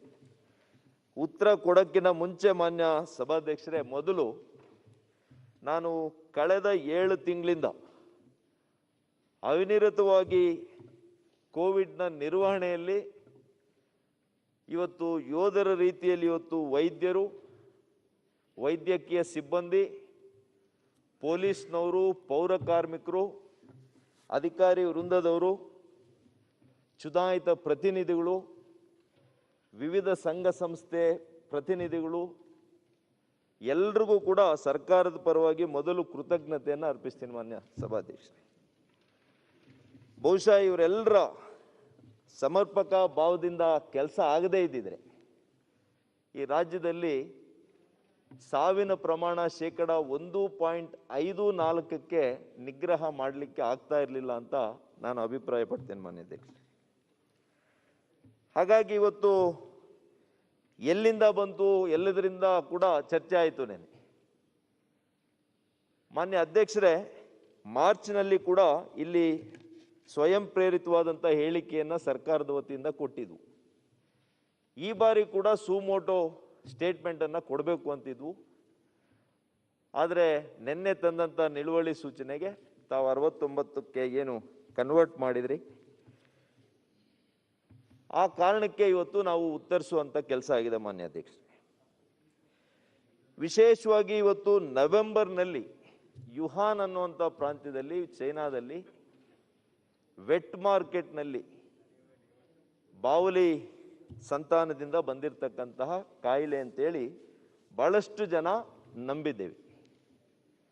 ಇದ್ರ ಜೊತೆಗೆ ಮಾನ್ಯ ಅಧ್ಯಕ್ಷರೇ, ಚೈನಾದೇ ಒಬ್ಬ ವೈರಾಲಜಿಸ್ಟ್ ಅವರು ಕೂಡ ಅಮೆರಿಕಕ್ಕೆ ಹೋಗಿ ಇದು ಮಾನವ ಸೃಷ್ಟಿ ಆಗಿರ್ತಕ್ಕಂತಹ ವೈರಾಣು, ಅದು ಯುಹಾನ್ ಲ್ಯಾಬ್ನಲ್ಲಿ ಆಗಿದೆ ಅಂತ ಕೂಡ ಹೇಳಿದ್ದಾರೆ. ಆದರೆ ಅದಕ್ಕೆ ನಾನು ಹೆಚ್ಚು ಅದರ ಬಗ್ಗೆ ವ್ಯಾಖ್ಯಾನ ಮಾಡಲಿಕ್ಕೆ ಹೋಗಲ್ಲ, ಯಾಕೆಂದರೆ ಅಂತಿಮವಾಗಿ ಸತ್ಯಾಸತ್ಯಗಳು ಹೊರಬರ್ತವೆ. ಹಾಗಾಗಿ ಮಾನ್ಯ ಅಧ್ಯಕ್ಷರೇ, ಡಿಸೆಂಬರ್ ತನಕ ಚೈನಾದಲ್ಲಿ, ನವೆಂಬರಿಂದ ಡಿಸೆಂಬರ್ ಕೊನೆ ತನಕ ಇಡೀ ವಿಶ್ವದಲ್ಲಿ ಅವರು ಎಲ್ಲಿ ಕೂಡ ಹೇಳಲಿಲ್ಲ ಈ ರೀತಿಯ ಒಂದು ಸೋಂಕು ಬಂದಿದೆ, ವೈರಾಣು ಬಂದಿದೆ, ನೀವೆಲ್ಲ ಕೂಡ ಎಚ್ಚರವನ್ನು ವಹಿಸಬೇಕು ಅಂತೇಳಿ ಎಲ್ಲೂ ಕೂಡ ಹೇಳಲಿಲ್ಲ. ನಮ್ಮಲ್ಲಿ ಕೂಡ ನಿಪಾ ವೈರಾಣು ಬಂದಿತ್ತು ಮಾನ್ಯ ಅಧ್ಯಕ್ಷರೇ ಕೇರಳದಲ್ಲಿ. ಆದರೆ ಕೇರಳದ ಪಕ್ಕದ ರಾಜ್ಯಕ್ಕೂ ಕೂಡ ಅದು ಬರಲಿಲ್ಲ. ಅಂದರೆ ಅಷ್ಟು ಯಶಸ್ವಿಯಾಗಿ ಅದನ್ನು ಅಲ್ಲೇ ನಿಯಂತ್ರಣ ಮಾಡಿದರು ಕೇರಳದವರು. ಅದೇ ರೀತಿ ಎಬೋಲಾ, ಅದು ಕೂಡ ಆಫ್ರಿಕಾ ಖಂಡಕ್ಕೆ ಸೀಮಿತ ಆಗಿ ಇವತ್ತು ನಿರ್ನಾಮ ಆಗಿದೆ ಎಬೋಲಾ.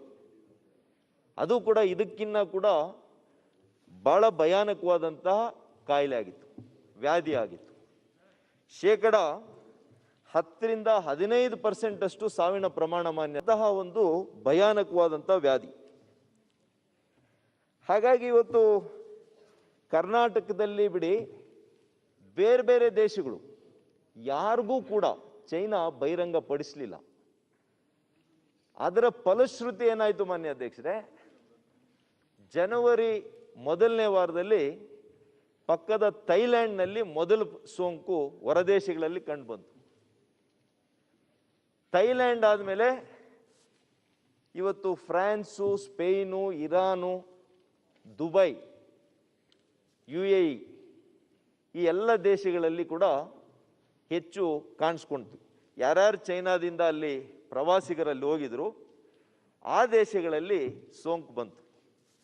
ಈ ವೈರಾಣು ತನ್ನಾಗಿ ತಾನೇ ಹೋಗಲ್ಲ ಮಾನ್ಯ ಅಧ್ಯಕ್ಷರೇ, ನಮ್ಮ ಜೊತೆ ಅದು ಇಟ್ ಮೂವ್ಸ್ ವಿತ್ ಮೂಮೆಂಟ್, ನಾವು ಅದನ್ನು ಕರ್ಕೊಂಡು ಹೋಗುವಂಥದ್ದು.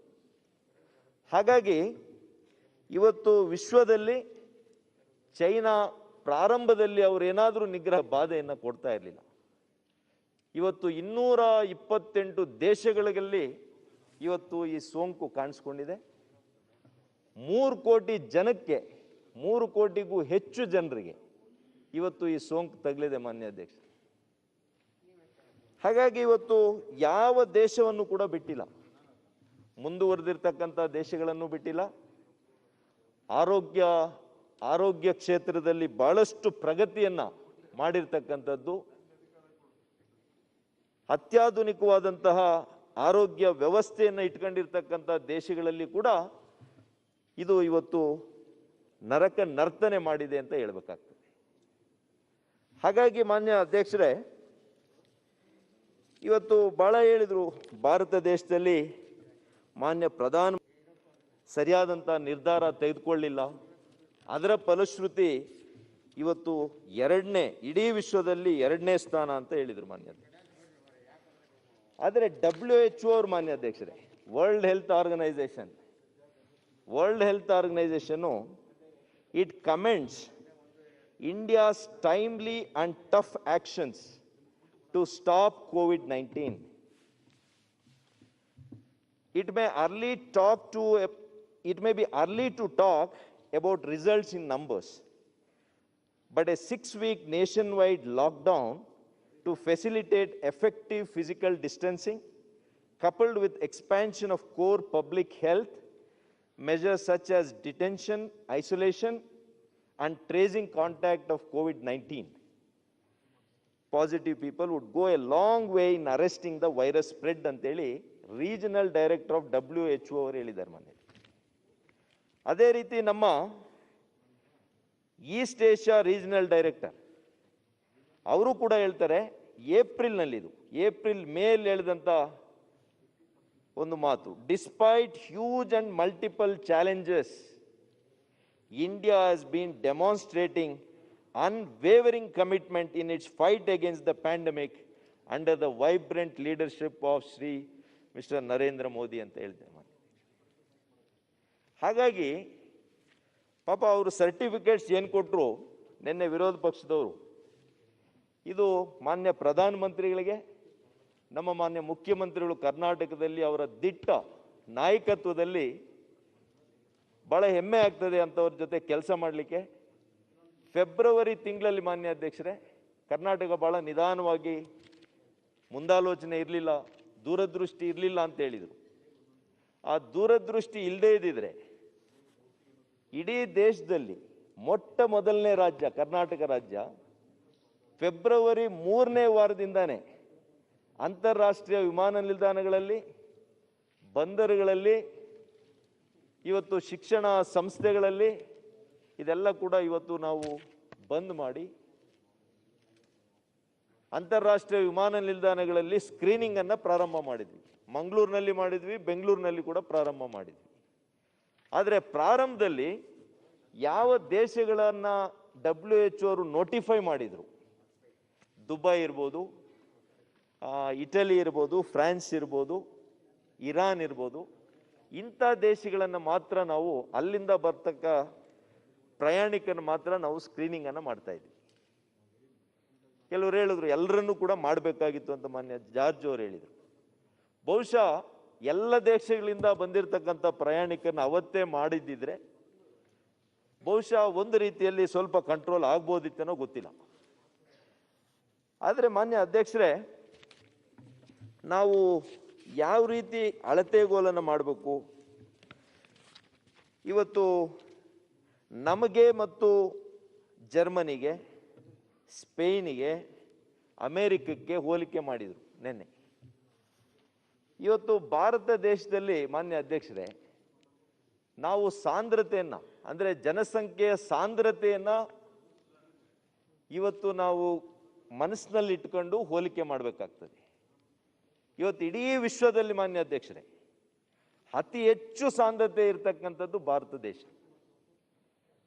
1 ಸ್ಕ್ವೇರ್ ಕಿಲೋಮೀಟರ್ಗೆ, 1 ಚದರ ಕಿಲೋಮೀಟರ್ಗೆ 454 ಜನರು ನಾವು ವಾಸ ಮಾಡೋದು. ಭೌಗೋಳಿಕವಾಗಿ ಭಾರತಕ್ಕಿಂತ 3 ಪಟ್ಟು ದೊಡ್ಡದಾಗಿದೆ ಅಮೆರಿಕ. ಜನಸಂಖ್ಯೆಯಲ್ಲಿ ನಮಗಿನ್ನ 2-3 ಪಟ್ಟು ಕಡಿಮೆ ಇದೆ. ನಾವು 130 ಕೋಟಿ ಇದ್ರೆ ಅವ್ರು ಬರೀ 30 ಕೋಟಿ ಇದ್ದಾರೆ. ಅವರು 1 ಚದರ ಕಿಲೋಮೀಟರ್ನಲ್ಲಿ ಎಷ್ಟು ಜನ ಇದ್ದಾರೆ ಅಂದರೆ ಕೇವಲ 35 ಜನ ಇದ್ದಾರೆ. ನಾವು 454 ಜನ 1 ಚದರ ಕಿಲೋಮೀಟರಲ್ಲಿ ಇದ್ರೆ ಅವರು ಕೇವಲ 35 ಜನ ಇದ್ದಾರೆ. ಇನ್ನು ಆಸ್ಟ್ರೇಲಿಯಾ, ಭಾಳ ಜನ ಹೇಳಿದ್ರು ಆಸ್ಟ್ರೇಲಿಯಾ ಭಾಳ ಕಡಿಮೆ ಆಗಿದೆ ಅಂತೇಳಿ. ಅಲ್ಲಿ 1 ಸ್ಕ್ವೇರ್ ಕಿಲೋಮೀಟರ್ಗೆ ಕೇವಲ 3 ಇದ್ದಾರೆ ಮಾನ್ಯ ಅಧ್ಯಕ್ಷ, ಕೇವಲ 3. ಹಾಗಾಗಿ ಈ ಎಲ್ಲ ಕಾರಣಗಳು, ಸಾಂದ್ರತೆ ಒಂದೇ ಅಲ್ಲ, ಇವತ್ತು ನಾಗರಿಕ ಪ್ರಜ್ಞೆ, ಇವತ್ತು ನಮ್ಮ ಆರೋಗ್ಯ ಕ್ಷೇತ್ರದಲ್ಲಿ ನಾವು ಮಾಡ್ಕೊಂಡಿರ್ತಕ್ಕಂಥ ಮೂಲಭೂತ ಸೌಕರ್ಯಗಳು, ಸಿದ್ಧತೆಗಳು, ಇದು ಇವತ್ತು ಬಾಯಾರಿಕೆ ಆಗಿದೆ, ಬಾವಿಯನ್ನು ತೋಡುವಂಥ ಪರಿಸ್ಥಿತಿ ನಮಗೆ ಬಂದಿದೆ. ಆದರೆ ಕಳೆದ ಇಷ್ಟು ವರ್ಷಗಳಲ್ಲಿ ನಾನು ಯಾರನ್ನು ಆಪಾದನೆ ಮಾಡ್ತಾ ಇಲ್ಲ, ಆದರೆ ಮಾನ್ಯ ಅಧ್ಯಕ್ಷರೇ, ಕಳೆದ 73 ವರ್ಷಗಳಲ್ಲಿ ಕರ್ನಾಟಕ ರಾಜ್ಯದ ಆರೋಗ್ಯ ಕ್ಷೇತ್ರಕ್ಕೆ ನೀವು ಕೊಟ್ಟಂತಹ ಗಂಭೀರವಾದ ಚಿಂತನೆ ಏನು? ಮಾನ್ಯ ದೇಶಪಾಂಡೆ ಸಾಹೇಬರು ಹೇಳಿದ್ರು, ನೀವು ದೂರದೃಷ್ಟಿಯ ಕ್ರಮಗಳನ್ನು ತೆಗೆದುಕೋಬೇಕಾಗಿತ್ತು. ನಾವು ಯಾವ ದೂರದೃಷ್ಟಿ ಕ್ರಮಗಳನ್ನು ತೆಗೆದುಕೊಂಡಿದ್ವಿ ಕಳೆದ 73 ವರ್ಷದಲ್ಲಿ? ಕೇವಲ ಮಾನ್ಯ ಅಧ್ಯಕ್ಷರೇ, ನಿಮಗೆ ಪ್ರಿಪೇರ್ಡ್ನೆಸ್ ಬಗ್ಗೆ ಹೇಳಬೇಕಾಗ್ತದೆ. ಮುಂಚೆ ಆಕ್ಸಿಜನ್ ಇದ್ದಂಥ ಹಾಸಿಗೆಗಳು ಇಡೀ ರಾಜ್ಯದಲ್ಲಿ ಕೇವಲ 3200 ಹಾಸಿಗೆಗಳಿತ್ತು. ಆಕ್ಸಿಜನ್ ಅಳವಡಿಸಿರ್ತಕ್ಕಂಥ ಹಾಸಿಗೆ ಕೇವಲ 3200. ನಮ್ಮ ಆರೋಗ್ಯ ಸಚಿವರು ಹಿಂದೆ ಇದ್ದಂಥವ್ರು, ಕರೆಕ್ಟ್, ಈಗ ಕರೆಕ್ಟ್ ಮೀ, 2 ಲಕ್ಷಕ್ಕಿಂತ ಜಾಸ್ತಿ ಬೆಡ್ ಇತ್ತು ನಮ್ಮ ಗವರ್ಮೆಂಟ್ ಹಾಸ್ಪಿಟಲ್ ಮತ್ತು PSC. ನಾನು ಹೇಳ್ತಾ ಇರೋದು ಆಕ್ಸಿಜನ್ ಅಳವಡಿಸಿರ್ತಕ್ಕಂಥ ಹಾಸಿಗೆಗಳು. 6 ಮಂತ್ ಮುಂಚೆ ಕನೆಕ್ಷನ್ ಮಾಡ್ಬೇಕಿತ್ತು. ಈ ಪರಿಸ್ಥಿತಿ Oxygen- ಬರ್ತಂತ ಇಲ್ವಾಗ ಅಲ್ಲ, ಏನ್ ಮಾಡಿದೀವಿ ಅಂತ ಹೇಳ್ತೀನಿ. ಆರು ತಿಂಗಳಲ್ಲಿ ಸ್ಪಷ್ಟೀಕರಣಕ್ಕೆಲ್ಲ ಆಮೇಲೆ 6 ತಿಂಗಳಲ್ಲಿ ಏನ್ ಮಾಡಿದೀವಿ ಅಂತ ಹೇಳ್ತೀನಿ. 73 ವರ್ಷದಲ್ಲಿ ಏನಾಗಿದೆ ಅಂತ ಹೇಳ್ತಾ ಇದ್ದೀನಿ. 73 ವರ್ಷದಲ್ಲಿ ಏನಾಗಿದೆ ಅಂತ ಹೇಳ್ತೀನಿ. 6 ತಿಂಗಳಲ್ಲಿ ನಾವೇನ್ ಮಾಡಿದ್ವಿ ಅನ್ನೋದನ್ನು ಹೇಳ್ತೀನಿ ಮಾನ್ಯ ಅಧ್ಯಕ್ಷ. ಹಾಗಾಗಿ ಆಕ್ಸಿಜನ್ ಅಳವಡಿಸಿರ್ತಕ್ಕಂಥ ಹಾಸಿಗೆಗಳು ಕೇವಲ 3200 ಇತ್ತು. ಇದು ನಮ್ಮ ಆರೋಗ್ಯ ಇಲಾಖೆಯಲ್ಲಿದ್ದಂಥ ಎಲ್ಲ ಆಸ್ಪತ್ರೆಗಳು. ಒಂದೇ ಒಂದು ಸಮುದಾಯದ ಆರೋಗ್ಯ ಕೇಂದ್ರಗಳಲ್ಲಿ ಇಲ್ಲ, ಒಂದು ಬೆಡ್ ಇಲ್ಲ. ತಾಲೂಕು ಆಸ್ಪತ್ರೆಗಳಲ್ಲಿ ಕೆಲವು ಕಡೆ 2, ಕೆಲವು ಕಡೆ 3, ಕೆಲವು ಕಡೆ ಇಲ್ವೇ ಇಲ್ಲ. ಹಾಗಾಗಿ ಯಾರನ್ನ ಇವತ್ತು ನಾವು ಇದಕ್ಕೆ ಹೊಣೆಗಾರಿಕೆಯನ್ನ ನಾವು ಹೇಳ್ಬೇಕಾಗ್ತದೆ ಮಾನ್ಯ ಅಧ್ಯಕ್ಷ. ಆದರೆ ವೈದ್ಯಕೀಯ ಶಿಕ್ಷಣ ಇಲಾಖೆಯಲ್ಲಿ ಮೆಡಿಕಲ್ ಕಾಲೇಜಸ್ ಇದ್ದಿದ್ದರಿಂದ 4360 ಹಾಸಿಗೆಗಳು ಆಕ್ಸಿಜನ್ ಅನ್ನ ಅಳವಡಿಸಿರುವಂಥ ಹಾಸಿಗೆಗಳಿತ್ತು. ಈಗ ಮಾನ್ಯ ಅಧ್ಯಕ್ಷರೇ 6 ತಿಂಗಳಲ್ಲಿ ಏನು ಮಾಡಿದ್ರು ಅಂತ ಕೇಳಿದ್ರು. ದೂರದೃಷ್ಟಿ ಏನಿತ್ತು ಸರ್ಕಾರದ್ದು, ಪ್ರಿಪೇರ್ಡ್ನೆಸ್ ಏನಿತ್ತು? ಇವತ್ತು ಆರೋಗ್ಯ ಇಲಾಖೆಯಲ್ಲಿ ಮಾತ್ರ 3000 ಇದ್ದಿದ್ದನ್ನ ಇವತ್ತು 19,045 ಹಾಸಿಗೆಗಳನ್ನು ಈಗಾಗಲೇ ಅಳವಡಿಸಿದೆ. 6 times. ಅಲ್ಲ, ಯಾವ್ಯಾವ ಜಿಲ್ಲೆ ಅಂತ ಹೇಳ್ಬೋದಾ? ಒಂದು ಪ್ರತಿ ಜಿಲ್ಲೆಯಲ್ಲಿ ಸಂಪೂರ್ಣ ವಿವರ ನಿಮ್ಗೆ ಕೊಡ್ತೀವಿ. ಆಮೇಲೆ ಇದು ಚಪ್ಲೆ ತಟ್ಟೋದಲ್ಲ. ಯಾವ ತಾಲೂಕಲ್ಲಿ ಪ್ರಾರಂಭ ಮಾಡಲಿಲ್ಲ.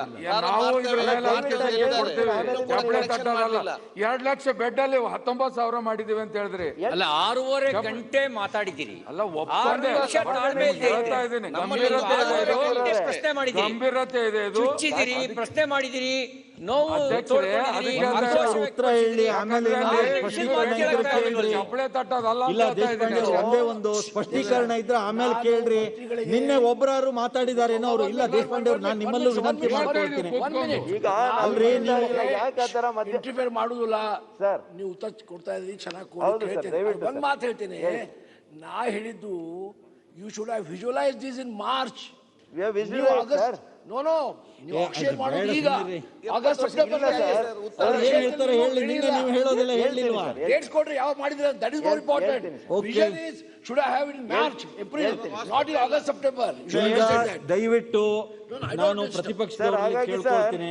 ನಿನ್ನೆ ನೀವು 15 ಜನ ಮಾತನಾಡುವಾಗ ಸುಮಾರು 4 ಗಂಟೆ ಮಾತಾಡುವಾಗ ಒಬ್ಬರು ಮಾತಾಡಲಿಲ್ಲ. ದಯವಿಟ್ಟು ನೀವು ಆಮೇಲೆ ಏನಾದ್ರು ಸ್ಪಷ್ಟೀಕರಣ 1-2 ಇದ್ರೆ ಕೇಳಬಹುದು. ಸುಧಾಕರ್ ಅವರು ಇಂಟರ್ವ್ಯೂನೇ ಆಗಿಲ್ಲ ಸರ್. ನಾವು ಇಂಟರ್ವ್ಯೂನೇ ಆಗಿಲ್ಲ. ನೆನ್ನೆ 15 ಜನ ಮಾತಾಡಿದ್ರು ಕೂಡ. ಹಾಗಾಗಿ ಸರ್, ಈಗ ಇದು ಕೇವಲ ಆರೋಗ್ಯ ಇಲಾಖೆಯಲ್ಲಿ ಹೇಳಿದ್ ಸರ್ ನಾನು, ಕಾಶಂಪುರ್ ಸಾಹೇಬ್ರೆ. ಇನ್ನು ವೈದ್ಯಕೀಯ ಶಿಕ್ಷಣ ಇಲಾಖೆಯಲ್ಲಿ ಕೂಡ ಇನ್ನು 5,000 ಹಾಸಿಗೆಗಳನ್ನ ಆಕ್ಸಿಜನ್ ಅನ್ನ ಅಳವಡಿಸುವಂತ ಕೆಲಸ ಮಾಡಿ. ಇದು ಆಗೋಗಿರೋ ಕೆಲಸ. ಇವತ್ತು ಒಟ್ಟು ಮಾನ್ಯ ಅಧ್ಯಕ್ಷರೇ ಕೇವಲ 7,000 ಇದ್ದಿದ್ದು ಇಡೀ ರಾಜ್ಯದಲ್ಲಿ ಇವತ್ತು 28,140 ಹಾಸಿಗೆಗಳನ್ನು ಮಾಡಿದ್ವಿ. ಅಂದರೆ 4 ಟೈಮ್ಸ್ ಹೆಚ್ಚು ಮಾಡಿದ್ವಿ. ಮತ್ತು ಇನ್ನು ಅಕ್ಟೋಬರ್ ಅಷ್ಟೊತ್ತಿಗೆ ಆರೋಗ್ಯ ಇಲಾಖೆಯಲ್ಲೇನೆ 31,000 ಹಾಸಿಗೆಗಳಿಗೆ ಆಕ್ಸಿಜನ್ ಅನ್ನು ಅಳವಡಿಸುವಂಥ ಕೆಲಸ ಮಾಡ್ತಾ ಇದ್ದೀವಿ. ಹಾಗಾಗಿ ಮಾನ್ಯ ಅಧ್ಯಕ್ಷರೇ, ಇದನ್ನ ನಾನು ಯಾಕೆ ಹೇಳ್ತಾ ಇದ್ದೀನಿ ಅಂದರೆ ಯಾರಿಗೋ ಟೀಕೆ ಮಾಡಲಿಕ್ಕಲ್ಲ. ಇದು ಕಾಲಕ್ಕೆ ಆರೋಗ್ಯ ಕ್ಷೇತ್ರಕ್ಕೆ ನಾವು ಕೊಡಬೇಕಾಗಿದ್ದಂತಹ ಒತ್ತನ್ನು ನಾವು ಯಾರು ಕೂಡ ಕೊಡಲಿಲ್ಲ ಹಿಂದೆ. ನಮಗೆ ಇತಿಹಾಸದ ಪಾಠನೂ ಇತ್ತು. 1918ರಲ್ಲಿ ಇದು ಮೊದಲನೇ ಸಾಂಕ್ರಾಮಿಕ ರೋಗವನ್ನು ನಾವು ಎದುರಿಸ್ತಾ ಇಲ್ಲ. 103 ವರ್ಷಗಳ ಹಿಂದೆ ಇದಕ್ಕಿಂತ ಭಯಾನಕವಾಗಿರ್ತಕ್ಕಂತಹ ಇವತ್ತು ಸ್ಪ್ಯಾನಿಷ್ ಫ್ಲೂ ಅನ್ನ ನಾವು ನೋಡಿದ್ದೀವಿ.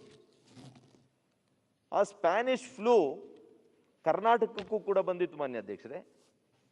1918 ಜೂನ್ನಲ್ಲಿ ಪ್ರಾರಂಭ ಆದಾಗ ಇದೇ ರೀತಿನೇ ನಾವು ಭೌತಿಕ ಅಂತರವನ್ನು ಕಾಯ್ದುಕೊಳ್ಬೇಕು,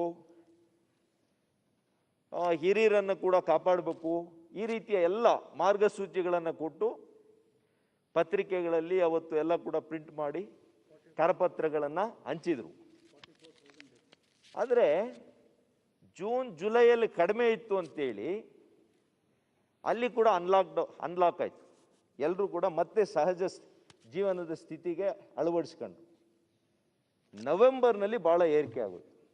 ನವೆಂಬರಲ್ಲಿ ಏರಿಕೆಯಾಗಿ ಸುಮಾರು 50,000ಕ್ಕೂ ಹೆಚ್ಚು ಸಾವಾಗಿದೆ. 50,000ಕ್ಕೂ ಹೆಚ್ಚು. ಅದು ಕೇವಲ ಮೈಸೂರು ಪ್ರಾಂತ್ಯದಲ್ಲಿ. ಬೆಂಗಳೂರು ಒಂದರಲ್ಲೇ 25,000 ಸಾವಾಗಿದೆ. ಹಾಗಾಗಿ ಇದು ಸ್ಟ್ರಕ್ಚರಲಿ ನಾವು ಎಲ್ಲೋ ಒಂದು ಕಡೆ ಆರೋಗ್ಯ ಕ್ಷೇತ್ರಕ್ಕೆ ಕೊಡಬೇಕಾಗಿದ್ದ ಒತ್ತನ್ನು ಅವಾಗ ಬರೀ ಜನಸಂಖ್ಯೆ ಕಡಿಮೆ ಇತ್ತು, ಕೇವಲ 1.25 ಕೋಟಿ ಇತ್ತು. ಇವತ್ತು ಹೆಚ್ಚು ಕಡಿಮೆ 7 ಕೋಟಿ ಆಗಿದೆ. ಹಾಗಾಗಿ ಟೀಕೆ ಮಾಡಲಿಕ್ಕೆ ಹೇಳಿಲ್ಲ.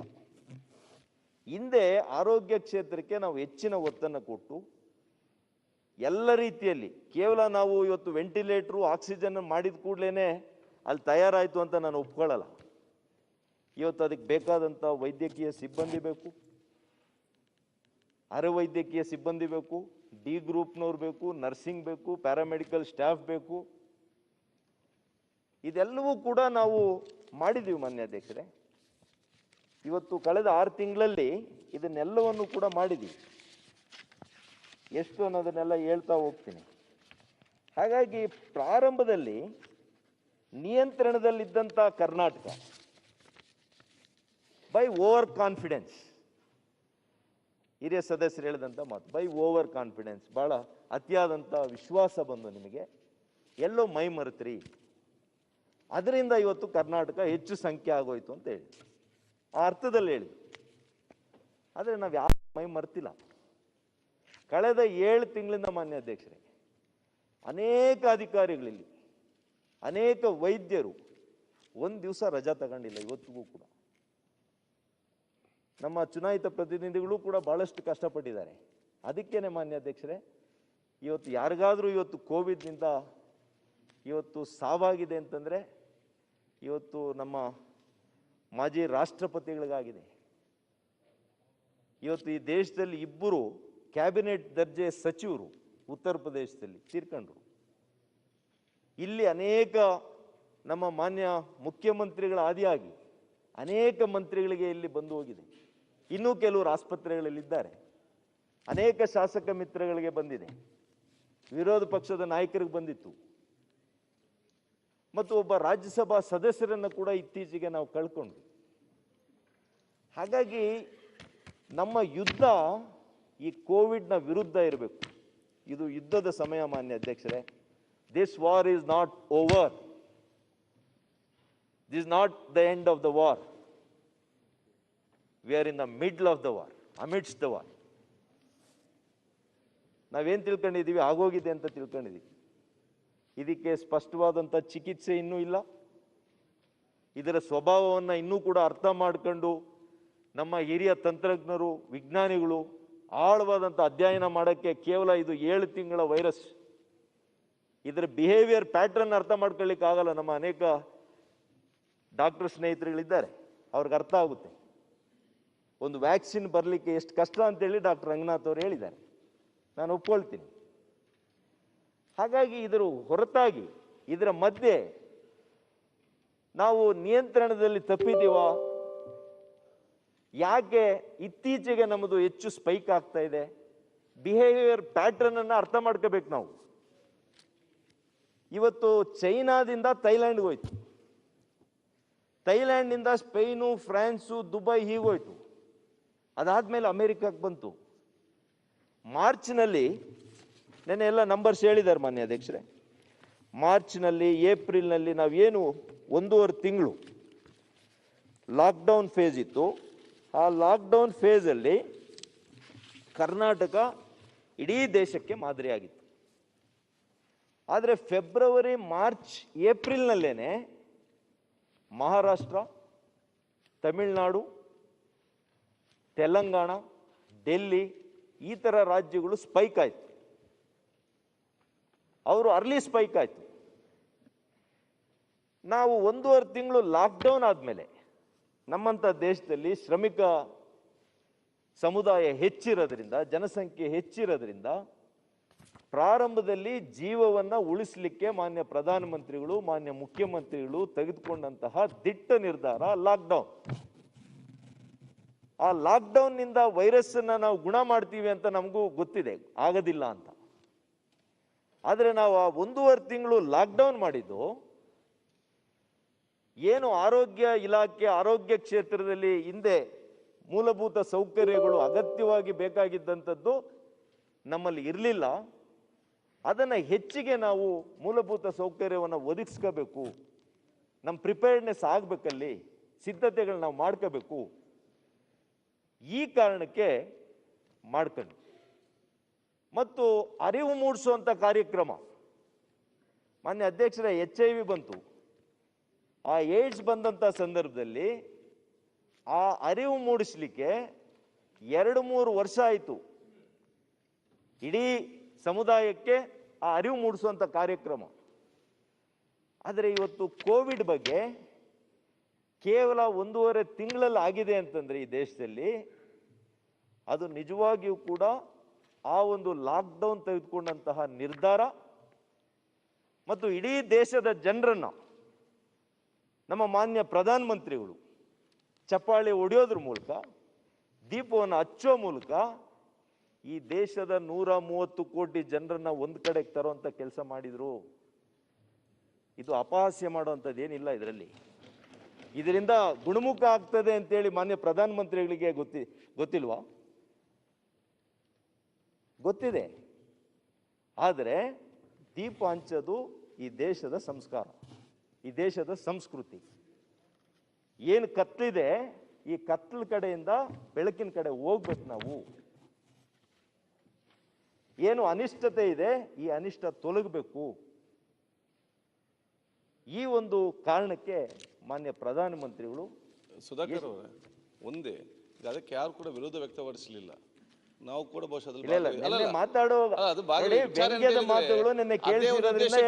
ಜನ ರಸ್ತೆಗೆ ಬಂದು ಗುಂಪುಗೂಡಿದ್ರು, ಜನ ರಸ್ತೆಯಲ್ಲಿ ಸೇರಿದ್ರು. ದಯವಿಟ್ಟು ಕೇಳಿ, ಲಾಕ್ಡೌನ್ ಅಂತ ಮಾಡಿ ವ್ಯಂಗ್ಯವಾಗಿ ಏನ್ ಹೇಳ್ತಾ ಇಲ್ಲ, ಜನ ಈಚೆಗಡೆ ಬಂದು ಚಪ್ಪಾಳೆ ಮಾಡೋದ್ರಿಂದ what is lockdown? There is nothing wrong in what I am saying. ಅದಕ್ಕೆ ನಾವು ಯಾರು ಕೂಡ ಅದನ್ನ ತಪ್ಪಿಸಬೇಡ ಸರ್. ಮಾನ್ಯ ಅಧ್ಯಕ್ಷರೇ, ಇದು ಇವರು ಅರಿವು ಮೂಡೋದಕ್ಕೆ ಕಾರಣ ಚಪ್ಪಾಳೆ ತಟ್ಟಿದ್ದಲ್ಲ, ಮಾಧ್ಯಮಗಳು ಸೋಷಿಯಲ್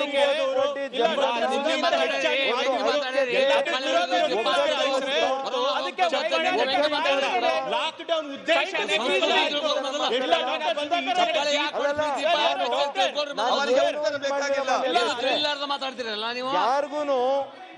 ಯಾರಿಗೂ ನೋವಾಗುವಂತದ್ದು ವಿಚಾರ ನಾನು ಹೇಳ್ತಾ ಇಲ್ಲ. ಯಾರನ್ನು ಕೂಡ ಯಾರನ್ನು ಕೂಡ ಅಪಹಾಸ್ಯ ಮಾಡ್ತಾ ಇಲ್ಲ.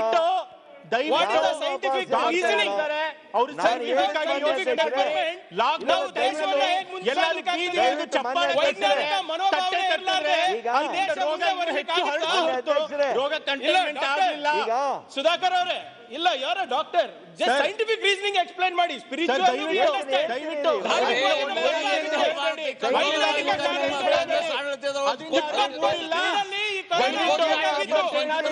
ಕೊರೋನಾ ಬಗ್ಗೆ ಗೊತ್ತಿದ್ರೆ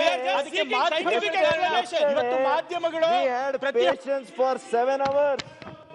ಮಾನ್ಯ ಅಧ್ಯಕ್ಷರೇ, ನಮಗೆ ದೀಪ ಹಚ್ಚಿದ್ಕೆ ಏನು ಆಕ್ಷೇಪ ಇಲ್ಲ, ಇದಕ್ಕೆ ಏನು ಆಕ್ಷೇಪ ಇಲ್ಲ. ಇದಕ್ಕೆ ವೈಜ್ಞಾನಿಕ ಕಾರಣ ಏನು ಅಷ್ಟೇ ಕೇಳ್ತಾ ಇರೋದು ನಾವು. Tolerance. What kind of tolerance is this? You are a doctor. What kind of tolerance is this? As a doctor, please explain. We did not intervene yesterday, sir.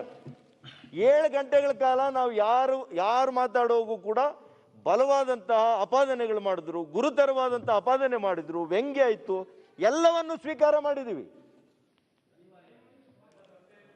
ಹೌದು, ಅನಿವಾರ್ಯ, ಪ್ರಜಾಪ್ರಭುತ್ವ ವ್ಯವಸ್ಥೆಯಲ್ಲಿ ಅನಿವಾರ್ಯ, ಒಪ್ಪಿದ್ದೀವಿ. ಅದಕ್ಕೆ ನಾವು ಇಂಟರ್ವ್ಯೂನ್ ಆಗಲಿಲ್ಲ, ಅದಕ್ಕೆ ಉತ್ತರ ಕೊಡ್ತೀವಿ. ಅದನ್ನು ಕೇಳಿಸ್ಕೊಳ್ಳೋ ಅಂತ ಸೌಮ್ಯತೆ ಇಲ್ಲ ಅಂದ್ರೆ ಹೇಗೆ? ನಾನು ಯಾರನ್ನೂ ಕೂಡ ದೂಷಿಸ್ತಾನೂ ಇಲ್ಲ. ಮಾನ್ಯ ಪ್ರಧಾನಮಂತ್ರಿಗಳು ಮಾಡಿದಂಥ ಕಾರ್ಯ ಯಾಕೆ ಅಂತ ಹೇಳಿದ್ದೀವಿ. ಇದು ಮೊದಲನೇ ಬಾರಿ ಅಲ್ಲ ಮಾನ್ಯ ಅಧ್ಯಕ್ಷರೇ. ಹಿಂದೆ ನಮಗೂ ಚೈನಾಗೆ ಯುದ್ಧ ಆದಾಗ ಶ್ರೀ ಲಾಲ್ ಬಹದ್ದೂರ್ ಶಾಸ್ತ್ರಿ ಅವರು ಅವತ್ತು ನಮ್ಮ ಏನು ಇವತ್ತು ಆಹಾರ ಪದಾರ್ಥಗಳು ಆಮದು ಆಗಲಿಲ್ಲ, ಕೊರತೆ ಇತ್ತು ನಮ್ಮ ದೇಶದಲ್ಲಿ. ಒಪ್ಪತ್ತು ಇರಬೇಕು, ಉಪವಾಸ ಮಾಡಬೇಕು ಅಂತೇಳಿ ಕರೆ ಕೊಟ್ರು ಇಡೀ ದೇಶದ ಜನರಿಗೆ ಸೋಮವಾರ ದಿವಸ. ಇವತ್ತಿಗೂ ಕೂಡ ಅನೇಕ ಸಂಘ ಸಂಸ್ಥೆಗಳಲ್ಲಿ ಸೋಮವಾರದೊತ್ತು ಒಪ್ಪತ್ತಿರ್ತಾರೆ. ಇಟ್ ಇಸ್ ಎ ಲೀಡರ್, ಈ ದೇಶದ ಲೀಡರ್ ಕೊಡುವಂತ ಕರೆ ಇದು ದೇಶಕ್ಕೋಸ್ಕರ. ಹಾಗಾಗಿ ಅದನ್ನು ಮಾಡಿದ್ದಾರೆ, ಒಗ್ಗೂಡಿಸಿದ್ದಾರೆ. ಅನೇಕ ಪಕ್ಷಗಳಿದೆ, ಅನೇಕ ಪಕ್ಷಗಳ ನೇತಾರರು ಅನೇಕ ರಾಜ್ಯಗಳಲ್ಲಿ ಆಡಳಿತ ನಡೆಸ್ತಾ ಇದ್ದಾರೆ. ಇವರನ್ನೆಲ್ಲ ಕೂಡ ಒಗ್ಗೂಡಿಸ್ಕೊಂಡು ಅನೇಕ ಬಾರಿ ವಿಡಿಯೋ ಕಾನ್ಫರೆನ್ಸ್ ಮಾಡಿದ್ರು. ನಮ್ಮ ರಾಜ್ಯದಲ್ಲಿ ಮಾನ್ಯ ಮುಖ್ಯಮಂತ್ರಿಗಳ ನೇತೃತ್ವದಲ್ಲಿ ಅನೇಕ ಬಾರಿ ವಿಡಿಯೋ ಕಾನ್ಫರೆನ್ಸ್ಗಳನ್ನು ಮಾಡಿದ್ದೀವಿ. ಕಾಲಕ್ಕೆ ಅವರು ನಮಗೆ ಎಲ್ಲ ಮಾರ್ಗಸೂಚಿಯನ್ನು ಇವತ್ತು ಕೊಡ್ತಾ ಬಂದಿದ್ದಾರೆ. ಅದರ ಅನ್ವಯನೇ ಇಲ್ಲ, ಅನೇಕ ಪ್ರೆಸ್ ಕಾನ್ಫರೆನ್ಸ್ ಆಗಿದೆ. ಪ್ರತಿ ದಿವಸ ಕೂಡ ಇವತ್ತು ಬುಲೆಟಿನ್ ಅನ್ನು ಕಳಿಸ್ತಾ ಇದ್ದೀವಿ. ಹಾಗಾಗಿ ಮಾನ್ಯ ಅಧ್ಯಕ್ಷರೇ, ಇವತ್ತು ಕರ್ನಾಟಕ ಯಾಕೆ ಸಡನ್ ಸ್ಪೈಕ್ ಬಂತು ಅಂತ ಹೇಳ್ತಾ ಇದ್ದೆ ಮಾನ್ಯ. ಇದು ಲಾಕ್ಡೌನ್ ವೇಳೆಯಲ್ಲಿ ಬಹಳ ಗಟ್ಟಿಯಾಗಿ ನಾವು ತೀರ್ಮಾನ ತೆಗೆದುಕೊಂಡು ಮಾನ್ಯ ಮುಖ್ಯಮಂತ್ರಿಗಳು ಯಾವುದೇ ಕಾರಣಕ್ಕೆ ಲಾಕ್ಡೌನ್ ಸಡಿಲ ಆಗಬಾರ್ದು, ನಾವು ನಿಯಂತ್ರಣ ಮಾಡಬೇಕು ಅನ್ನುವಂಥ ದಿಟ್ಟ ತೀರ್ಮಾನ ತೆಗೆದುಕೊಂಡ್ರು. ಹಾಗಾಗಿ ನಮ್ಮ ಗೃಹ ಇಲಾಖೆಯವರು, ಅನೇಕ ಇಲಾಖೆಯ ಅಧಿಕಾರಿಗಳು ಕೂಡ, ನಾಗರಿಕರು ಕೂಡ ಈ ರಾಜ್ಯದಲ್ಲಿ ಬಹಳ ಸಹಕಾರವನ್ನು ಕೊಟ್ಟು ಇವತ್ತು ನಾವು ನಿಯಂತ್ರಣಕ್ಕೆ ತಂದಿದ್ವಿ. ಮಾರ್ಚಲ್ಲಿ, ಏಪ್ರಿಲ್ನಲ್ಲಿ ಯಾವಾಗ ಲಾಕ್ಡೌನ್ನಿಂದ ಯಾಕೆ ತೆಗಿಬೇಕಾಯಿತು ಲಾಕ್ಡೌನು? ಇದೇ ವಿರೋಧ ಪಕ್ಷದ ಸದಸ್ಯರುಗಳಾಗಲಿ, ಅನೇಕ ಕಾರ್ಮಿಕ ಮುಖಂಡರುಗಳಾಗಲಿ, ಜನಸಾಮಾನ್ಯರ ಕಷ್ಟಗಳನ್ನು ನಾವು ನೋಡಿದ್ವಲ್ಲ, ಶ್ರಮಿಕ ವರ್ಗಗಳ ಜನರ ಕಷ್ಟವನ್ನು ನಾವು ನೋಡಿದ್ವಿ. ಹಾಗಾಗಿ ಇವತ್ತು ಜೀವವನ್ನು ಉಳಿಸುವಂಥ ಕೆಲಸ ಲಾಕ್ಡೌನ್ ವೇಳೆಯಲ್ಲಾಯಿತು. ಜೀವನೋಪಾಯ ಇವತ್ತು ಅದಕ್ಕೆ ಸಹಜ ಸ್ಥಿತಿಗೆ ಮರಳಬೇಕು. ಆ ಸಹಜ ಸ್ಥಿತಿಗೆ ಮರಳದೇ ಇದ್ದರೆ ಇವತ್ತು ಹಸಿವಿನಿಂದ ಇವತ್ತು ಏನು ಅವರಿಗೆ ಕೆಲಸಗಳು ಇಲ್ದಿರ ಅವರಿಗೆ ಸಾವು ನೋವುಗಳು ಆಗಬಾರ್ದು ಅಂತೇಳಿ ಮಾನ್ಯ ಮುಖ್ಯಮಂತ್ರಿಗಳು ಫೇಸ್ಡ್ ವೈಸ್ ಇವತ್ತು ಅದನ್ನು ಅನ್ಲಾಕ್ ಮಾಡ್ತಾ ಹೋದ್ವಿ. ಮಾನ್ಯ ಅಧ್ಯಕ್ಷರೇ, 30/6/2020 ಇಡೀ ರಾಜ್ಯದಲ್ಲಿ ನಮ್ಮ ಕೇಸಸ್ ಬರೀ 15,000. ಜೂನ್ ಎಂಡ್ ನಮಗೆ ಸ್ಪೈಕ್ ಆಗಿರೋದು ಯಾವಾಗ? ಜುಲೈ ಅಂಡ್ ಆಗಸ್ಟ್, ಈಗ ಸೆಪ್ಟೆಂಬರ್, 2.5 ತಿಂಗಳಿಂದ ನಮ್ಮ ಸ್ಪೈಕ್ ಆಗಿದೆ. ನಾರ್ಮಲಿ ಎಲ್ಲ ಸ್ಪೈಕ್ಸು ಇಡೀ ವಿಶ್ವದಲ್ಲಿ ಮುಂದುವರೆದಿರ್ತಕ್ಕಂಥ ದೇಶಗಳು, ಇಲ್ಲಿರ್ತಕ್ಕಂಥ ರಾಜ್ಯಗಳು ನೀವು ಹೋಲಿಕೆ ಮಾಡಿದಾಗ ನೋಡಿ 3 ರಿಂದ 4 ತಿಂಗಳು ಸ್ಪೈಕ್ ಇರುತ್ತೆ. ಹಾಗಾಗಿ ಮಾನ್ಯ ಅಧ್ಯಕ್ಷರೇ, ನಾವು ಕರ್ನಾಟಕ ಭೌಗೋಳಿಕವಾಗಿ 6 ರಾಜ್ಯಗಳ ಮಧ್ಯೆ ಇದ್ದೀವಿ. It is A land locked state between Goa, Maharashtra, Tamil Nadu, Kerala, Andhra Pradesh, Telangana. ಇಷ್ಟು ರಾಜ್ಯಗಳ ಮಧ್ಯೆ ನಾವು ಲ್ಯಾಂಡ್ ಲಾಕ್ ಸ್ಟೇಟ್. ನಾವು ಹೊರ ರಾಜ್ಯಗಳಿಂದ ಅವಕಾಶ ಮಾಡಿಕೊಟ್ಟಾಗ ಬರಲಿಕ್ಕೆ ಎಲ್ಲಿಂದ ಬಂದರು ಮಾನ್ಯ ಅಧ್ಯಕ್ಷರು? ಮೊದಲು ಮಹಾರಾಷ್ಟ್ರದಿಂದ ಬಂದರು, ಕೇರಳದಿಂದ ಬಂದರು, ತಮಿಳುನಾಡಿಂದ ಬಂದರು, ತೆಲಂಗಾಣದಿಂದ ಬಂದರು. ಈ ಯಾವ ಸ್ಟೇಟ್ಸು ಅಂದರೆ ಹೈಯೆಸ್ಟ್ ಸ್ಪೈಕ್ ಆಗಿದ್ದಂಥ ರಾಜ್ಯಗಳಿವೆಲ್ಲ. ಇವರನ್ನು ನಾವು ನಿರ್ಬಂಧ ಮಾಡೋಕ್ಕಾಗಲಿಲ್ಲ. ಕಾರಣ ಅವರೆಲ್ಲ ಕೂಡ ನಮ್ಮ ಕನ್ನಡಿಗರೇ. ಅಲ್ಲೋಗಿ ಪಾಪ ಕೆಲಸ ಮಾಡಲಿಕ್ಕೆ ಹೋಗಿದ್ರು. ಇವತ್ತು ಬಾಂಬೆಯಿಂದ ಉಡುಪಿ, ದಕ್ಷಿಣ ಕನ್ನಡ, ಹಾಸನ, ಬೀದರ್, ಕಲಬುರ್ಗಿ ಈ ರೀತಿಯಲ್ಲಿ ಅನೇಕ ಜಿಲ್ಲೆಗಳಲ್ಲಿ ಕೆಲಸ ಮಾಡ್ತಾ ಇದ್ದಂಥವ್ರು. ನಮ್ಮವರನ್ನು ನಾವು ಹೊರ ರಾಜ್ಯಗಳಲ್ಲೇ ಬಿಟ್ಬಿಡ್ಲಿಕ್ಕಾಗುತ್ತಾ? ಕೋವಿಡ್ನ ನಂಬರ್ಗಳನ್ನು ಕಡಿಮೆ ಇಡಬೇಕು ಅಂತೇಳಿ. ಹಾಗಾಗಿ it was A well thought decision, ಪೂರ್ವ ಯೋಚಿತವಾದಂತಹ ಒಂದು ಒಳ್ಳೆಯ ನಿರ್ಧಾರ ಮಾನ್ಯ ಮುಖ್ಯಮಂತ್ರಿಗಳು ತೆಗೆದುಕೊಂಡು. ಹಾಗಾಗಿ ಅವರು ಬಂದಂಥ ಸಂದರ್ಭದಲ್ಲಿ ಮಾನ್ಯ ಅಧ್ಯಕ್ಷರೇ, ಒಂದು ಕ್ಲಾರಿಫಿಕೇಶನ್ ಇಲ್ಲಿ. ಮಾನ್ಯ ಸಚಿವರಿಗೆ ಗೊತ್ತಿದೆಯೋ ಇಲ್ಲೋ, ಮಾರ್ಚ್ 28ನೇ ತಾರೀಕು ನಾನೇ ಸ್ವತಃ ಮುಖ್ಯಮಂತ್ರಿಗಳಿಗೆ ವೈಯಕ್ತಿಕವಾಗಿ ಒಂದು ಪತ್ರ ಕೊಟ್ಟೆ. ನಮ್ಮ ಕನ್ನಡಿಗರು ಸುತ್ತಮುತ್ತ ಇರೋವಂಥ ಏನು ರಾಜ್ಯಗಳಲ್ಲಿದ್ದಾರೆ, ಕೆಲಸಕ್ಕೆ ಹೋಗಿದ್ದಾರೆ, ವಲಸೆಗೆ ಹೋಗಿದ್ದಾರೆ, ಅವರಿಗೆ ಮಾಡಿಕೊಡಿ. ಸ್ಟೇಟ್ ಬಾರ್ಡರ್ಗಳಲ್ಲಿ ಕ್ವಾರಂಟೈನ್ ಝೋನ್ಸ್ಗಳು ಮಾಡಿ, ಕೋವಿಡ್ ಟೆಸ್ಟಿಂಗ್ ಸೆಂಟರ್ಸ್ಗಳು ಮಾಡಿ. ಮಾರ್ಚ್ ಏಪ್ರಿಲ್ ಪತ್ರ ಬರೆದೆ, ಮೇ ಪತ್ರ ಬರೆದೆ, ಯಾವುದಕ್ಕೂ ಉತ್ತರ ಇಲ್ಲ. ಮತ್ತು ಆಲ್ ಪಾರ್ಟಿ ಮೀಟಿಂಗ್ನಲ್ಲಿ ಕೂಡ ಮಾನ್ಯ CLP ಅವರು ನಮ್ಮ KPCC ಅಧ್ಯಕ್ಷರು ಇದನ್ನು ಪ್ರಸ್ತಾವನೆ ಮಾಡಿದರು, ಅದಕ್ಕೂ ಕೂಡ ಕೆರೆ ಅಂದಿಲ್ಲ. ಏಕಾಏಕಿ ಬಾರ್ಡರ್ಸ್ ಓಪನ್ ಮಾಡಿದಾಗ ಮಾನ್ಯ ಅಧ್ಯಕ್ಷರೇ, ಕಲಬುರಗಿನಲ್ಲಿ ಒಂದು ತಿಂಗಳಲ್ಲಿ ಅಧಿಕೃತವಾಗಿ 2 ಲಕ್ಷ ಕಾರ್ಮಿಕರು ಬಂದಿದ್ದಾರೆ. 2 ಲಕ್ಷ ಕಾರ್ಮಿಕರು ಬಂದಿದ್ದಾರೆ. ಆನ್ಸರ್ ಕಂಪ್ಲೀಟ್ ಮಾಡಲಿ, ಆಮೇಲೆ ಕ್ಲಾರಿಫಿಕೇಶನ್. ಇಲ್ಲ ಅಧ್ಯಕ್ಷರೇ, ಅವರು ಈಗ ಅದು ಮುಗಿಸ್ತಾ ಇದ್ದಾರೆ. ಇವರು ಲೇಬರ್ ಬಗ್ಗೆ ಮಾತಾಡ್ತಾ ಇದ್ರು, ಲೇಬರ್ ವಿಷಯಗಳ ಬಗ್ಗೆ ಹೇಳ್ತಾ ಇದ್ದಾರೆ. ಕಾರ್ಮಿಕರು ಒಳಗೆ ಬಂದಿರೋದ್ರಿಂದ ಸ್ಟ್ರೈಕ್ ಆಗಿದೆ ಅಂತ. ಮಾರ್ಚ್ ನಲ್ಲಿ ನಾವು ಕೊಟ್ಟಾಗ ಯಾಕೆ ಅದು ಅನುಷ್ಠಾನಕ್ಕಾಗಿಲ್ಲ? ಏಪ್ರಿಲ್ ನಲ್ಲಿ ಯಾಕೆ ಮಾಡಿಲ್ಲ? ಮೇ ನಲ್ಲಿ ಯಾಕೆ ಮಾಡಿಲ್ಲ? ಜೂನ್ ನಲ್ಲಿ ಯಾಕೆ ಮಾಡಿಲ್ಲ? ಜುಲೈ ನಲ್ಲಿ ಯಾಕೆ ಮಾಡಿಲ್ಲ? ನಮ್ಮ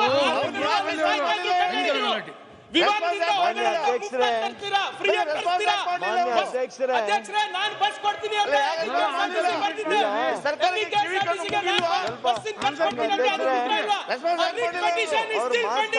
ಮಾತಾಡ್ತಾರೆ.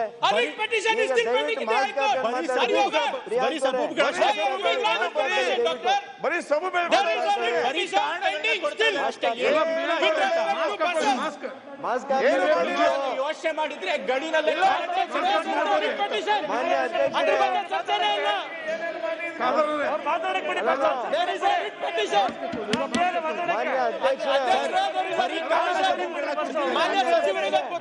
ಗೊತ್ತಿಲ್ಲ.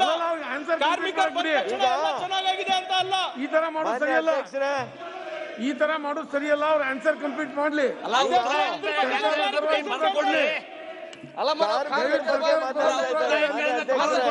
ಮಾತಾಡ್ತಾರಲ್ಲ ಉತ್ತರ ಪ್ಲೀಸ್.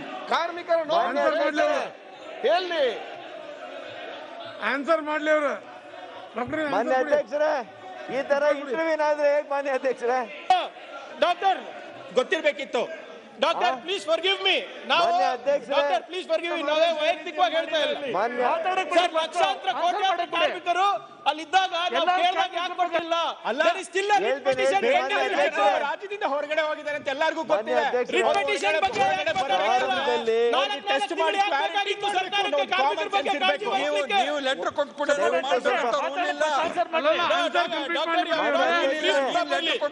ಕೊಡಬೇಕಂತ ಅಧ್ಯಕ್ಷರೇ, ಒಂದು ರಿಟ್ ಇನ್ನ ಪೆಂಡಿಂಗ್ ಇದೆ. ಆರು ಗಂಟೆ ನಿಮ್ಮ ನಾಯಕರು ಮಾತಾಡ್ರಿ ಎಲ್ಲರೂ. ಸರ್ಕಾರ ಉತ್ತರ ಕೊಡ್ಲಿ.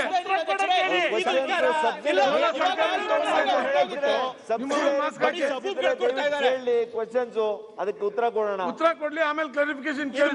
ಪದೇ ಪದೇ ಇಂಟರ್ವೆನ್ಷನ್ ಆದ್ರೆ ಇದು ಸರಿಯಾದಂತ ಕ್ರಮ ಅಲ್ಲ ಮಾನ್ಯ ಅಧ್ಯಕ್ಷರೇ.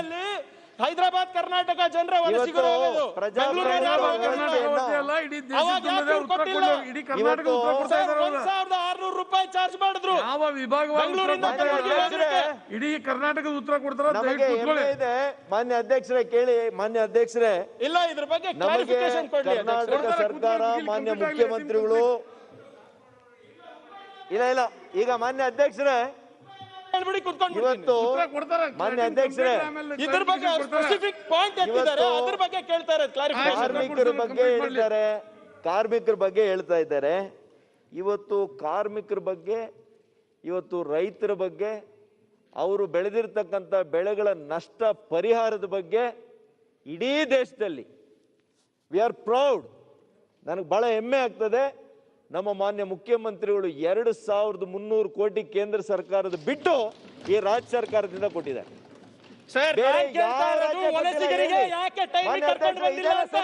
ಮಾತಾಡೋದು ಅದೇ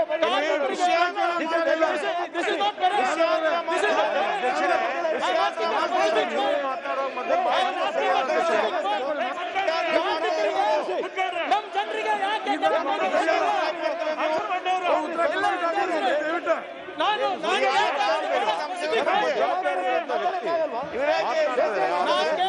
ಬಹಳ ಸ್ಪೆಸಿಫಿಕ್ ನಾನು ಸ್ಪೆಸಿಫಿಕಲಿ ಕೇಳ್ತಾ ಇರೋದು.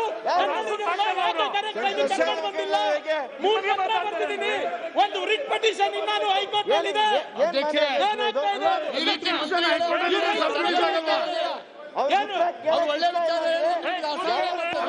ಕಠಿಣವಾಗಿರುತ್ತೆ. ಅಲ್ಲ ಖರ್ಗೆ ಅವರೇ, ಪ್ರಿಯಾಂಕ ಅವರೇ ಮಾತಾಡ್ತಾರೆ. ಅಲ್ಲ ಪ್ರಿಯಾಂಕ ಅವರೇ, ಕ್ಲಾರಿಫಿಕೇಶನ್ ಕೇಳಲಿಕ್ಕೆ ಅವಕಾಶ ಇದೆ. ಆಮೇಲೆ ಅಲ್ಲ ರಿಟ್ ಪಿಟಿಷನ್ ಹೈಕೋರ್ಟ್ ಅಲ್ಲಿ ಸಬ್ಜುಡಿಸ್ ಆಗಲ್ಲ ಮಾತಾಡಕ್ಕೆ. ಇಲ್ಲಿ ಸಬ್ಜುಡಿಸ್ ಆಗಲ್ಲ ಮಾತಾಡಕ್ಕೆ. ಸುಮ್ಮನೆ ಸತ್ಯವಾಗಿರಿ, ಆಮೇಲೆ ಕ್ಲಾರಿಫಿಕೇಶನ್ ಕೇಳಬಹುದಲ್ವಾ? ಮಾನ್ಯ ಅಧ್ಯಕ್ಷರೇ, ಸತ್ಯ ಕಹಿಯಾಗಿರುತ್ತೆ.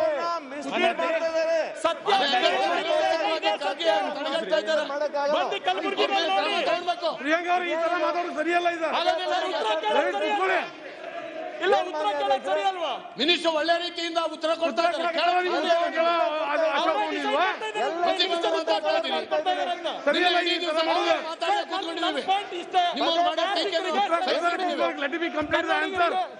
ಅಲ್ಲ ಡೆಮಾಕ್ರಸಿ ಇಲ್ಲ. ಒಳ್ಳೆ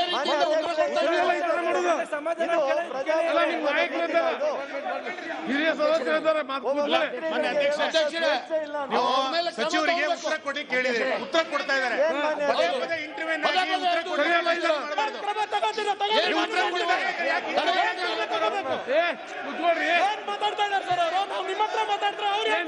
ಕೊಡ್ಬೇಕಾ ಉತ್ತರ? ಇಲ್ಲ, ನಾವು ಕೇಳ್ತಾ ಇರೋದು ಒಂದು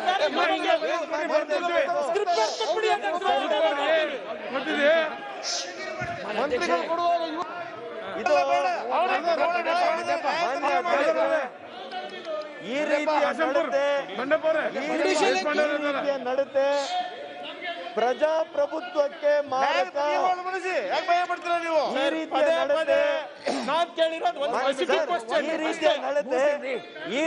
ನಡತೆ ಮಾನ್ಯ ಅಧ್ಯಕ್ಷರೇ, ಸರ್ ಮಾನ್ಯ ಅಧ್ಯಕ್ಷರೇ, ಈ ರೀತಿಯ ನಡತೆ ಪ್ರಜಾಪ್ರಭುತ್ವಕ್ಕೆ ಮಾರಕ. ಇದು ಸರಿಯಲ್ಲ. 32 ವರ್ಷ ಕೂತೇನಿಲ್ಲಿ. ನನ್ನ ಪ್ರಜಾಪ್ರಭುತ್ವ ನನಗೆ ನೀವು ಕಲಿಸೋದು ಬೇಡ. ನಾ ಹೇಳ್ತೇನೆ, ಸಮಾಧಾನ ಕೇಳಿ.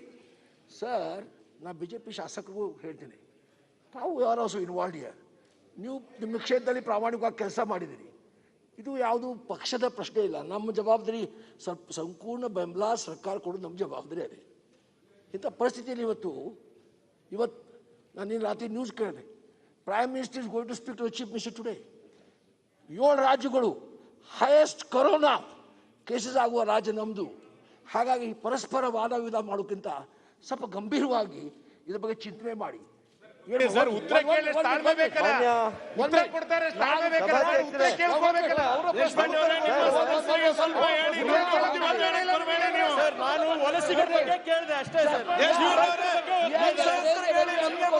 ನಾವು ವಲಸಿಗರ ಬಗ್ಗೆ ಕೇಳಿದೆ. ಮಹಾರಾಷ್ಟ್ರದಲ್ಲಿ ಬಂದ್ರು, 7 ರಾಜ್ಯ ಬಂದ ಹೇಳಿದ್ರು. ಅದಕ್ಕೆ ಅವ್ರು ಪತ್ರಗಳು ಬರ್ತಾರೆ, ಸರ್ಕಾರ ಕಾಷನ್ ಮಾಡಿದ್ರು, ಟೆಸ್ಟ್ ಮಾಡೋದು ಹೇಳಿದ್ರು. ಗೈಡ್ ಮಾಡೋದು ಸರಿಯಲ್ಲ. ಅವ್ರು ಸಚಿವರು ಉತ್ತರ ಅಲ್ಲ ಖರ್ಗೆ ಅವರೇ, ಅವ್ರು ಉತ್ತರ ಕೊಡಲ್ಲ. ಒಂದು ಪ್ರಶ್ನೆ ಹೇಳಿದ್ರಿ, ಇದೇ ವಿಷಯಕ್ಕಾಗಿ ಹೈಕೋರ್ಟ್ ಅಲ್ಲಿ ರಿಟ್ ಪಿಟಿಷನ್ ಇದೆ ಅಂದೆ. ಹೈಕೋರ್ಟ್ ಚರ್ಚೆ ಮಾಡೋದು ಸಬ್ಜುಡಿಸ್ ಆಗಲ್ವಾ? ಕೂತ್ಕೊಳ್ರಿ. ನಾವು ಕೇಳ್ತಾ ಇರೋದು ಒಂದು ಪ್ರಶ್ನೆ. ಕೆಲಸ ಮಾಡೋದಲ್ರಿ ನೀವು. ಸಂಗತ ಪ್ರಶ್ನೆ ಕೇಳಬಾರ್ದು.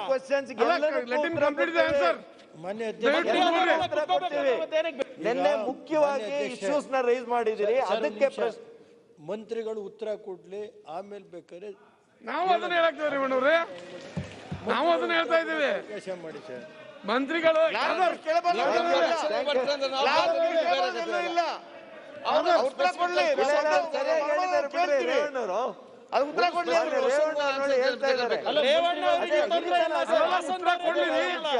ಸ್ವಲ್ಪ ಪ್ರಿಯಾಂಕ ಅವರೇ, ಕೆಲಸ ಮಾಡಿದವರು ಹೇಳ್ರಿ. ಡಾಕ್ಟರ್ ಉತ್ತರ ಹೇಳಿ, ಸುಧಾಕರ್ ಉತ್ತರ. ಮಾನ್ಯ ಅಧ್ಯಕ್ಷರೇ, ರಾಜ್ಯದ ವಲಸೆ ಕಾರ್ಮಿಕರಿಗೆ ಏನು ಮಾಡಿದ್ರಿ ಅಂತ ಕೇಳುವಂತ ಪ್ರಶ್ನೆ. ಇಡೀ ರಾಜ್ಯದ ಎಲ್ಲ ಗಡಿಗಳಿಂದ ಅವ್ರವ್ರ ಊರುಗಳಿಗೆ ಹೋಗ್ಲಿಕ್ಕೆ, ಬೇರೆ ರಾಜ್ಯಗಳಿಂದ ನಮ್ಮ ರಾಜ್ಯಗಳಿಗೆ ಬರಲಿಕ್ಕೆ ವಿಶೇಷ ರೈಲು ವ್ಯವಸ್ಥೆಯನ್ನ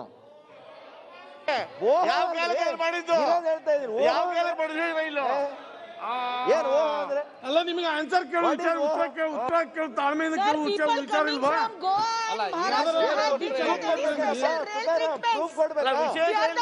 ಏನ್ ತಗೊಂಡ್ರಿ ಏನಂತ ಹೇಳಿ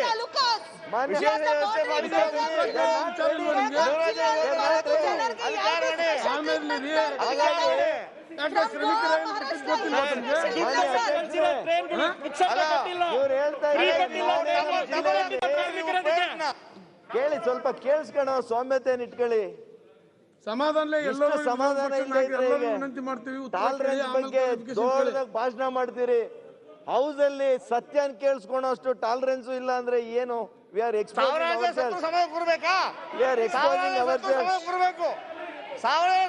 ಟಾಲರೆನ್ಸ್ ಬಗ್ಗೆ ಮಾತಾಡ್ತಾರೆ ಯಾಕೆ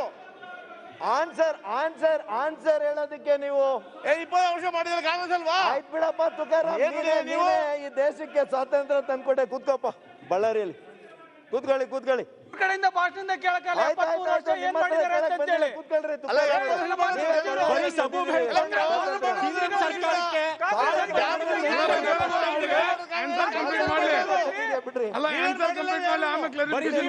ಹೇಳಿ 1918 ಏನಾಯ್ತು ಹೇಳೋದು ಕೇಳಿಪ್ಪ. ಆನ್ಸರ್ ಮಾಸ್ಕ್ ಹಾಕೊಳ್ಳಿ ಮೊದಲ. ಮಾನ್ಯ ಅಧ್ಯಕ್ಷರೇ, ಸರ್ಕಾರ ಏನ್ ಮಾಡಿದೆ ಅಂತ ಕೇಳ್ತಾ ಇದ್ದಾರೆ. ಏನ್ ಮಾಡಿದ್ದಾರೆ ಅಂತ ಹೇಳಿದ್ರು ಕೂಡ ಅದಕ್ಕೆ ಎಗ್ರೆಗ್ರಿ ಚೇರ್ ಮೇಲೆ ಕೂತ್ಕೊಂಡ್ರೆ ನಾವ್ ಏನ್ ಆಗಿದ್ಯಾ ಅಂತ ಆಯ್ತ್ರಿ ಮಾಡಿಲ್ಲ.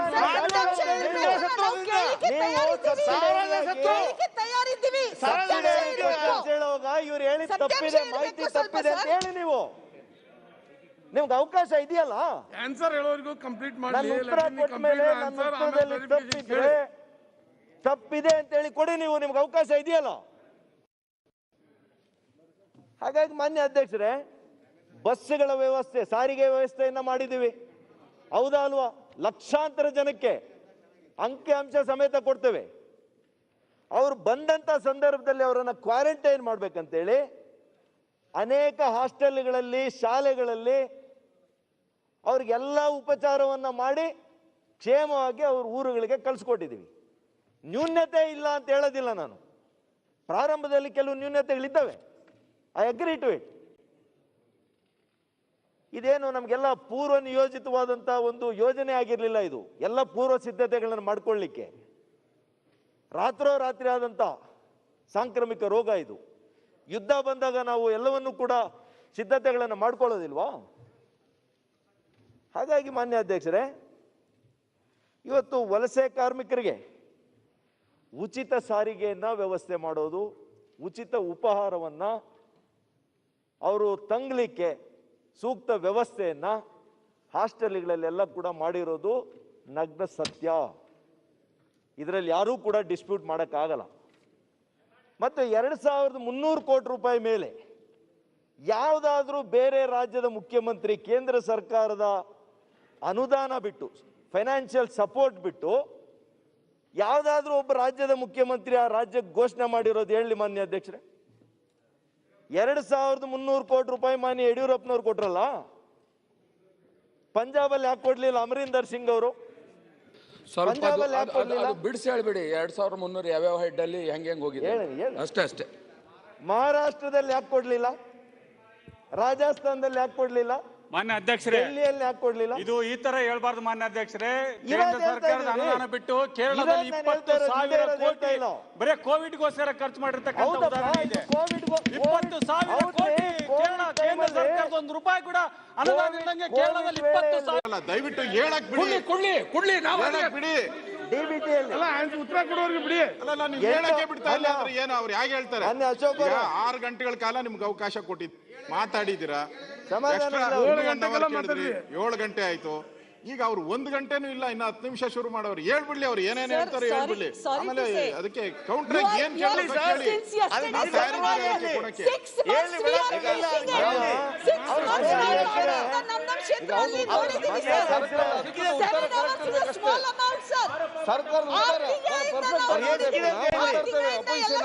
ನಿಮ್ಗೆ ಉತ್ತರ ಬೇಡ, ಬೇಕಾಗಿಲ್ಲ. simple and ಅಲ್ಲ responsible, ನಿಮ್ಮಕ್ಕ sir. ಮೇಡಮ್ ಮಾನ್ಯ ಅಧ್ಯಕ್ಷರೇ Not only 7 hours, 6 months ಇಂದ ನಾವು ಎಲ್ಲರೂ ಶಾಸಕರು ತಾವು ಕೂಡ ಎಲ್ಲ ಮಾನ್ಯ ನೋಡಿದ್ದೀವಿ. ಅಧ್ಯಕ್ಷರೇ 6 months ತಾಳ್ಮೆ ಸಹಕಾರ ಎಲ್ಲ ಉತ್ತರ ಹೇಳಿಬಿಡಿ ಮೊದಲ complete answer What 7 hours, 6 months. ಮಾನ್ಯ ಅಧ್ಯಕ್ಷರೇ Sir, sorry to ಒಂದೇ say. ಒಂದು ಹೇಳ್ತೀನಿ ಮಾನ್ಯ Sorry to say, sir, but divide the Kashampur amount ಎಲ್ಲಿ on paper ಬೇಡ, ಡೈರೆಕ್ಟ್ implementation ಬ್ಯಾಂಕ್ ಎಲ್ಲಿ ಆಗಿದೆ. ಮಾನ್ಯ ಅಧ್ಯಕ್ಷರೇ ನೋಡ್ರಿ ವಿರೋಧ ಪಕ್ಷದ ಶಾಸಕರಲ್ಲಿ ಎಲ್ಲರಲ್ಲಿ ವಿನಂತಿ ಮಾಡ್ತೀನಿ, ಅವ್ರ ಆನ್ಸರ್ ಕಂಪ್ಲೀಟ್ ಆಗುವವರೆಗೂ ಕುಂಡ್ರಿ, ಆಮೇಲೆ ಕೂತ್ಕೊಳ್ರಿ, ಆಮೇಲೆ ಕ್ಲಾರಿಫಿಕೇಶನ್ ಕೇಳಿ. ರಾಜಕೀಯವಾಗಿ ಮಾತಾಡಬಾರ್ದು.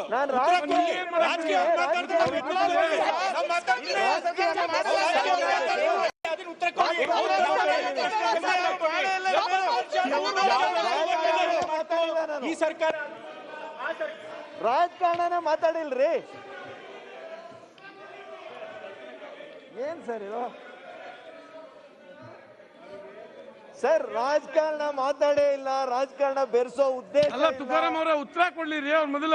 ಅದು ಬಿಟ್ಟು ಅವ್ರು ಮಾಡಿಲ್ಲ, ಇವ್ರು ಮಾಡಿಲ್ಲ, ಅಧ್ಯಕ್ಷರೇ let him the complete the answer. ಮಾನ್ಯ ಅಧ್ಯಕ್ಷರೇ ತುಕಾರಾಮ್ ಅವ್ರ ಆನ್ಸರ್ ಕಂಪ್ಲೀಟ್ ಮಾಡ್ಲಿ. ನನಗೆ ರಾಜಕಾರಣ ಮಾತಾಡೋ ಹಿಂಗೆ ಕೂಡ ನೀವು ಹೇಳ್ಬೇಕಾ? ಇಲ್ಲ ನೀವು ಹಿಂಗೆ ಕೊಡಂತ ಬರೆದು ಕೊಡ್ರಿ, ಆ ತರ ಹೇಳ್ತಾರ. ನನ್ನ ಸರ್ಕಾರಕ್ಕೆ ಏನು ಇತಿ ಇಲ್ವಾ? ಮಾನ್ಯ ಅಧ್ಯಕ್ಷರೇ, ಸನ್ಮಾನ್ಯ ಸಭಾಧ್ಯಕ್ಷರೇ, ಕೋವಿಡ್ ಸನ್ಮಾನ್ಯ ಸಚಿವರು ಮಾತನಾಡ್ತಿರೋದು ಪ್ರತಿ ವಿಷಯನೂ ಸತ್ಯಾಂಶದಿಂದ ಕೂಡಿದೆ. ಇಲ್ಲಿ ರಾಜಕೀಯ ಯಾವ್ದು ಸೇರಿಲ್ಲ ಸನ್ಮಾನ್ಯ ಸಭಾಧ್ಯಕ್ಷರೇ. ಅವ್ರು ಹೇಳ್ತಿರೋದು ಪ್ರತಿ ವಿಚಾರವೂ ಕೂಡ ಸತ್ಯಾಂಶದಿಂದ ಕೂಡಿರ್ತಕ್ಕಂಥದ್ದು.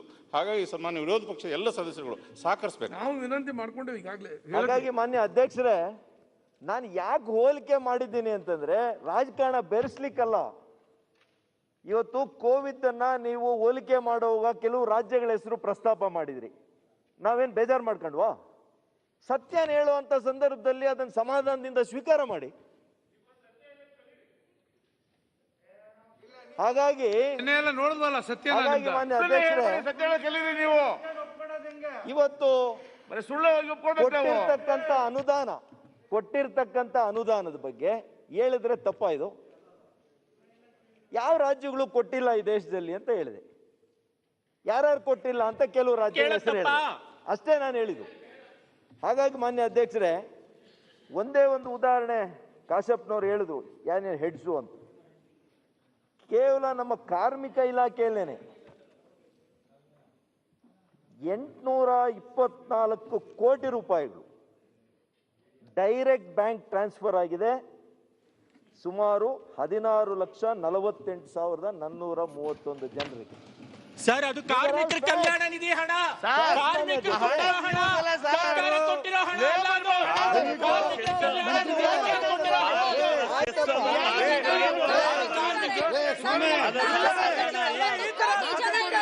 ಕಾರ್ಮಿಕರ ಹಣ ಅದು, ಅವ್ರ ಸ್ವತ್ತು, ಅದು ಕಾರ್ಮಿಕರದು.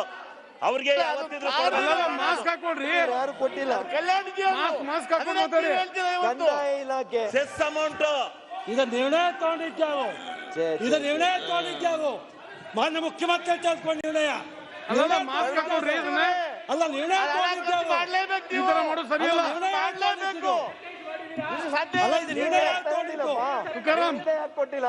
ಅಲ್ಲ, ನೀವಿದ್ದಾಗ ನಾರಾಯಣ ಸ್ವಾಮಿ ನಿರ್ಣಯ ಮಾಡಿದ್ದು 1000 ಕೋಟಿ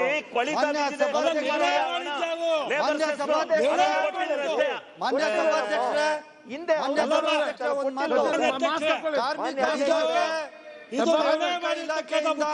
ಸಭಾಧ್ಯಕ್ಷರೇ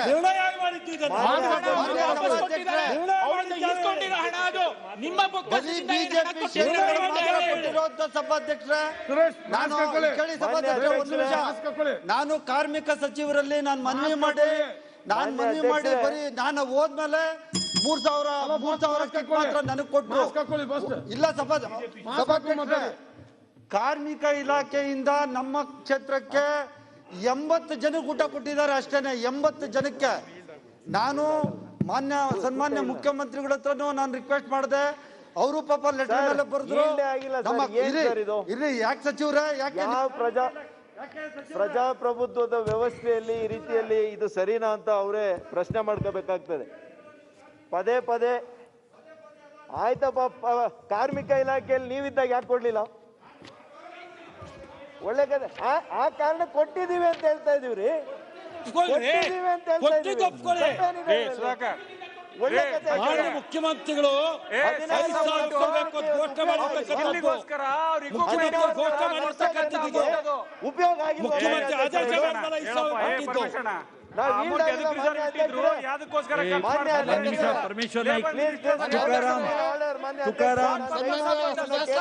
ತುಕಾರಾಮ್ ಮನವಿ ಮಾಡ್ತೇನೆ. ತುಕಾರಾಮ್ ಒಂದ್ ನಿಮಿಷ ಇಲ್ಲೋಡ್ರಿ. ಪರಮೇಶ್ವರ್ ನಾಯ್ಕ್ ಒಂದ್ ನಿಮಿಷ. ಈಗ ಇಲ್ಲೋಡ್ರಿ ಒಂದ್ ನಿಮಿಷ ನಾ ಮಾತಾಡೋ ತನಕ ಕೇಳ್ರಿ. ನೀವು ಹೀಗೆ ಮಾತಾಡಿದ್ರೆ ಆಗೋದಿಲ್ಲ. ನೀವು ಇಲ್ಲೋಡ್ರಿ ಪರಮೇಶ್ವರ್ ನಾಯ್ಕರು ಹೇಳೋದ್ ಕೇಳ್ರಿ ಅವ್ರ ಉತ್ತರವನ್ನ ಆಗೋದಿಲ್ಲ. ಸುಮ್ಮನೆ ನೀವು ಪರಮೇಶ್ವರ್ ನಾಯ್ಕ್ ಮತ್ತೆ ಹೇಳ್ತಿದ್ದೀನಿ. ನೀವು ಡ್ಯೂಟಿ ಕಾದರ್ ನೀವು ಮತ್ತೆ ಅದಕ್ಕೆ ವಕಾಲತ್ ಮಾಡ್ಬೇಡ್ರಿ. ನೀವು ವಕಾಲತ್ ವಹಿಸ್ಬೇಡ್ರಿ. ಆಗೋದಿಲ್ಲ. ಈಗ ಕುತ್ಕೊಳ್ಳಿ. ಅವ್ರು ಉತ್ತರ ಕಂಪ್ಲೀಟ್ ಮಾಡ್ಲಿ. ಈಗ ದೇಶಪಾಂಡೆ ಅವರು ನಿಮ್ಮ ಸದಸ್ಯರು ಈ ರೀತಿ ವರ್ತನೆ ಮಾಡಿದ್ರೆ ಸದನ ನಡೆಸೋದು ಹೇಗೆ? ನಿಮ್ಮ ಸದಸ್ಯರಿಂದ ಯಾರು ಹೇಳೋರು? ಅಧ್ಯಕ್ಷ, ನೀವು ಒಬ್ಬ ಹಿರಿಯ ಸದಸ್ಯರಾಗಿ ಫ್ರಂಟ್ ಬೆಂಚ್ ನಲ್ಲಿ ಇರೋರಿದ್ದೀರಿ. ಯಾಕೆ ಕನ್ಫ್ಯೂಷನ್ ಆಗ್ತಾ ಇದೆ ಅಂದ್ರೆ, ಈಗ ಗೌರವಾನ್ವಿತ ಸಚಿವರು 800 ಕೋಟಿ ಕೊಟ್ಟಿದ್ದು ಹೇಳಿದ್ರೆ ಫ್ಯಾಕ್ಟ್, ಅದು ಪ್ರಶ್ನೆ ಡಿಸ್ಪ್ಯೂಟ್ ಮಾಡಿ ಇರ್ಬೋದು. ಆದರೆ ಹೇಳುವಾಗ ಎಲ್ಲ ಭಾಷಣ ಕ್ಲಿಯರ್ ಹೇಳಬೇಕು. ನಾವು ಕಾರ್ಮಿಕರಿಗೆ ಇಷ್ಟಿಷ್ಟು ಕೊಡ್ಬೇಕಂತ ನಿರ್ಣಯ ಮಾಡಿದ್ವಿ, ಇಷ್ಟು ಜನ ನಾವು ಕೊಡಬೇಕಾಗಿತ್ತು, ಇಷ್ಟು ಜನ ಕೊಟ್ಟೇವೆ. ನೀವೇನು ಹಣ ಕೊಟ್ಟರೆ ಅಲ್ಲ, 40% ಜನ ಮುಟ್ಟಿಲ್ಲ. ಇಲ್ಲ ಸರ್, ಹೇಳಿ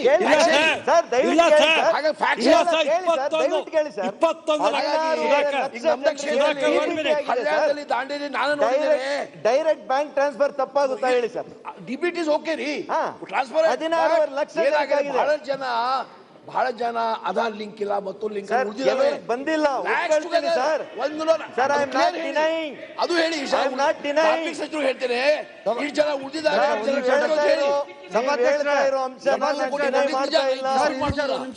ಅದ್ಯಾಕೆ ಕ್ಲಾರಿಟಿ ಕೊಡ್ತಿಲ್ಲ? ಮತ್ತೊಂದು ಹೆಬ್ಬಾರ್ ಸಾಹೇಬ್ರು ಕೇಳಿದ್ರು, ಯಾರು ನಿರ್ಣಯ ಮಾಡಿದ್ರು? ಸರ್ಕಾರ ನಿರ್ಣಯ ಮಾಡಬೇಕಲ್ಲ, ನನ್ನ ನಿರ್ಣಯ ಮಾಡ ಬರ್ತದೆ. ಸರ್ಕಾರ ನಿರ್ಣಯ ಮಾಡಿದ್ದು ಕರೆಕ್ಟ್ ಸರ್, ಮಾಡಬೇಕು. ನನ್ ಮಾಡ ಬರುದಿಲ್ಲ ಸರ್. ಸರ್ಕಾರ ಮಾಡಿದ್ದಾರೆ, ಅಭಿನಂದಿಸ್ತೇನೆ. ಆದ್ರೆ ನಾವು ಮನವಿ ಕೊಟ್ಟಿದ್ದೇವೆ ಮುಖ್ಯಮಂತ್ರಿ ಬೆಟ್ಟಾಗಿ ಎಲ್ಲ ಲೇಬರ್ ಈಗ ಹೆಬ್ಬಾರ್ ಚರ್ಚೆ ಮಾಡಿ ದೇಶಪಾಂಡೆ ಅವರು ಆಯ್ತು. ನೀವು ಹೇಳಿದ್ರಿ. ಈಗ ನೀವು ಸುಧಾಕರ್ ಅವರು ಉತ್ತರ ಮುಂದುವರಿಸಿ. ಈಗ ಉತ್ತರ ಮುಂದುವರಿಸಿ. ನಾನು ಪ್ರತಿಪಕ್ಷದವ್ರಿಗೆ ಒಂದ್ ಹೇಳ್ತೇನೆ. ನೀವು ಹೇಳುವಾಗ ಅವ್ರು ಹೇಗೆ ಕೇಳಿದಾರೋ ಅವ್ರು ಹೇಳೋದು ನೀವು ಅತ್ಯಂತ ತಾಳ್ಮೆಯಿಂದ ಕೇಳಿ, ಸ್ಪಷ್ಟೀಕರಣಕ್ಕೆ ಅವಕಾಶ ಕೊಡ್ತೇನೆ. ನೀವು ಎದ್ ನಿಂತು ಅವ್ರು ಉತ್ತರ ಹೇಳೋದಕ್ಕೆ ತೊಂದರೆ ಕೊಟ್ರೆ ನಿಮ್ಮ ಉದ್ದೇಶವೇ ಬೇರೆ ಇದೆ ಅನ್ನುವಂತ ಸಂದೇಶ ಹೋಗುತ್ತೆ. ನೀವು ಅವ್ರು ಉತ್ತರ ಕೊಡಬಾರ್ದು ಅಂತ ಬಯಸಿದ್ದಿದ್ರೆ ನೀವು ಡಿಸ್ಟರ್ಬ್ ಮಾಡ್ತಾ ಇರೋದಕ್ಕೂ ಅದಕ್ಕೂ ಕೂಡುತ್ತೆ. ನಿಮ್ಗೆ ನಾನು ಡಾಕ್ಟರ್ ಪರಮೇಶ್ವರ್ ಅವರು ನಿಮ್ಮ ಸದಸ್ಯರಿಗೆ ಯಾರು ಹೇಳ್ಬೇಕು? ಈ ಸದನದಲ್ಲಿ ಹೇಗ್ ಬೇಕೋ ಹಾಗೆ ನಿಂತು ಮಾತಾಡ್ತಾ ಇದ್ದಾರೆ. ಈ ಸದನದಲ್ಲಿ ನಿಮ್ಮ ಸದಸ್ಯರಿಗೆ ಯಾರು ಹೇಳ್ಬೇಕು? ಸಿಕ್ಕಿದೆ ಪರಿಹಾರ ದಯವಿಟ್ಟು ಹೇಳಿ ಸರ್. ಈಗ ಅವರಿಗೆ ಸದನದ ನೀತಿ ನಿಯಮಾವಳಿಗಳನ್ನ ನಿಮ್ಮ ಸದಸ್ಯರಿಗೆ ನೀವು ತಿಳುವಳಿಕೆ ಕೊಡದೆ ಹೋದ್ರೆ ಸದನಕ್ಕೆ ಗೌರವ ಬರುವುದಿಲ್ಲ. ನಾನು ಮತ್ತೆ ಹೇಳ್ತೇನೆ, ನಿಮಗೆ ಹೇಳ್ತಾ ಇರೋದು. ಈಗ ನೀವು ಕೇಳಿ ಆಮೇಲೆ ಕೇಳಬಹುದು. ಮಾನ್ಯ ಅಧ್ಯಕ್ಷರೇ, ಈಗ ಹೇಳ್ತಾ ಇರೋದನ್ನ ಅರ್ಥ ಮಾಡ್ಕೊಳ್ಳದೆ ನೀವು ಹೀಗೆ ನಡ್ಕೊಂಡ್ರೆ ಮತ್ತೆ ಅದನ್ನೇ ಮತ್ತೆ ಮಾತಾಡ್ತಿರಲ್ಲ. ಇವತ್ತು ಮಾಡ್ತಾ ಇಲ್ಲ ಅಧ್ಯಕ್ಷರೇ. ಇವತ್ತು ಮಾತಾಡ್ಲಿಕ್ಕೆ ಅವಕಾಶ ಕೊಡ್ತಾರೆ. ಮಾನ್ಯ ಅಧ್ಯಕ್ಷರೇ, ನನ್ನ ಮಂತ್ರಿಗಳ ಮೇಲೆ ಆರೋಪ ಮಾಡ್ತಾ ಇಲ್ಲ. ಅರವಿಂದ್ ದೇಶಪಾಂಡೆ ಒಂದು ನಿಮಿಷ. ಇವ್ರಿಗೆ ನಮ್ಮ ಕಾಂಗ್ರೆಸ್ನವ್ರಿಗೆ ಅವ್ರ ಮೇಲೆ ಕೋಪ ಯಾಕೆಂದ್ರೆ ಇಲ್ಲಿ ಬಿಟ್ಟು ಅಲ್ಲಿ ಹೋದ್ರು ಅಂತ ಮಾತಾಡ್ತಾರೆ.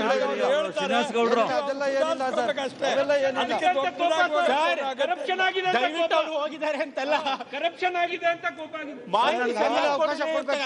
ಮಾಹಿತಿ ಸರಿಯಾಗಿ ಕೊಡ್ಲಿ ಅಂತ ಅಷ್ಟೇ ಕೇಳ್ತಿರೋದು ನಾವು. ಇಲ್ಲ ಈಗ ನನಗೆ ಈಗ ದೇಶಪಾಂಡೆ ಅವರು ಪರಮೇಶ್ವರ್ ಅವರು ಇಬ್ರು ಹೆಲ್ಪಿಗೆ ಬರಲಿಲ್ಲ. ಇನ್ಯಾರನ್ನ ಅಂತ ನೋಡ್ತಿದ್ದೀನಿ. ರಮೇಶ್ ಕುಮಾರ್ ಅವರನ್ನೇ ಕರಿಬೇಕಾಗತ್ತೆ ನಾವು. ಮಾಡ್ಲಿ, ಅದರಂತರ ಸ್ಪಷ್ಟೀಕರಣ. ಅದನ್ನೇ ನಾನು ಹೇಳ್ತಾ ಇರೋದು. ಸ್ಪಷ್ಟೀಕರಣ ಕೇಳಿ. ಮಾನ್ಯ ಅಧ್ಯಕ್ಷರೇ, ಗೌಡ್ರೆ, ಎಲ್ಲಿ ಕೋಪ ಇರ್ತದೆ ಸ್ವಲ್ಪ ಪ್ರೀತಿನೂ ಅಲ್ಲೇ ಹೆಚ್ಚಿರ್ತದೆ. ಪ್ರೀತಿನೂ ಇರ್ತದೆ, ಕೋಪ ಇರೋ ಕಡೆ ಪ್ರೀತಿನೂ ಇರುತ್ತೆ. ಹಾಗಾಗಿ ಮಾನ್ಯ ಅಧ್ಯಕ್ಷರೇ, ಮಾನ್ಯ ದೇಶಪಾಂಡೆರವರು ಹೇಳಿದಾಗೆ ಹಿರಿಯ ಸದಸ್ಯರು ಹಲವಾರು ಜನರಿಗೆ ಯಾರು ಅಸಂಘಟಿತ ಕಾರ್ಮಿಕರಿದ್ದಾರೆ, ಕಾರಣಾಂತರಗಳಿಂದ ತಾವು ಹೇಳ್ದಂಗೆ ಆಧಾರ್ ಲಿಂಕ್ ಆಗದಿರಾ ಹಲವಾರು ಜನ ಇದ್ದಾರೆ, ನಾನು ಒಪ್ಕೊಳ್ತೀನಿ. ಆದರೆ ನಾನು ಕೊಟ್ಟಂತ ಸಂಖ್ಯೆ 16.5 ಲಕ್ಷ ಜನ ಅಂತ ಏನು ಹೇಳಿದೆ, ಅದೇ ಇರ್ಬೋದು ಸರ್, ಇಲ್ಲ ಅಂತ ಹೇಳಿ I am not denying, I am accepting. But ನಾವು DBTಯನ್ನು ಕೊಟ್ಟಿರುವಂಥದ್ದು, ತಲುಪಿರುವಂಥದ್ದು 16.5 ಲಕ್ಷ ಈ ರಾಜ್ಯದಲ್ಲಿ. That is A fact. ಕಂದಾಯ ಇಲಾಖೆಯಲ್ಲಿ ಮಾನ್ಯ ಅಧ್ಯಕ್ಷರೇ 404 ಕೋಟಿ ರೂಪಾಯಿಯನ್ನ ವಿಪತ್ತು ನಿರ್ವಹಣೆ ಯೋಜನೆಯಿಂದ ಕೊಟ್ಟಿದ್ದಾರೆ. ಹಾಗಾಗಿ ಮಾನ್ಯ ಅಧ್ಯಕ್ಷರೇ, ಪ್ರಿಪೇರ್ಡ್ನೆಸ್ ಬಗ್ಗೆ ಇವತ್ತು ಯಾಕೆ ಕರ್ನಾಟಕ ರಾಜ್ಯ ಹೆಚ್ಚಾಗ್ಬಿಟ್ಟಿದೆ, I will come back to that point. ಯಾಕೆ ಜುಲೈ, ಆಗಸ್ಟ್, ಸೆಪ್ಟೆಂಬರ್ ಅಲ್ಲಿ ಮಾತ್ರ ಪೀಕ್ ಆಯ್ತು?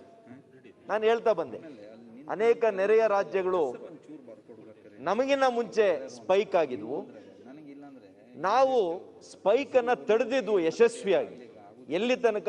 ಜೂನ್ 30ವರೆಗೂ ತಡೆದಿದ್ವು. ಜೂನ್ 30ವರೆಗೂ. ಜುಲೈನಿಂದ ಸಹಜ ಸ್ಥಿತಿ ಬರಬೇಕು, ಸಹಜ ಜೀವನೋಪಾಯ ಉಳಿಸಬೇಕು, ಅನೇಕ ಶ್ರಮಿಕ ವರ್ಗಗಳಿಗೆ ಅವರಿಗೆ ಉದ್ಯೋಗ ಭಾಗ್ಯ ಸಿಕ್ಕಬೇಕು, ಉದ್ಯೋಗ ನಷ್ಟ ಆಗಬಾರ್ದು, ಆರ್ಥಿಕ ಚಟುವಟಿಕೆಗಳು ಮುಂದುವರಿಬೇಕು. ಇದು ಒಂದು ದೊಡ್ಡ ಹೋರಾಟ ಆಗಿದೆ, ದೀರ್ಘಕಾಲದ ಹೋರಾಟ ಅಂತ ನಮಗೆಲ್ಲ ಕೂಡ ಅರ್ಥ ಆದಮೇಲೆ ಜೀವನ ರಕ್ಷಣೆ ಮಾಡೋದ್ರ ಜೊತೆಗೆ ಜೀವನೋಪಾಯ ಕೂಡ ಸಹಜ ಸ್ಥಿತಿಗೆ ಬರಬೇಕು ಅಂತ ಮಾನ್ಯ ಮುಖ್ಯಮಂತ್ರಿಗಳು ಸರ್ಕಾರ ತೀರ್ಮಾನ ಮಾಡಿ ಅನ್ಲಾಕ್ ಮಾಡಿದ ಮೇಲೆ ಎಲ್ಲ ಆರ್ಥಿಕ ಚಟುವಟಿಕೆಗಳಿಗೂ ಕೂಡ ಒಂದು ವೇಗವನ್ನು ಕೊಟ್ವಿ. ಅದಕ್ಕೆ ಉದಾಹರಣೆಗೆ ಮಾನ್ಯ ಅಧ್ಯಕ್ಷರೇ, ಬೆಂಗಳೂರಿನಲ್ಲಿ 30 ಲಕ್ಷ ಜನರು ಕಾರ್ಮಿಕರಿದ್ದಾರೆ. ಅದರಲ್ಲಿ ಇವತ್ತು 26 ಲಕ್ಷ ಜನ ಕೆಲಸಕ್ಕೆ ಹಾಜರಾಗ್ತಾ ಇದ್ದಾರೆ. ಅಷ್ಟು ದೊಡ್ಡ ಪ್ರಮಾಣದಲ್ಲಿ ಆರ್ಥಿಕ ಚಟುವಟಿಕೆಗಳು ಕರ್ನಾಟಕದಲ್ಲಿ ಪ್ರಾರಂಭ ಆಗಿದೆ, ಪುನರಾರಂಭ ಆಗಿದೆ. ಅನೇಕ ರಾಜ್ಯಗಳಲ್ಲಿ ಇವತ್ತು ಇನ್ನೂ ಈ ರೀತಿಯ ಆರ್ಥಿಕ ಚಟುವಟಿಕೆಗಳು ಇನ್ನೂ ಕೂಡ ಆಗ್ತಾ ಇಲ್ಲ. ಕೇಂದ್ರ ಸರ್ಕಾರನೇ ಒಪ್ಪಿದೆ.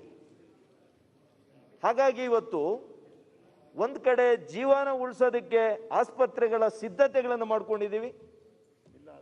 ವೈದ್ಯರುಗಳ ಕೊರತೆ ಇತ್ತು, ಹೌದು, ವೈದ್ಯಕೀಯ ಸಿಬ್ಬಂದಿಯ ಕೊರತೆನೂ ಇತ್ತು. ಅದಕ್ಕೆ ಮಾನ್ಯ ಅಧ್ಯಕ್ಷರೇ, ಅನೇಕರದು ಅದಕ್ಕಿಂತ ಮುಂಚೆ ಟೆಸ್ಟಿಂಗ್ ಒಂದು ಬಂದ್ಬಿಡ್ತೀನಿ. ಯಾಕೆಂದ್ರೆ 5T ಏನು ಪ್ರಾರಂಭದಿಂದ ನಾವು ಮಾಡ್ತಾ ಬಂದ್ವಿ. ಮೊದಲು ಟ್ರೇಸಿಂಗು, ಎರಡನೇದು ಟ್ರ್ಯಾಕಿಂಗು, ಮೂರನೇದು ಟೆಸ್ಟಿಂಗು, ನಾಲ್ಕನೇದು ಟ್ರೀಟ್ಮೆಂಟು, ಐದನೇದು ಈ ನಾಲ್ಕನ್ನು ಕೂಡ ಸರಿಯಾದಂಥ ರೀತಿಯಲ್ಲಿ ವೈಜ್ಞಾನಿಕವಾಗಿ ಇವತ್ತು ಅನುಷ್ಠಾನಕ್ಕೆ ತರಬೇಕು ವೇಗವಾಗಿ ಅಂತೇಳಿ ಕೊನೆ ಟಿ ತಂತ್ರಜ್ಞಾನವನ್ನು, ಟೆಕ್ನಾಲಜಿಯನ್ನು ಬಳಸ್ಕೊಂಡಿದ್ದೀವಿ. ವಿಸಿಗಳಲ್ಲಿ ಮಾನ್ಯ ಅಧ್ಯಕ್ಷರೇ, ಮಾನ್ಯ ಪ್ರಧಾನಮಂತ್ರಿಗಳು, let me place this on record, honourable prime minister, honourable union health minister has applauded the initiatives, new initiatives that has been taken by the government of Karnataka. ಅವರು ತೆಗೆದುಕೊಂಡು ಬೇರೆ ರಾಜ್ಯಗಳಿಗೂ ಕೂಡ ಕರ್ನಾಟಕದ ಹೊಸ ಆಲೋಚನೆಗಳು, ಕ್ರಮಗಳನ್ನು ನೀವು ಕೂಡ ಅಳವಡಿಸ್ಕೊಳ್ಳಿ ಅಂತೇಳಿ ಅವರಿಬ್ಬರು ಹೇಳಿದ್ದಾರೆ. ನಾನು ಹೇಳಿದ್ದು ಮಾತಲ್ತಲ್ಲ.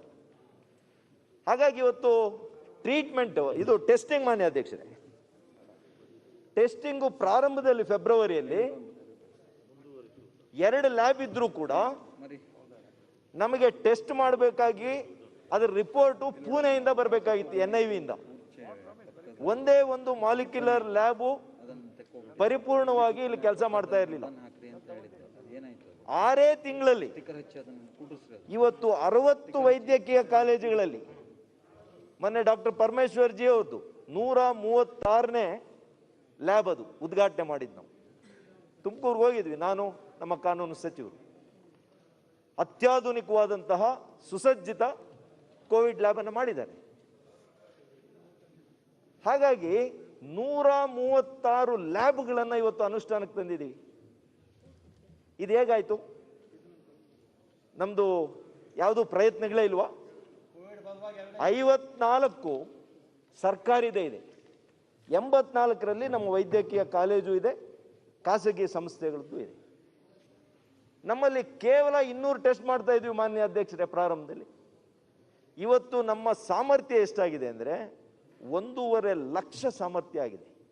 ಆದರೆ ನಾವು ಮಾಡ್ತಾ ಇರ್ತಕ್ಕಂಥದ್ದು ಹೈಯೆಸ್ಟ್ ನಾವು ಇದುವರೆಗೂ ತಲುಪಿರುವಂಥದ್ದು 82,000 ಒಂದು ದಿವಸ. ಆವರೇಜ್ ಆಗಿ 60,000 to 70,000 ಮಾಡ್ತಾ ಇದ್ವಿ, ಒಪ್ಕೊಳ್ತೀನಿ. ಟೆಸ್ಟಿಂಗಲ್ಲಿ ಇಡೀ ದೇಶದಲ್ಲಿ ನಾವು 6th or 7th ಪ್ಲೇಸ್ ಇದ್ದೀವಿ. ಆ ಟೆಸ್ಟಿಂಗ್ ಕೂಡ ಒಂದು ಸ್ಟ್ರಾಟಜಿ ಮಾಡಿದ್ದೀವಿ. ಅನೇಕರು ಮಾನ್ಯ ಅಧ್ಯಕ್ಷರೇ ಟೆಸ್ಟಿಂಗ್ ಮಾಡಬೇಕು ಅನ್ನೋ ಉದ್ದೇಶ ಇದೆ, ಆದರೆ ಇವತ್ತು ಬರ್ತಾ ಇಲ್ಲ, ಜನ ಹೆದರ್ತಾ ಇದ್ದಾರೆ.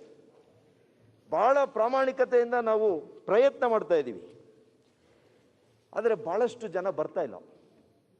ಆದರೂ ಕೂಡ ಮಾನ್ಯ ಅಧ್ಯಕ್ಷರೇ ಫೀವರ್ ಕ್ಲಿನಿಕ್ಸ್ ಅಂತ ಮಾಡಿದ್ವಿ. ಫಸ್ಟ್ ಸ್ಟೆಪ್ ಐಸೋಲೇಟ್ ಮಾಡಿ ಜನರನ್ನ ಆಸ್ಪತ್ರೆಗಳಿಗೆ ಹೋಗ್ದಿರಾ ಫೀವರ್ ಕ್ಲಿನಿಕ್ನಲ್ಲೇನೆ ಅವ್ರಿಗೆ ಈ ರೀತಿಯ ವ್ಯಾಧಿ ಇದೆಯಾ, ಸೋಂಕಿದೆಯಾ ಅಂತ ಖಚಿತ ಮಾಡಿಕೊಳ್ಳಿಕ್ಕೆ ರಾಜ್ಯದ 600ಕ್ಕೂ ಹೆಚ್ಚು ಸ್ಥಳಗಳಲ್ಲಿ ಫೀವರ್ ಕ್ಲಿನಿಕ್ಸ್ ಅನ್ನು ಮಾಡಿದ್ವಿ.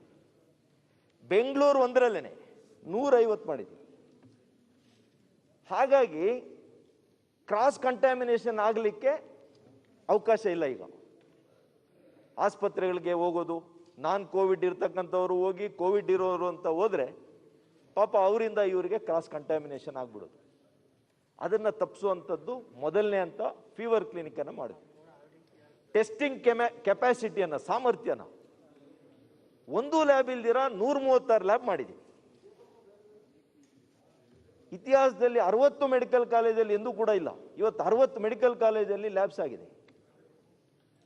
ಅದೇ ರೀತಿ ಟ್ರೇಸಿಂಗ್ ಮತ್ತು ಟ್ರ್ಯಾಕಿಂಗ್ ಮಾನ್ಯ ಅಧ್ಯಕ್ಷರೇ, ಪ್ರಾರಂಭದಲ್ಲಿ ಲಾಕ್ಡೌನ್ ಇರುವಂಥ ವೇಳೆಯಲ್ಲಿ ಗರಿಷ್ಠ ಒಂದು ಪಾಸಿಟಿವ್ ಕೇಸಿಗೆ 47 ಜನರನ್ನ ನಾವು ಟ್ರ್ಯಾಕ್ ಮಾಡಿದ್ವಿ, ಟ್ರೇಸ್ ಮಾಡಿದ್ವಿ.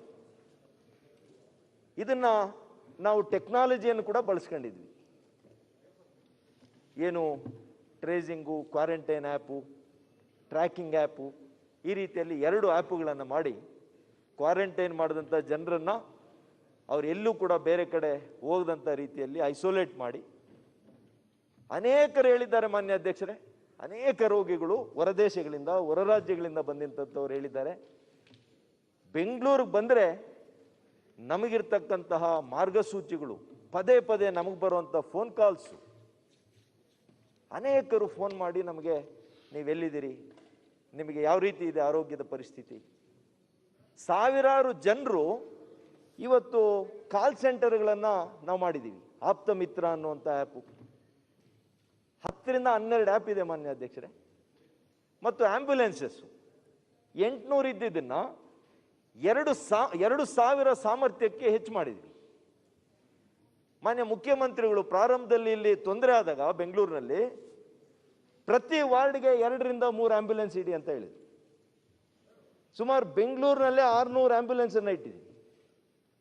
ಹಾಗಾಗಿ ಎಲ್ಲ ಪ್ರಯತ್ನ, ಮಾನವ ಮಾಡುವಂಥ ಪ್ರಯತ್ನಗಳನ್ನು ಎಲ್ಲೂ ಲೋಪ ಇಲ್ದಿರ ನಾವು ಮಾಡುವಂಥ ಪ್ರಯತ್ನ ಅಂತೂ ಮಾಡಿದ್ದೀವಿ. ಹಾಗಾಗಿ ಇವತ್ತು ಇದು ನಮ್ಮ ಸರ್ಕಾರ, ಅಧಿಕಾರಿಗಳ ಹೋರಾಟ ಮಾತ್ರ ಅಲ್ಲ ಮಾನ್ಯ ಅಧ್ಯಕ್ಷರೇ, ಇದು ಎಲ್ಲ ಪಕ್ಷಗಳ, ಇಡೀ ರಾಜ್ಯದ ಪ್ರತಿಯೊಬ್ಬ ನಾಗರಿಕನ ಇದು ಹೋರಾಟ ಆಗಬೇಕು, ಯುದ್ಧ ಆಗಬೇಕು.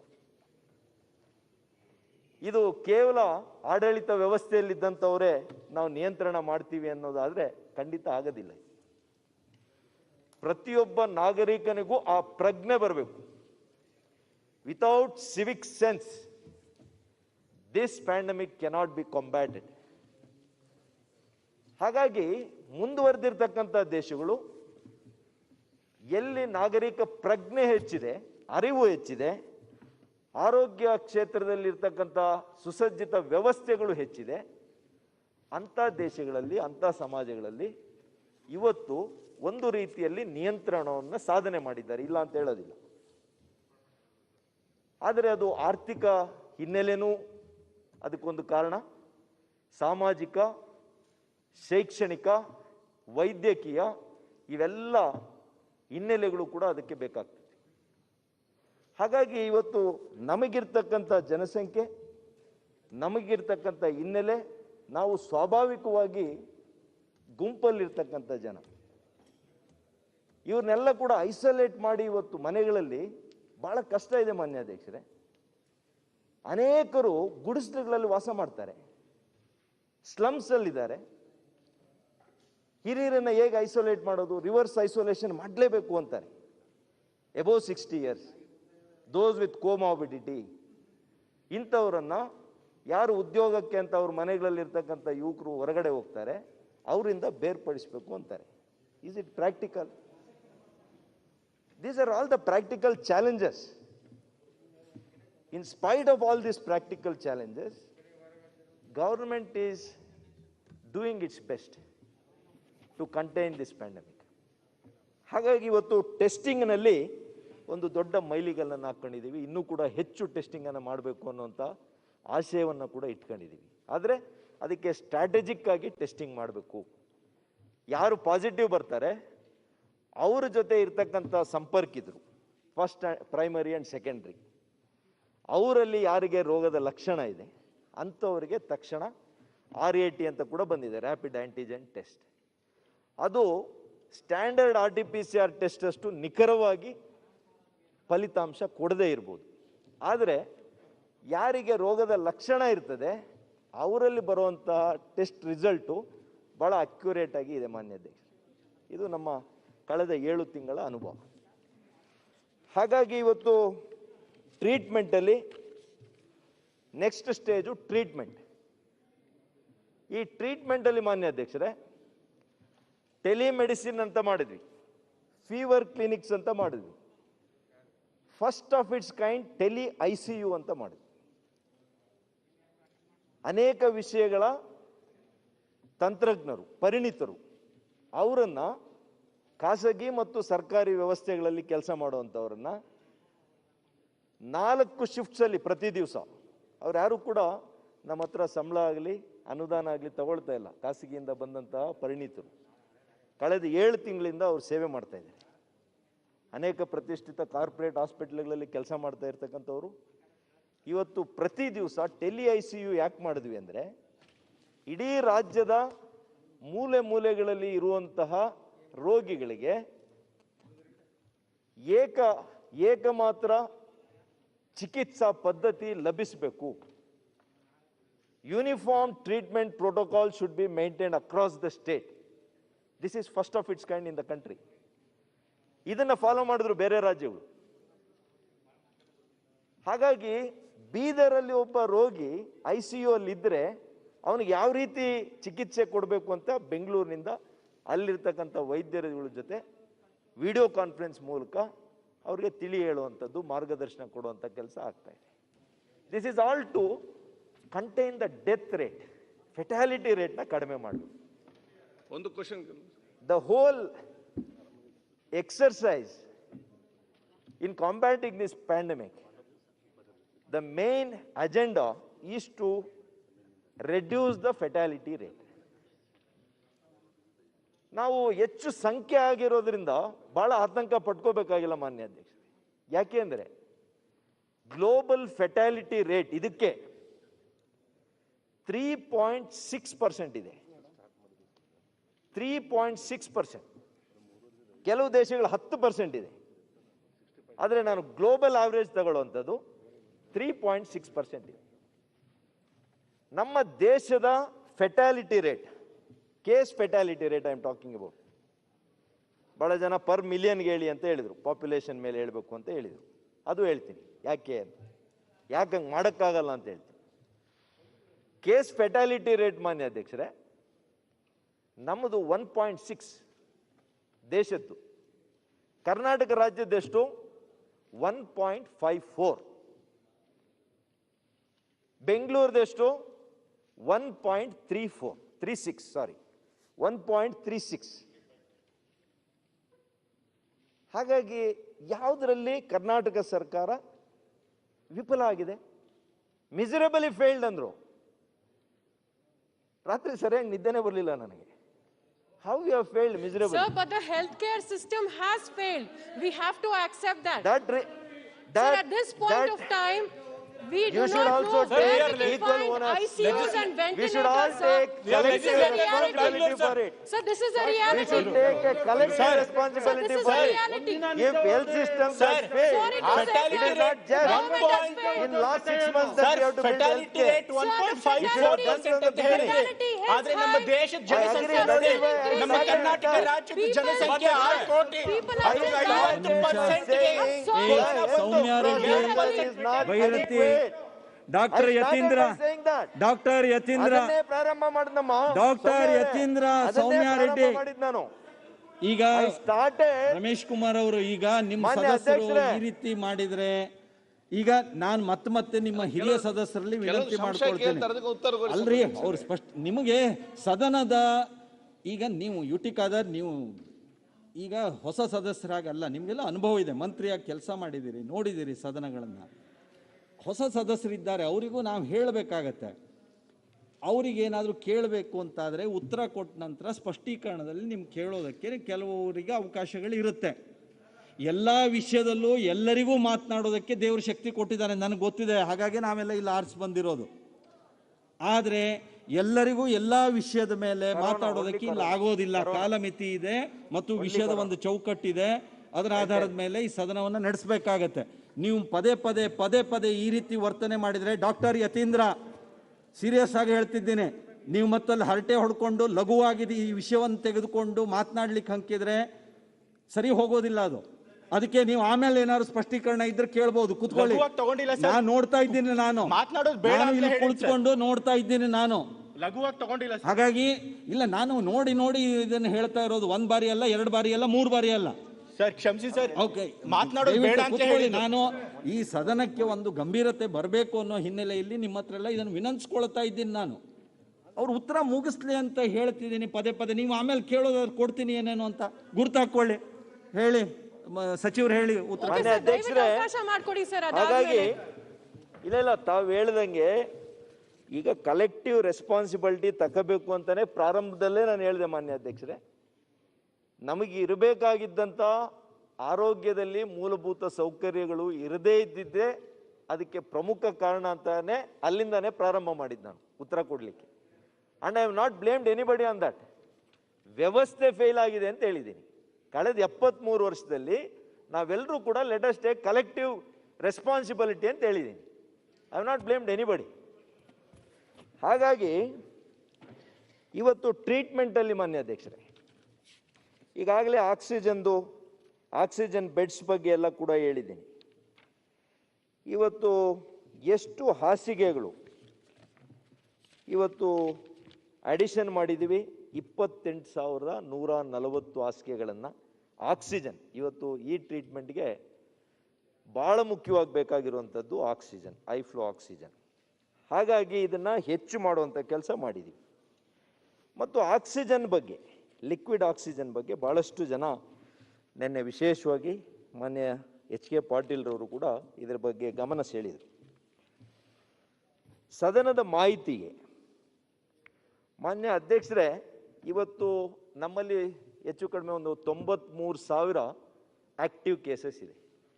5,30,000ರಲ್ಲಿ 4,35,000 40,000 ಜನ ಅಷ್ಟು ಗುಣಮುಖರಾಗಿದ್ದಾರೆ ಸಂಪೂರ್ಣ. ಆಕ್ಟಿವ್ ಕೇಸಸ್ ಇರೋದು 93,000. ಆ 93,000ದಲ್ಲಿ ಆಕ್ಸಿಜನ್ ಎಷ್ಟು ಬೇಕಾಗಿತ್ತು ಅಂದರೆ 20,000 ಜನರಿಗೆ ಬೇಕಾಗಿತ್ತು, 20,000. ಈ 20,000ಕ್ಕೆ ಎಷ್ಟು ಪ್ರತಿ ದಿವಸ ಬೇಕು ಅಂದರೆ ಆಕ್ಸಿಜನ್ನು 315 ಟನ್ಸ್ ಪರ್ ಡೇ ಇದು ಬೇಕಾಗಿರೋದು.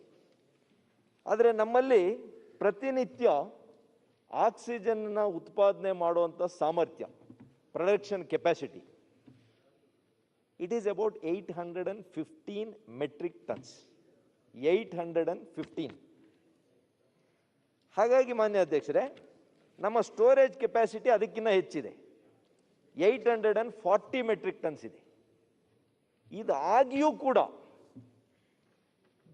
ಅನೇಕ ಜಿಲ್ಲೆಗಳ 18 ಜಿಲ್ಲೆಗಳಲ್ಲಿ ಮಾನ್ಯ ಮುಖ್ಯಮಂತ್ರಿಗಳವರ ನಿರ್ದೇಶನದ ಮೇರೆಗೆ 18 ಜಿಲ್ಲೆಗಳಲ್ಲಿ ಲಿಕ್ವಿಡ್ ಆಕ್ಸಿಜನ್ ಪ್ಲಾಂಟ್ ಸಿಸ್ಟಮ್ ಅನ್ನ ಅಳವಡಿಸ್ತಾ ಇದ್ದೀವಿ. ಅದರಲ್ಲಿ 6 ಆಗೋಯ್ತು, 6 ಅಳವಡಿಸಿದ್ದೀವಿ. ಇನ್ನು 12 ಮಾತ್ರ ಕಾಮಗಾರಿ ನಡೀತಾ ಇದೆ. ಬಹುಶಃ ಇನ್ನೊಂದು 2 ವಾರದಲ್ಲಿ ಆಗ್ತದೆ. ಸೊ ನಾವು ಯಾವುದು ಕೂಡ ಯಾವ ಒಂದು ಎಫರ್ಟನ್ನು ಕೂಡ ನಾವು ಮಿಸ್ ಮಾಡಿಲ್ಲ ಸರ್. ನಾವು ಹೇಳಿದ್ದು ಹಾಗಾಗಿ ಸರ್ ಮಾನ್ಯ ಮಂತ್ರಿಗಳಿಗೆ ಆಕ್ಸಿಜನ್ ಚಾರ್ಜರ್ಸ್ ಸಿಗ್ತಾ ಇದೆ ಮಾರ್ಕೆಟ್ ಅಲ್ಲಿ, ಅದ್ರ ಬಗ್ಗೆ ಒಂದ್ ಸ್ವಲ್ಪ ತಾವು ಆಕ್ಸಿಜನ್ ಚಾರ್ಜರ್ ಸಿಗುತ್ತೆ, ಆಕ್ಸಿಜನ್ ಚಾರ್ಜಸ್ ಆಚೆ ಸಿಗುತ್ತೆ. ಆಕ್ಸಿಜನ್ ಬೆಲೆ ಜಾಸ್ತಿ ಆಗ್ತಿದೆ ಅಂತ ಹೇಳ್ತಾ ಇದ್ದಾರೆ. ಆಲ್ಮೋಸ್ಟ್ ಬ್ಲಾಕ್ ಅಲ್ಲಿ ತಗೋಬೇಕಾಗತ್ತೆ, ಜಾಸ್ತಿ ಆಗಿದೆ ಅಂತ ಹೇಳಿದ್ದಾರೆ. ದಯವಿಟ್ಟು ಅದ್ರ ಪ್ರೈಸ್ ನ ಕಡಿವಾಣ ಮಾಡಿ ಅಂತ ಕೇಳ್ತಾ ಇದ್ದಾರೆ ಸರ್. ಇಲ್ಲ ಮಾಡೋಣ, ಓವರ್ ಚಾರ್ಜಸ್ ಮಾಡಿದ್ರೆ ಖಂಡಿತ ಅವ್ರ ಮೇಲೆ ಕ್ರಮ ತಗೋಬೇಕಾಗ್ತದೆ. ಈಗಾಗಲೇ ನಾವು ಮಾನ್ಯ ಜಗದೀಶ್ ಶೆಟ್ಟರ್ ಅವರ ಇಲಾಖೆಯವ್ರ ಜೊತೆ ಇವತ್ತು ಏನು ಇಂಡಸ್ಟ್ರಿಯಲ್ ಆಕ್ಸಿಜನ್ ಏನಿದೆ, ಈ ಹೆಚ್ಚು ಸ್ಟೀಲ್ ಇಂಡಸ್ಟ್ರಿಗೆ ಯೂಸ್ ಮಾಡ್ತಾರೆ. ಅದಕ್ಕೋಸ್ಕರ ಅದರಿಂದ ಕೂಡ ಬಳ್ಳಾರಿಯಿಂದ ಕೂಡ ನಾವು ಹೆಚ್ಚು ಆಕ್ಸಿಜನನ್ನು ಮೆಡಿಕಲ್ ಆಕ್ಸಿಜನ್ ಆಗಿ, of course there is no medical oxygen and industrial oxygen ಅಂತ ಏನಿಲ್ಲ, ಆ ಇಂಡಸ್ಟ್ರಿಗೆ ಯೂಸ್ ಮಾಡುವಂಥ ಆಕ್ಸಿಜನನ್ನು ಇದರಲ್ಲಿ ಉಪಯೋಗ ಮಾಡಿಕೊಳ್ಳುವಂಥ ಕೆಲಸ ಮಾಡ್ತಾ ಇದ್ದೀವಿ. ಹಾಗಾಗಿ ನಾನು ಏನು ಹೇಳಲಿಕ್ಕೆ ಹೊರಟಿದ್ದೀನಿ ಅಂದರೆ, ಯಾವುದೇ ಕಾರಣಕ್ಕೆ ರಾಜ್ಯದಲ್ಲಿ ಆಕ್ಸಿಜನ್ನ ಇವತ್ತು ಶಾರ್ಟೇಜನ್ನು ನಾವು ನೋಡುವಂಥ ಪರಿಸ್ಥಿತಿ ಉದ್ಭವ ಆಗಲ್ಲ. ಲಿಕ್ವಿಡ್ ಆಕ್ಸಿಜನ್ನಿಂದ ಯಾವುದೇ ಒಬ್ಬ ವ್ಯಕ್ತಿಗೆ ತೊಂದರೆ ಆಗದಿರೋ ಇರುವಂಥ ರೀತಿಯಲ್ಲಿ ಈ ಸರ್ಕಾರ ನೋಡಿಕೊಳ್ಳುತ್ತೆ ಅಂತ ತುಂಬು ವಿಶ್ವಾಸದಿಂದ ಇವತ್ತು ಈ ಸದನಕ್ಕೆ ಮಾತನ್ನು ಕೊಡ್ತಾ ಇದ್ದೀನಿ. ಹಾಗಾಗಿ ಮಾನ್ಯ ಅಧ್ಯಕ್ಷರೇ, ಇವತ್ತು ಒಟ್ಟಾರೆಯಾಗಿ ನಾವು ಕೋವಿಡ್ಗೆ ಅಂತಾನೆ ಸರ್ಕಾರದ ವ್ಯವಸ್ಥೆಗಳಲ್ಲಿ 11,905 ಹಾಸಿಗೆಗಳನ್ನು ಮೀಸಲಿಟ್ಟಿದ್ದೀವಿ. ಖಾಸಗಿಯವರ ಜೊತೆ ಕೂಡ ಒಪ್ಪಂದಗಳು ಮಾಡ್ಕೊಂಡಿದ್ದೀವಿ. ಇನಿಷಿಯಲಿ ಟೀಚಿಂಗ್ ಪ್ರಾಬ್ಲಮ್ಸ್ ಇತ್ತು, ಇಲ್ಲ ಅಂತ ಹೇಳಲ್ಲ. ಯಾಕೆ ಅಂತಂದರೆ ಪ್ರಾರಂಭದಲ್ಲೇ ನಾವು 50% ಕೇಳಿದಾಗ ನಾವಾಗಲಿ, ಮಾನ್ಯ ಅಶೋಕ್ರವರಾಗಲಿ, ಮಾನ್ಯ ಮುಖ್ಯಮಂತ್ರಿಗಳು ನೇತೃತ್ವದಲ್ಲಿ 2 ಸಭೆ ನಡೀತು. ಅದಾದಮೇಲೆ ಎಲ್ಲ ಖಾಸಗಿ ವೈದ್ಯಕೀಯ ಕಾಲೇಜಿನವರು ಮುಂದೆ ಬಂದು ನಮಗೆ ಅನುಕೂಲ ಮಾಡಿಕೊಟ್ಟಿದ್ದಾರೆ, ಸಹಕಾರವನ್ನು ಕೊಟ್ಟಿದ್ದಾರೆ. ಅನೇಕ ಖಾಸಗಿ ಆಸ್ಪತ್ರೆಗಳವರು ಕೊಟ್ಟಿದ್ದಾರೆ. 121 ದೊಡ್ಡ ಆಸ್ಪತ್ರೆಗಳಿಲ್ಲಿ ಬೆಂಗಳೂರಿನಲ್ಲಿ ಅವರು ಮುಂದೆ ಬಂದಿದ್ದಾರೆ. 100 ಹಾಸಿಗೆ ಮತ್ತು ಮೇಲ್ಪಟ್ಟು ಹಾಸಿಗೆಗಳವರೆಲ್ಲ ಕೂಡ ನಮ್ಮ ಜೊತೆ ಸಹಕಾರ ಕೊಟ್ಟಿದ್ದಾರೆ. ಆದರೆ ಪ್ರಾರಂಭದಲ್ಲಿ ತೊಂದರೆಗಳಿದ್ದವು, ಅನೇಕ ತೊಂದರೆಗಳಿದ್ದವು, ಒಪ್ಕೊಳ್ತೀನಿ ನಾನು. ನಾವು ಕಳಿಸಿದ್ರು ಕೂಡ, ಕಾರ್ಪೊರೇಷನ್ ಅವರು ಕಳಿಸಿದ್ರು ಕೂಡ ಅವರು ಜನರನ್ನು ಒಳಗಡೆ ಬಿಡ್ತಾ ಇರಲಿಲ್ಲ. ಇಲ್ಲದೇ ಇದ್ದರೆ ಅವ್ರ ಮೇಲೆ ಹಣ ಕೇಳ್ತಾ ಇದ್ರು. ಈ ರೀತಿಯ ತೊಂದರೆಗಳಾಗಿದ್ದಾವೆ. ಅದಕ್ಕೇನೆ ನಾವು ದೊಡ್ಡ ಪ್ರಬಲವಾಗಿರ್ತಕ್ಕಂಥ ದೊಡ್ಡ ಹೆಸರಿನ ಆಸ್ಪತ್ರೆಗಳ ಮೇಲೆ ಮುಲಾಜಿಲ್ಲದೆ ಮಾನ್ಯ ಮುಖ್ಯಮಂತ್ರಿಗಳು 2-3 ಅಲ್ಲ 5-6 ಸಭೆ ನಾವು ಮಾಡಿದ್ವಿ ಅವ್ರ ಜೊತೆ, ಸಮನ್ವಯತೆಯನ್ನು ಕಾಯ್ದುಕೊಂಡು ಅಂತ. ಸಹಕಾರದಿಂದಾನೇ ಹೋಗ್ಬೇಕು ಅಂತೇಳಿ ಸಂಘರ್ಷದ ಹಾದಿ ಏನು ತುಳಿಲಿಲ್ಲ ನಾವು. ಆದರೆ ಪರಿಸ್ಥಿತಿ ವಿಷಮಯ ಆದಾಗ ಅನೇಕ ವಿರೋಧ ಪಕ್ಷದ ನಾಯಕರುಗಳೇ ಹೇಳಿದ್ದೀರಿ, ನೀವೇನು ಕ್ರಮ ತಗೊಳ್ತಾ ಇದ್ದೀರಿ, ಮಾಧ್ಯಮ ಸ್ನೇಹಿತರು ಹೇಳಿದರು. ಹಾಗಾಗಿ 2-3 ಕಾರ್ಪೊರೇಟ್ ಆಸ್ಪತ್ರೆ ಸಂಸ್ಥೆಗಳ ಮೇಲೆ ಆ OPDಯನ್ನು ಮುಚ್ಚಿ ಅವರಿಗೆ ಕ್ರಮವನ್ನು ತೆಗೆದುಕೊಂಡ ಮೇಲೆ ಎಲ್ಲವೂ ಕೂಡ ಸುಮಾರಾಗಿ ಇವತ್ತು ಸರಿದಾರಿಗೆ ಬಂದಿದೆ. ಇವತ್ತು ಅನೇಕ ಬೆಡ್ಗಳು ಖಾಲಿ ಇದ್ದಾವೆ, ಅನೇಕ ಬೆಡ್ಗಳು. ಹಾಗಾಗಿ ಇವತ್ತು ಟೋಟಲಿ 30,860 ಹಾಸಿಗೆಗಳು ಇವತ್ತು ಕೋವಿಡ್ಗೆ ಅಂತ ನಿಗದಿ ಮಾಡಿದ್ವಿ. ಅದರಲ್ಲಿ HDU ಬೆಡ್ಸೇನೆ 5,072 ಬೆಡ್ಸ್ ಇದೆ ಮಾನ್ಯ ಅಧ್ಯಕ್ಷರೇ.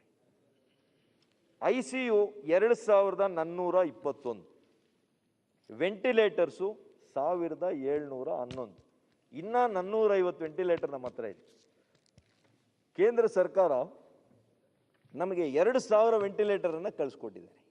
ಆ ವೆಂಟಿಲೇಟರ್ಸ್ಗೆ ಬರ್ತೀನಿ, ಏನು ಆಪಾದನೆ ವೆಂಟಿಲೇಟರ್ಸ್ ಮೇಲೆ ಮಾಡಿದ್ದಾರೆ ಅದ್ರ ಬಗ್ಗೆ ಬರ್ತೀನಿ. ಮೊದಲು ನಾವು ಮಾಡಿರೋವಂಥದ್ದೆಲ್ಲ ಹೇಳ್ಬಿಟ್ಟು ಆಪಾದನೆಗಳಿಗೆ ಉತ್ತರವನ್ನು ಕೊಡ್ತೀನಿ. ಮತ್ತೆ ಮಾನ್ಯ ಅಧ್ಯಕ್ಷರೇ, ಇವತ್ತು ಆರೋಗ್ಯ ಸಿಬ್ಬಂದಿಯಲ್ಲಿ ವೈದ್ಯರುಗಳು, nurses, lab technicians, junior health assistants, ಆರೋಗ್ಯ ಇಲಾಖೆಯಲ್ಲಿ ಮಾನ್ಯ ಮುಖ್ಯಮಂತ್ರಿಗಳು ವಿಶೇಷವಾಗಿ 4941 ಜನರನ್ನ ಇವತ್ತು ನೇಮಕ ಮಾಡ್ಕೊಳ್ಳುವಂಥ ಕೆಲಸ ಆಗಿದೆ. ಗುತ್ತಿಗೆ ಆಧಾರದ ಮೇಲೆ, ಹೊರಗುತ್ತಿಗೆ ಆಧಾರದ ಮೇಲೆ.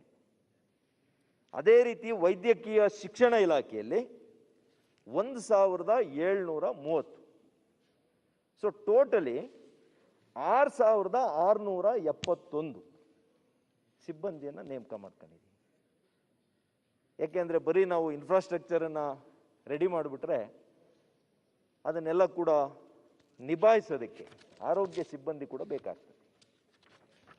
ಹಾಗಾಗಿ ಇಂಥ ಕಷ್ಟದ ಪರಿಸ್ಥಿತಿಯಲ್ಲಿ ಮಾನ್ಯ ಅಧ್ಯಕ್ಷರೇ, ಇಂಥ ಆರ್ಥಿಕ ಸಂಕಷ್ಟದಲ್ಲಿ ಕೊರೋನಾ ಯೋಧರಿಗೆ ಮನೋಸ್ಥೈರ್ಯ ತುಂಬಬೇಕು ಅಂತೇಳಿ 5-6 ವರ್ಷಗಳಿಂದ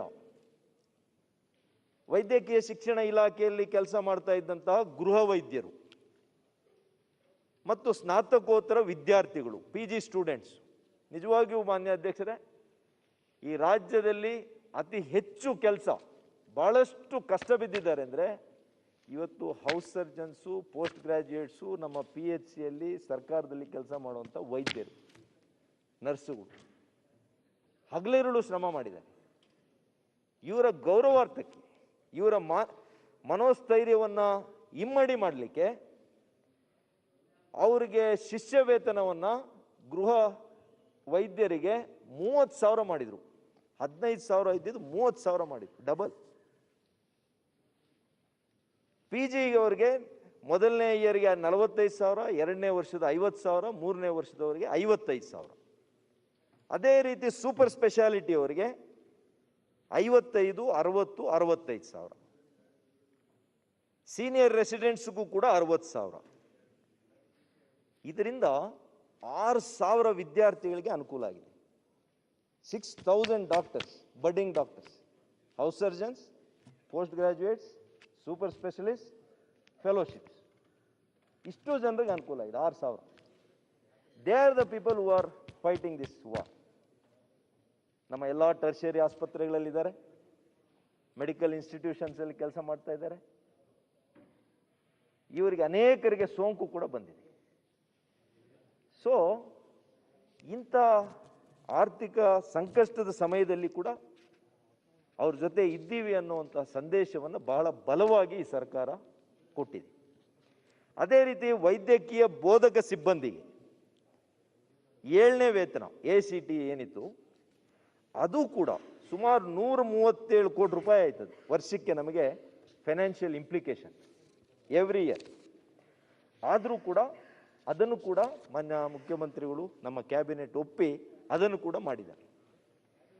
ಮತ್ತು ಎಲ್ಲ D ಗ್ರೂಪ್ ನೌಕರರು ಮಾನ್ಯ ಅಧ್ಯಕ್ಷರೇ, ಪಾಪ D ಗ್ರೂಪ್ನವರು ಇವತ್ತು ನಾವು ಕೇಳ್ತೀವಿ ಎಷ್ಟೋ ಕಡೆ ಶೌಚಾಲಯಗಳು ಕ್ಲೀನ್ ಇರೋದಿಲ್ಲ, ಕಾರಿಡಾರ್ಸ್ ಕ್ಲೀನ್ ಇರೋದಿಲ್ಲ. ಇದನ್ನೆಲ್ಲ ಕೂಡ ಶುಚಿತ್ವ ಮಾಡುವಂಥವರು ಗ್ರೂಪ್ D. ಅವರಿಗೆ ಸಂಬಳ ಕಡಿಮೆ ಇರ್ತದೆ ಅಂತೇಳಿ ರಿಸ್ಕ್ ಅಲೋಯನ್ಸ್ ಅಂತೇಳಿ, ರಿಸ್ಕ್ ಭತ್ಯೆ ಪ್ರತಿ ತಿಂಗಳು 10,000 ರೂಪಾಯಿ ಮೇಲೆ ಕೊಟ್ಟಿದ್ದಾರೆ, ಪ್ರತಿ ತಿಂಗಳು ಮಾನ್ಯ ಅಧ್ಯಕ್ಷ. ಮತ್ತು ನಮಗೆಲ್ಲ ಗೊತ್ತಿರೋ ಹಾಗೆ ಎಲ್ಲ ಕರೋನಾ ಯೋಧರಿಗೆ 50 ಲಕ್ಷ ರೂಪಾಯಿ ಜೀವ ವಿಮೆಯನ್ನು ಕೊಡ್ತಾ ಇದ್ವಿ.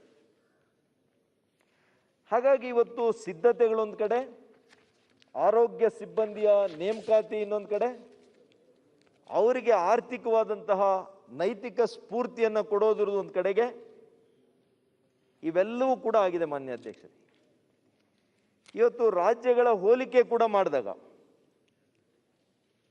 1 ಲಕ್ಷ ಕೇಸಸ್ ಆಗಿದ್ದು ಮಹಾರಾಷ್ಟ್ರದಲ್ಲಿ ಏಪ್ರಿಲ್ ಎಂಡ್ ಮೇಗೆ ಆಗ್ಬಿಡ್ತು, ಮೇಗೆ. ತಮಿಳುನಾಡಲ್ಲಿ ಜೂನಲ್ಲಿ ಆಯಿತು, ತೆಲಂಗಾಣದಲ್ಲಿ 15 ಮಾರ್ಚ್ಗೆ ಆಯಿತು. ಅವಾಗ ನಾವೆಷ್ಟಿದ್ವಿ? 14,000 ಆಯಿತು. ಯಾವಾಗ ಅನ್ಲಾಕ್ ಆಯಿತು, ಹೊರ ರಾಜ್ಯಗಳಿಂದ ನಮ್ಮ ರಾಜ್ಯಕ್ಕೆ ಬಂದರು, ಸ್ವಾಭಾವಿಕವಾಗಿ ನಮ್ಮಲ್ಲಿ ಸೋಂಕಿತರ ಪ್ರಮಾಣ ಹೆಚ್ಚಾಗಿದೆ. ಇವತ್ತು ಅವರ ಸ್ಪೈಕ್ಸ್ ಇದು 2ನೇ ಸ್ಪೈಕ್ ಆಗ್ತಾ ಬರುವಂಥ ಕಾಲ ಆಗಿದೆ ಮಾನ್ಯ ಅಧ್ಯಕ್ಷ. ಇವತ್ತು ಏನು ನಾವು UK ಎಲ್ಲ ಭಾಳಷ್ಟು ಕಂಟ್ರೋಲ್ ಆಗಿದೆ ಅಂತ ಹೇಳ್ತಾ ಇದ್ವಿ, ಕಳೆದ ವಾರನೇ ಅಲ್ಲಿನ ಪ್ರೈಮ್ ಮಿನಿಸ್ಟ್ರು ಹೇಳಿದ್ದಾರೆ ಕೆಲವು ಭಾಗಗಳಲ್ಲಿ ಮತ್ತೆ ಲಾಕ್ಡೌನ್ ಮಾಡ್ತಾ ಇದ್ದಾರೆ, UK, ಆಸ್ಟ್ರೇಲಿಯಾದಲ್ಲಿ. ಇಂಥ ದೇಶಗಳಲ್ಲಿ ಮತ್ತೆ ಲಾಕ್ಡೌನ್ಗೆ ಹೋಗ್ತಾ ಇದ್ದಾರೆ. ನಾವು ಫುಲ್ ಅನ್ಲಾಕ್ ಮಾಡಿದ್ದೀವಿ, ಸಂಪೂರ್ಣ ಆರ್ಥಿಕ ಚಟುವಟಿಕೆಗಳಿಗೆ ಅನುಕೂಲ ಮಾಡಿಕೊಟ್ಟಿದ್ದೀವಿ. ಹಾಗಾಗಿ ಮಾನ್ಯ ಅಧ್ಯಕ್ಷರೇ, ಕೋವಿಡ್ ಕೇರ್ ಸೆಂಟರ್ ಯಾರು ಸ್ಲಮ್ಸಲ್ಲಿದ್ರು, ಯಾರು ಮನೆಗಳಲ್ಲಿ ವ್ಯವಸ್ಥೆ ಸೂಕ್ತವಾಗಿಲ್ಲ ಅವರನ್ನು ಅವರು ಐಸೋಲೇಟ್ ಮಾಡಿಕೊಳ್ಳಿಕ್ಕೆ, ಅಂಥವರಿಗೆ ಇವತ್ತು ಕೋವಿಡ್ ಕೇರ್ ಸೆಂಟರು, ಮತ್ತು ಯಾರಿಗೆ ನಿಜವಾದಂಥ ಆಸ್ಪತ್ರೆಗಳಲ್ಲಿ ಚಿಕಿತ್ಸೆ ಬೇಕಾಗಿಲ್ಲ ಅಂಥವ್ರಿಗೆ ಕೋವಿಡ್ ಕೇರ್ ಸೆಂಟರಲ್ಲಿಟ್ಟು ನಿಗಾ ವಹಿಸೋದಕ್ಕೆ ಕೋವಿಡ್ ಕೇರ್ ಸೆಂಟರ್ ಮಾಡಿದ್ವಿ. 12 ಕೋವಿಡ್ ಕೇರ್ ಸೆಂಟರ್ ಮಾಡಿದ್ವಿ ಪ್ರಾರಂಭದಲ್ಲಿ. ಅದರ ಜೊತೆಗೆ 10,000 ಬೆಡ್ಗಳಿರುವಂಥದ್ದು ಪೀಣ್ಯದ ಬಳಿ, ನೆಲಮಂಗಲದ ಬಳಿ ಒಂದು ಫೆಸಿಲಿಟಿಯನ್ನು ಮಾಡಿದರು ಮಾನ್ಯ ಅಧ್ಯಕ್ಷರೇ. ಆದರೆ ಯಾವಾಗ ನಮ್ಮ SOP ಚೇಂಜ್ ಆಗ್ತಾ ಬಂತು, ಪಾಸಿಟಿವ್ ಬಂದು ರೋಗದ ಲಕ್ಷಣನೇ ಇಲ್ಲದೆ ಇದ್ದರೆ ಅವರು ಮನೆಯಲ್ಲೇ ಇದ್ದು ಅವ್ರ ಮೇಲೆ ನಿಗಾ ಇಡುವಂಥದ್ದು, ಸ್ಯಾಚುರೇಷನ್ ನೋಡುವಂಥದ್ದು ಮತ್ತು ಇತರ ರೋಗದ ಲಕ್ಷಣಗಳನ್ನು ಗಮನ ಇಡುವಂಥದ್ದು ಟೆಲಿಮೆಡಿಸಿನ್ ಮೂಲಕ ನಾವು ನೋಡ್ಕೊಳ್ತಾ ಇದ್ವಿ. ಹಾಗಾಗಿ ಸ್ವಾಭಾವಿಕವಾಗಿ ಕೋವಿಡ್ ಕೇರ್ ಸೆಂಟರ್ಗೆ ಹೋಗುವಂಥ ಜನರ ಸಂಖ್ಯೆ ಕೂಡ ಭಾಳ ಕಡಿಮೆ ಆಗೋಯ್ತು. ಸುಮಾರು ಇವತ್ತು 75-80% ಜನರು ಮಾನ್ಯ ಅಧ್ಯಕ್ಷರೇ, ದೇ ಪ್ರಿಫರ್ ಹೋಮ್ ಐಸೋಲೇಷನ್, ಮನೆಗಳಲ್ಲೇ ಇರುವಂಥದ್ದು. ಹಾಗಾಗಿ ನಮ್ಮ ಕೋವಿಡ್ ಕೇರ್ ಸೆಂಟರ್ಸಲ್ಲಿ ಎಲ್ಲವೂ ಕೂಡ ಇವತ್ತು ನಮ್ಮ ಮೆಡಿಕಲ್ ಎಜುಕೇಷನ್ನಿಂದ ಅಲ್ಲಿ ವೈದ್ಯರುಗಳನ್ನು, ಗೃಹ ವೈದ್ಯರನ್ನು ಎಲ್ಲರನ್ನೂ ಕೂಡ ನೇಮಕ ಮಾಡಿದ್ವಿ. ಭಾಳ ಅಚ್ಚುಕಟ್ಟಾಗಿ ಒಬ್ಬ ಅತ್ಯಂತ ಹಿರಿಯ IAS ಅಧಿಕಾರಿಯನ್ನು ಕೂಡ ಅದಕ್ಕೆ ನೋಡಲ್ ಅಧಿಕಾರಿಯನ್ನಾಗಿ ನೇಮಕ ಮಾಡಿ ಅವರ ಸುಪರ್ದಿಯಲ್ಲಿ ಇವೆಲ್ಲವೂ ಕೂಡ ವ್ಯವಸ್ಥೆ ಭಾಳ ಯಶಸ್ವಿಯಾಗಿ ನಡ್ಕೊಂಡು ಹೋಗಿತ್ತು. ಕೆಲವರು ಆಸ್ಪತ್ರೆಗಳು ಬೇರೆ ಉಪಚಾರದ ಬಗ್ಗೆ ಕೂಡ ನೆನ್ನೆ ಹೇಳಿದ್ದಾರೆ. ಮಾನ್ಯ KPCC ಅಧ್ಯಕ್ಷರು ಇಲ್ಲ ಇಲ್ಲಿ, ಅವರೇ ವಿಕ್ಟೋರಿಯಾ ಹಾಸ್ಪಿಟ್ಲಿಗೆ ಹೋಗಿದ್ರು. ಅವರೇ ಹೋಗಿ ವಿಡಿಯೋ ಕಾನ್ಫರೆನ್ಸ್ ಮೂಲಕ ನಮ್ಮ ರೋಗಿಗಳ ಜೊತೆ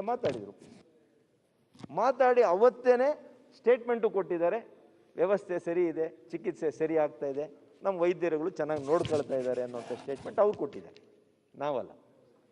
ನಮ್ಮ ಕಂದಾಯ ಸಚಿವರು ನಾನು ಕ್ವಾರಂಟೈನಲ್ಲಿದ್ದಾಗ ಅವರು ಕೂಡ ವಿಕ್ಟೋರಿಯಾಗೆ ಭೇಟಿ ಕೊಟ್ಟಿದ್ರು. ಭೇಟಿ ಕೊಟ್ಟು ಅಲ್ಲಿ ಊಟ ವ್ಯವಸ್ಥೆ ಹೇಗಿದೆ ಅಂತೇಳಿ ಅವರೇ ರುಚಿಯನ್ನು ಮಾಡಿ ಅವರೇ ಹೇಳಿಕೆ ಕೊಟ್ಟಿದ್ದಾರೆ. ಇದು ಭಾಳ ಪೌಷ್ಟಿಕ ಅಂಶಗಳನ್ನು ಇರತಕ್ಕಂಥ ಪರಿಪೂರ್ಣವಾದಂಥ ಒಂದು ಆಹಾರವನ್ನು ಕೊಡ್ತಾ ಇದ್ದೀರಿ. ಹಾಗಾಗಿ ಎಲ್ಲೋ ಲೋಪಗಳಾಗ್ತಾ ಇರ್ಬೋದು ಮಾನ್ಯ ಅಧ್ಯಕ್ಷರೇ. ನಾನು ಎಲ್ಲವೂ ಕೂಡ ಸುಸಜ್ಜಿತವಾಗಿ ಎಲ್ಲ ಕಡೆ ಪರಿಪೂರ್ಣವಾಗಿ ನಡೀತಾ ಇದೆ ಅಂತ ಹೇಳಲಿಕ್ಕೆ ಹೋಗಲ್ಲ. ಕೆಲವು ಜಿಲ್ಲೆಗಳಲ್ಲಿ ಕೆಲವು ಅಧಿಕಾರಿಗಳ ಬೇಜವಾಬ್ದಾರಿತನದಿಂದ ಆಗ್ತಾ ಇರ್ಬೋದು. ಆದರೆ ಸರ್ಕಾರದಿಂದ ಬೆಂಗಳೂರಿನಲ್ಲಿ ಒಂದು ಊಟಕ್ಕೆ ನಾವು ಏನು ಖರ್ಚು ಮಾಡ್ತಾ ಇದ್ದೀವಿ, ಯಾದಗಿರಿಯಲ್ಲಿ ಅದೇ ಖರ್ಚು ಮಾಡ್ತೀವಿ, ಚಿಕ್ಕಬಳ್ಳಾಪುರದಲ್ಲಿ ಅದೇ ಮಾಡ್ತೀವಿ, ಗುಲ್ಬರ್ಗದಲ್ಲೂ ಅದೇ ಮಾಡ್ತೀವಿ. ಅಲ್ಲಿ ಸ್ಥಳೀಯ ಅಧಿಕಾರಿಗಳು ಆ ಹೊಣೆಗಾರಿಕೆಯನ್ನು ತಗೋಬೇಕು. ಅದನ್ನು ಮಾನಿಟರ್ ಮಾಡೋಕ್ಕೆ ನಮ್ಮೆಲ್ಲ ನಾಯಕರುಗಳು ಕೂಡ ಮಾಡ್ತಾ ಇದ್ದಾರೆ. ಆದರೂ ಕೂಡ ಕೆಲವು ಕಡೆ ಸಮಸ್ಯೆಗಳು ಎದುರಾಗ್ತಾ ಇರ್ತವೆ. ಅದನ್ನು ಸರಿ ಮಾಡಿಕೊಳ್ಳುವಂಥ ಕೆಲಸ ಇನ್ನೂ ಕೂಡ ಹೆಚ್ಚು ಪ್ರಾಮಾಣಿಕೆಯಿಂದ ಮಾಡುವಂಥ ಕೆಲಸ ಮಾಡ್ತೀವಿ ಮಾನ್ಯ ಅಧ್ಯಕ್ಷರೇ. ಮತ್ತು ಅನೇಕ ವರ್ಷಗಳಲ್ಲಿ ಮಾನ್ಯ ಅಧ್ಯಕ್ಷರೇ, ನಮ್ಮ BBMPನವರು ಒಂದು ಬಿಲ್ಡಿಂಗನ್ನು ಕಟ್ಟಿದ್ರು ಶಿವಾಜಿನಗರ್ ಮಧ್ಯಭಾಗದಲ್ಲಿ, ನಮ್ಮ ರಿಜ್ವಾನ್ ಅವರು ಕ್ಷೇತ್ರದಲ್ಲಿ. ಅದನ್ನು ಆ ಬಿಲ್ಡಿಂಗನ್ನು ನೋಡಿ ನಾನು ನಮ್ಮ ಬೋರಿಂಗಿಗೆ ಕೊಡಿ ಅಂತೇಳಿ ಇಂದಿನ ಆಯುಕ್ತರಿಗೆ ಮನವಿ ಮಾಡಿದೆ. ಬೋರಿಂಗ್ ಹಾಸ್ಪಿಟ್ಲೆ ನಾವೇ ನೋಡ್ಕೊಳ್ತೀವಿ, ಕೋವಿಡ್ ಡೆಡಿಕೇಟೆಡ್ ಹಾಸ್ಪಿಟ್ಲನ್ನು ಮಾಡ್ತೀವಿ ಅಂತೇಳಿ ಆ ಕಟ್ಟಡವನ್ನು ತೆಗೆದುಕೊಂಡು ಅದಕ್ಕೆ ಫೈನಲ್ ರಿಪೇರಿ ಮತ್ತು ಏನು ಫಿನಿಶಿಂಗ್ ಟಚ್ ಇತ್ತು ಅದನ್ನೆಲ್ಲ ಮಾಡಿಸಿ ಇವತ್ತು ಇನ್ಫೋಸಿಸ್ ಫೌಂಡೇಶನ್ ಶ್ರೀಮತಿ ಸುಧಾಮೂರ್ತಿಯವರು ಅವರನ್ನು ಮನವಿ ಮಾಡಿದೆ. ನೋಡಿ, ತಾವು 200 ಬೆಡೆಡ್ ಆಸ್ಪತ್ರೆ ತಮ್ಮ ಹೆಸರಲ್ಲೇ ಇರ್ತದೆ, ತಾವು ಕೋವಿಡ್ ಆಸ್ಪತ್ರೆಗೆ ಬೇಕಾದಂಥ ಎಲ್ಲ ಸಲಕರಣೆಗಳು ಉಪಕರಣಗಳನ್ನು ನೀವು ಮಾಡಿಕೊಟ್ರೆ ಮಾನ್ಯ ಮುಖ್ಯಮಂತ್ರಿಗಳ ಹೆಸರನ್ನು ತೆಗೆದುಕೊಂಡು ನಾನು ಮಾತಾಡಿದೆ. ಪಾಪ ಅವರು ತಕ್ಷಣ ನಾನು ಕಂಪ್ಲೀಟ್ ನಾನೇ ಮಾಡಿಕೊಡ್ತೀನಿ ಅಂತೇಳಿ 3 ತಿಂಗಳಲ್ಲಿ 200 ಹಾಸಿಗೆ ಇರ್ತಕ್ಕಂಥದ್ದು ಯಾವ ಕಾರ್ಪೊರೇಟ್ ಹಾಸ್ಪಿಟಲ್ಗೂ ಕೂಡ ಕಡಿಮೆ ಇಲ್ಲ. ಮಾನ್ಯ ಮುಖ್ಯಮಂತ್ರಿಗಳು, ನಾವು ಅಲ್ಲಿ ಸ್ಥಳೀಯ ಶಾಸಕರು ಎಲ್ಲ ಕೂಡ ಹೋಗಿ ಉದ್ಘಾಟನೆಯನ್ನು ಮಾಡಿದ್ದೀವಿ. Seeing is believing. ಯಾರಾದರೂ ಅಲ್ಲಿ ಶಿವಾಜಿನಗರ ಮಧ್ಯಭಾಗದಲ್ಲಿ ಸ್ಪೆಷಾಲಿಟಿ ಆಸ್ಪತ್ರೆ ಕೋವಿಡ್ಗೆ ಅಂತೇಳಿ ಸರ್ಕಾರ ನಿರ್ಮಾಣ ಮಾಡಿರೋದು ನೋಡಬೇಕು. 1 ರೂಪಾಯಿ ಖರ್ಚು ಮಾಡಿಲ್ಲ. ಬಿಲ್ಡಿಂಗ್ ಬಿಟ್ಟರೆ ಯಾವುದೇ ಒಂದು ಉಪಕರಣಕ್ಕೆ 1 ರೂಪಾಯಿ ಖರ್ಚು ಮಾಡಿಲ್ಲ. ಮತ್ತು ಅಲ್ಲಿ ಸಿಬ್ಬಂದಿಯವರಿಗೆ ಕೆಲವು ಸಿಬ್ಬಂದಿಯನ್ನು ನಾವು ವೈದ್ಯಕೀಯ ಇಲಾಖೆಯವರು ನೇಮಕ ಮಾಡಿದ್ದೀವಿ. ಅನೇಕರಿಗೆ ವಿಪ್ರೋ ಫೌಂಡೇಶನ್ ಮೂಲಕ ಅವರು ಇವತ್ತು ನಮ್ಗೆ ಕೊಟ್ಟಿದ್ದಾರೆ ವೈದ್ಯರುಗಳನ್ನ.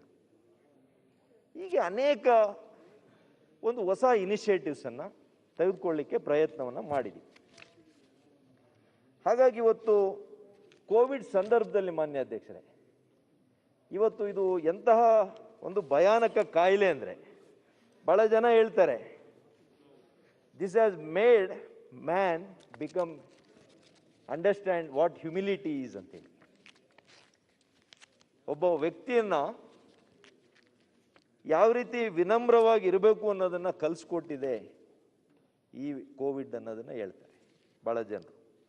ಇಂಥ ಸಂದರ್ಭದಲ್ಲಿ ಖಾಸಗಿ ಮತ್ತು ಸರ್ಕಾರ ಈ ಎರಡೂ ಸಹಭಾಗಿತ್ವದಲ್ಲೇ ಈ ಹೋರಾಟವನ್ನು ನಾವು ಮುಂದುವರಿಸಬೇಕಾಗಿದೆ.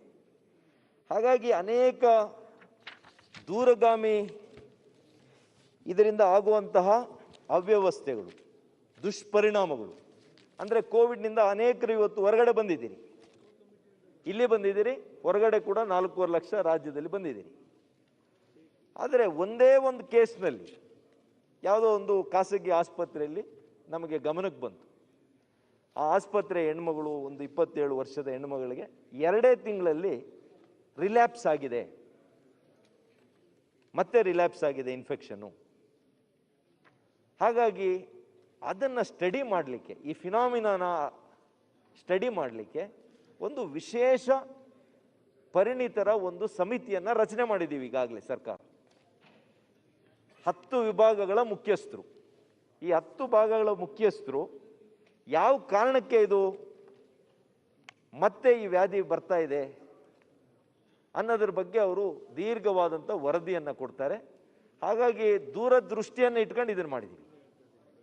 ಹಾಗಾಗಿ ಮಾನ್ಯ ಅಧ್ಯಕ್ಷರೇ, ಇವತ್ತು ಟ್ರೀಟ್ಮೆಂಟಲ್ಲಾಗಲಿ ಟೆಸ್ಟಿಂಗಲ್ಲಾಗಲಿ ಉತ್ತರ ಮುಗಿಸ್ತಾ ಇದ್ದೀರೋ ಕನ್ಕ್ಲೂಡ್ ಮಾಡಿ. ಅಲ್ಲ, ಅವರು ಅಲಿಗೇಷನ್ಸ್ ಒಂದು ಹೇಳ್ಬೇಕಲ್ಲ ಮಾನ್ಯ ಅಧ್ಯಕ್ಷ.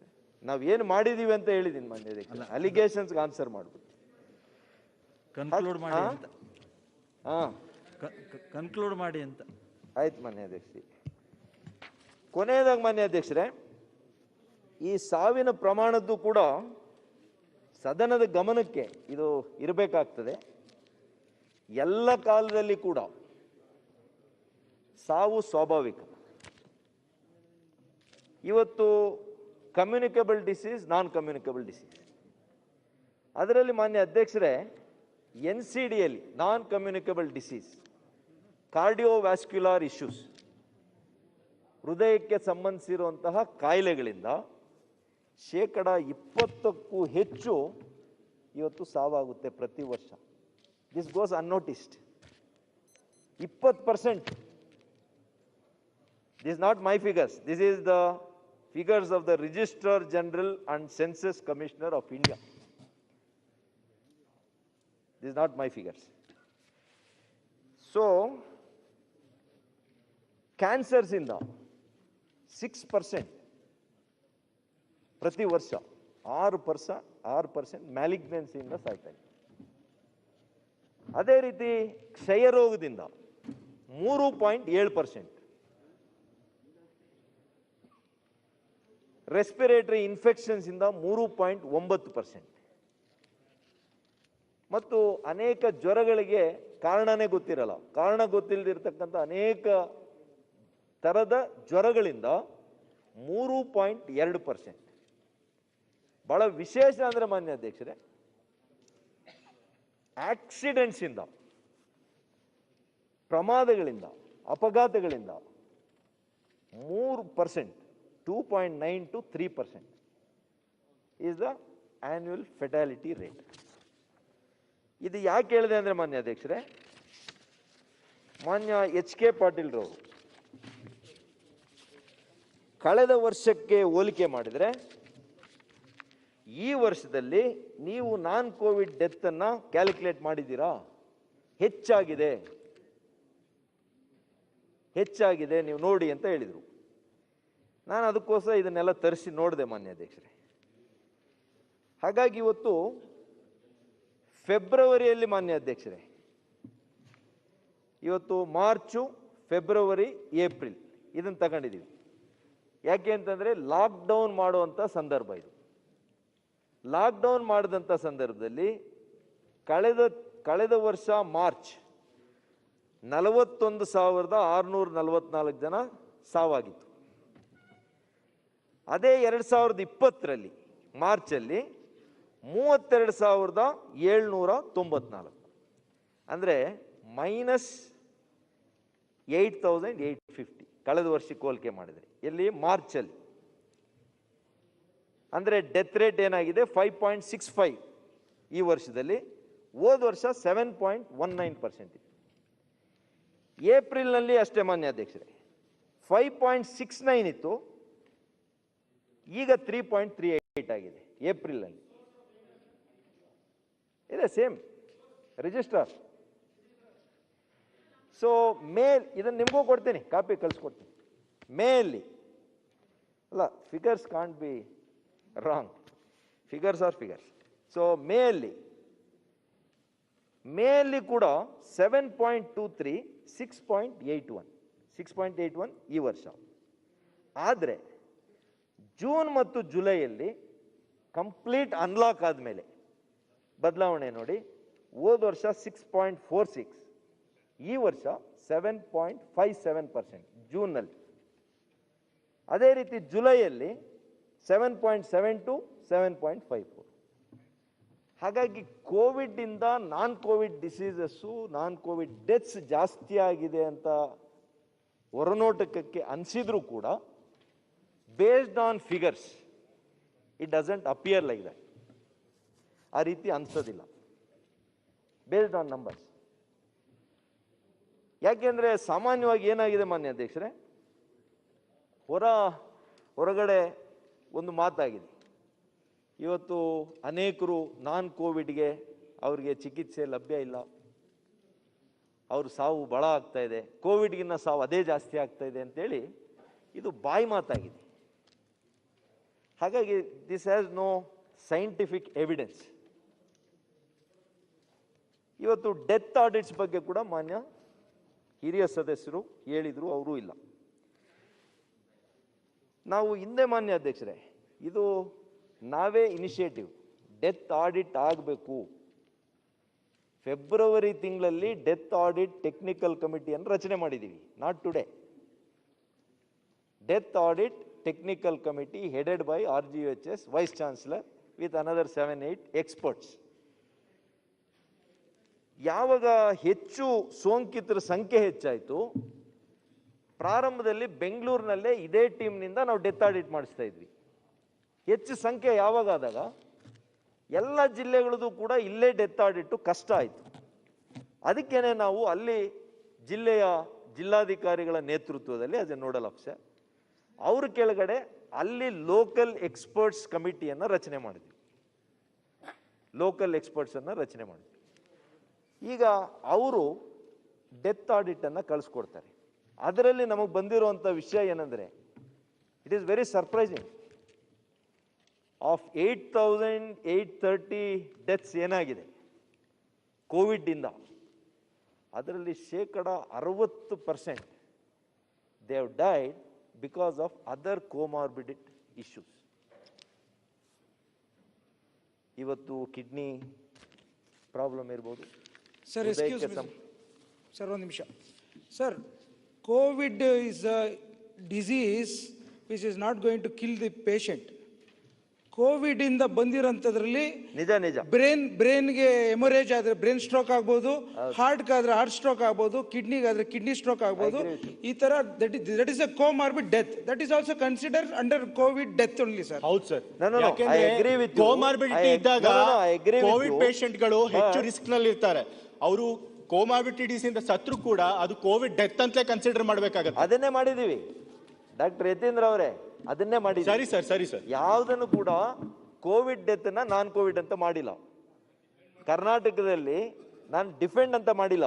ನಾನು ಏನ್ ಹೇಳಿದ್ದು ಅಂದ್ರೆ, ಇವತ್ತು ಕೋವಿಡ್ ಬರಕ್ಕಿಂತ ಮುಂಚೆ ಕೋಮಾರ್ಬಿಡಿಟಿ ಇದ್ದಂತ ಜನಾಂಗಕ್ಕೆ ಇದರ ದುಷ್ಪರಿಣಾಮ ಹೆಚ್ಚಾಗ್ತದೆ ಅಂತ ಹೇಳಿದ್ದೀನಿ. ಇವತ್ತು ತಮಗೂ ಬಂದಿತ್ತು, ರಂಗನಾಥ್ಗೆ ಬಂದಿತ್ತು, ಬಹಳ ಸುಲಭವಾಗಿ ಗುಣಮುಖ ಆಯ್ತು. ಯಾಕೆಂದ್ರೆ you didn't have any comorbidity. ಯಾರಿಗೆ ಇಲ್ಲ ಸಮಯ ಅಲ್ಲ ಸರ್, ಬಹಳ ಇಂಪಾರ್ಟೆಂಟ್ ಆಗಿ ನನ್ನ ಎಲ್ಲ ಹೇಳಿದ್ರಲ್ಲ ಸರ್. ಹಾಗಾಗಿ ಸರ್ ಡೆತ್ ಆಡಿಟ್ ಆಗಿಲ್ಲ ಅಂತ ಹೇಳಿದ್ರು ಸರ್. ಅದಕ್ಕೆ ಡೆತ್ ಆಡಿಟ್ ಸುಧಾಕರ್ ಅವರು ಒಂದೇ ಒಂದು ಅಂದ್ರೆ, ಈಗ ನನ್ನ ಈಗ ಲಾಸ್ಟ್ ಬರ್ತೀನಿ. ನಾನು ನಿಮ್ಮ ಹತ್ರ ಮೊದಲು ಮಾತನಾಡಿದ್ದೆ, ಬಿಲ್ಲುಗಳು ಸಾಕಷ್ಟಿದೆ, ಕೌನ್ಸಿಲಿಗೆ ಹೋಗ್ಬೇಕಾಗಿದೆ. ಆ ಹಿನ್ನೆಲೆಯಲ್ಲಿ ನಾನು ಸಮಯವನ್ನ ನಿಮ್ಮ ಹತ್ರ ಮೊದಲೇ ಹೇಳಿದ್ದೆ. ಈಗ ಸರ್ ಲಾಸ್ಟ್ ಅಲಿಗೇಷನ್ಸ್ ಬಂದ್ಬಿಡ್ತೀನಿ. ಬಟ್ ಅದನ್ನ ಟು ದಿ ಪಾಯಿಂಟ್ ಹೇಳಿ ಅಂತ. ಅದೇ ಟು ದ ಪಾಯಿಂಟ್ ಹೇಳ್ತೀವಿ ಸರ್. ಸರ್, ನೀವು ಮುಗಿಸೋಕ್ಕಿಂತ ಮುಂಚೆ ಒಂದೇ ವಿಚಾರ ಹೇಳ್ಬೇಕು ಅಂತಿದ್ದೀನಿ, ಆರೋಪ ಅಲ್ಲ ಸರ್. ನಾವು ಕೇಳ್ತಿರೋಂಥದ್ದು ICU ಬೆಡ್ಸ್ಗಳನ್ನ ಎನ್ಹಾನ್ಸ್ ಮಾಡಿ ಅಂತ ಕೇಳ್ಕೊತಾ ಇದೀವಿ. ಯಾಕೆಂದ್ರೆ ಈಗ 95% of the patients who are getting admitted by influence. ಅದ್ರ ಬಗ್ಗೆ ಒಂದ್ ಸ್ವಲ್ಪ ಚಿಂತನೆ ಮಾಡಿ ಅಂತ ತಮ್ಮ ಹತ್ರ ಮತ್ತೆ ಸರ್ಕಾರಕ್ಕೆ ಕೇಳ್ಕೊತೀವಿ. We are in the process. Are increasing we are and process, will continue we to are in the increase. process of enhancing ICU beds. We will certainly consider it, sir. ಹಾಗಾಗಿ ಸರ್, ಈಗ ಪ್ರೊಕ್ಯೂರ್ಮೆಂಟ್ಸ್ ಅಲ್ಲಿ sir ಅನೇಕ ಇಲಾಖೆಗಳು Covid ಸಂದರ್ಭದಲ್ಲಿ ಇವತ್ತು ವೆಚ್ಚ ಮಾಡಿದೆ sir. ಆದರೆ ಭಾಳ ವಿಶೇಷವಾಗಿ ಮಾನ್ಯ ವಿರೋಧ ಪಕ್ಷದ ನಾಯಕರು, ಕೆಲವು ನಾಯಕರುಗಳು 15 ಇಲಾಖೆಗಳಲ್ಲಿ ಖರ್ಚು ಮಾಡಿದೆ ಸರ್. 15 ಇಲಾಖೆ ಒಟ್ಟು ಕೋವಿಡ್ ಸಂದರ್ಭದಲ್ಲಿ ಬೇರೆ ಬೇರೆ ಕಾರಣಗಳಿಗೆ ಇವತ್ತು ವೆಚ್ಚವನ್ನು ಮಾಡಿರುವಂಥದ್ದು. ಆದರೆ ನಿನ್ನೆ ಆರೋಗ್ಯ ಇಲಾಖೆ, ವೈದ್ಯಕೀಯ ಶಿಕ್ಷಣ ಇಲಾಖೆ ಇದರ ಬಗ್ಗೆ ಹೆಚ್ಚು ಚರ್ಚೆ ಆಗಿದೆ.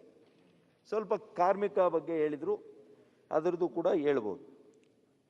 ಹಾಗಾಗಿ ಒಟ್ಟಾರೆಯಾಗಿ 15 ಇಲಾಖೆಗಳಲ್ಲಿ ಮಾನ್ಯ ಅಧ್ಯಕ್ಷರೇ, ಕೈಗಾರಿಕಾ ಇಲಾಖೆ, ಕಂದಾಯ ಇಲಾಖೆ, ಆಹಾರ ಮತ್ತು ನಾಗರಿಕ ಸರಬರಾಜು ಇಲಾಖೆ, ಆರೋಗ್ಯ ಮತ್ತು ಕುಟುಂಬ ಕಲ್ಯಾಣ ಇಲಾಖೆ, ಕೃಷಿ ಇಲಾಖೆ, ತೋಟಗಾರಿಕಾ ಇಲಾಖೆ,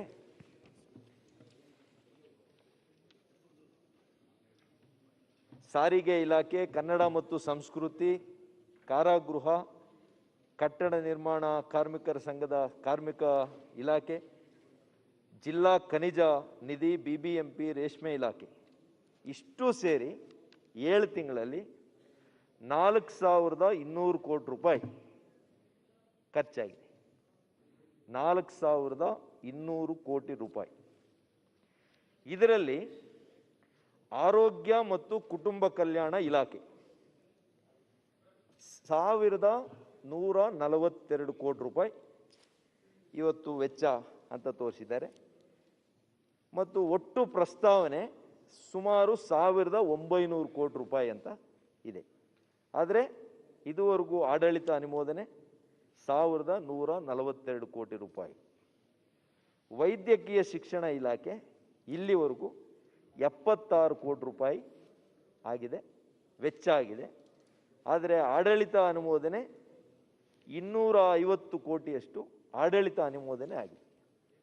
ಇವೆರಡೂ ಇಲಾಖೆಗಳು. ಈ ಎರಡೂ ಇಲಾಖೆಗಳಲ್ಲಿ ಮಾನ್ಯ ಅಧ್ಯಕ್ಷರೇ, ನಮ್ಮ ವೈದ್ಯ ಸ್ನೇಹಿತರುಗಳಿದ್ದಾರೆ. ವಿಶೇಷವಾಗಿ PPE ಪರ್ಚೇಸ್, ಮೊದಲು PPE ಪರ್ಚೇಸ್ ಅಂತ ಹೇಳಿದರು ಮಾನ್ಯ ಅಧ್ಯಕ್ಷರೇ. PPE ಪರ್ಚೇಸಸ್ ಅಲ್ಲಿ ಗುಣಮಟ್ಟ ಸರಿ ಇಲ್ಲ. ಜನವರಿಯಲ್ಲಿ 300 ರೂಪಾಯಿ ಇತ್ತು. ನೀವು ಲಾಕ್ಡೌನ್ ವೇಳೆಯಲ್ಲಿ 2,100 ರೂಪಾಯಿಗೆ ತಗೊಂಡಿದ್ದೀರಿ. ಇದು ಹೇಗೆ ಇಷ್ಟೊಂದು ಜಾಸ್ತಿ ಆಗುತ್ತೆ ಅಂತ ಕೇಳಿದ್ದಾರೆ. ಇದೆಲ್ಲವೂ ಕೂಡ ಮಾನ್ಯ ಅಧ್ಯಕ್ಷರೇ ಆರೋಗ್ಯ ಇಲಾಖೆಯಲ್ಲಿ ನಮ್ಮ ಡ್ರಗ್ಸ್ ಆ್ಯಂಡ್ ಲಾಜಿಸ್ಟಿಕ್ಸ್ ಒಂದು ಇಲಾಖೆಯ ಸಂಸ್ಥೆಯಿಂದ ತೆಗೆದುಕೊಂಡಿರ್ತಕ್ಕಂಥದ್ದು. ಮತ್ತು ಯಾವ ರೀತಿ ನಾವು ತೆಗೆದುಕೊಂಡಿದ್ವಿ ಅಂದರೆ, ಮನಸೋ ಇಚ್ಛೆ ತೆಗೆದುಕೊಂಡಿಲ್ಲ. ಇದಕ್ಕೆ 3-4 ಕಮಿಟಿ ಮಾಡಿದರು. ಮಾನ್ಯ ಮುಖ್ಯಮಂತ್ರಿಗಳು ಪ್ರಾರಂಭದಲ್ಲೇ ನಮ್ಮ ಟಾಸ್ಕ್ ಫೋರ್ಸ್ ಕಮಿಟಿ ಮೀಟಿಂಗ್ ಮಾಡಿ ನಮ್ಮ 4 ಜನ ಮಂತ್ರಿಗಳು, ಆರೋಗ್ಯ ಸಚಿವರ ಅಧ್ಯಕ್ಷತೆಯಲ್ಲಿ DCM ಅವರು ಡಾಕ್ಟರ್ ಅಶ್ವಥ್ ನಾರಾಯಣ್ ಅವರು, ಗೃಹ ಸಚಿವರು ಸನ್ಮಾನ್ಯ ಬಸವರಾಜ ಬೊಮ್ಮಾಯಿ ಅವರು, ವೈದ್ಯಕೀಯ ಶಿಕ್ಷಣ ಸಚಿವನಾಗಿ ನಾನು, ನಮ್ಮ ಮುಖ್ಯ ಕಾರ್ಯದರ್ಶಿಗಳು, ಇಷ್ಟು ಜನ ಟಾಸ್ಕ್ ಫೋರ್ಸ್ ಕಮಿಟಿ. ಇದರ ಅಡಿಯಲ್ಲಿ ಇವತ್ತು ಬೇಕಾದಂಥ 4 ಇವತ್ತು ಕಮಿಟೀಸನ್ನು ಮಾಡಿದ್ವಿ. ಏನು ಡಿಮ್ಯಾಂಡ್ಸ್ ಏನಿದೆ ಅದಕ್ಕೆ ಒಂದು ಕಮಿಟಿ, ಮತ್ತು ಪರಿಣಿತರನ್ನು ಆ ಒಂದು ಸ್ಪೆಸಿಫಿಕೇಶನ್ಸ್ ಬೇಕಲ್ಲ, ಯಾವ ಸ್ಪೆಸಿಫಿಕೇಶನ್ಸ್ ತಗೋಬೇಕು ಅಂತೇಳಿ ಅದಕ್ಕೆ ಒಂದು technical committee, price fixation committee, ಮತ್ತು ಪ್ರೈಸ್ ಫಿಕ್ಸ್ ಆದಮೇಲೆ ಮತ್ತೆ ಅದನ್ನು ಇನ್ನೂ ಕೂಡ ಕಡಿಮೆ ಮಾಡಲಿಕ್ಕೆ ಏನಾದರೂ ಒಂದು ಅವಕಾಶ ಇತ್ತು ಅಂತೇಳಿ ಅದಕ್ಕೊಂದು ಸಮಿತಿ ಮಾಡಿ ಎಲ್ಲ ಕೂಡ ಪ್ರಾರಂಭದಲ್ಲಿ ಫಾರ್ ಈ ಎಕ್ಸಂಪ್ಷನ್. ಯಾಕೆ ಅಂತಂದರೆ ಇಡೀ ದೇಶದಲ್ಲಿ ಮಾನ್ಯ ಅಧ್ಯಕ್ಷರೇ ನಮಗೆ PPEಯನ್ನು ಇವತ್ತು ಪ್ರೊಡ್ಯೂಸ್ ಮಾಡುವಂಥ ಕೆಪಾಸಿಟಿ ಇರಲಿಲ್ಲ ಅವಾಗ. ಮತ್ತು ನಮ್ಮ ವೈದ್ಯಕೀಯ ಸಿಬ್ಬಂದಿಯವರಿಗೆ ಗುಣಮಟ್ಟದ PPE ಕಿಟ್ಸ್ ಬೇಕು ಅಂತ ಹೇಳಿದ್ವಿ. ನಮಗೆ PPE ಕಿಟ್ಸ್ ಅಂದರೆ ಮೊದಲು ಗೊತ್ತಿದ್ದು ಕೇವಲ HIV ರೋಗಿಗಳಿಗೆ ಟ್ರೀಟ್ ಮಾಡುವಂಥ ಸಂದರ್ಭದಲ್ಲಿ ಏನು PPE ಕಿಟ್ಸನ್ನು ಧರಿಸ್ಕೊಳ್ತಾ ಇದ್ರು, ಅದು ಒಂಥರ ರೈನ್ ಕೋಟ್ ಥರ ಇರುತ್ತೆ. ಹಾಗಾಗಿ ಅದನ್ನು ಹಾಕ್ಕೊಂಡು ಹೋಗ್ಲಿಕ್ಕೆ ಯಾರು ಕೂಡ ತಯಾರಿಲ್ಲ. ಇವತ್ತು PPE ಕಿಟ್ಸನ್ನು ಚೈನಾದಿಂದ ಅವತ್ತರಲ್ಲಿ ಲಾಕ್ಡೌನ್ ವೇಳೆಯಲ್ಲಿ FDA ಮತ್ತು CE ಎರಡೂ ಕೂಡ ಅಪ್ರೂವ್ ಆಗಿದ್ದಂಥದ್ದು. ನಮ್ಮ ಇಂಡಸ್ಟ್ರಿ ಪ್ರಿನ್ಸಿಪಲ್ ಸೆಕ್ರೆಟರಿ, ಅಲ್ಲಿನ ಕಮಿಷನರು, ಚೀಫ್ ಸೆಕ್ರೆಟರಿ, ನಮ್ಮ ರಾಯಭಾರಿ, ಭಾರತದ ರಾಯಭಾರಿ ಚೈನಾದಲ್ಲಿ, ಅವರನ್ನು ಕೂಡ ಮಾತಾಡಿ ಇನ್ಫ್ಯಾಕ್ಟ್ ವಿಮಾನದ ಮೂಲಕ ತರಿಸ್ಬೇಕು ಅಂತ ಆ ರೀತಿಯ ಪರಿಸ್ಥಿತಿ ಅಲ್ಲಿತ್ತು ಫೆಬ್ರವರಿ ಮಾರ್ಚ್. ಮತ್ತು ಆ PPE ಕಿಟ್ಟಲ್ಲಿ ಮಾನ್ಯ ಅಧ್ಯಕ್ಷರೇ ಆ 300 ರೂಪಾಯಿ ಅಂತೇನು ಹೇಳಿದ್ರು, 3 ಕಾಂಪೋನೆಂಟ್ ಬರುತ್ತೆ ಅದರಲ್ಲಿ. ಬಟ್ ಇವಾಗ ತರಿಸಿರೋವಂಥದ್ರಲ್ಲಿ 10 ಕಾಂಪೋನೆಂಟ್ಸ್ ಬರುತ್ತೆ, 10 ಕಾಂಪೋನೆಂಟ್ಸ್. ಯಾರಾದರೂ correct me if I am wrong. ಮತ್ತು ಯಾವ ಕಂಪನಿಯಲ್ಲಿ ತಗೊಂಡಿದ್ದೀವಿ ಅದು ಕೂಡ ಶೇರ್ ಮಾಡ್ತೀವಿ. ಲೆಟ್ ದೆಮ್ ಫೈಂಡ್ ಔಟ್ ಫೆಬ್ರವರಿಯಲ್ಲಿ ಮಾರ್ಚಲ್ಲಿ ಏನಿತ್ತು ಅಲ್ಲಿ, ಬೇರೆ ದೇಶಗಳಿಗೆ ಯಾವ ದರದಲ್ಲಿ ಅವ್ರು ಕೊಟ್ಟಿದ್ದಾರೆ, ನಮ್ಮ ದೇಶಕ್ಕೆ ನಮ್ಮ ರಾಜ್ಯಕ್ಕೆ ಎಷ್ಟು ಕೊಟ್ಟಿದ್ದಾರೆ. ಇವತ್ತು ಕೂಡ ಮಾನ್ಯ ಅಧ್ಯಕ್ಷರೇ ಅದು ಅತ್ಯಂತ ಗುಣಮಟ್ಟದ PPE ಕಿಟ್ಸು ಇವತ್ತು ಕೂಡ ICU ಅಲ್ಲೇ ಅದನ್ನು ಬಳಸ್ತಾರೆ.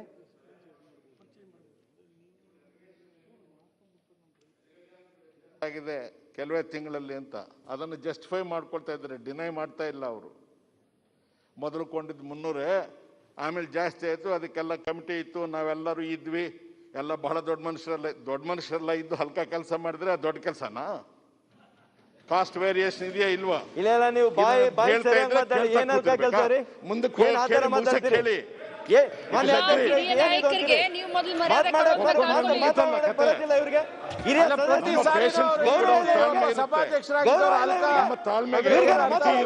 ಅವಾಚ್ಯ ಪದಗಳು ನಾನು ಮಾತಾಡ್ಬಲ್ಲ ರೀ. ಬ್ರಹ್ಮಾಂಡ ಹೊತ್ಕೊಂಡಿದ್ದೀಯ,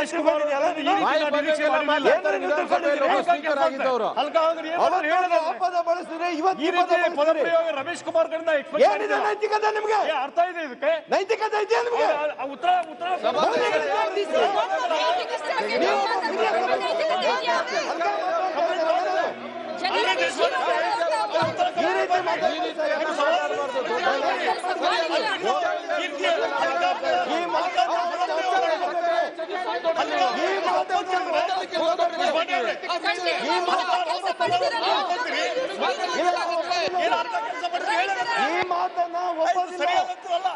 ರಮೇಶ್ ಕುಮಾರ್ ಈ ರೀತಿ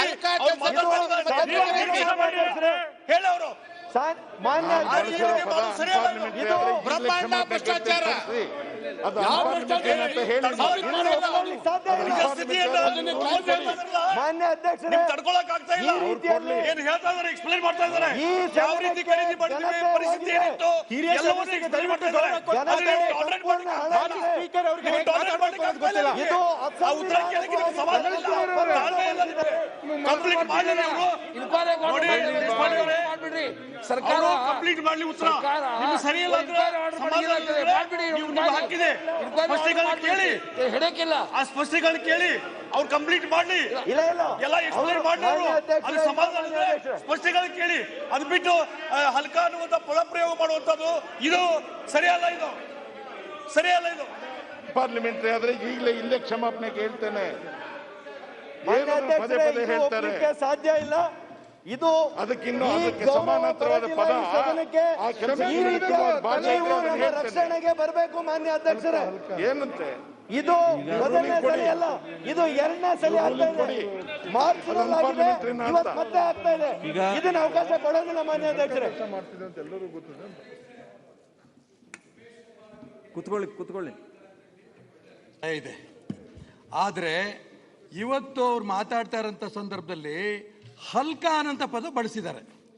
ನಾನು ಕೈ ಮುಗಿ ಪ್ರಾರ್ಥನೆ ಮಾಡ್ತೇನೆ, ನಿಮಗೂ ಗೌರವ ಬರುತ್ತೆ, ಸದನಗೂ ಗೌರವ ಬರುತ್ತೆ, ಎದ್ನಿಟ್ಟು ಕ್ಷಮೆ ಕೇಳ್ಬಿಟ್ಟು ವಾಪಸ್ ತಗೊಳ್ಳಿ. ಈಗಾಗಲೇ ಹೇಳ್ಬಿಟ್ಟೆ ಅಧ್ಯಕ್ಷರಿಗೆ, ದಯಮಾಡಿ ಪಾರ್ಲಿಮೆಂಟ್ರಿ ಯಾವುದು ಅನ್ಪಾರ್ಲಿಮೆಂಟ್ರಿ ಯಾವುದು ಅವ್ರ ಹತ್ರ ಲಿಸ್ಟ್ ಇದೆ.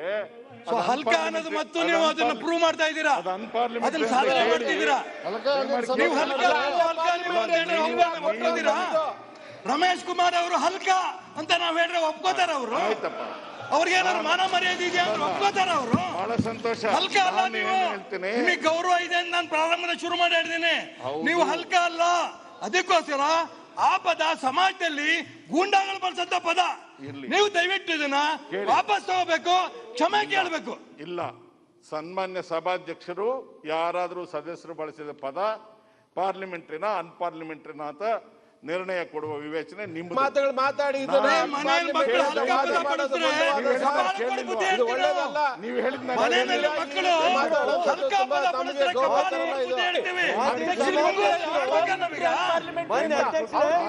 ಹೇಳ್ತೇನೆ. ಮಾನ್ಯ ಅಧ್ಯಕ್ಷರೇ, ಈ ಸದನದಲ್ಲಿ ಆ ಪೀಠದ ಮೇಲೆ 2 ಬಾರಿ ಕೂತ್ಕೊಂಡಿದ್ದಂತವ್ರು ಈ ರೀತಿಯ ಪದಗಳನ್ನು ಬಳಸಿ ಈಗ ಒಂದೇ ನಿಮಿಷ, ಈಗ ನಾನು ಸನ್ಮಾನ್ಯ ಅಧ್ಯಕ್ಷರೇ, ಈಶ್ವರಪ್ಪನವರು ಹೇಳಿರೋ ಮಾತಿಗೆ ನಾನು ಆಭಾರಿಯಾಗಿದ್ದೇನೆ. ಪ್ರತಿ ಸಾರಿ ಕೂಡ ಈಗ ಒಂದ್ ನಿಮಿಷ ಸುಧಾಕರ್ ಅವರು, ಒಂದೇ ನಿಮಿಷ ಈಶ್ವರಪ್ಪನವ್ರು ಕುತ್ಕೊಳ್ಳಿ, ದಯವಿಟ್ಟು ಒಂದ್ ನಿಮಿಷ ಕುತ್ಕೊಳ್ಳಿ. ಈಗ ರಮೇಶ್ ಕುಮಾರ್ ಅವರು ಕುತ್ಕೊಳ್ಳಿ. ಈಗ ಏನು ಪ್ರತಿಷ್ಠೆ ಇಲ್ಲ, ಈಗ ಒಂದ್ ನಿಮಿಷ ಅವ್ರು ತೀರ್ಮಾನ ಕೊಡ್ಬೇಕು. ಈಗ ನಾನು ನಿಮ್ಮೆಲ್ಲರ ಮಾತುಗಳನ್ನ ನಾನು ಕೇಳಿದ್ದೇನೆ. ಆದರೆ ಒಂದಂತೂ ಬಹಳ ಸ್ಪಷ್ಟವಾಗಿ ನಾನು ಹೇಳೋದಕ್ಕೆ ಬಯಸ್ತೀನಿ. ಶ್ರೀಯುತ ರಮೇಶ್ ಕುಮಾರ್ ಅವರು ಬಳಸಿರೋ ಶಬ್ದ ಏನಿದೆ ಅದು ಒಂದು ಸೌಜನ್ಯದ ಭಾಷೆ ಅಂತೂ ಅಲ್ಲ. ಅದನ್ನಂತೂ ನಾನು ಸ್ಪಷ್ಟ ಹೇಳ್ತೇನೆ. ಆದ್ರೆ ಒಂದೇ ನಿಮಿಷ ಆದ್ರೆ ಅನ್ಪಾರ್ಲಿಮೆಂಟ್ರಿನೋ ಪಾರ್ಲಿಮೆಂಟ್ರಿ ವರ್ಡ್ ನೀವು ಹೇಳಿರೋದು. ಒಂದ್ ನಿಮಿಷ ಹೇಳ್ತೀನಿ, ನೀವೆಲ್ಲರೂ ಕುತ್ಕೊಳ್ರಿ ದಯವಿಟ್ಟು. ಲಕ್ಷ್ಮಣ ಸವದಿ ಅವರು ಒಂದ್ ನಿಮಿಷ ಕುತ್ಕೊಳ್ರಿ, ನಾನು ಮುಗಿಸ್ಬಿಡ್ತೀನಿ. ಆಮೇಲೆ ನೀವೇನಾದ್ರು ಇದ್ರೆ ಕೇಳ್ರಲ್ಲ. ಮಧ್ಯ ನಾನು ಮಾತಾಡುವಾಗ ಮಧ್ಯ ನೀವು ಎದ್ನಿತ್ತು ಸಮಯ ಕೇಳಿ ನನ್ನನ್ನೇ. ಒಂದ್ ನಿಮಿಷ ನಾನು ಹೇಳ್ತೀನಿ ಕೇಳಿ. ಈಗ ರಮೇಶ್ ಕುಮಾರ್ ಅವರು ಬಳಸಿರೋ ಶಬ್ದದ ವಿಷಯದಲ್ಲಿ ಪಾರ್ಲಿಮೆಂಟ್ರಿ ಹೌದೋ ಅಲ್ಲೋ ಅನ್ನೋದನ್ನ ನಾನು ತೆಗೆಸಿ ನೋಡಿಸ್ತೀನಿ, ಇಮಿಡಿಯೇಟ್ ಆಗಿ ತೆಗೆಸಿ ನೋಡಿಸ್ತೀನಿ. ನಾನು ಅದನ್ನು ಹೇಳಿದ್ದೀನಿ, ಈಗಾಗಲೇ ಸೂಚನೆ ಕೊಟ್ಟಿದ್ದೀನಿ ನಮ್ಮ ಅಧಿಕಾರಿಗಳಿಗೆ. ಆದರೆ ಅದು ಒಂದು ಒಳ್ಳೆಯ ಶಬ್ದ, ಸೌಜನ್ಯದ ಶಬ್ದ ಅದು ಅಲ್ಲ ಅನ್ನೋದನ್ನು ಮಾತ್ರ ನಾನು ವೈಯಕ್ತಿಕವಾದಂತೂ ನಾನು ಅದನ್ನು ಬಹಳ ಸ್ಪಷ್ಟಪಡಿಸ್ತೇನೆ. ಸುಧಾಕರ್ ಅವರು ನಾನು ಅದನ್ನು ಪಾರ್ಲಿಮೆಂಟ್ರಿ ಅನ್ಪಾರ್ಲಿಮೆಂಟ್ರಿ ಅಂತ ಅವ್ರು ರಮೇಶ್ ಕುಮಾರ್ ಅವರು ಹೇಳಿದ್ದಾರೆ, ಅದನ್ನು ತೆಗೆಸ್ತಾ ಇದ್ದೀನಿ. ನಾನು ವಿಷಯವನ್ನು ತೆಗೆಸಿ ನೋಡಿಸಿ ಹೇಳ್ತೀನಿ. ಈಗಿನ ಈಶ್ವರಪ್ಪನವರು ಬಹಳ ಹಿರಿಯ ಸದಸ್ಯರು. ಅವರು ಒಂದು ಮಂತ್ರಿ ಸ್ಥಾನದಲ್ಲಿ ಕೂತು ಅಷ್ಟು ಒಳ್ಳೆಯ ಭಾವನೆಗಳು ನನ್ನ ಬಗ್ಗೆ ವ್ಯಕ್ತಪಡಿಸಿದಾಗ ನಾನು ಸಣ್ಣವನಾಗ್ಬಿಡ್ತೇನೆ. ನಾನು ಆ ಅಭಿಪ್ರಾಯಕ್ಕೆ ತಕ್ಕಂತೆ ನಡ್ಕೊಳ್ತಕ್ಕಂಥ ಹೊಣೆಗಾರಿಕೆ ನನ್ನ ಮೇಲಿರುತ್ತೆ. ನಾನು ಯಾವುದಕ್ಕೂ ಪ್ರತಿಷ್ಠೆಗೆ ನಿಲ್ಲೋನಲ್ಲ. ನಾನು ಅದಕ್ಕೆ ಮೊದಲೇ ಹೇಳಿದೆ, ತಾಳ್ಮೆಗೆ ಒಂದು ಮಿತಿ ಇರುತ್ತೆ. ಸಾಕಾಗಿದೆ, ನಿಲ್ಲಿಸಿ ಅಂತ. ಖರೀದಿ ಮಾಡಿರೋ ಬೆಲೆಯಲ್ಲಿ ಬಹಳ ದೊಡ್ಡ ವ್ಯತ್ಯಾಸ ಆಗಿದೆ. ಅದಕ್ಕೆ ಅವರು ಸಮರ್ಥನೆ ಮಾಡ್ಕೊಳ್ತಾ ಇದ್ದಾರೆ ಹೊರತು ಆಪಾದನೆಯನ್ನು ನಿರಾಕರಣೆ ಮಾಡಲಿಲ್ಲ. ಯಾಕ ಅದನ್ನ ನಾನು ಆಪಾದನೆ ಹೇಳಿದ್ದು. ಎಲ್ಲಿಂದ ಬಂತು ಒಂದು ಮಾನ್ಯ ವೇಳೆ ಅಧ್ಯಕ್ಷರೇ? ಸಾಂದರ್ಭಿಕವಾಗಿ ಮಾನ್ಯ ಆವೇಶಕ್ಕೊಳಗಾಗಿ ಅಧ್ಯಕ್ಷರೇ, ನಾನು ಆಡಿರೋ ಮಾತು ಮಾನ್ಯ ಅಧ್ಯಕ್ಷರೇ, ನನಗೇನು ಪ್ರತಿಷ್ಠೆ ಇಲ್ಲ. ನಿಂಬೆಕಾಯಿಗೂ ನಾನೇನ್ ಆಪಲ್ ದೇವಲೋಕದಿಂದ ಒಂದೇ ಬೆಲೆನಾ? ಇಳಿದಿಲ್ಲ. ಆದ್ರೆ ನಿಂಬೆಕಾಯಿಗೂ ಆಪಲ್ ಒಂದೇ ಬೆಲೆನಾ ಮಾನ್ಯ ಅಧ್ಯಕ್ಷರೇ? ಸುಮ್ಮನಿದ್ದೀವಿ ಅಂತ ಹೇಳಿ ನೀವು ಪೀಠದಲ್ಲಿ ಹಾಗೆ ಅವರು ಕೂತ್ರೆ ಆರೋಗ್ಯ ಸಚಿವರಾಗಿದ್ರು. ಎಷ್ಟೊತ್ತು ಕೂತ್ಕೋಬೇಕು? ಕಮಿಟಿ ಮಾಡಿದ್ವಿ, 4 ಕಮಿಟಿ ಮಾಡಿದ್ವಿ, ಅವರಿದ್ರು, ಅವರೆಲ್ಲ ಇದ್ರಪ್ಪ. ಎಲ್ಲರೂ ಬೃಹಸ್ಪತಿಗಳೇ, ಎಲ್ಲ ಉತ್ಕೃಷ್ಟ ದೇಶಭಕ್ತರೇ. ಬೆಲೆ ಖರೀದಿ ಮಾಡ್ರ ಬೆಲೆ ವ್ಯತ್ಯಾಸ ಆಗಿರೋದು ಹೌದಾ ಅಲ್ವಾ ಅಷ್ಟೇ ಹೇಳಿ. ಮಾನ್ಯ ಅಧ್ಯಕ್ಷರೇ ಇವತ್ತು ಹೇಳ್ತಾ ಇದಾರಲ್ಲ. ಅಧ್ಯಕ್ಷರೇ, ಹಿಂದೆ ಸನ್ಮಾನ್ಯ ರಮೇಶ್ ಕುಮಾರ್ ಅವರು ಸ್ಪೀಕರ್ ಆಗಿ 2 ಬಾರಿ ನಮಗೆಲ್ಲರಿಗೂ ಕೂಡ ಅನೇಕ ಬಾರಿ ಮಾರ್ಗದರ್ಶನ ಮಾಡಿರ್ತಕ್ಕಂಥ ಹಿರಿಯರಿದ್ರು. ತಮ್ಮ ಮುಖಾಂತರ ನಾನು ವಿನಂತಿ ಮಾಡ್ತೀನಿ, ತಾವೇನು ಬಳಸಿದ್ರಲ್ಲ ಅದು ಪಾರ್ಲಿಮೆಂಟು ಅನ್ಪಾರ್ಲಿಮೆಂಟು ಪ್ರಶ್ನೆ ಅಲ್ಲ. ಪಾರ್ಲಿಮೆಂಟ್ರಿ ಶಬ್ದಗಳಲ್ಲೂ ಅನೇಕ ಮನಸ್ಸು ನೋಸುವಂಥ ಶಬ್ದಗಳನ್ನು ಇದ್ದಾವೆ, ಇಲ್ಲ ಅಂತಲ್ಲ. ನೀವೇನು ಬಳಸಿದ್ರಂದ್ರೆ ನೀವನ್ನೆಲ್ಲರೂ ಕೂಡ್ಕೊಂಡು ಏನು ಹಲ್ಕ ಕೆಲಸ ಮಾಡಿದ್ರಿ ಅಂತ ಹೇಳಿದ ಅನ್ನುವಂಥ ಅರ್ಥದಲ್ಲಿ ನೀವು ಮಾತಾಡಿದ್ರಲ್ಲ. ತಾವು ಹಿರಿಯ ಸದಸ್ಯರಿದ್ರಿ, ನಿಮ್ಗೆ ನಾನು ಕೇಳ್ತೀನಿ, ನೀವು ಅಲ್ಲ ಒಂದ್ ಮಿನಿಟ್ ನಾನು ಮುಗಿಸ್ತೀನಿ, ದಯವಿಟ್ಟು ಮುಗಿಸ್ತೀನಿ. ತಾವು ಸ್ಪೀಕರ್ ಇದ್ದಂತ ಸಂದರ್ಭದಲ್ಲಿ ಅನೇಕ ವ್ಯವಹಾರಗಳನ್ನ ಖರೀದಿ ಮಾಡ್ತಕ್ಕಂಥದ್ರಲ್ಲಿ ಆದಾಗ ತಾವು ಕೂಡ ಹಲ್ಕ ಕೆಲಸ ಮಾಡಿದ್ರಿ ಅಂತ ನಾವು ಹೇಳಿದ್ರೆ ನಿಮ್ಗೆ ಶೋಭೆ ಬರುತ್ತಾ? ಆ ಕೆಲಸ ಏನಿದೆ ಅದಕ್ಕೆ ಒಳ್ಳೆ ಪದ ಕನ್ನಡದಲ್ಲಿ ಒಂದಿದ್ರೆ ದಯಮಾಡಿ ಕಳಿಸ್ಕೊಡಿ. ನನಗೆ ಶಬ್ದ ಭಂಡಾರ ಅಷ್ಟು ಗೊತ್ತಿಲ್ಲ, ನೀವು ಕೊಟ್ಟ ಪದವನ್ನೇ ಬಳಸ್ತೀನಿ, ನೀವೇ ಕೊಡಿ. ಅಲ್ಲಲ್ಲ, ನೀವು ಬಳಸಿದ್ದು ಇಲ್ಲಿ ಕೇಳಿ ಸರ್ ರಾಜ್ಯ ನೋಡ್ತಾ ಇದೆ.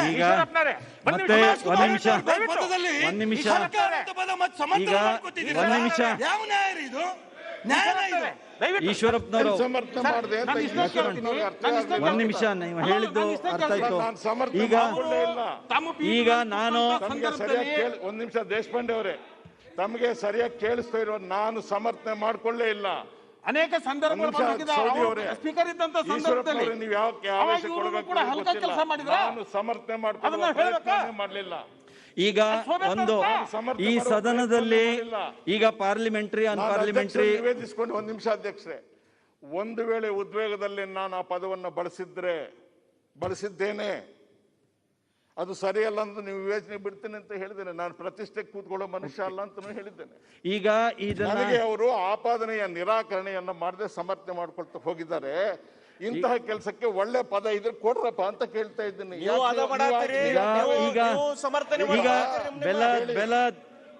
ಈಗ ನಾನು 1979ನೇ ಇಸ್ವಿಯಲ್ಲಿ ಕೆ ಪ್ರಭಾಕರ್ ಅಂತ ರೂರಲ್ ಡೆವಲಪ್ಮೆಂಟ್ ಮಿನಿಸ್ಟರ್ ಇದ್ರು.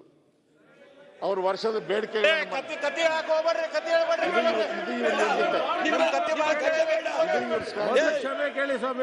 ಜೆ.ಎಚ್. ಪಟೇಲ್ ಏನ್ ಪದ ಬಳಸಿದಾರೆ ನೋಡಿ.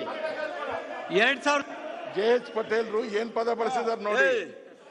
ನಿಜಲಿಂಗಪ್ಪನವ್ರ ಸರ್ಕಾರವನ್ನು ಸಂಬೋಧಿಸಿ ಗೋಪಾಲ್ ಗೌಡ್ರು ಏನ್ ಬಳಸಿದ್ದಾರೆ ನೋಡಿ ದಯಮಾಡಿ. 2020 ವಿಷಯ ಮಾತಾಡಿ. 1979 ಇರಲೇಬೇಕು, ನಾನು ಬಳಸಿದ್ದು ಸರಿ ಅಂತ ನಾನು ಹೇಳ್ತಾನೆ ಇಲ್ಲ. ಈಶ್ವರಪ್ಪನವರೇ, ಮತ್ತೊಮ್ಮೆ ಸ್ಪಷ್ಟ ಆಗಲಿ ತಮಗೆ, ನಾನು ಸಮರ್ಥನೆ ಮಾಡ್ಕೊಳ್ತಾ ಇಲ್ಲ. ನಾನು ಹೇಳಿದ್ದು ಸರಿ ಅಂತ ನಾನು ಹೇಳ್ತಾನೆ ಇಲ್ಲ. ಉದ್ವೇಗದಲ್ಲಿ ಹೇಳಿದ್ದೇನೆ, ಆಯ್ತಪ್ಪ ನನ್ನ ತಪ್ಪೇ ಆಗಿದೆ, ನಾನೇ ದೇವಲೋಕದಿಂದ ಇಳಿದಿಲ್ಲ. ಆದ್ರೆ ಖರೀದಿಯಲ್ಲಿ ದೊಡ್ಡ ವ್ಯತ್ಯಾಸ ಆಗಿದೆಯಲ್ಲ, ಅದಕ್ಕೆ ನಿಮ್ಮ ಉತ್ತರ. ಈಗ ಒಂದೇ ನಿಮಿಷ, ಈ ವಿಷಯಕ್ಕೆ ನಾನು ರೂಲಿಂಗ್ ಕೊಟ್ಬಿಡ್ತೀನಿ, ಆಮೇಲೆ ನೀವು ನಿಮ್ಮ ಉತ್ತರವನ್ನು ಮುಂದುವರಿಸ್ಬೋದು. ಈಗ ರಮೇಶ್ ಕುಮಾರ್ ಅವರು ಯಾವ ಶಬ್ದ ಬಳಸಿದಾರೋ ಆ ಶಬ್ದದ ಬಳಕೆಯೇ ಅದು ಪಾರ್ಲಿಮೆಂಟ್ರಿ ಅನ್ಪಾರ್ಲಿಮೆಂಟ್ರಿ ಅನ್ನೋದು ವಿಷಯದಲ್ಲಿ ತಕ್ಷಣದಲ್ಲಿ ನಮಗೆ ಅದೇ ಶಬ್ದದ್ದೇ ಒಂದು ಪುಸ್ತಕ ಇದೆ ನಮ್ಮ ಹತ್ರ ಪಾರ್ಲಿಮೆಂಟ್ರಿ ಅನ್ಪಾರ್ಲಿಮೆಂಟ್ರಿ ವಿಷಯದಲ್ಲಿ. ಈಗ ಮೇಲ್ನೋಟಕ್ಕೆ ತಕ್ಷಣದಲ್ಲಿ ಸಿಗಲಿಲ್ಲ, ಆದರೆ ಹಲ್ಕಟ್ ನನ್ನ ಮಗ ಅಂತ ಒಬ್ಬರು ಹಿಂದೆ ಯಾವುದೋ ಒಂದು ಸಂದರ್ಭದಲ್ಲಿ ಬಳಸಿದ್ದನ್ನು ಸ್ಪೀಕರ್ ಅವರು ಅದನ್ನು ಕಡತದಿಂದ ತೆಗೆಸಿದ್ದಾರೆ. ಆದರೆ ಈಗ ನಾನು ಈ ಸಂದರ್ಭದಲ್ಲಿ ಹೇಳೋದು ಇದು ನಾನು ಈ ಸಂದರ್ಭದಲ್ಲೇ ಒಂದು ರೂಲಿಂಗನ್ನು ನಾನು ಕೊಡುವುದಕ್ಕೆ ಬಯಸೋದು. ಈಗ ಈ ಹಲ್ಕ ಅನ್ನೋ ಶಬ್ದ ಏನು ಒಟ್ಟಾರೆ ಇಲ್ಲಿ ಭಾಳ ಬಳಕೆ ಆಗಿಬಿಡ್ತು. ಈಗ ಒಂದು ಸಲ ಬಳಕೆ ಆಗಿದ್ದು ಮತ್ತು 10 ಬಾರಿಗೆ ಬಳಕೆ ಆಗಿದೆ. ನಾನು ಅದನ್ನು ಗಮನಿಸಿದ್ದೀನಿ, ನೀವು ಎಲ್ಲರೂ ಅದನ್ನು ಹೇಳಿದ್ದೀರಿ. ಹಾಗಾಗಿ ಇದು ಅಸಂಸದೀಯ ಶಬ್ದ, ಇನ್ಮೇಲಿನಿಂದ ಇದು ಅಸಂಸದೀಯ ಶಬ್ದದ ಪಟ್ಟಿಯಲ್ಲಿ ಸೇರಿಕೊಳ್ಳುತ್ತೆ ಮತ್ತು ಈ ಶಬ್ದವನ್ನು ಈಗ ಯಾರ್ಯಾರು ಆಡಿದ್ದಾರೋ ಅದು ಎಲ್ಲದರಿಂದಲೂ ಅದನ್ನು ಹೊರತೆಗೆಯಲಾಗಿದೆ. ಹಾಗಾಗಿ ಕಡತದಿಂದ ಅದನ್ನು ಹೊರತೆಗೆಯಲಾಗಿದೆ. ತಮ್ಮ ತೀರ್ಪನ್ನು ತಲೆಬಾಗಿಸಿ ಒಪ್ಕೊಳ್ತೇವೆ. ಆ ಪದವನ್ನು ನಾನು 2 ಸಲ ಆ ಪೀಠದಲ್ಲಿ ಕೂತವನಾಗಿ ಬಳಸಿದ್ರಿಂದ ನಾನು ಬೇಷರತ್ತಾಗಿ ಸಭೆಗೆ ಕ್ಷಮಾಪಣೆಯನ್ನು ಕೋರ್ತೇನೆ. ನನ್ನ ಯೋಗ್ಯತೆಗೇನು ಕಡಿಮೆ ಆಗೋದಿಲ್ಲ. ಆದರೆ ತಾವೇನು ಮಾಡ್ತಾ ಇದ್ದೀರಿ, ಇವರು ಯಾಕೋ ಆರಾಮಾಗಿ ಅವ್ರ ಪಾಡಿಗೆ ಅವ್ರು ಕೂತಿದ್ದಾರೆ. ವ್ಯತ್ಯಾಸ ಏನು? ಖರೀದಿ ಬೆಲೆಯಲ್ಲಿ ಅಷ್ಟು ದೊಡ್ಡ ಪ್ರಮಾಣದ ವ್ಯತ್ಯಾಸ ಆಗಿದೆ. ಅದಕ್ಕೆ ಉತ್ತರ ಹೇಳಲೇ ಇಲ್ಲ, ಉಳಿದದ್ದೆಲ್ಲ ಹೇಳ್ತಾ ಇದ್ದಾರೆ. ನೀವು ಕಲಾಪ ನಡೆಸ್ತಾ ಇದ್ದೀರಿ. ಇವ್ರು ನಾನು BSCಯಲ್ಲೂ ಮಾತಾಡ್ಲಿಲ್ಲ, ಸದನದಲ್ಲೂ ನನ್ನ ಪಾಡಿಗೆ ನಾನು ಎಷ್ಟಂತ ತಡ್ಕೊಳಕ್ಕಾಗುತ್ತೆ ಹೇಳಿ.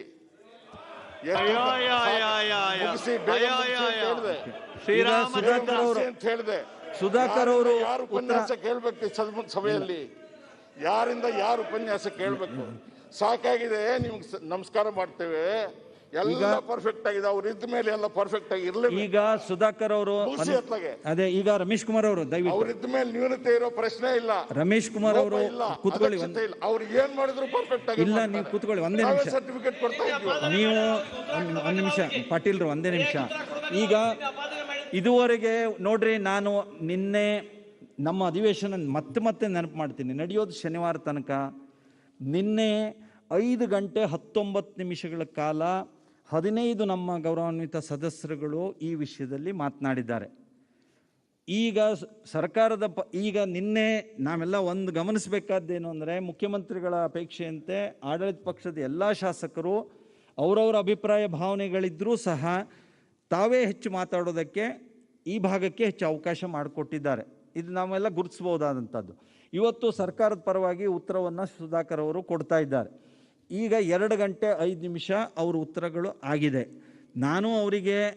ನಾನು ಸೂಚಿಸಿದೆ ಮಧ್ಯದಲ್ಲಿ, ನನಗೆ ಉಳಿದು ಬಿಸ್ನೆಸ್ ಇರೋದ್ರಿಂದ ನನಗೆ ನಿಮ್ಮ ಉತ್ತರ ನೀವು ಕೊಡೋದಕ್ಕೆ ಸಮರ್ಥರಿದ್ದೀರಿ, ಕೊಡ್ತಾ ಇದ್ದೀರಿ. ಆರೋಪ ಪ್ರತ್ಯಾರೋಪ ಅದು ನಿಮ್ಮ ವಿಷಯ. ಆದರೆ ನನಗೆ ಉಳಿದ ಬಿಲ್ಲುಗಳು ಇರೋದರಿಂದಾಗಿ, ಸಾಕಷ್ಟು ಬಿಲ್ಲುಗಳು ಮತ್ತು ಕೌನ್ಸಿಲಿಗೂ ಅದು ಹೋಗಬೇಕಾದಂಥ ತುರ್ತು ಇರೋದರಿಂದ ನಾನು ಉತ್ತರವನ್ನು ತಾವು ಅಂದರೆ ಅದನ್ನು ಸಂಕ್ಷಿಪ್ತ ರೂಪದಲ್ಲಿ ಮುಗಿಸ್ಬೇಕು ಅಂತ ಮತ್ತೊಂದು ಸಲ ನಾನು ಸೂಚಿಸೋದಕ್ಕೆ ಬಯಸ್ತೀನಿ. ಸುಧಾಕರ್ ಅವರು ನೀವು ನೇರವಾಗಿ ಇನ್ನು ಕೆಲವೇ ನಿಮಿಷದಲ್ಲಿ ಆ ಉತ್ತರವನ್ನು ಮುಗಿಸ್ಬೇಕು. ಸನ್ಮಾನ್ಯ ಅಧ್ಯಕ್ಷರೇ, ನಾನು ವೈದ್ಯಕೀಯ ಶಿಕ್ಷಣ ಸಚಿವರು ಕೇಳ್ತೇನೆ, ತಾವು ದಯವಿಟ್ಟು ಪ್ರತಿ ತಿಂಗಳು ಯಾವ್ಯಾವ ರೇಟಿಗೆ ಖರೀದಿ ಮಾಡಿದ್ದೀರಿ ಅದನ್ನ ಆ ಟೇಬಲ್ ಕೊಡಿ. ಇಲ್ಲ, ಬಹಳ ಒಳ್ಳೆ ಆ ಟೇಬಲ್ ಕೊಡಿ. ನಾವೀಗ ವೈದ್ಯಕೀಯ ಖರೀದಿ ಮಾಡಿದಾಗ ಅದು ಯಾವ ತಿಂಗಳಿಗೆ ಸ್ಪ್ಲಿಟ್ ಕೊಡಿ ಅದನ್ನ. ಮಾನ್ಯ MB ಪಾಟೀಲ್ ರವರು ಹೇಳ್ತಾ ಇರೋದು ನಿಜವಾಗಿಯೂ ಕೂಡ ಬಹಳ ಸಮಂಜಸವಾಗಿರುವಂಥದ್ದು. ಅವರು ನನ್ನ ಸಹಕಾರಕ್ಕೆ ಬಂದಿದ್ದಾರೆ. ಆ್ಯಕ್ಚುಲಿ ನಾನು ಅದೇ ರೀತಿಯಲ್ಲೇ ಕೊಡಬೇಕು. ಇವತ್ತು ಡೇಟ್ ವೈಸ್ ಸುಧಾಕರ್ ನಾನೊಂದು ಸ್ವಲ್ಪ ಹೇಳ್ಬಿಡ್ತೀನಿ.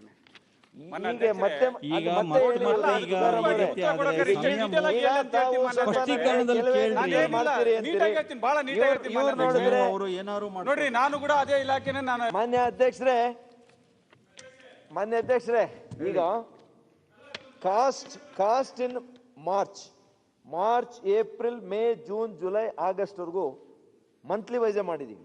ಯಾಕೆ ಅಂತಂದ್ರೆ ಡಿಮ್ಯಾಂಡ್ ಇದ್ದಾಗ ಎಷ್ಟಿತ್ತು, ಡಿಮ್ಯಾಂಡು ಹೋದ್ಮೇಲೆ ಎಷ್ಟಾಯಿತು ಅನ್ನೋದಕ್ಕೂ ಕೂಡ ಎಲ್ಲವೂ ಕೂಡ ನಿಮ್ಮ ಹತ್ರ ಇಲ್ಲಿದೆ.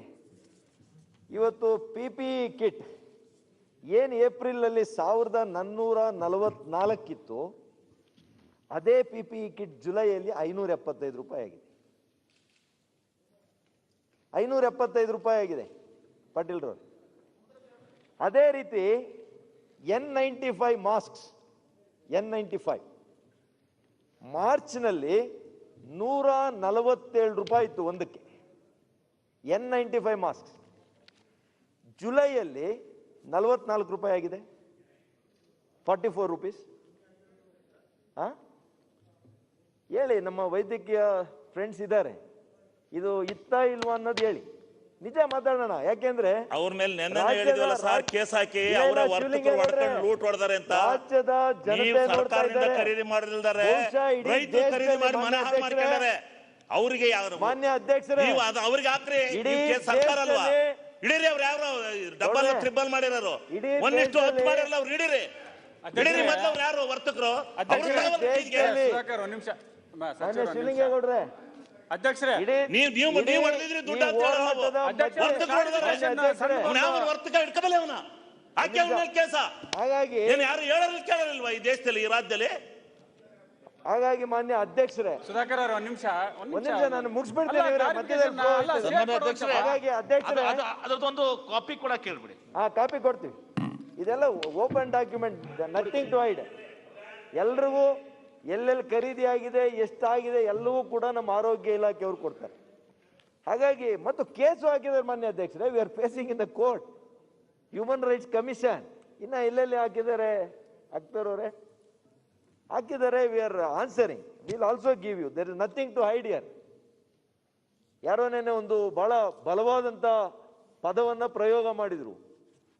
ಹೆಣದ ಮೇಲೆ ಹಣ ಮಾಡುವಂತ ಸರ್ಕಾರ ಶೋಷಿತ ಸರ್ಕಾರ ಅಂತ ಹೇಳಿದ್ರು. ಬೇರೆ ಯಾರು ಅಲ್ಲ, ಗೊತ್ತಿಲ್ಲ ನನಗೆ. ಶಿವಕುಮಾರ್ 15 ಜನ ಮಾತಾಡಿದಾರಲ್ಲ, ನನಗೆ ನೆನಪಿಲ್ಲ ನಮ್ಮ ಯಾರು ಮಾತಾಡಿದ್ದಾರೆ ಅಂತ. ಹಾಗಾಗಿ ಆ ಪದ ನಿನ್ನೆ ಮಾತಾಡಿದ್ದಾರೆ ನೋಡಿ. ಸಚಿವರಾಗಿ ಬೇಜವಾಬ್ದಾರಿಯಿಂದ ಮಾತಾಡಬಾರ್ದು. ಹೆಣದ ಮೇಲೆ ಸಚಿವರಿದ್ರಿ ತಾವು, ನನಗೆ ಗೊತ್ತಿಲ್ರಿ. ಸರ್ಕಾರ ತಾವು ಎನ್ಕ್ವೈರಿ ಮಾಡಿಸಿ. I don't remember.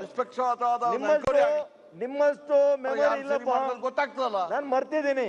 ನಿನ್ನೆ ಯಾರು ಹೇಳಿದ್ದಾರೆ ಗೊತ್ತಿಲ್ಲ, ಆದ್ರೆ ಹೇಳಿದ್ದಾರೆ ಅನ್ನೋದು ಗೊತ್ತು. ಈಗ ಸುಧಾಕರ್, ಈಗ ಇಷ್ಟು ಗಂಭೀರವಾದ ಅಪವಾದನೆಗಳು ವಿರೋಧ ಪಕ್ಷಗಳು ಮಾಡಿದ ನಂತರ ಸರ್ಕಾರ ಹಿತದೃಷ್ಟಿಯಿಂದ ಮುಖ್ಯಮಂತ್ರಿಗೆ ತಮಗೆಲ್ಲ ವಿನಂತಿ ಮಾಡ್ತೇನೆ, ಒಂದು ಜುಡಿಷಿಯಲ್ ಎನ್ಕ್ವೈರಿ ಒಪ್ಕೊಂಡ್ರೆ ಏನ್ ತೊಂದರೆ ಇದೆ? ಪ್ರಾಮಾಣಿಕ ಬಂದ್ಬಿಡ್ತದೆ ಹೊರಗೆ. ಆರ್ಗ್ಯುಮೆಂಟೇ ಬೇಡ. ಒಂದು ಜುಡಿಷಿಯಲ್ ಎನ್ಕ್ವೈರಿಗೆ ಸರ್, ತಮ್ಮ ಕಾಲದಲ್ಲಿ ಎಷ್ಟು ಜುಡಿಷಿಯಲ್ ಎನ್ಕ್ವೈರಿ ಒಪ್ಕೊಂಡಿದ್ದೀರಿ? ತಮ್ಮ ಕಾಲದಲ್ಲಿ ಎಷ್ಟು ಜುಡಿಷಿಯಲ್ ಎನ್ಕ್ವೈರಿ ಒಪ್ಕೊಂಡಿದ್ದೀರಿ ತಾವು?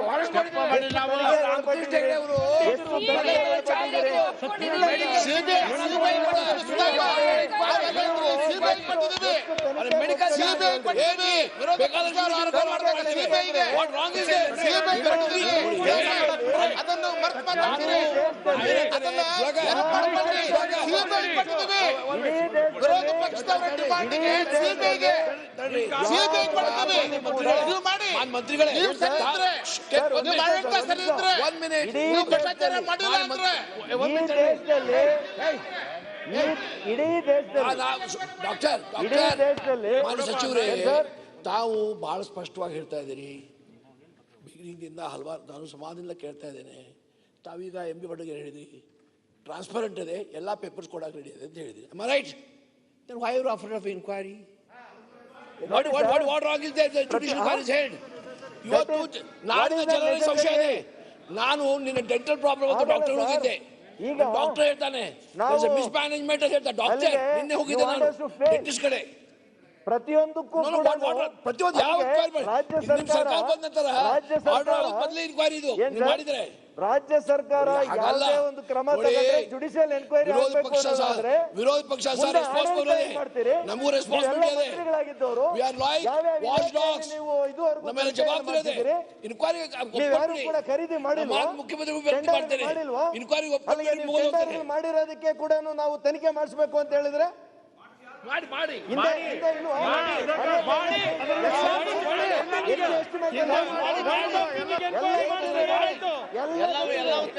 ಎಲ್ಲ ಗೊತ್ತಿದೆ ನನಗೆ. ಎನ್ಕ್ವೈರಿ ಮಾಡಿದ್ರೆ ಏನಾಯ್ತು? ಪ್ರತಿಯೊಂದು ಇಲಾಖೆ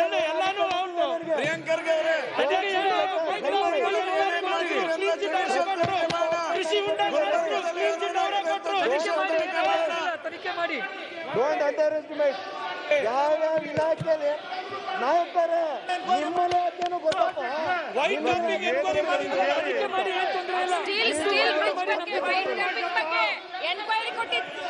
ಸಭಾಧ್ಯಕ್ಷರೇ, ಉತ್ತರ ಕೊಡ್ಲಿಕ್ಕೆ ತಯಾರಿಲ್ಲ ಇವರು. ತನಿಖೆ ಮಾಡಿ ಸುಧಾಕರ್ ಅವರ ಉತ್ತರ ಕೊಡ್ಲಿಕ್ಕೆ ಕೆಲಸ ಮಾಡಕ್ಕೆ ಅಧಿಕಾರಿಗಳಿಗೆ ರಾಜಶೇಖರ್ ಪಟ್ ಉತ್ತರ ಕೊಡಕ್ಕೆ ಅಲ್ಲಪ್ಪ, ಮಾಡೋಣ ಬಿಡಪ್ಪ. ಉತ್ತರ ಮಾನ್ಯ ಮುಖ್ಯಮಂತ್ರಿಗಳು ದಯವಿಟ್ಟು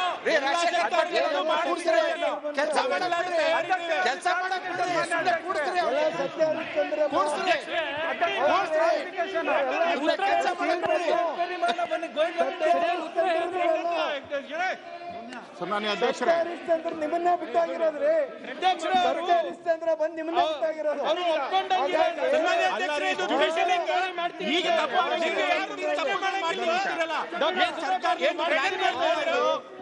ಆಯ್ತಪ್ಪ, ನೀವೆಲ್ಲ ನಾವು ಹರಿಶ್ಚಂದ್ರ ಹೌದಲ್ಲ ಗೊತ್ತಿಲ್ಲ. ಏನ್ ಸರ್, ಸತ್ಯ ಹರಿಶ್ಚಂದ್ರ ವಾರಸ್ದಾರರು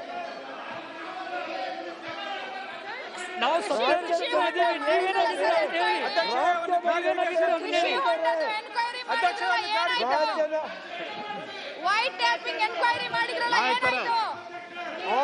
ನಾಯಕರೇ ನೀವು ಹೇಳಿದ್ರಲ್ಲ ಸಿಬಿಐ ಕೆಜೆ ಜಾರ್ಜ್ ಕೇಸ್ ಏನಾಯ್ತು?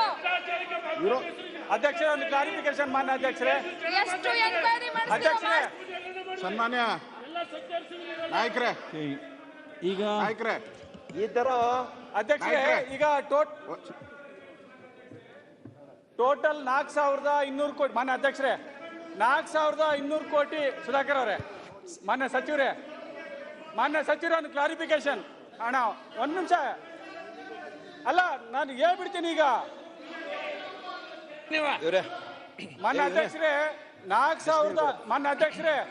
4,200 ಕೋಟಿ ಅಂತಂತೇಳಿ ಟೋಟಲ್ ಎಕ್ಸ್ಪೆಂಡಿಚರ್ ಆಗಿದೆ ಅಂತ.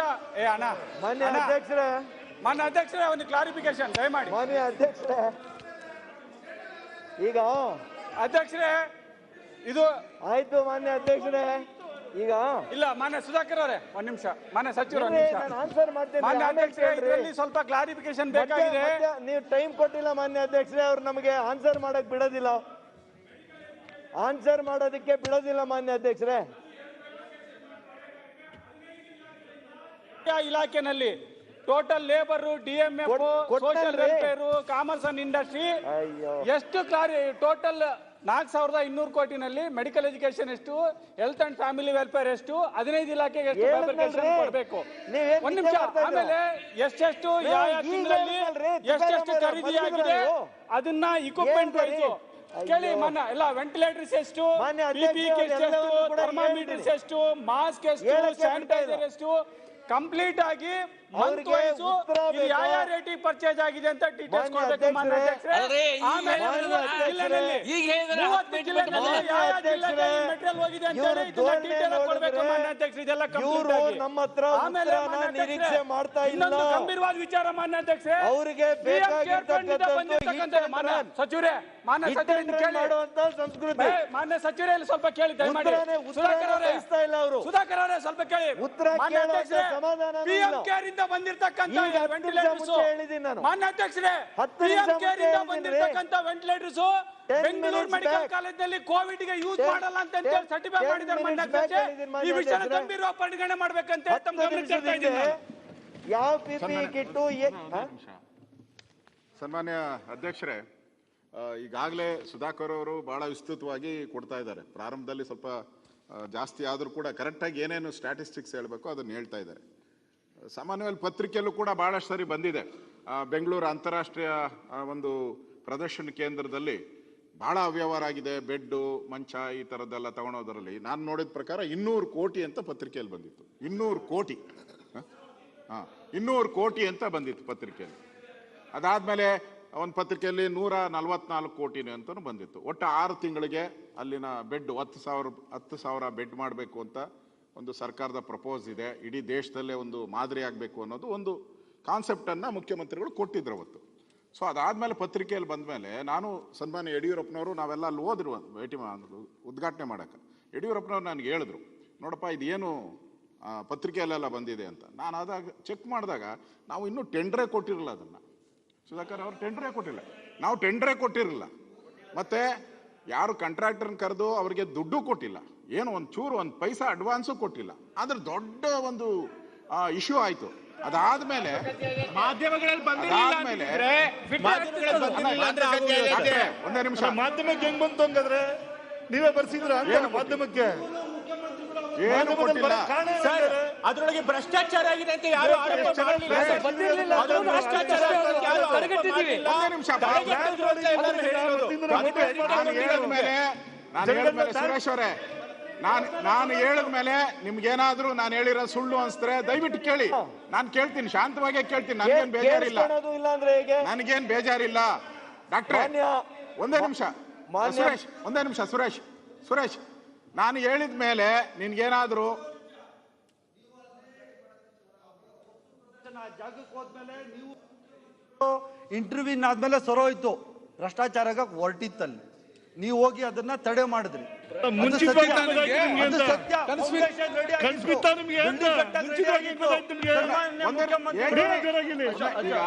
ನಿಮಿಷ ಡಾಕ್ಟ್ರೆ, ಮಾನ್ಯ ನಿಮ್ಮೆಲ್ಲ ನಾವು ಆರೋಪ ಮಾಡ್ತಾ ಇಲ್ಲ. ಸಾಮಾನ್ಯವಾಗಿ ಆಪಾದನೆ ಮಾಡಿತ್ತು ಯಾರೇ ಇದ್ರು ಕೂಡ ಮಾಡ್ತಾರೆ. ನಾವಿದ್ದಾಗ ಕೂಡ ಹಲವಾರು ಅಲಿಗೇಷನ್ ಅನ್ನ ಯಡಿಯೂರಪ್ಪನವರಲ್ಲಿ ವಿರೋಧ ಪಕ್ಷ ನಾಯಕರು ಮಾಡ್ತಾರೆ. ಸಾಮಾನ್ಯವಾಗಿ ಪತ್ರಿಕೆಯಲ್ಲೂ ಬರುತ್ತೆ. ಅದೆಲ್ಲ ಸತ್ಯನೂ ಆಗಿರಲ್ಲ, ಇರ್ಬೋದು, ಸತ್ಯನೂ ಇರ್ಬೋದು, ಅದು ಸತ್ಯ. ನಾನು ಒಂದು ಉದಾಹರಣೆಯನ್ನ ನಿಮ್ಗೆ ಕೊಟ್ಟೆ. ನಾನು ಬಿರಿ ಅಂತಾರಾಷ್ಟ್ರೀಯ ಒಂದು ಪ್ರದರ್ಶನದಲ್ಲಿ ನಾವು 10,000 ಬೆಡ್ ಮಾಡಕ್ ಹೋದಾಗ 200 ಕೋಟಿ ಅಂತ ವಿರೋಧ ಪಕ್ಷದ ಬಹಳಷ್ಟು ನಾಯಕರುಗಳೇ ಆಪಾದನೆ ಮಾಡಿದ್ರು. ನಾವು ಕೊಟ್ಟಿರೋದು 11 ಕೋಟಿ 90 ಲಕ್ಷ ರೂಪಾಯಿ ಮಾತ್ರ ಕೊಟ್ಟಿದ್ವಿ. 11 ಕೋಟಿ, ಆಪಾದನೆ ಎಷ್ಟು 200 ಕೋಟಿ ಆಗಿದೆ ಅಂತ ಹೇಳಿ.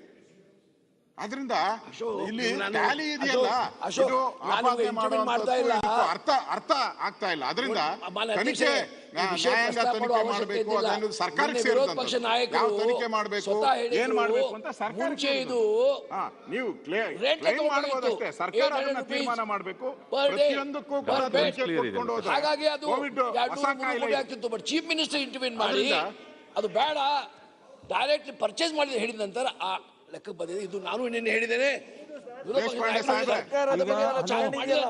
ಈಗ ದಯವಿಟ್ಟು ಎಲ್ಲಾ ಸದಸ್ಯರು, ಅಶೋಕ್ ಅವರು ತಾವು ಹೇಳಿದಿರಿ, ಈಗ 1 ಗಂಟೆಗೆ ಈಗ ನೋಡಿ ಮಾನ್ಯ ಸಚಿವರು ನಿಮ್ ಗಮನಕ್ಕೂ ತರ್ತೀನಿ, ಅಶೋಕ್ ಅವ್ರು ನಿಮ್ ಗಮನಕ್ಕೂ ತರ್ತೀನಿ. 1 ಗಂಟೆಗೆ ಈ ಚರ್ಚೆಯನ್ನ ನಾನು ಮುಕ್ತಾಯ ಮಾಡ್ತೀನಿ ವಿತ್ ಕ್ಲಾರಿಫಿಕೇಶನ್. ದಯವಿಟ್ಟು ಆಗೋ ಬಿಸ್ನೆಸ್ಗಳು ಸಾಕಷ್ಟು ಇರೋದ್ರಿಂದ ಎಲ್ಲರೂ ಸಹಕರಿಸಿ ಅಂತ ನಾನು 10 ಸಲ ಹೇಳ್ತಿದ್ದೇನೆ. ಎಲ್ಲರಿಗೂ ಎಲ್ಲಾ ವಿಷಯವನ್ನು ಮಾತಾಡೋ ಶಕ್ತಿ ಇದೆ, ಸಾಮರ್ಥ್ಯ ಇದೆ.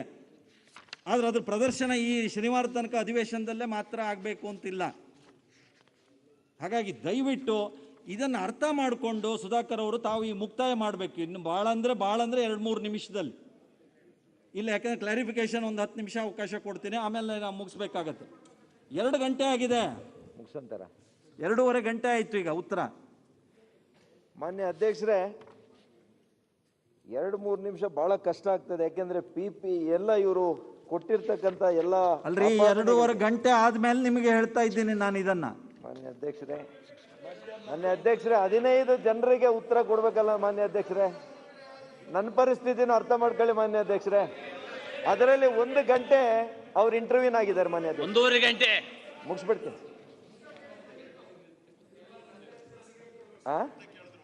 ಬೇಗ ಮುಗಿಸಿ ನೀವು ಮತ್ತೆ. ಹಾಗಾಗಿ ಮಾನ್ಯ ಅಧ್ಯಕ್ಷರೇ, ಯಾವುದೇ ಖರೀದಿಯಲ್ಲಿ ಉದ್ದೇಶಪೂರ್ವಕವಾಗಲಿ ತಿಳಿದಿರಾಗಲಿ ಇವತ್ತು ಭ್ರಷ್ಟಾಚಾರಕ್ಕೆ ಅನುವು ಮಾಡಿಕೊಟ್ಟಿಲ್ಲ ಸರ್ಕಾರ. ಬಹಳ ಸ್ಪಷ್ಟವಾಗಿ ಹೇಳ್ತಾ ಇದ್ದೀನಿ ಮಾನ್ಯ ಅಧ್ಯಕ್ಷರೇ. ಇವತ್ತು ಯಾವುದೇ ಮಾನ್ಯ ಅಧ್ಯಕ್ಷರೇ, ನಾವೆಲ್ಲರಿಗಿನ್ನ ತಮಗೆ ಗೊತ್ತಿದೆ, ನಾವೆಲ್ಲ ಕೂಡ CAG ಆಡಿಟ್ಗೆ ಒಳಪಡುವಂಥವ್ರು, ಪ್ರತಿ ಇಲಾಖೆ ಕೂಡ. ಇವತ್ತು CAG ಆಡಿಟ್ ಆಗಲ್ವಾ? ಇದಕ್ಕೆ ಹಿಂದೆ ಆಗಿರ್ತಂಥ ಸಂದರ್ಭಗಳಲ್ಲಿ ಆರೋಗ್ಯ ಇಲಾಖೆ ಮೇಲೆ ಏನು ಕೂಡ ಅವರು ನೋಟಿಫಿಕೇಶನ್ ಮಾಡೇ ಇಲ್ವಾ? CAG ಅವ್ರು ಮಾಡಿಲ್ವಾ? ಅಲ್ಲಿಗೆ ಅದು ಭ್ರಷ್ಟಾಚಾರ ಆಗಿದೆ ಅಂತಾನೆ ಹೇಳ್ಬೋದಾ ನಾವು? ಹಿಂದಿನ ಸರ್ಕಾರಗಳನ್ನ ನಾನು ಕೋಟ್ ಮಾಡ್ತಾ ಇರೋದು.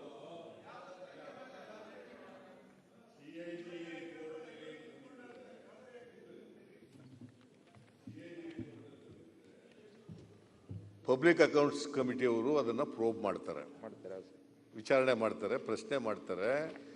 ಇಲ್ಲಿ ಅಸೆಂಬ್ಲಿನಲ್ಲಿ ಮಂಡಿಸ್ತಾರೆ, ಅಸೆಂಬ್ಲಿನಲ್ಲೂ ಕೂಡ ಅದನ್ನು ರೈಸ್ ಮಾಡ್ಬೋದು. Nobody is prevented. ಈಗ ಇಲ್ಲಿ ಬಂದಿರೋ ಪ್ರಶ್ನೆ ಏನು ಅಂತಂದ್ರೆ, ನೀವು ಭ್ರಷ್ಟಾಚಾರ ಆಗಿಲ್ಲ ಅಂತ ಹೇಳ್ತಾ ಇದ್ದೀರಿ. ಓಕೆ, ನಾನು ಭ್ರಷ್ಟಾಚಾರ ಆಗಿದೆ ಅಂತ ನಾನು ಹೇಳ್ತಾ ಇದ್ದೀನಿ, ನೀವು ಆಗಿಲ್ಲ ಅಂತ ಹೇಳ್ತಾ ಇದ್ದೀರಿ. ಈಗ ಅಶೋಕ್ ಅವರು ಹೇಳಿದ್ರಲ್ಲ 200 ಕೋಟಿ ಭ್ರಷ್ಟಾಚಾರ ಆಗಿದೆ ಆ ಕೋವಿಡ್ ಸೆಂಟರ್ಗೆ 10,000 ಹಾಸಿಗೆಗಳಿದ್ರಲ್ಲಿ ಅಂತ. Is it not A fact? 800 ರೂಪಾಯಿ ಬಾಡಿಗೆ ಕೊಡಕ್ಕೆ ಅಂತ ಮಾಡಿದ ನಿಜನಾ ಸುಳ್ಳ? ಸರ್ ಅದು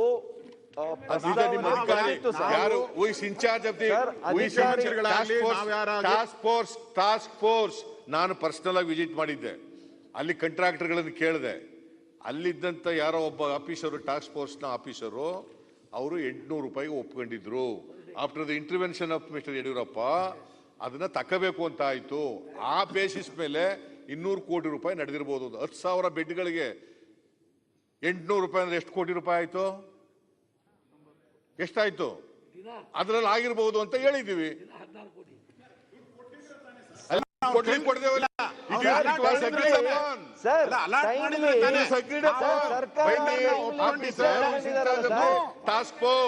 ಸರ್ಕಾರ ಯಡಿಯೂರಪ್ಪ ಇಂಟರ್ವ್ಯೂ ಸರ್ ಟೈಮ್ ಮಾಡಿ ಸರ್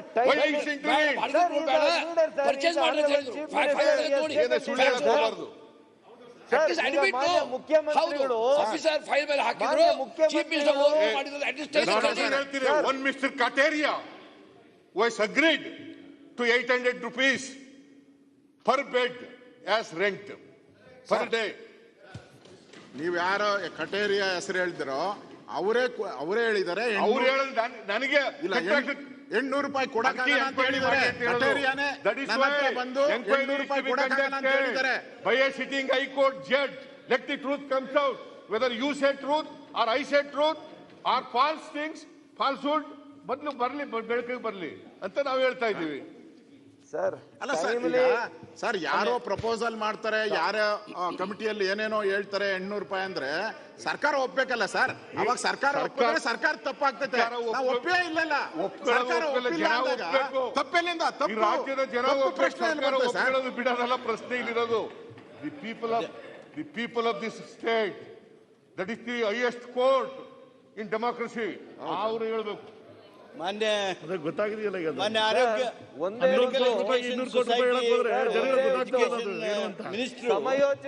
ಮಾತು ಪ್ರಸ್ತಾಪ ಮೆಚ್ಚುತ್ತೇನೆ. ಯಾಕಂದ್ರೆ CAG ವರದಿ ಬಗ್ಗೆ ಪ್ರಸ್ತಾಪ ಮಾಡಿದ್ರು, ಅದ್ರ ಬಗ್ಗೆ ಗೌರವ ಇದೆ ಅಂತ ಹೇಳಿ ತಾವು ವ್ಯಕ್ತ ಮಾಡಿದ್ರಿ. ಈ CAG ವರದಿ ಮೇಲೆ ನಿಮಗೆ ಗೊತ್ತಿದ್ದಂಗೆ PSC ಅವರು ಸಾಕಷ್ಟು ಚರ್ಚೆ ಮಾಡ್ತಾರೆ, ಪಕ್ಷಾತೀತವಾಗಿ ಚರ್ಚೆ ಮಾಡ್ತಾರೆ. ಅದರಲ್ಲಿ ಆಡಳಿತ ಪಕ್ಷದವರು ಇರ್ತಾರೆ, ವಿರೋಧ ಪಕ್ಷದವರು ಇರ್ತಾರೆ, ಇತರ ಎಲ್ಲ ಪಕ್ಷದವರು ಇರ್ತಾರೆ. ಅಧ್ಯಕ್ಷರೇ, ನಾನು ಸ್ವಲ್ಪ ಶಿಷ್ಟಾಚಾರವನ್ನು ಮೀರ್ತಾ ಇದ್ದೇನೇನೋ ಗೊತ್ತಿಲ್ಲ, ಆದರೆ ರಾಜ್ಯದ ಹಿತದೃಷ್ಟಿಯಿಂದ, ಜನರ ಹಿತದೃಷ್ಟಿಯಿಂದ ನಾವು PSC ಅವರು ಸ್ಪೆಷಲ್ ಆಡಿಟ್ ಮಾಡಬೇಕು ಈ ವ್ಯವಹಾರಗಳಲ್ಲಿ ಅಂತ ಮಾಡಿದಾಗ, ಸರ್ವಾನುಮತದ ನಿರ್ಣಯ ಮಾಡಿದಾಗ, ನೀವು ಸರ್ಕಾರದವರು ಸ್ಪೆಷಲ್ ಆಡಿಟ್ ಮಾಡಬೇಡ್ರಿ ಅಂತ ಹೇಳಿ CAG ಪತ್ರ ಬರಿತೀರಲ್ಲ, ಇದು ನಿಮಗೇನು ಅನ್ಸೋದೇ ಇಲ್ವಾ? ನಿಮಗೆ ನಾಚಿಕೆ ಬರೋದಿಲ್ವಾ? ಸರ್ವಾನುಮತದಿಂದ ಎಲ್ಲ ಪಕ್ಷಗಳು ಸ್ಪೆಷಲ್ ಆಡಿಟ್ ಮಾಡಬೇಕು ಅಂತ ಹೇಳಿ ನಿರ್ಣಯ ಮಾಡಿದ್ರೆ, ನೀವು ನಿಮ್ಮ ಇಲಾಖೆಯ ಕಾರ್ಯದರ್ಶಿಗಳಿಂದ ಸ್ಪೆಷಲ್ ಆಡಿಟ್ ಅವಶ್ಯ ಇಲ್ಲ ಅಂತ ಹೇಳಿ ಬರೆಸ್ತಿರಲ್ಲ, ನಿಮ್ಗೆ ಏನ್ ಅನ್ಸುತ್ತೆ? ಜನ ನಿಮ್ಮನ್ನ ಬಹಳ ಎಚ್ಚರಿಕೆಯಿಂದ ನೋಡ್ತಾ ಇದ್ದಾರೆ. ನೀವು ಇದೇ ರೀತಿ ವರ್ತನೆ ಮಾಡಿದ್ರೆ ಜನ ಏನು ಸುಮ್ಮನೆ ಇರೋದಿಲ್ಲ. ಹಿರಿಯ ನಾಯಕರು ಸರ್, ಈಗ ನಾನು ಕೂಡ ಆ ಕಮಿಟಿಯಲ್ಲಿ ಇದ್ದಾರೆ. ಸುಧಾಕರ್, ಒಂದ್ ನಿಮಿಷ. ನಾನು ಕೂಡ PSC ಕಮಿಟಿಯಲ್ಲಿ ಇದ್ದಾರೆ. ಅವರು ತಾವು ಹೇಳಿದ್ದನ್ನು ಕೂಡ ನಾವು ಅವತ್ತು ಗಮನಿಸಿ ಅವರ ಗಮನಕ್ಕೆ ತಂದ್ವಿ. ಅವತ್ತು ಮೀಟಿಂಗಲ್ಲಿ ಅಲ್ಲೇ ಹೋಗ್ಬಿಟ್ಟು ಚೆಕ್ ಮಾಡಬೇಕು ಕೋವಿಡ್ ಇರೋ ಟೈಮಲ್ಲಿ ಅಂತ ಹೇಳಿದ್ದನ್ನ ನಾವು ಬೇಡ ಅಂತ ಹೇಳಿರೋದು, ಅದಾದ್ಮೇಲೆ ಮಾಡಿ ಅಂತ ಹೇಳಿರೋಂಥ ತಾವು ಕೂಡ ಹೇಳಿದ್ದಂಥದ್ದು. ಅದನ್ನ ಬೇರೆ ರೀತಿಯಲ್ಲಿ ಏನೋ ನಮ್ಮ HK ಪಾಟೀಲ್ ಸಾಹೇಬ್ರು ಹೇಳ್ತಾ ಇದ್ದಾರೆ, ಅದು ಬೇರೆ ಸರಿಯಲ್ಲ. ನಮ್ದು ಸ್ಪೀಕರ್ ಮಧ್ಯ ನಾ ಅದನ್ನ ಇಲ್ಲಿ ಪ್ರಸ್ತಾಪ ಮಾಡೋದಿಲ್ಲ. ಸ್ಪೆಷಲ್ ಆಡಿಟ್ ಮಾಡಬೇಕು ಅಂತ ಹೇಳಿ ನಿಮ್ಮ ಪಕ್ಷದವರೇ ಒಪ್ಕೊಂಡು ಅವರೇ ಅನುಮೋದನೆ ಮಾಡಿದಾಗ ಅದನ್ನ ನಾವು ಸರ್ವಾನುಮತದಿಂದ ಮಾಡಿ ನಾವು ಇವತ್ತು ಏನು ಕಳಿಸಿದ್ದೇವೆ, ಅದಕ್ಕೆ CAG ಅವ್ರಿಗೆ ಪತ್ರ ಬರೆದು ಆಡಿಟ್ ಅವಶ್ಯಕತೆ ಇಲ್ಲ, ಆಡಿಟ್ ಮಾಡಬೇಡ್ರಿ ಅಂತೇಳಿ ಪತ್ರ ಬರೀತಾರೆ. ಇದು ನಿಮ್ಮ ಪ್ರಶ್ನೆ ಮಾತ್ರ ಅಲ್ಲ, ಇದು ಶಾಸಕಾಂಗದ ಪ್ರಶ್ನೆ. ಮಾಡ್ಬೋದಾ? ನೀವೇ ಹೇಳಿ. ನಿಮ್ಮ ಅಭಿಪ್ರಾಯ ಅದು, ನನ್ನ ಅಭಿಪ್ರಾಯ ಅದು, ಸರ್ವಾನುಮತದ ಅಭಿಪ್ರಾಯ. ಸಭಾಧ್ಯಕ್ಷೆ, ಅಧ್ಯಕ್ಷರೇ, ಒಂದು ಸರ್ಕಾರದ ಆದ್ಯತೆ ಜೀವ ಉಳಿಸೋದಕ್ಕೆ ಆದ್ಯತೆ ಕೊಡೋದು ಲೆಕ್ಕಪತ್ರ. ಯಾವತ್ತೂ ಲೆಕ್ಕಪತ್ರ ಬದಲಾಗಲ್ಲ. ಸಿಎಜಿಗೆ ಹೋಗೇ ಹೋಗುತ್ತೆ, ಸಿಎಜಿಗೆ ಹೋಗೇ ಹೋಗುತ್ತೆ. ನಿಮ್ಮ ಆದ್ಯತೆ ಅಲ್ಲ, ನಿಮ್ಮ ಆದ್ಯತೆ ಜೀವಕ್ಕಲ್ಲ. ಸಚಿವರು ಲೆಕ್ಕಪತ್ರ ಲೆಕ್ಕಪತ್ರ ಸಾಧ್ಯ ಇಲ್ಲ. ಲೆಕ್ಕಪತ್ರ ಇದ್ದೇ ಇರುತ್ತೆ. ಆಡಿಟ್ ಆಗೇ ಆಗುತ್ತೆ. ಆಡಿಟ್ ಆಕ್ಷೇಪಣೆ ಬಂದ್ರೆ ಅದ್ರ ಹೊಣೆಯನ್ನ ಹೊರಲೇಬೇಕಾಗುತ್ತೆ. ಒಂದು ಸರ್ಕಾರದಲ್ಲಿ ಇರೋರು ಹೊಣೆ ಹೊರಲೇಬೇಕಾಗುತ್ತೆ. ಆಡಿಟ್ ಆಕ್ಷೇಪಣೆ ಬಂದ್ರೆ ಹೊಣೆ ಹೊರಲೇಬೇಕಾಗುತ್ತೆ. ಮಂತ್ರಿಗಳು, ಶಾಸಕರು, ಇಲಾಖೆಗೆ ಅಧಿಕಾರಿಗಳಿಗೆ ಯಾವ್ದಕ್ಕೆ ಆದ್ಯತೆ ಹೇಳಿ? ಜೀವ ಉಳಿಸೋದಕ್ಕೋ ಲೆಕ್ಕಪತ್ರಕ್ಕೆ ತಲೆ ಕೊಡೋದಕ್ಕೆ ಯಾವ್ದಕ್ಕೆ ಆದ್ಯತೆ ಕೊಡಬೇಕು? ನೀವು ಅವ್ರ ಜಾಗದಲ್ಲಿ ಯೋಚನೆ ಮಾಡಿ. ನೀವು ಅವ್ರ ಜಾಗದಲ್ಲಿ ಯೋಚನೆ ಮಾಡಿ. ಖರೀದಿ ಮಾಡಿರೋದು, ಲೆಕ್ಕಪತ್ರ, ಹಣ ಕೊಟ್ಟಿರೋದು ಯಾವುದು ಮುಚ್ಚಿಡಕ್ಕಾಗಲ್ಲ. ಮುಚ್ಚಿಡಕ್ಕಾಗುತ್ತಾ? ಸಿಎಜಿ ಮುಂದೆ ಬರಲೇಬೇಕು ತಾನೆ. ನಿಮಗೆ ತಾಳ್ಮೆ ಯಾಕಿಲ್ಲ? ನಿಮಗೆ ಆಪಾದನೆ ಮಾಡೋದ್ರೊಳಗೆ ಆಸಕ್ತಿ ಇತ್ತೆ ಹೊರತು ನಿಮಗೆ ಆಪಾದನೆ ಮಾಡೋದ್ರೊಳಗೆ ಆಸಕ್ತಿ ಇತ್ತೆ ಹೊರತು ಪಬ್ಲಿಕ್ ಅಕೌಂಟ್ಸ್ ಕಮಿಟಿಯಲ್ಲಿ ಇದ್ದು ಕೂಡ ಸಿಎಜಿ ಬಂದು ವರದಿ ಬರೋದಕ್ಕೆ ಮುಂಚೆನೆ ತರಾತುರಿ ಯಾಕೆ ನಿಮಗೆ? ಸಿಎಜಿ ವರದಿ ಬಂದಾಗ ನಿಮ್ಮ ಟೇಬಲ್ ಮೇಲೆ ಬರುತ್ತೆ. ಅದನ್ನ ಇಟ್ಕೊಳ್ಳಿ, ಜಗ್ಗಿ ಜಾಡಿಸಿ. ಅಲ್ಲೇನಾದ್ರು ತಪ್ಪಿದ್ರೆ ಜಾಡಿಸಿ.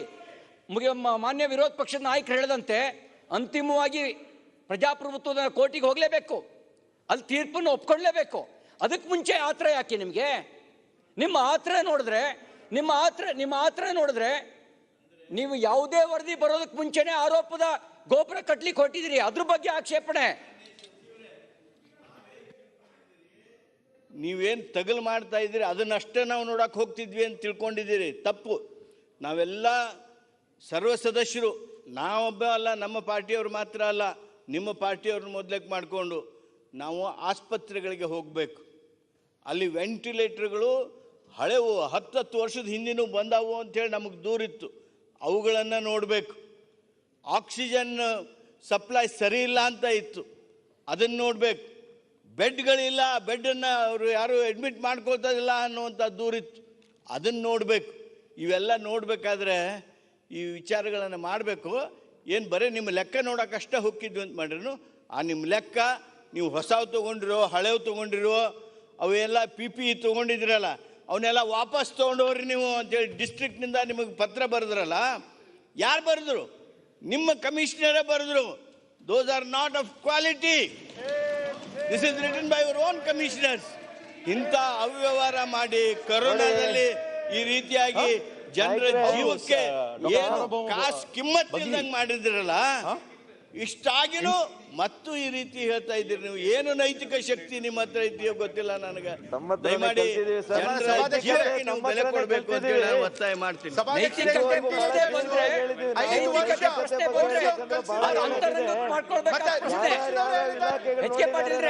ನೈತಿಕತೆ ಪ್ರಶ್ನೆ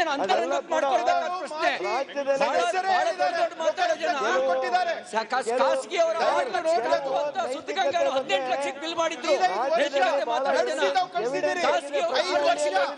ಲಕ್ಷ ಬಿಲ್ ಮಾಡಿದ್ರು. ಸತ್ತೋಗಿತ್ತೇನು? ನಡೆದಿದ್ದು ಪ್ರತೀಕ ಇದೆ. ನಾನು ನೋಡಿದ್ದೀನಿ. ಏನ್ ನೋಡಿದ್ದೀರಾ ನೀವು? ಹಾಗಾಗಿ ಮಾನ್ಯ ಅಧ್ಯಕ್ಷರೇ, ದಯವಿಟ್ಟು ಅನೇಕ ವಿಷಯಗಳ ಬಗ್ಗೆ ಹೇಳಿದ್ದೀನಿ. ಮಾನ್ಯ MB ಪಾಟೀಲ್ ರವರು ಹೇಳ್ದಂಗೆ ಅತ್ಯಂತ ಡಿಮ್ಯಾಂಡ್ ಇದ್ದಂಥ ಸಂದರ್ಭದಲ್ಲಿ ಪ್ರೈಸ್ ಎಷ್ಟು ಮತ್ತು ಜೂನ್ ಜುಲೈ ಆಗಸ್ಟ್ ಬರುವಾಗ ಏನು ಪ್ರೈಸ್ ಖರೀದಿ ಮಾಡಿದ್ದೀರಿ ಅನ್ನೋದು ಸರಿಯಾದಂಥ ವಾದ, ಸರಿಯಾದಂಥ ಮಾರ್ಗ. ಇಲ್ಲಿ ಮೆಟೀರಿಯಲ್ಲೇ ಇಲ್ದಿರ ಇದ್ದಾಗ ಇರ್ರಿ, ಸ್ವಲ್ಪ ಸಮಾಧಾನದಿಂದ ಕೇಳಿಸ್ಕೊಳ್ರಿ. ಸ್ವಲ್ಪ ಸಮಾಧಾನ ಸ್ವಲ್ಪ ಕಲ್ತ್ಕೊಳ್ಳಿ. ಹಾಗಾಗಿ ಮಾನ್ಯ ಎಲ್ಲ ಇವಾಗ ಅನೇಕ ರಾಜ್ಯಗಳಿದೆ ಮಾನ್ಯ ಅಧ್ಯಕ್ಷರೇ.